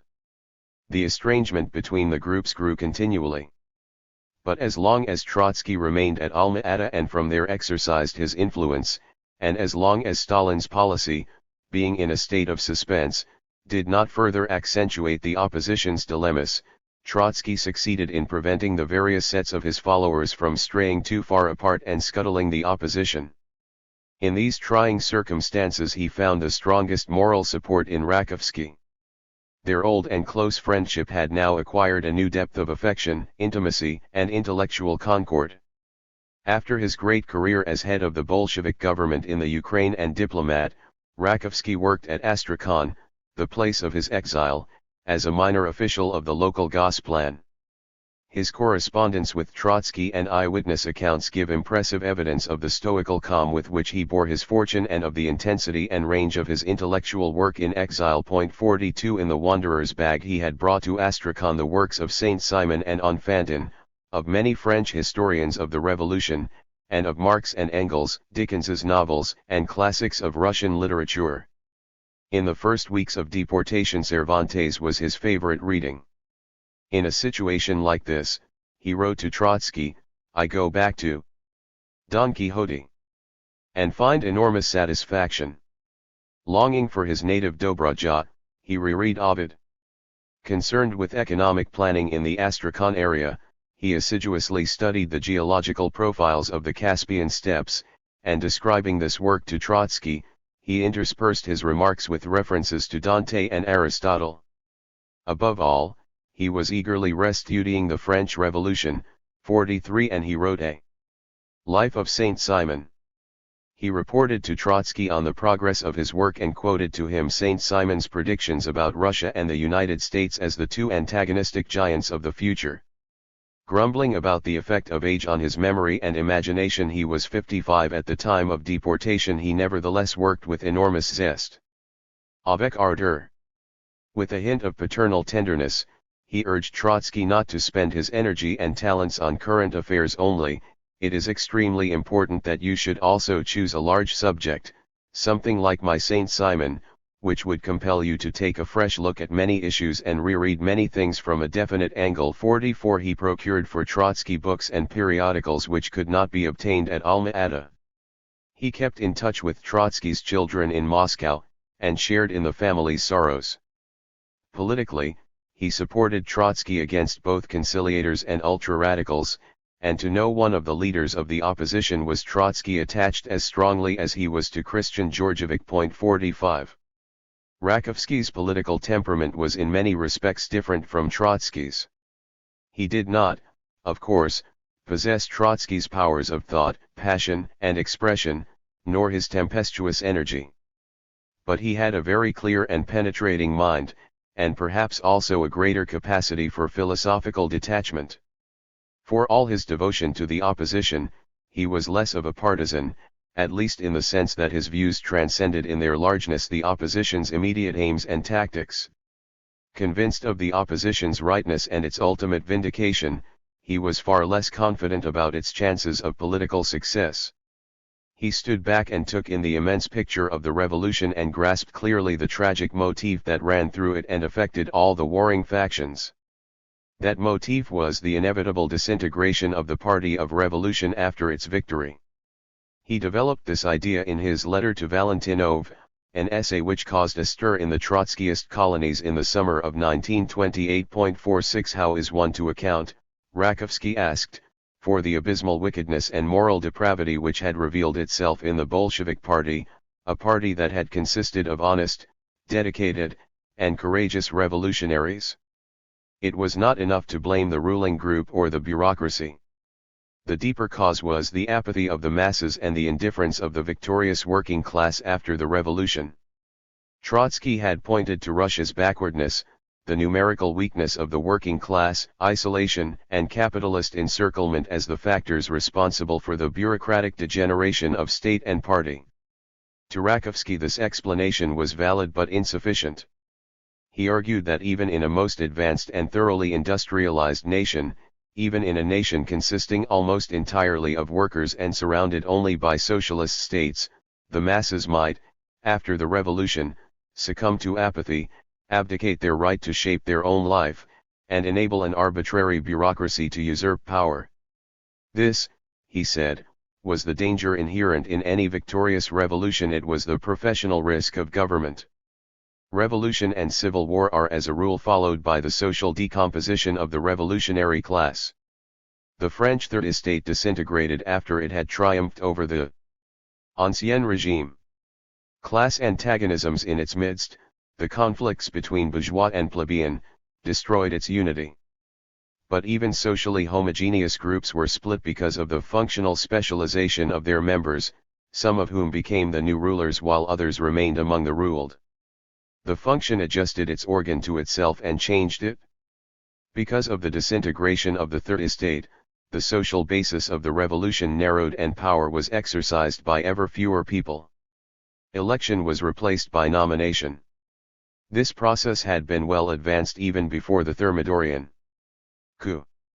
It was Robespierre who had furthered it and then became its victim. First it was the exasperation of the people with hunger and misery that did not allow the Jacobins to trust the fate of the revolution to the popular vote, then Jacobin arbitrary and terroristic rule drove the people into political indifference, and this enabled the Thermidorians to destroy Robespierre and the Jacobin party. In Russia similar changes had occurred in the anatomy and physiology of the working class and had led to similar results: the abolition of the elective system, the concentration of power in very few hands, and the replacement of representative bodies by hierarchies of nominees. The Bolshevik party was split between rulers and ruled, it disintegrated, and it changed its character so much that the Bolshevik of 1917 would hardly recognize himself in the Bolshevik of 1928. A deep and shocking apathy still paralysed the working class. Unlike Trotsky, Rakovsky did not think that it was the workers' pressure that had forced Stalin to embark upon the left course. This was a bureaucratic operation carried out exclusively from above. The rank and file had no initiative and was all too little eager to defend its freedoms. Rakovsky recalled one of Babeuf's sayings in 1794, "To re-educate the people in the love of liberty is more difficult than to conquer liberty." Babeuf raised the battle cry, "Liberty and an elected commune," but his cry fell on deaf ears. The French had unlearned freedom. It was to take them 37 years, from 1793 to 1830, before they relearned it, recovered from apathy, and rose in another revolution. Rakovsky did not explicitly pose the question which suggested itself: how long would it take the Russian masses to regain their political vitality and vigor? But his argument implied that a political revival could occur in Russia only in a relatively remote future, after great changes had taken place in society, and after the working class had grown, developed, become reintegrated, and had recovered from many shocks and disillusionments. He confessed that he had never expected early political triumphs for the opposition, and he concluded that the opposition should direct its efforts mainly towards the long-term political education of the working class.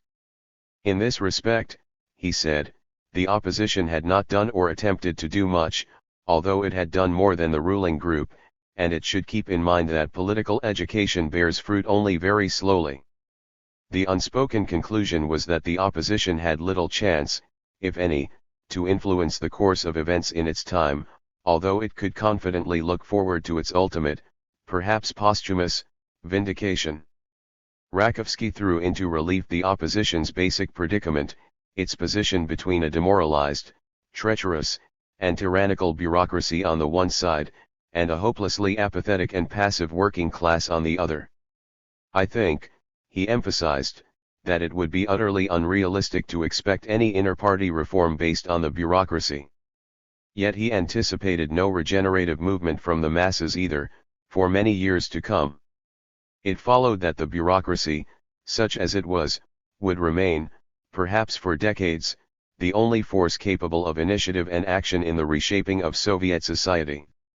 The opposition was bound by its principles to persist in irreducible hostility towards the bureaucracy, but it could not effectively appeal against it to the people. Consequently, it could not play any practical part in the evolution of party and state, and it was eliminated in advance from the great historic process by which Soviet society was presently to be transformed. It could only hope to work for the future mainly in the field of ideas. A conclusion of this kind, implicit in Rakovsky's letter to Valentinov, may in certain situations satisfy a small circle of theorists and ideologues, but it spells the death sentence for any political movement. Rakovsky viewed the course of the revolution and the opposition's prospects with cool, profound insight and stoical equanimity. No such detachment or equanimity could be expected from the several thousand oppositionists who read the letter to Valentinov. Whether workers or intellectuals, they were practical revolutionaries and fighters, passionately interested in the immediate outcome of their struggle and in the upheavals which were shaking and shaping their nation. They had joined the opposition as a political movement, not as a coterie of philosophers or ideologues, and they wished it to triumph as a political movement. Even the most heroic and selfless rebels or revolutionaries struggle as a rule for objectives which they believe to be in some measure within the reach of their generation. Only few and very exceptional men, thinkers, can fight for a prize which history may award them posthumously. The mass of the oppositionists had striven to strengthen the socialist sector of the Soviet economy, to further industrialization, to revive the spirit of internationalism, and to restore some freedom within the party. They could not bring themselves to believe that these objectives were for them unattainable. They had already found out that they could not attain them by themselves, and that they had to look either to the masses or to the bureaucracy for help. They could not accept the view that it was hopeless to look to either. To exist politically, they had to believe either that the masses would sooner or later rise against the bureaucracy, or that the bureaucracy would, for its own reasons, carry out many of the reforms for which the opposition stood. The radical Trotskyists looked to the masses, the conciliators to the ruling group or to a section of it. Each of these hopes was illusory, but not to the same extent. There was no sign in the country of any spontaneous mass movement in favor of the opposition's objectives. But the bureaucracy was clearly in ferment. It was divided against itself over such issues as industrialization and peasant policy. The conciliators saw that on these issues the Stalinist faction had, after all, moved closer to the opposition, and this encouraged them to expect that it might move closer in other respects as well. The fact that the bureaucracy was the only force showing effective social initiative induced the hope that the bureaucracy might even restore freedom to the party. The alternative was too gloomy to contemplate. It was that inter-party freedom and proletarian democracy at large were bound to remain empty dreams for a long time to come. Trotsky was greatly impressed by Rakovsky's views and commended them to the opposition, but he missed, so it seems, some of their deeper and relatively pessimistic implications. In Trotsky the detached thinker and the active political leader were now at loggerheads. The thinker accepted an analysis from which it followed that the opposition was virtually doomed as a political movement. The leader could not even consider such a conclusion, let alone reconcile himself to it. The theorist could admit that Russia, like France before her, had unlearned freedom and might not relearn it before the rise of a new generation. The man of action had to banish this prospect from his mind and try and give his followers a practical purpose. The thinker could run ahead of his time and work for the verdict of posterity. The chief of the opposition had to go back to his time, live in it, and believe with his followers that they had a great and constructive part to play in it. Both as thinker and political leader, Trotsky refused to contemplate his country in isolation from the world. He remained convinced that the worst predicament of Bolshevism lay in its isolation and that the spread of revolution to other countries would help the peoples of the Soviet Union to relearn freedom much earlier than they could otherwise do. Late in the summer of 1928, startling news, coming from clandestine Trotskyist circles in Moscow, reached Alma-Ata. It brought detailed evidence that Stalin was about to resume the left course and that the breach between his faction and Bukharin's was complete and irreparable. Moreover, The reports from Moscow claimed that both the Bukharinists and the Stalinists moved an alliance with the left opposition and that both were already vying for Trotskyist and Zinovyevist support. It looked indeed as if the cry for Trotsky's return was about to go up, after all.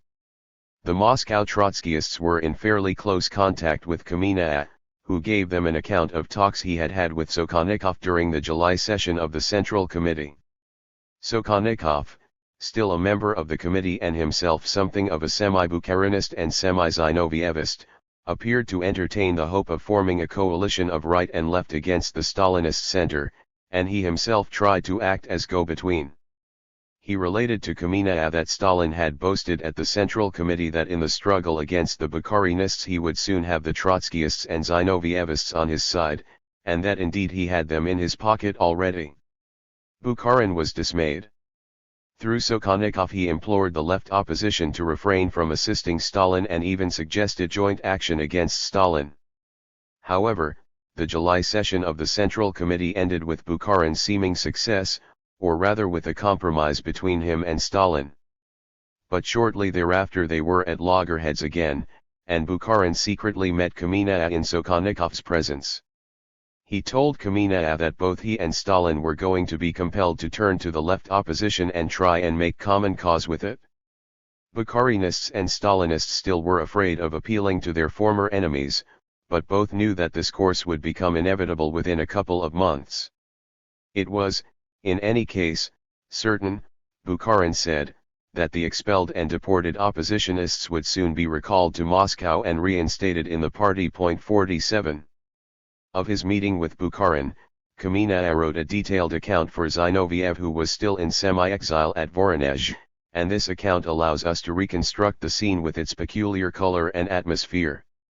The Bukharin closeted with Kamenev and Sokholnikov was a very different man from the one who had only 7 months earlier, at the 15th Congress, helped to crush the opposition. There was no trace in him now of that earlier self-confident and bragging Bukharin who had mocked Kamenev for leaning on Trotsky and whom Stalin had congratulated for slaughtering the leaders of the opposition instead of arguing with them. He arrived at Kamenev's home stealthily, terrified, pale, trembling, looking over his shoulders, and talking in whispers. He began by begging Kamenev to tell no one of their meeting and to make no mention of it in writing and over the telephone because they were both spied upon by the GPU. Broken in spirit, he had come to lean on his old adversary who was himself morally crippled. Panic made his speech partly incoherent. Without pronouncing Stalin's name he repeated obsessively. He will slay us. He is the new Genghis Khan. He will strangle us. On Kamenev, Bukharin already made the impression of a doomed man. Bukharin confirmed that the crisis in the leadership had been caused by the conflict between government and peasantry. In the first half of the year, he said, the GPU had had to quell 150 sporadic and widely scattered peasant rebellions. To such despair had Stalin's emergency measures driven the mujiks. In July the Central Committee was so alarmed that Stalin had to feign a retreat. He revoked temporarily the emergency measures, but he did so only in order to weaken the Bukharinists and to prepare himself better for a new attack. Since then he had succeeded in winning over to his side Voroshilov and Kalinin, who had been in sympathy with the Bukharinists, and this had given him a majority in the Politburo. Stalin, so Bukharin related, was now ready for the final offensive against private farming. He had adopted Preobrazhensky's idea and argued that only by exploiting the peasantry could socialism proceed with primitive accumulation in Russia, because, unlike early capitalism, it could not develop through the exploitation of colonies and with the help of foreign loans. From this Stalin drew the conclusion that the further socialism advanced, the stronger would popular resistance to it become, a resistance which only firm leadership could hold down. This meant a police state, Bukharin commented, but Stalin will stop at nothing. His policy is leading us to civil war. He will be compelled to drown rebellions in blood, and he will denounce us as the defenders of the kulak. The party was on the brink of an abyss. If Stalin were to win, not a shred of freedom would be left. And again. He will slay us. He will strangle us. The root of the evil is that party and state are so completely merged. This was the situation in which Bukharin resolved to appeal to the left opposition. The old divisions, as he saw it, had become largely irrelevant. Our disagreements with Stalin, he said to Kamina, are far, far graver than those we have had with you. What was now at stake was no longer normal differences of policy, but the preservation of party and state and the self-preservation of all of Stalin's adversaries. Though the left opposition stood for an anti-Kulak policy, Bukharin knew that it would not wish to pursue it by the reckless and bloody methods to which Stalin would resort. In any case, it was not ideas that mattered to Stalin. He is an unprincipled intriguer who subordinates everything to his lust for power. He knows only vengeance and the stab in the back. And so Stalin's opponents should not allow their old differences over ideas to prevent them from joining hands in self-defense. Eager to encourage his would-be partners, Bukharin then enumerated the organizations and influential individuals whom he supposed to be ready to line up against Stalin. The workers' hatred of Stalin, he said, was notorious. Trotsky, when he was drunk, whispered into Stalin's ear, "Soon our workers will start shooting at you, they will." At party cells members were so disgusted with Stalin's lack of principles that, when the left course was initiated, they asked, why is Rykov still at the head of the Council of People's Commissars, while Trotsky is exiled to Alma-Ata? The psychological conditions for Stalin's dismissal were not yet ripe, but they were ripening, Bukharin claimed. True, Stalin had won over Voroshilov and Kalinin, or Jonikij, who had come to hate Stalin, had no guts, but Andreev, the Leningrad leaders, was Kirov one of them, and Yagoda and Trillisser, the two deputy chiefs of the GPU, and others, were ready to turn against Stalin. Alleging that the two effective chiefs of the GPU were on his side, Bukharin nevertheless did not cease to speak in terror of the GPU. His account of the forces that he could marshal against Stalin could not sound reassuring to his interlocutor. A few weeks later the Muscovite Trotskyists reported to Alma-Ata on another meeting they had had with Kamina. Stalin is on the point of making overtures to the left opposition. So confident was Kamina about this that he had already warned Zinoviev not to compromise their position by responding too eagerly to Stalin's approaches. He held that a denouement was imminent, and he was at one with Trotsky in thinking that Stalin's policy had antagonized the entire peasantry, not merely the kulaks, and that the tension had reached explosion point. Consequently, a change in the party leadership was unavoidable. It was bound to occur even before the end of the year. But Kamina implored Trotsky to take a step which would ease his re-entry into the party. Lev Davidovich should make a statement now, saying, "Call us back and let us work together." But Lev Davidovich is stubborn. He will not do that. He will rather stay at Alma-Ata until they send a special train to fetch him. But by the time they have made up their minds to send that train, the situation will be out of hand and Kerensky will be anti-Portus. 48. Stalin, however, did not make the direct approaches that Kamina expected. Instead, he dropped many broad hints of a possible reconciliation, and he made sure that these hints reached Trotsky by roundabout ways. Thus he told a foreign, Asian, communist that he recognized that even in exile Trotsky and his followers had, unlike the Decemists, remained on the ground of Bolshevik ideology, and that he, Stalin, was only wondering how to bring them back at the earliest opportunity. Stalin's entourage, or Jonikij in particular, talked about Trotsky's reinstatement openly and freely, and at the Sixth Comintern Congress foreign delegations had been told in confidence to reckon with the possibility or even probability of a coalition between Stalin and Trotsky. 49. The sense of crisis had by now spread from the Russian party to the international. Despite a show of unanimity and official enthusiasm, the Sixth Congress was disappointed by Stalin's and Bukharin's joint conduct of the international's affairs. Trotsky's critique of the new program had, in a censured version, been circulated at the Congress, where, according to Trotsky's correspondence, it made its impression. 50 Even those foreign communist leaders who passed as ardent Stalinists spoke in private with disgust about the dogmas and rites Stalin had imposed upon the communist movement. Tolyatti Ercole was reported to have complained about the unreality of the proceedings at the Congress, the dull and sad parades of loyalty, and the arrogance of the Russian leaders. One felt like hanging oneself from sheer despair, he allegedly said.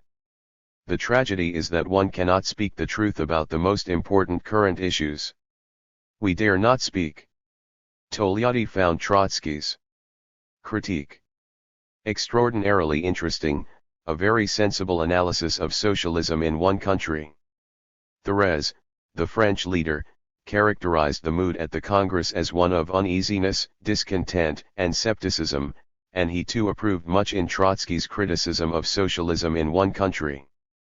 How has it happened, he asked, that we have been made to swallow this theory? Even if the Russian party had had to combat Trotskyism, it should not have accepted Stalin's dogma. He found the degradation of the International almost unbearable.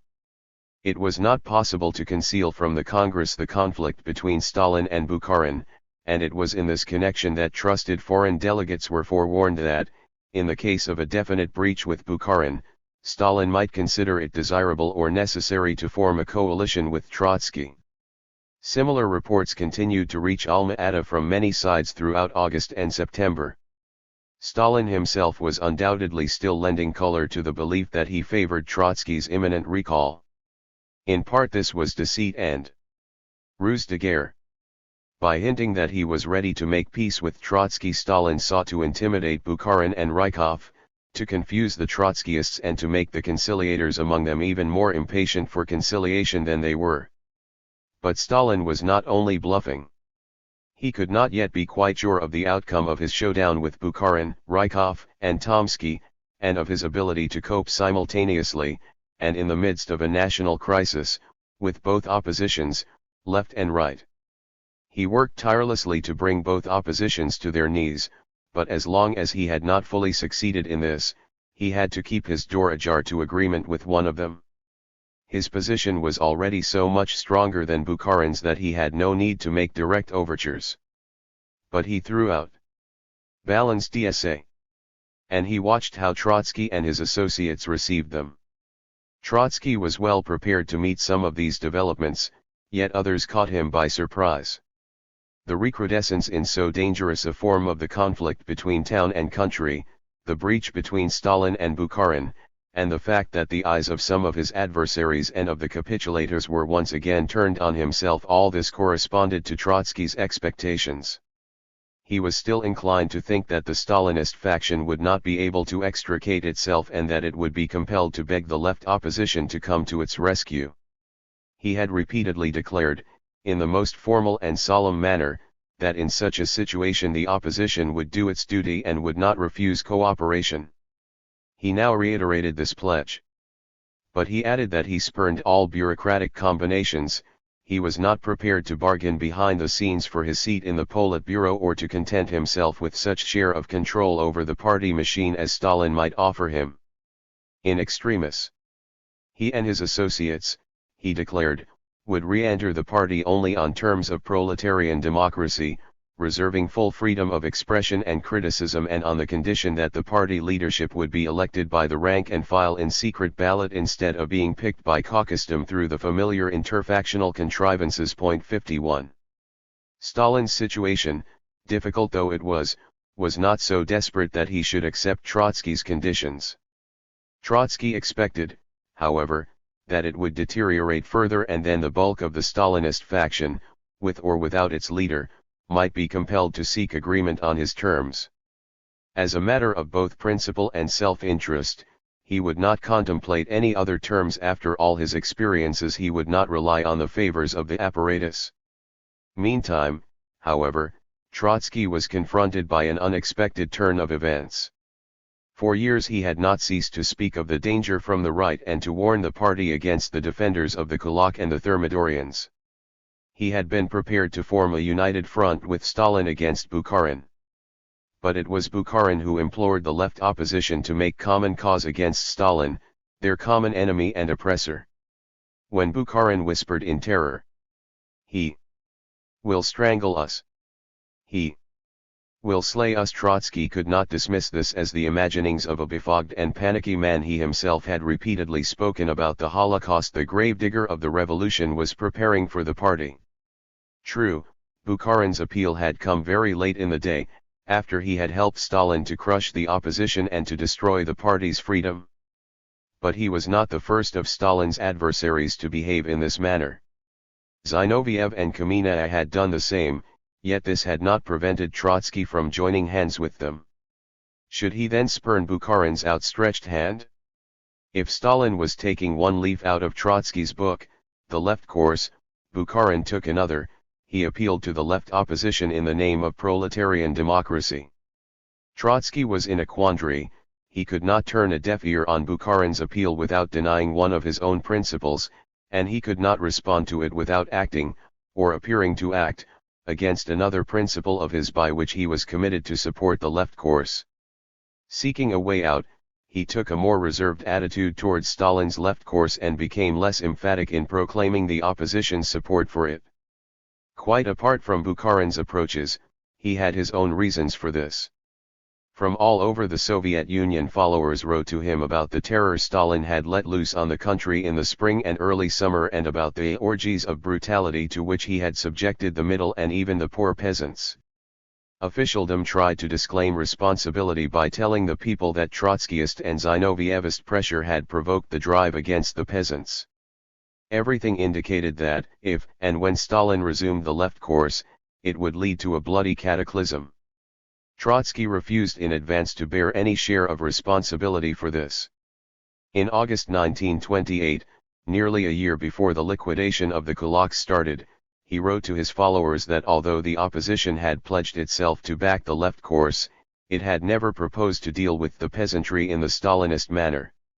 It had stood for higher taxes on the wealthy, for government support to the poor farmers, for an equitable and equable treatment of the middle ones, and for encouragement of voluntary collectivization, but not for a left course of which the chief ingredient was administrative force and brutality. In judging Stalin's policy, it was necessary to consider not only what he did but also how he did it. Point 52. Trotsky did not suggest that the opposition should riot support the left course, but he stressed more than ever that it must combine support with severe criticism. He set his face against the conciliators who regained spirit from the latest evidence that the breach between Stalin and Bukharin was unhealed and that Stalin was about to resume the drive against the kulak. He rejected Kamina's promptings with scorn and contempt. He declared that he would do nothing to ease his own re-entry into the party and that he would not beg his persecutors to recall him to Moscow. It was up to them to do so if they wished, but even then he would not cease to attack them and the capitulators as well. Point 53. This was Trotsky's reply not only to Kamina's suggestions, but also to Stalin's vague and elusive blandishments. Conciliation between them was out of the question. He responded far more favorably to Bukharin's appeal. He did this in a frank talk with a well-wishing party man, a circular letter of September 12. The well-wishing party man was a Bukharinist who had written to Trotsky inquiring about his attitude towards the right wing, now the right opposition. Trotsky replied that on major issues of industrial and social policy the gulf between them was as wide as ever. But he added that he was ready to cooperate with the right for one purpose, namely, the restoration of inter-party democracy. If Rykov and Bukharin were prepared to work with the left in order to prepare jointly an honestly elected and truly democratic party congress, he favored an agreement with them.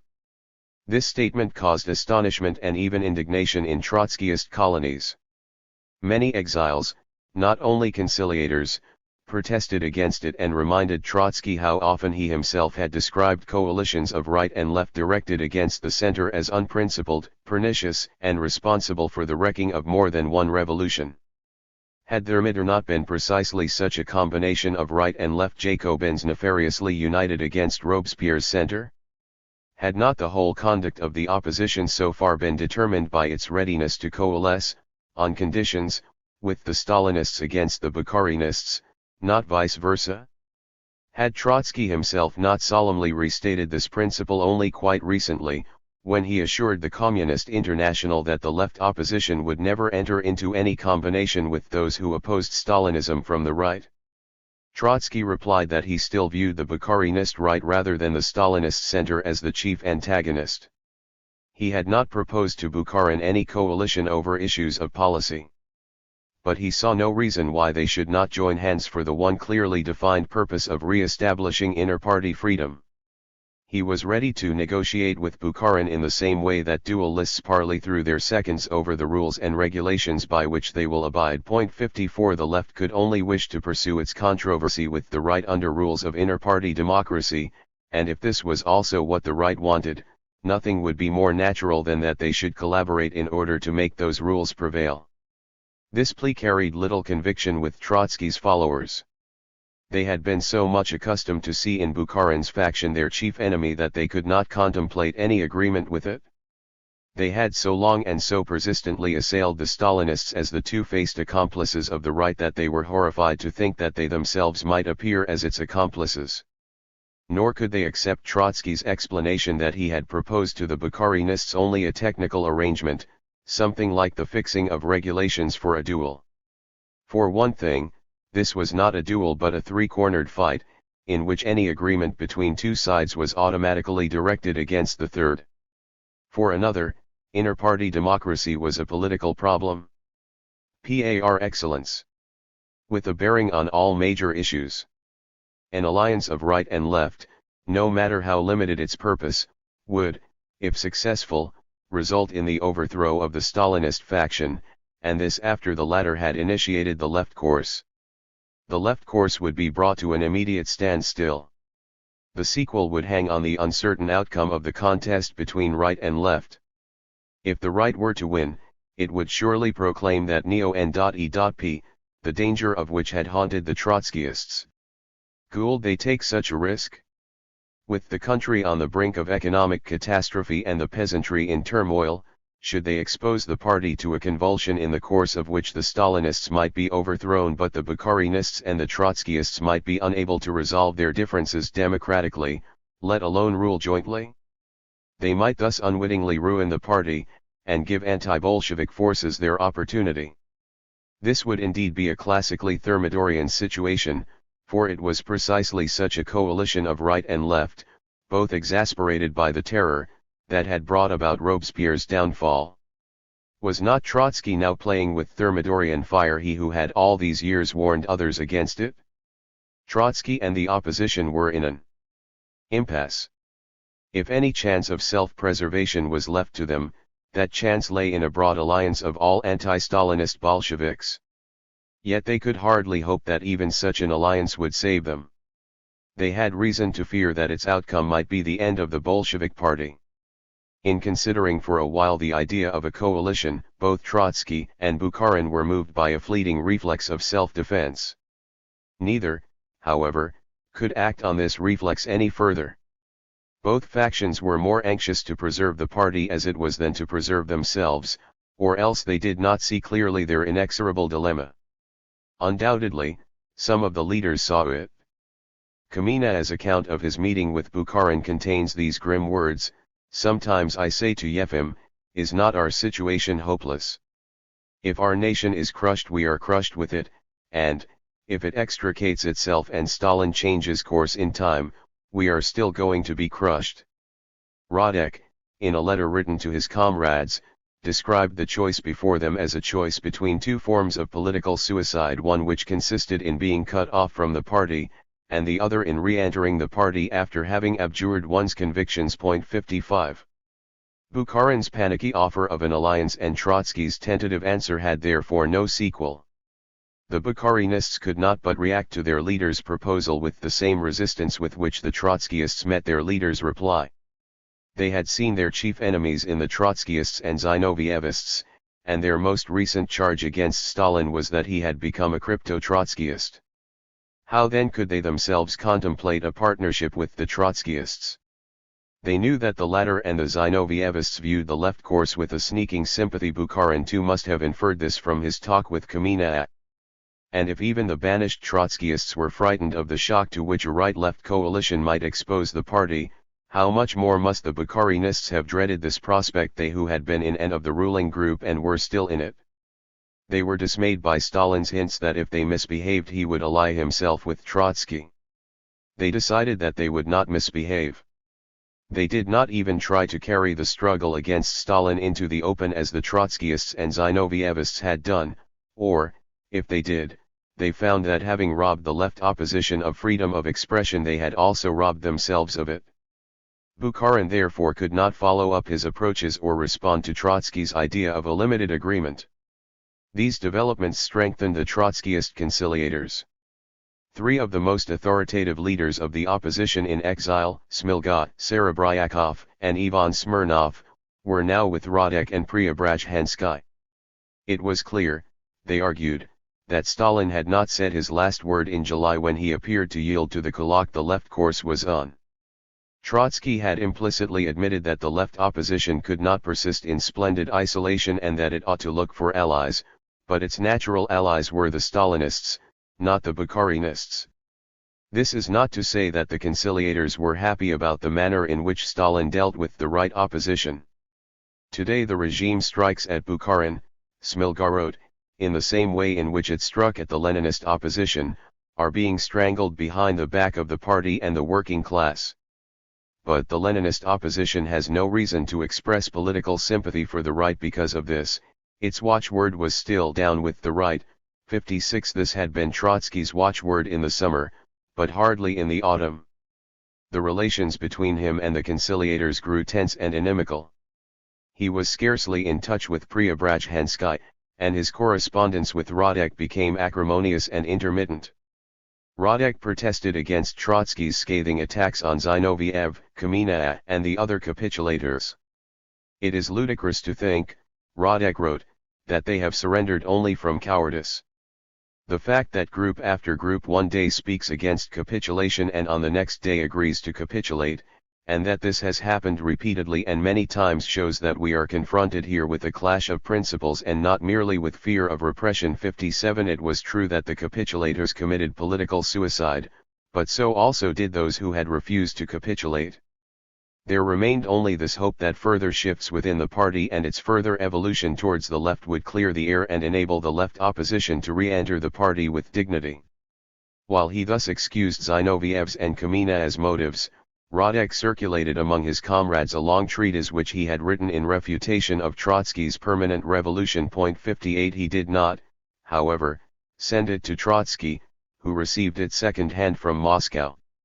With an ironic reply to Radek, Trotsky enclosed Radek's own earlier writings in defense of Trotskyism, saying that there he would find the best rejoinder to his latest arguments. 59. He did not yet suspect Radek of the intention to capitulate. He trusted that Radek's sense of humor and European Marxist habits of mind would not allow him to go through a Byzantine ritual of recantation. Still fond of the man and admiring him, Trotsky ascribed Radek's behavior to moodiness and went on defending him and Preobrazhensky against the suspicions of the young irreconcilables. 60. Even now all oppositionists, conciliators, and irreconcilables alike, still look to Trotsky as to their undisputed leader. Their feelings for him are best expressed in a protest which no other than Radek sent to the Central Committee in October, when news of a deterioration in Trotsky's health greatly disturbed the exiles. Trotsky's illness has brought our patience to an end. We cannot look on in silence while malaria wastes the strength of a fighter who has served the working class all his life and was the sword of the October Revolution. If preoccupation with factional interests has extinguished in you all memories of a common revolutionary struggle, let intelligence and plain facts speak. The dangers against which the Soviet Republic is contending are piling up. Only those who do not understand what is needed in order to meet those dangers can remain indifferent towards the slow death of that fighting heart that is Comrade L.D. Trotsky. But those among you, and I am convinced that they are not few, who think with dread of what the next day may bring, must say, enough of this inhuman playing with Comrade Trotsky's health and life. 61. Since the summer Trotsky's health had indeed deteriorated. He suffered again from malaria, severe headaches, and the chronic stomach infection which was to trouble him till the end of his days. Reports of his illness brought forth a spate of letters and telegrams from exiles expressing sympathy with him and protesting to Moscow. Some of the deportees were anxious for more vigorous action in Trotsky's defense and planned a collective hunger strike. Trotsky had some difficulty in dissuading them from so desperate a decision. There was no need, he said in messages to the colonies, to worry greatly about his health, which was not so bad as to prevent him working. It was advisable to circulate more widely the protests which the opposition had already made, but it would be rash to resort to drastic action which might only worsen the lot of those involved. 62. As the autumn advanced, more clouds began to gather over Trotsky's head. In October he ceased to receive letters from friends and followers. Only communications from men who were ready to desert the opposition were still delivered to him. The censorship worked selectively. His own letters and messages failed to reach their destination. He could obtain no reply even to telegrams in which he inquired about Zina's health, which continued to cause him anxiety. He passed the days of the revolution's anniversary in loneliness and apprehension. None of the usual greetings had arrived. Thereafter the ill omens multiplied. A local official, who had secretly sympathized with the opposition and had kept in touch with Trotsky, was suddenly imprisoned.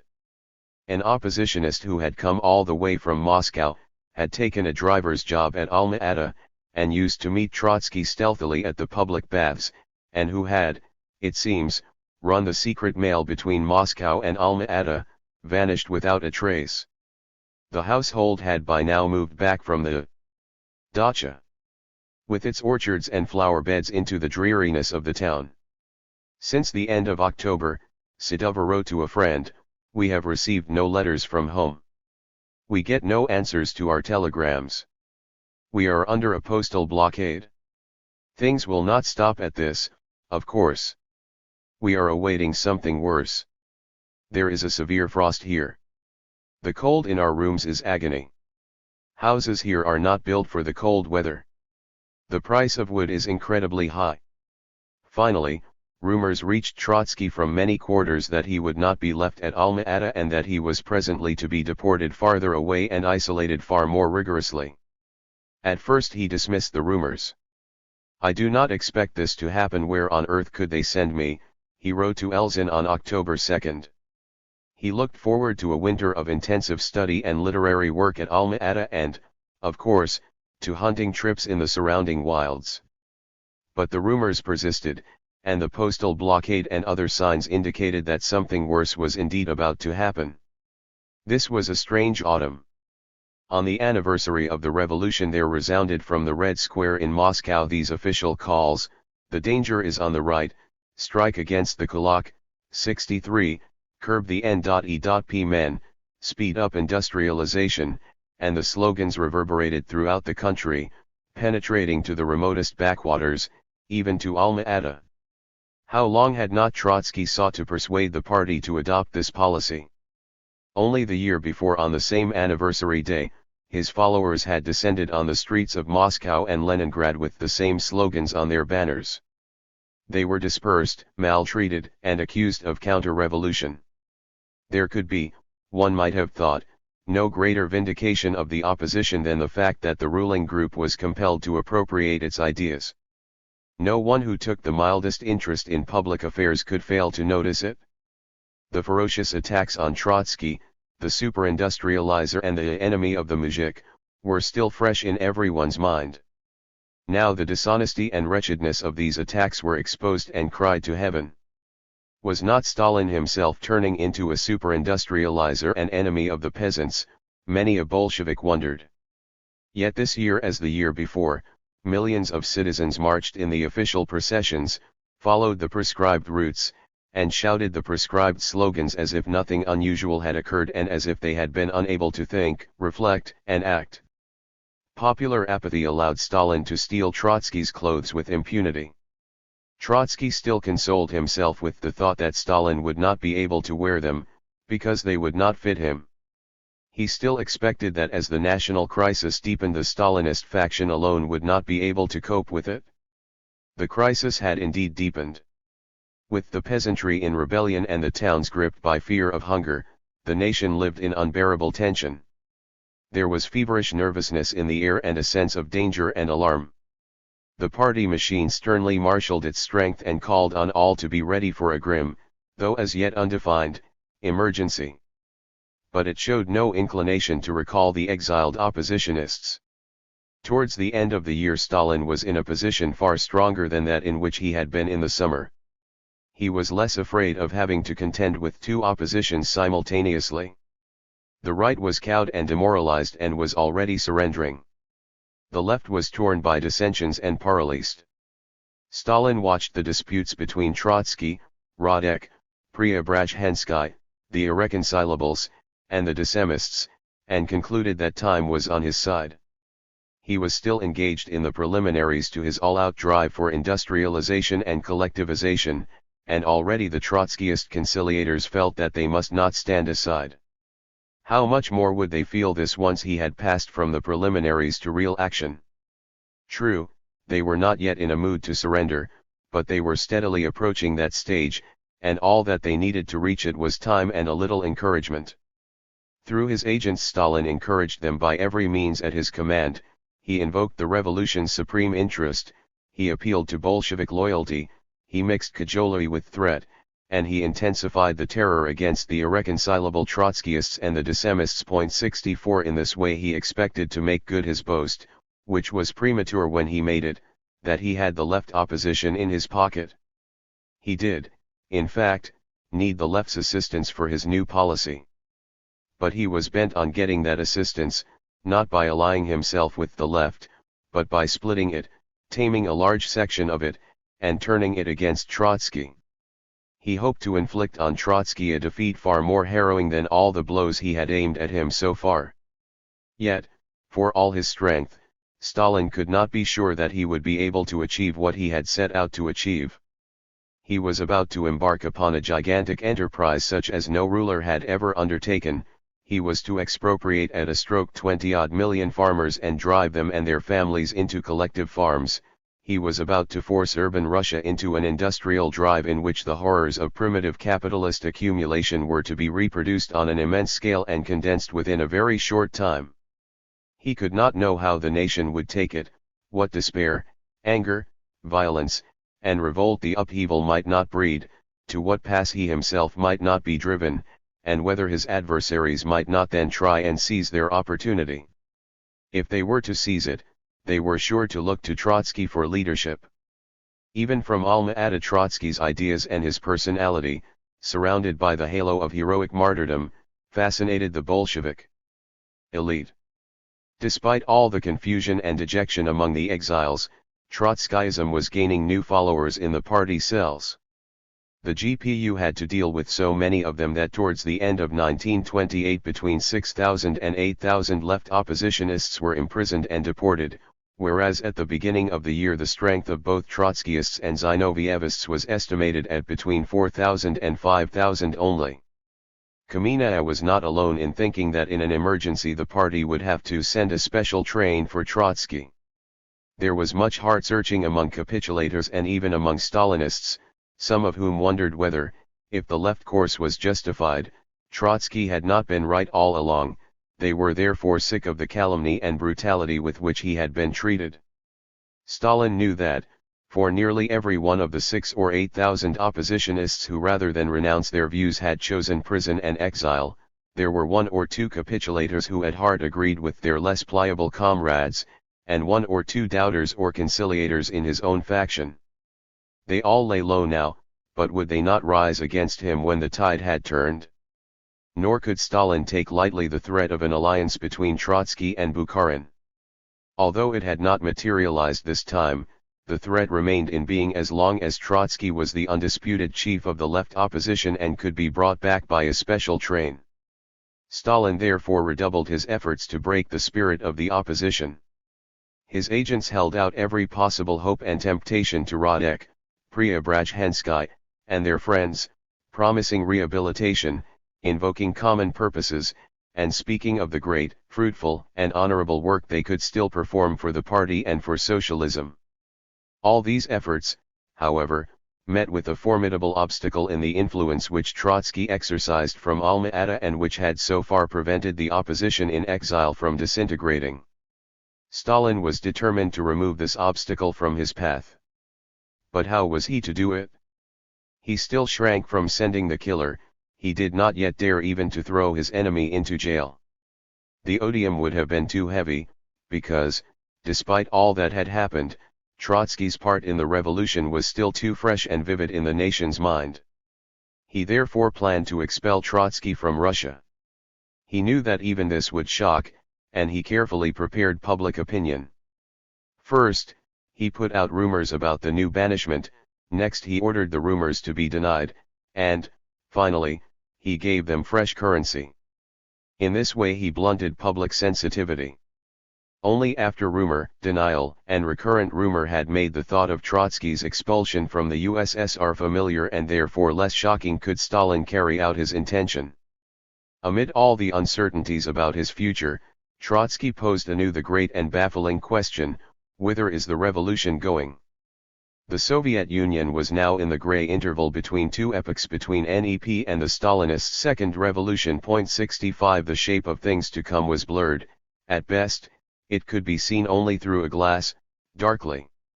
Trotsky was becoming aware that some of the ideas he had expounded in recent years were on the point of being surpassed by events.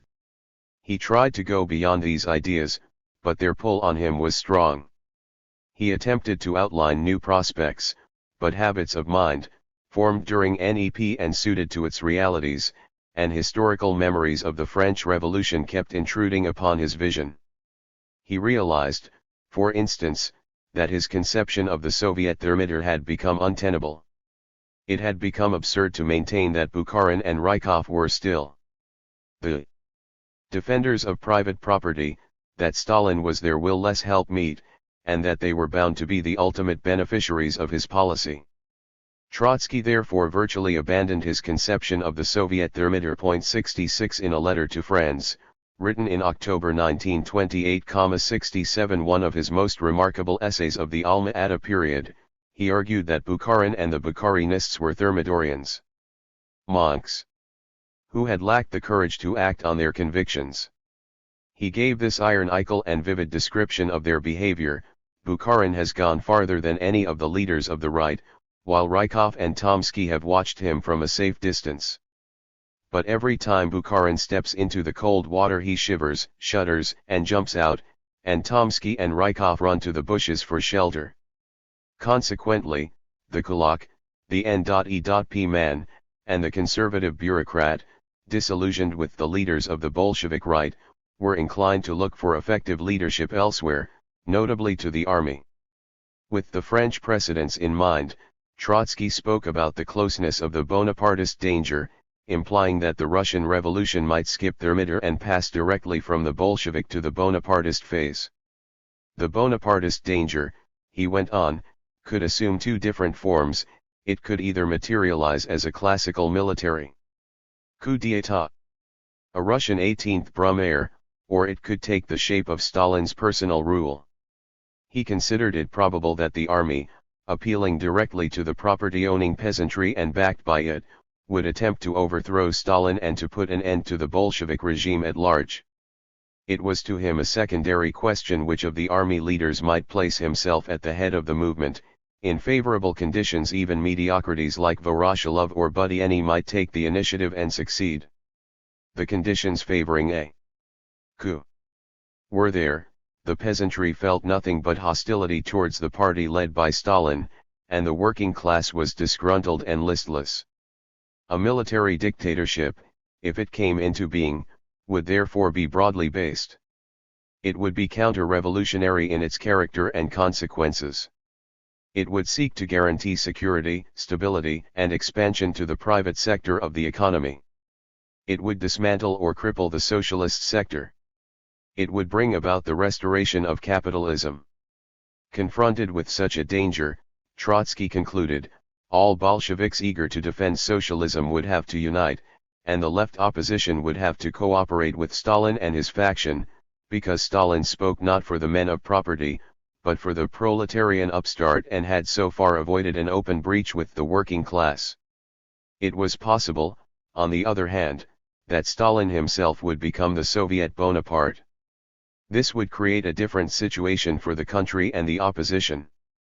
Stalin could exercise his personal rule only through the party machine, not through the army.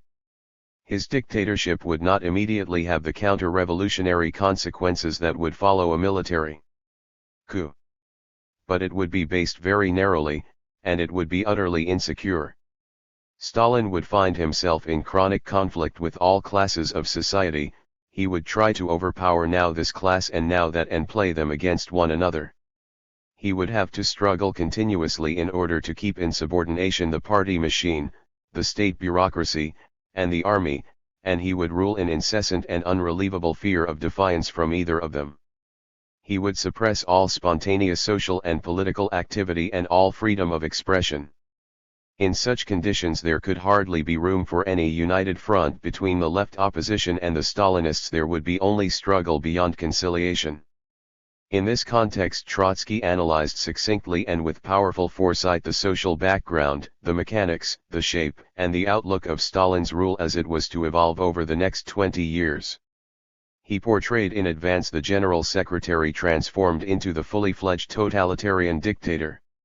However, having done this, he himself viewed the portrait rather incredulously. He thought that, on balance, the danger of a purely military dictatorship was more real. It seemed to him far more probable that Voroshilov, Budyonny, or some other general would lead the army against Stalin, and that Trotskyists and Stalinists would then fight together on the same side of the barricade. He added that on the long historical view it might matter little which of them, Stalin or Voroshilov, rode the white horse and which of them was trampled underfoot.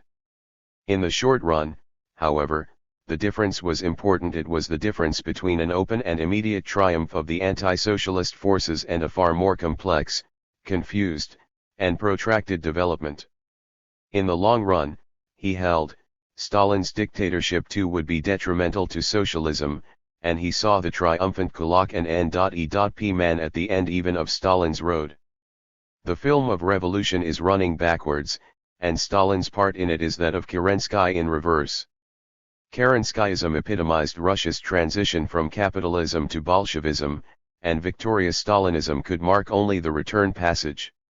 It is all too easy to see in retrospect the fallacies of this reasoning, and it is even easier to miss the core of truth they contained. That Trotsky could imagine Voroshilov or Budyonny acting the part of Bonaparte must appear almost absurd. Out of this filth no prince was to be made. Yet as a political analyst Trotsky had to keep an eye on potentialities as well as actualities, and the potentiality of a military coup was there. Although it did not become an actuality, at least in the next 30 years, the threat repeatedly haunted first Stalin and then his successors. Witness Stalin's conflicts with Tukhachevsky and other generals in 1937 and with Zhukov in 1946 and Khrushchev's clash with Zhukov in 1957. Here Trotsky touched a trend latent in Soviet politics, but he evidently overrated its strength.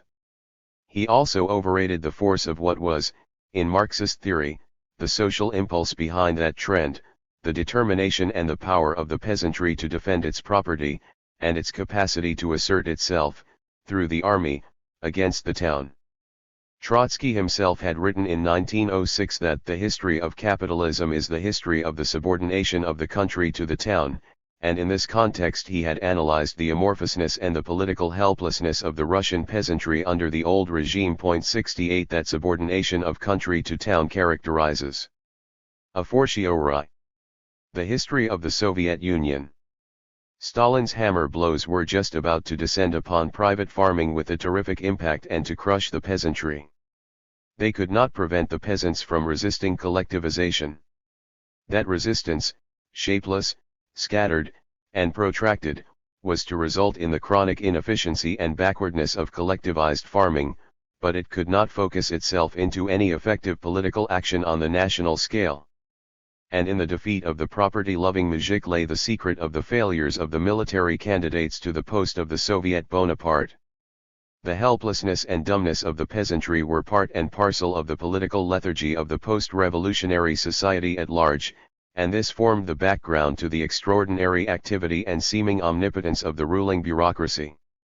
Trotsky repeatedly grappled with this aspect of the situation, and repeatedly his mind ran away from it.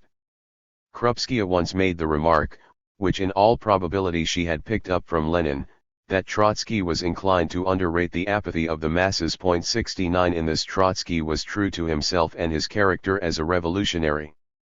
The revolutionary is in his element when society is in action, when it unfolds all its energies, and when all social classes pursue their aspirations with the maximum of vigor and élan. Then his perception is at its most sensitive, his understanding at its acutest, and his eye at its quickest and sharpest.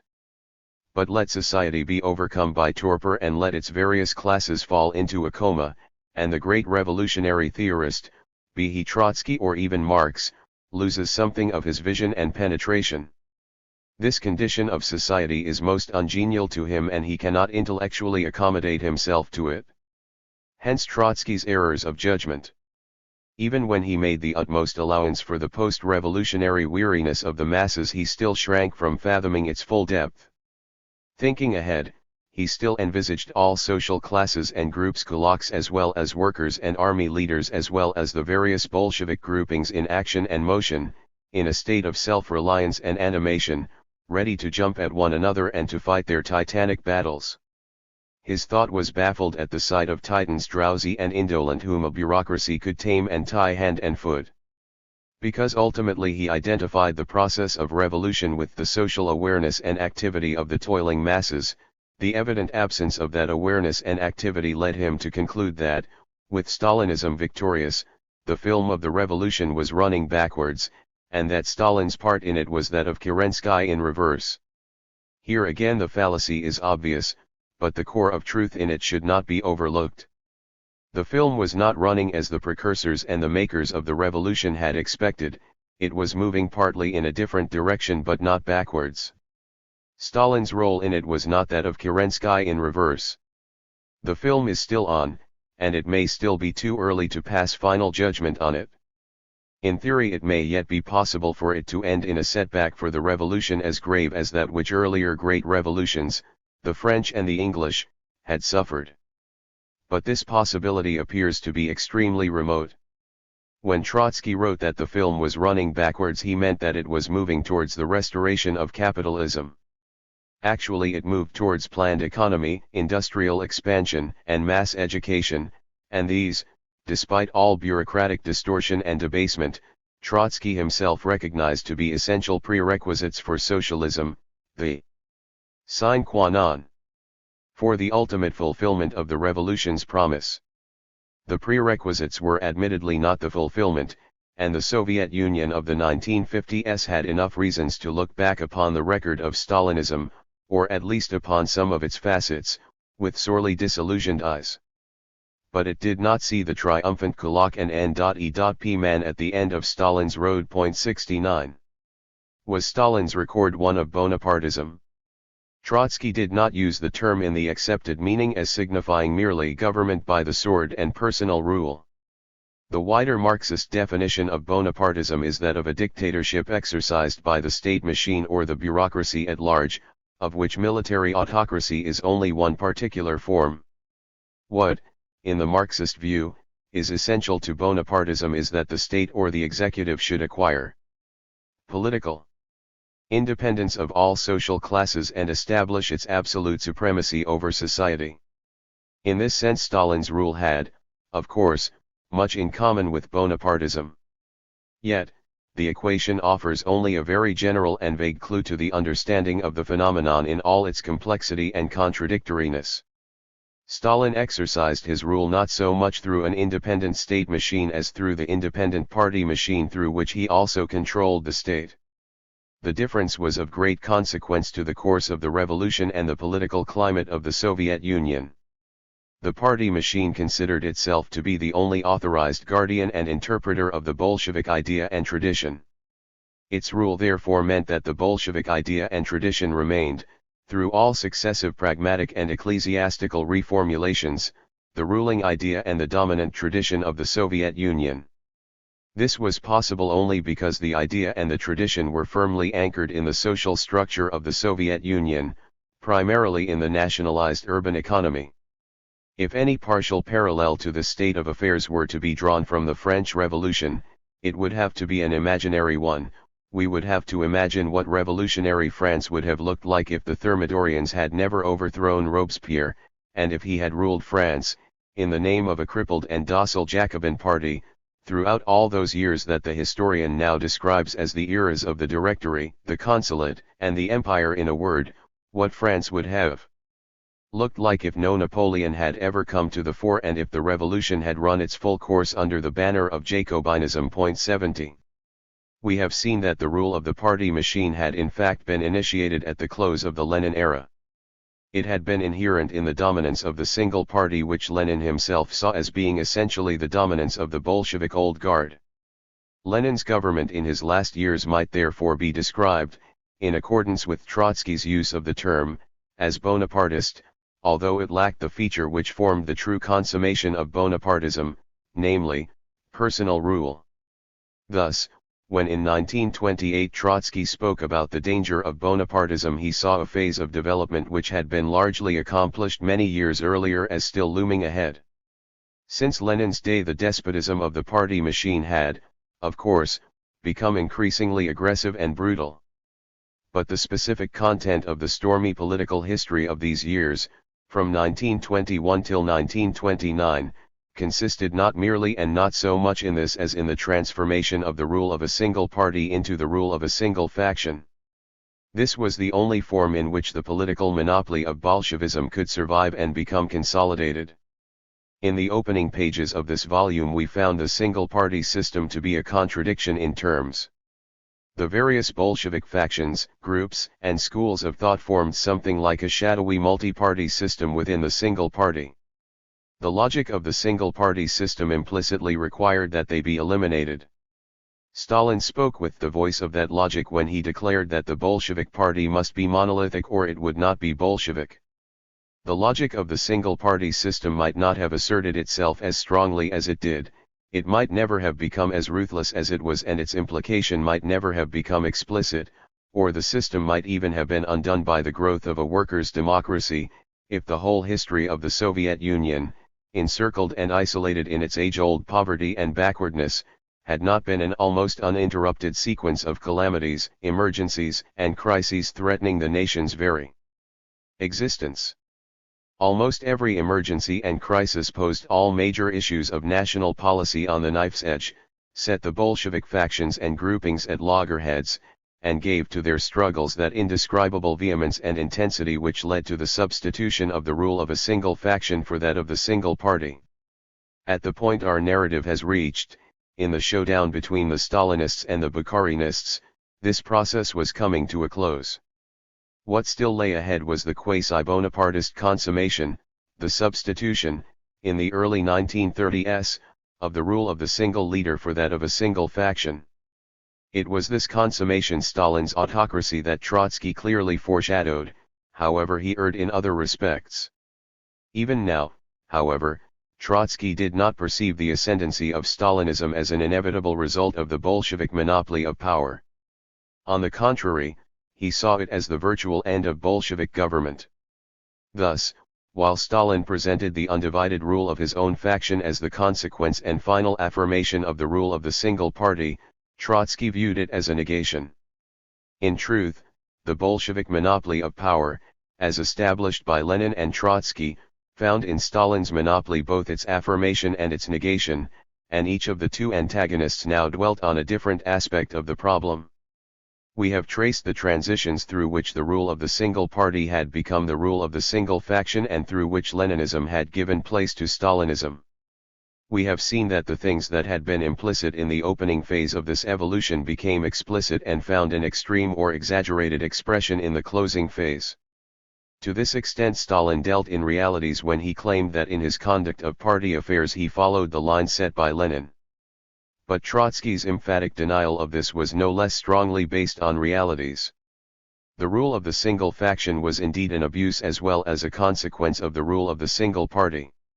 Trotsky, and following him one Bolshevik leader after another, protested that when they had, under Lenin, established the Bolshevik political monopoly they had sought to combine it with a workers' democracy, and that, far from imposing any monolithic discipline on the party itself, they had taken the party's inner freedom for granted and had indeed guaranteed it. Only the blind and the deaf could be unaware of the contrast between Stalinism and Leninism. The contrast showed itself in the field of ideas and in the moral and intellectual climate of Bolshevism even more strongly than in matters of organization and discipline. Here indeed the film of revolution ran backwards, at least in the sense that Stalinism represented an amalgamation of Marxism with all that was primitive and archaically semi-Asiatic in Russia, with the illiteracy and barbarism of the muzhik on the one hand, and the absolutist traditions of the old ruling groups on the other. Against this Trotsky stood for undiluted classical Marxism, in all its intellectual and moral strength and also in all its political weakness, a weakness which resulted from its own incompatibility with Russian backwardness and from the failures of socialism in the West. In banishing Trotsky, Stalin banished classical Marxism from Russia. Yet, such were the paradoxical fortunes of the two antagonists, that just when Trotsky was being ejected from his country, Stalin set out to uproot, in his own barbaric manner, that Russian backwardness and barbarism which had as if regurgitated classical Marxism, and the Stalinist bureaucracy was about to put into effect Trotsky's program of primitive socialist accumulation. Trotsky was the authentic inspirer and prompter of the Second Revolution, of which Stalin was to be the practical manager in the coming decade. It would be futile to speculate how Trotsky might have directed that revolution, whether he would have succeeded in carrying out Russia's industrialization at a comparable pace and scale without condemning the mass of the Soviet people to the privation, misery, and oppression they suffered under Stalin, or whether he would have been able to bring the muzhik by persuasion to collective farming rather than to coerce him into it. These questions cannot be answered, and the historian has more than enough work in analyzing events and situations as they were, without trying to ponder events and situations that might have been. As things were, the political evolution of the 1920s predetermined the manner in which Russia's social transformation was to be accomplished in the 1930s. That evolution led to autocracy and monolithic discipline and consequently to forcible industrialization and collectivization. The political instruments that would be needed for primitive socialist accumulation had been forged throughout the 1920s, and they were now ready for use. They had been forged not in any deliberate and conscious preparation for the task ahead, but rather in the unpremeditated course of the inner party struggles by which the Bolshevik monopoly of power had become the Stalinist monopoly. However, if autocracy and monolithic discipline formed, as the Marxist would say, the political superstructure of primitive socialist accumulation, they also derived from this a measure of self-justification. Stalin's adherents could argue that without autocracy and monolithic discipline that accumulation, on the scale on which he carried it out, could not be undertaken. To put it plainly, from the long contests of the Bolshevik factions there had emerged Stalin's firm leadership, for which he may have striven for its own sake. Once he wielded it, he employed it to industrialize the Soviet Union, to collectivize farming, and to transform the whole outlook of the nation, and then he pointed to the use he was making of his firm leadership in order to vindicate it. Trotsky repudiated Stalin's self-vindicatory claims. He continued to denounce his adversary as a Bonapartist usurper. He was to acknowledge the positive and progressive aspects of Stalin's Second Revolution and to see them as the realization of parts of his own program. He had, we remember, already compared his and the opposition's fate with that of the Communards of Paris, who, although they failed to conquer as proletarian revolutionaries in 1871, had nevertheless barred the way to a monarchist restoration. This had been their victory in defeat. The great transformation of the Soviet Union in the 1930s was Trotsky's victory in defeat. But the Communards had not been reconciled to the Third Republic, the bourgeois republic which might never have prevailed without them. They remained its enemies. Similarly, Trotsky was forever to remain unreconciled to the bureaucratic Second Revolution, and against it he was to call for the self-assertion of the working classes in a workers' state and for freedom of thought in socialism.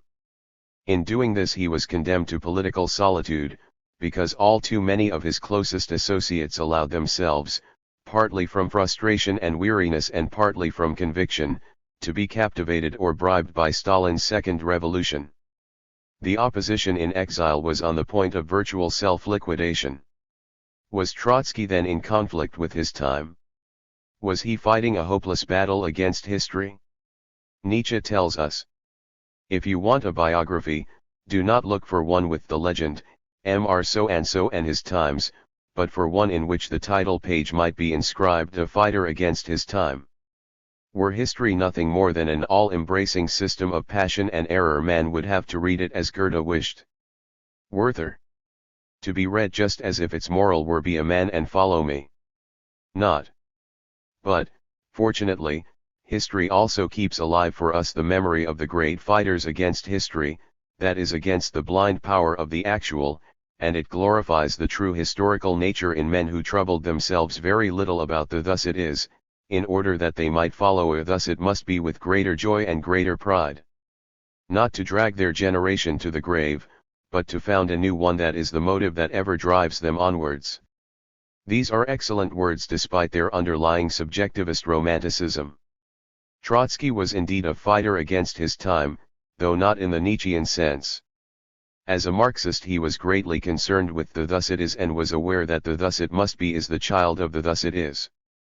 But he refused to bow to the blind power of the actual and to surrender the thus it must be to the thus it is.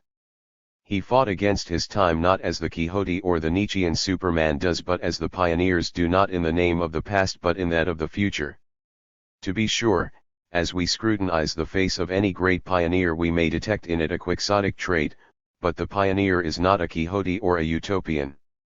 Very few men in history have been in such triumphant harmony with their time as Trotsky was in 1917 and after, and so it was not because of any inherent estrangement from the realities of his generation that he then came into conflict with his time.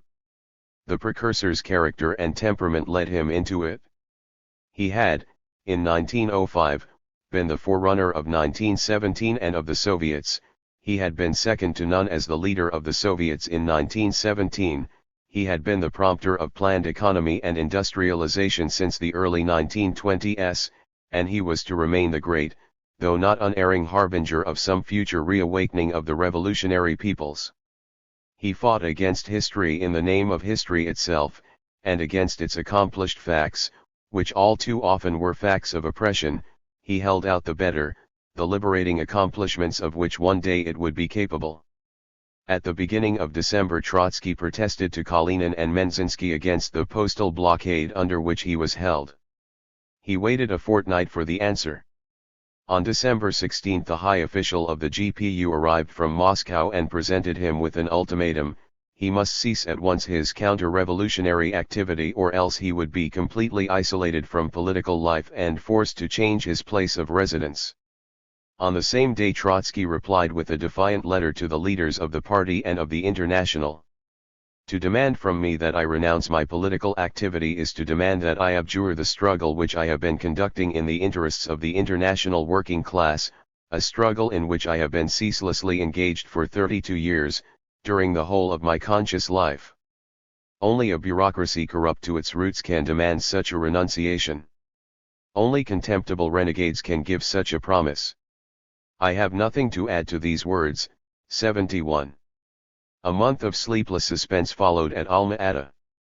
The GPU envoy did not return to Moscow, but waited on the spot for further orders. These still depended on the Politburo's decision, and the Politburo had not yet made up its mind.